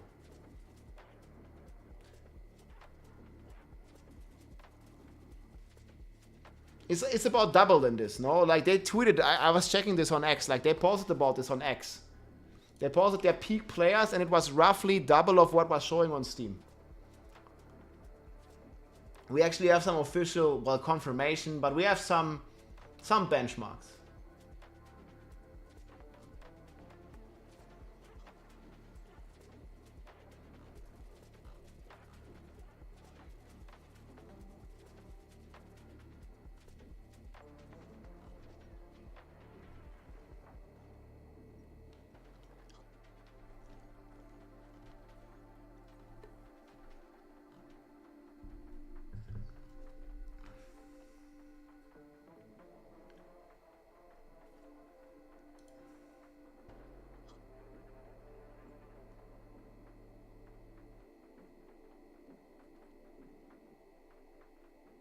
If it's 10x, not 2x, what are you saying? No.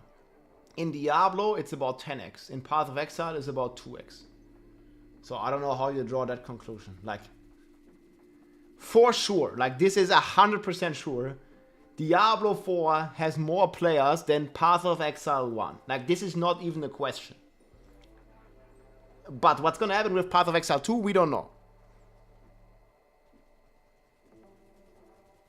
Like, this is 100%. Like, Diablo 4 is also unfair to compare. Diablo 4 is a new game. PoE 1 is not.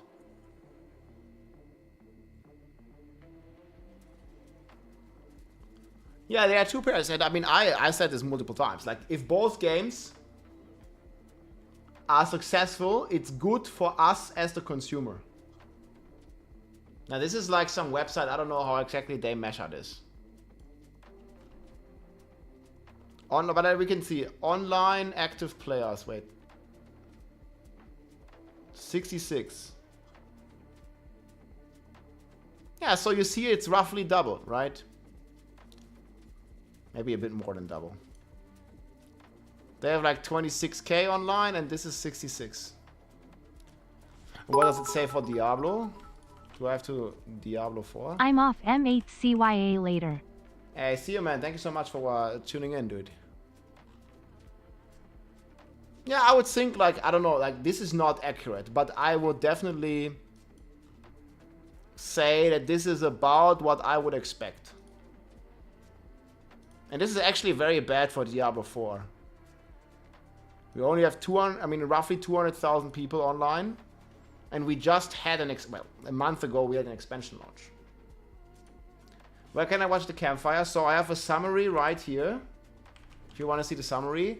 If you want to see the full uncut version, you go on /Diablo. And then you click on live. And then I got your link for you. Here's the link. Next, in a similar... There you go.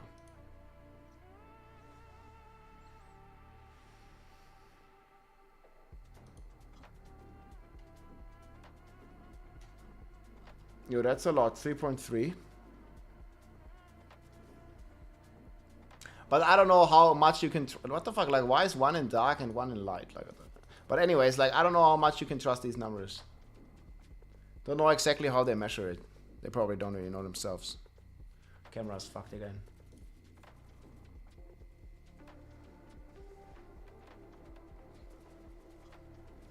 But that's actually a pretty decent chart for PoE at the moment. Yeah, it's not accurate, but I would say the general direction. Like, the only thing that could be accurate if actually the game publisher publishes the numbers. But neither Blizzard nor Path of Exile do that. So you only can look at the Steam charts and like speculate from there, but like it's not accurate, of course not. It's only an estimation.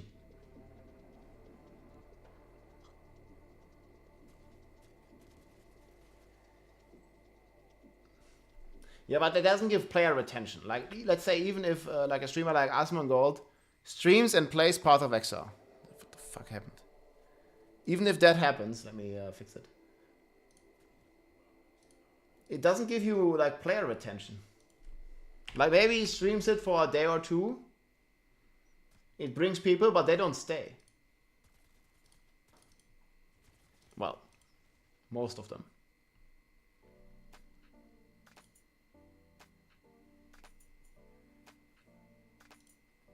Yeah, it's not really like a good metric for player retention.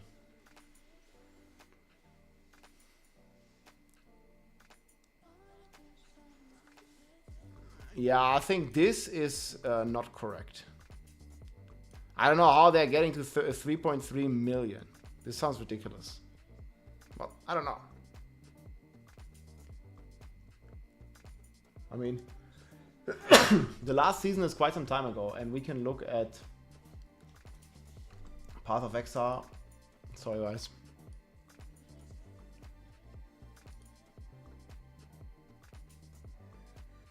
Yeah, I mean, it's not much different than the Diablo category, right?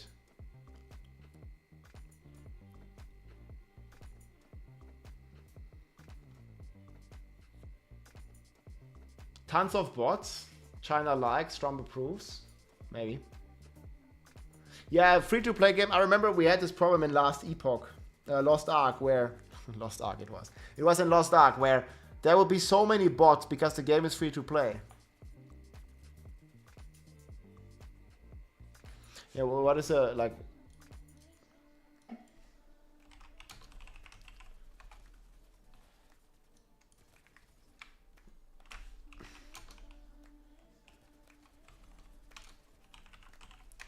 Last Epoch.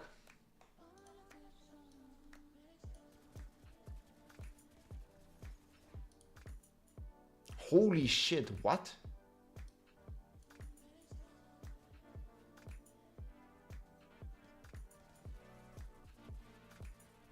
Yeah, okay, I did not expect this.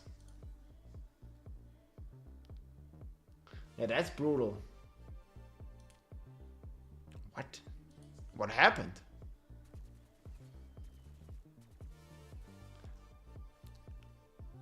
That's crazy. But yeah. The launch was pretty good, man. For me, it was just the graphics. Like, it's not really like my kind of game.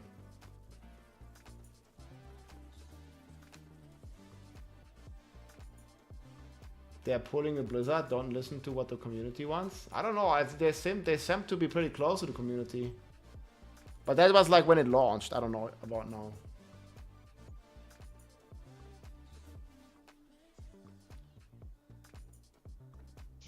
Yeah, I did compare it with Google search. I know the numbers. It reflects this €5 number.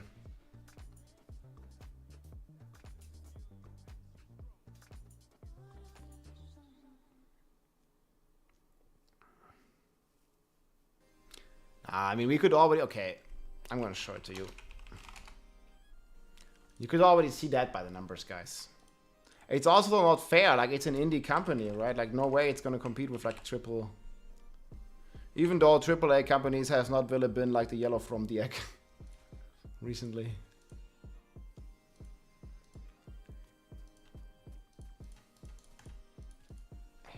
What the fuck?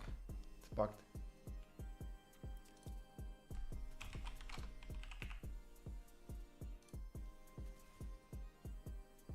Yeah, look.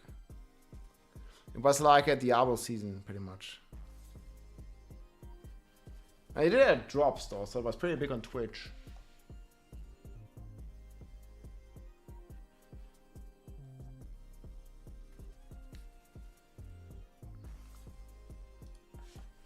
Yeah, but like Path of Exile isn't even out.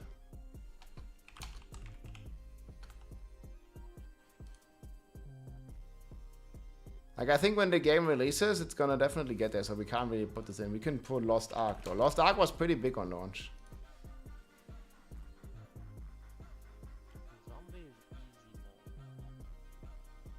Alright, look at this.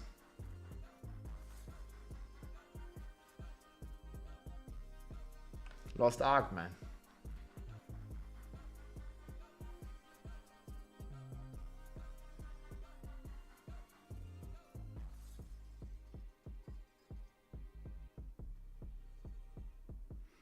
This is, I mean, it's not a one-to-one, but this also captures about how many players there are. Well, this is like, realistically, it's like what people search on Google. How many people search on Google? But it is a very good indicator how popular the game is, and also how many players are playing. But zombie is not very fun at some point. Why are they in Makuna? What the fuck?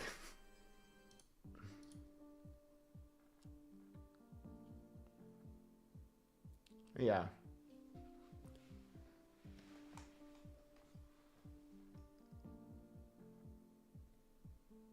Path of Exile. Well, the problem is, like with Path of Exile, do you look for PoE?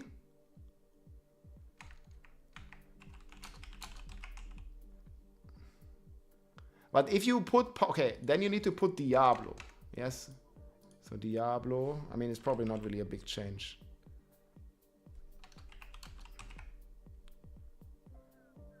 We just Path of Exile general term. Yeah. Path of Exile definitely looks pretty healthy for that. Actually, their leaks are like as big as a Diablo season.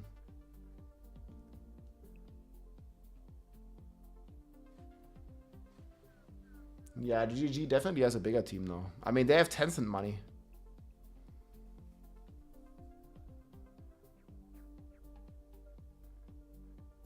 Yeah, you can't compare it with the launches. Like, but where do you think PoE 2 is gonna go?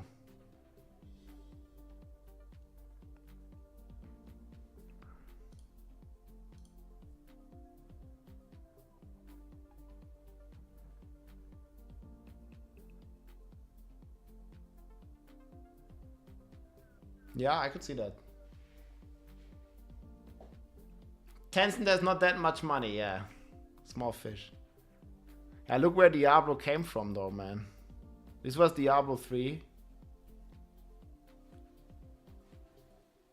That's where PoE started. Our PoE is so consistent though. Look at Diablo almost going to 0 before, you know, not 0, but like they went like way down.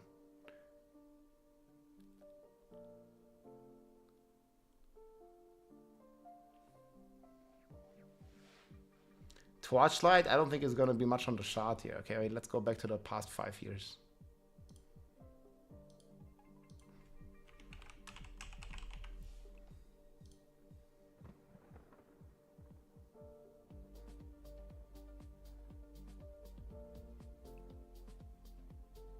Yeah, I don't think Torchlight is gonna be much. I mean, these are big games, guys.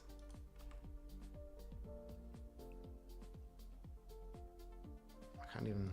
Can I get rid of it? D2R. Probably this peak.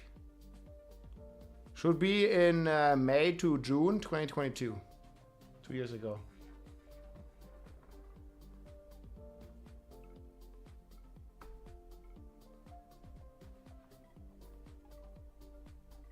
This is D2R. That's pretty big too. Next Mother's Blessing, we don't know. They didn't say. They just said Mother's Blessing will come. But yeah. Oh wait, Diablo search term. Can I look for Diablo video game? What the fuck happened? I think we can only look for Diablo 4 then in this regard. Wait, search term, online game. Okay, here we go. Ah, it's the same shot.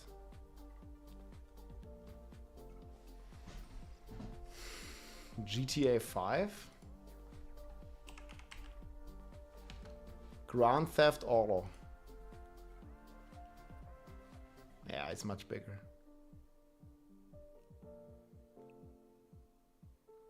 Yeah, look at the consistency.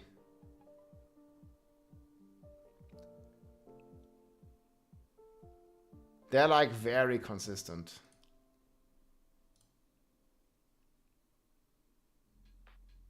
Bruh.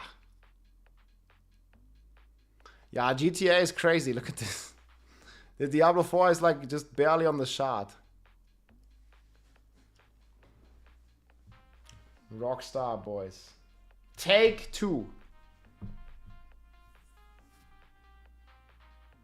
Yeah, but this is a way bigger potential audience, guys. A lot of more people like to play this kind of game.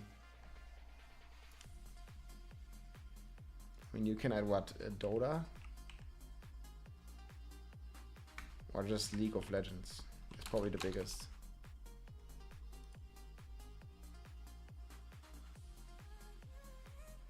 Yo, wait, actually, what? GTA is peeking over it.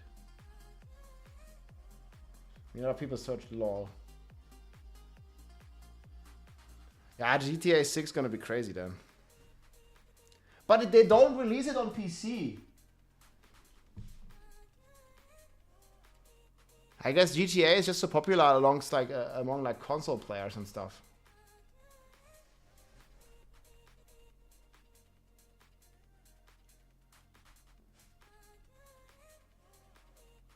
Yeah, that's crazy.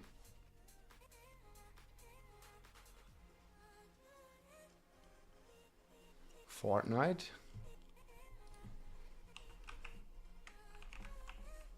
I mean, there's probably like a different graph you should look at.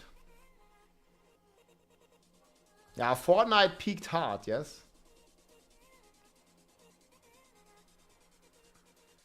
Yeah, I remember here this was like Ninja's peak as well. Tfue Ninja. People were blasting. Minecraft, sure. I mean, it's like kind of cool, but to see, there's definitely like a better video to look at. Yeah, okay, Minecraft's also crazy. Was this San Andreas launch? Probably.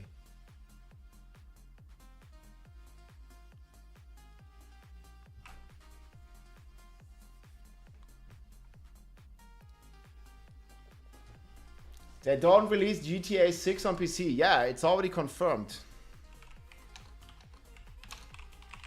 It's already confirmed, guys. It's not...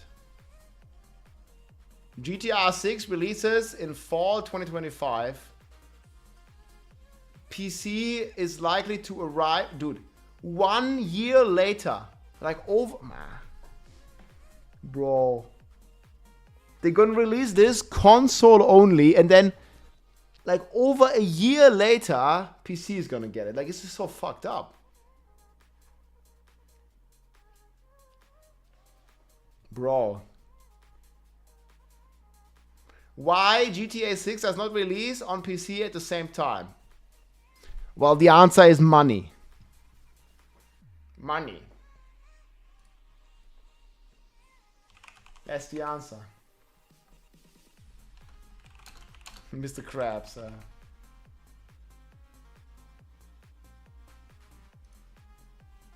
This guy is the answer, boys.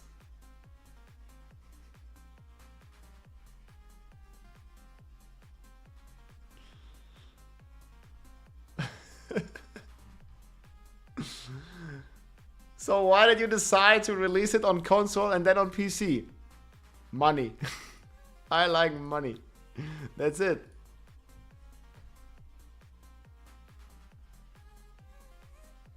People will crack it and play on PC? Yeah, but I mean, that's not legal, so you're gonna be fucked up.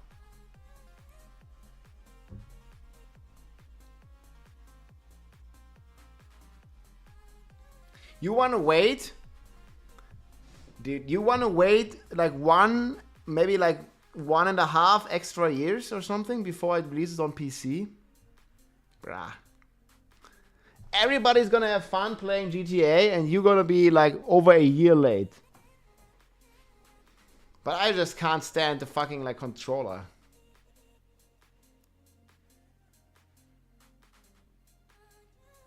Yeah, and hear all the crazy stuff.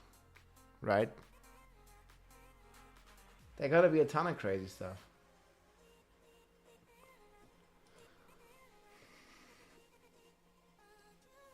Don't care that much. I mean, I can understand that.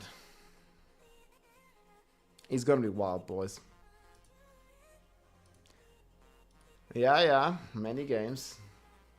Yeah, GTA 6 would be cool. Man, I didn't play GTA 5 much. But what I played a lot is GTA Vice City, dude. That was the game. I enjoyed that.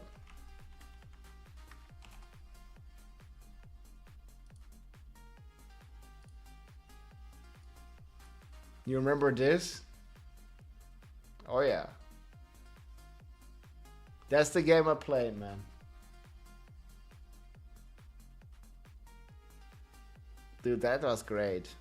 Retro game now.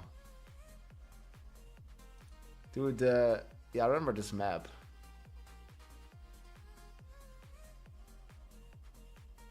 Yeah, man, it was so cool though.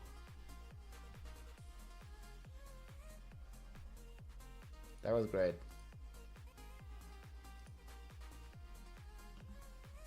Yeah, it's definitely my most played GTA, dude. I played that a ton. You played them all? GTA 2? Okay. Yeah, I played GTA 2 was very good. GTA 2 was the one where you played from like the bird perspective completely, right? Yeah, I remember that, man. Yeah, GTA 2, yes. Yo, yeah, this one, GTA 2, yes. Brah. Yeah, that was really fucking cool. Hell yeah.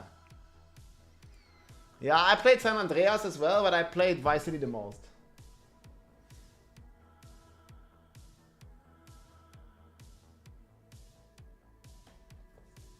Yeah, 2 was like big nostalgia, man. You can use your keyboard mouse on Xbox if the game supports it. So do we have any info if GTA 6 is going to support mouse and keyboard? Because then I'd actually consider buying a console.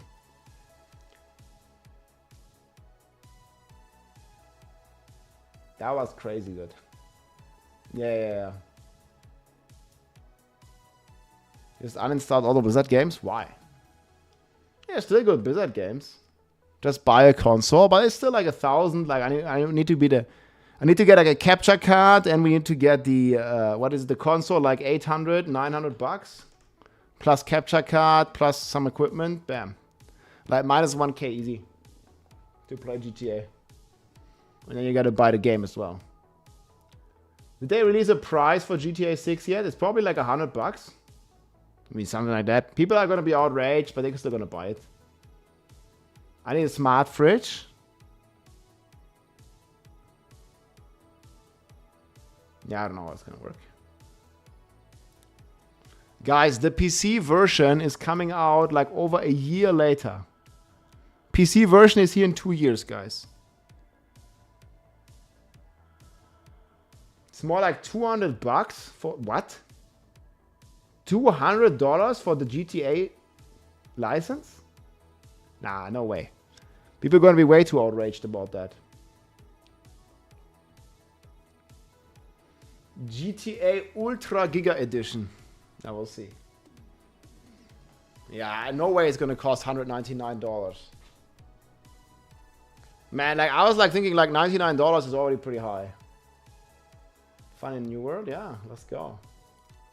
Okay, anyways, guys, well, I'm going to be excited about all of that. But I'm going to go make some good food now, and then I'm going to go sleep early. I'll try the Hoda Bob tomorrow.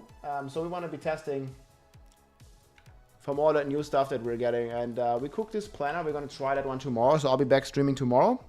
That's the plan.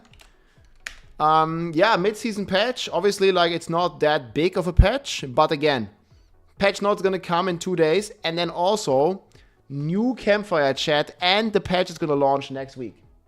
There's a ton of stuff going on. And then there's a lot of other awesome video games like Path of Exile 2, like GTA 6, that we can look forward to. It's going to be a ton of fun, my friends. I just wish I could play on PC. I need some wine. I mean, I don't know like what I'm going to eat. I'm probably going to cook some good stuff, like some eggs, scrambled eggs maybe, or maybe I'll cook some chicken. Get some chicken. What class would you suggest to start that's not Spiritborn? Bob. Bob is decent. You could also play Necromancer. Like, you could start with Necromancer minions, or you start with Bob. The one you want. I've builds on both. But yeah, Bob is gonna get a good buff, so we'll see. Chicken with X, yeah, we'll see. All right, my friends, thank you so much for watching. And then I'm gonna go. You can check me out on YouTube, TikTok, X, if you like. Follow me there. Thanks also for checking out the YouTube stream. The Campfire changes are not in the game. Yo, guys, we have the summary. They're not in the game yet. They're coming on Tuesday. But again, all this information that you're asking right now, update live stream with the season theme. I have the summary of the entire Campfire chat. It was like an hour. This is like a 10-minute summary. So if you want to check out that. Yeah, the fastest build alive, guys, is the Flash. Barry Allen build. This is the one here, the Flash. All right, my friends, you have a good one. I'll find someone to rate. Thank you guys so much for watching. Have a wonderful evening, night, wherever you are. And I'll see you tomorrow, my friends. Take it easy, friends. Cheers. GG.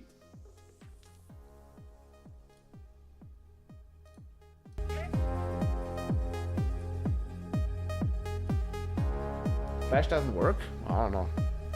Let's try standard evade then. GG, good night, my friends. Have a good one.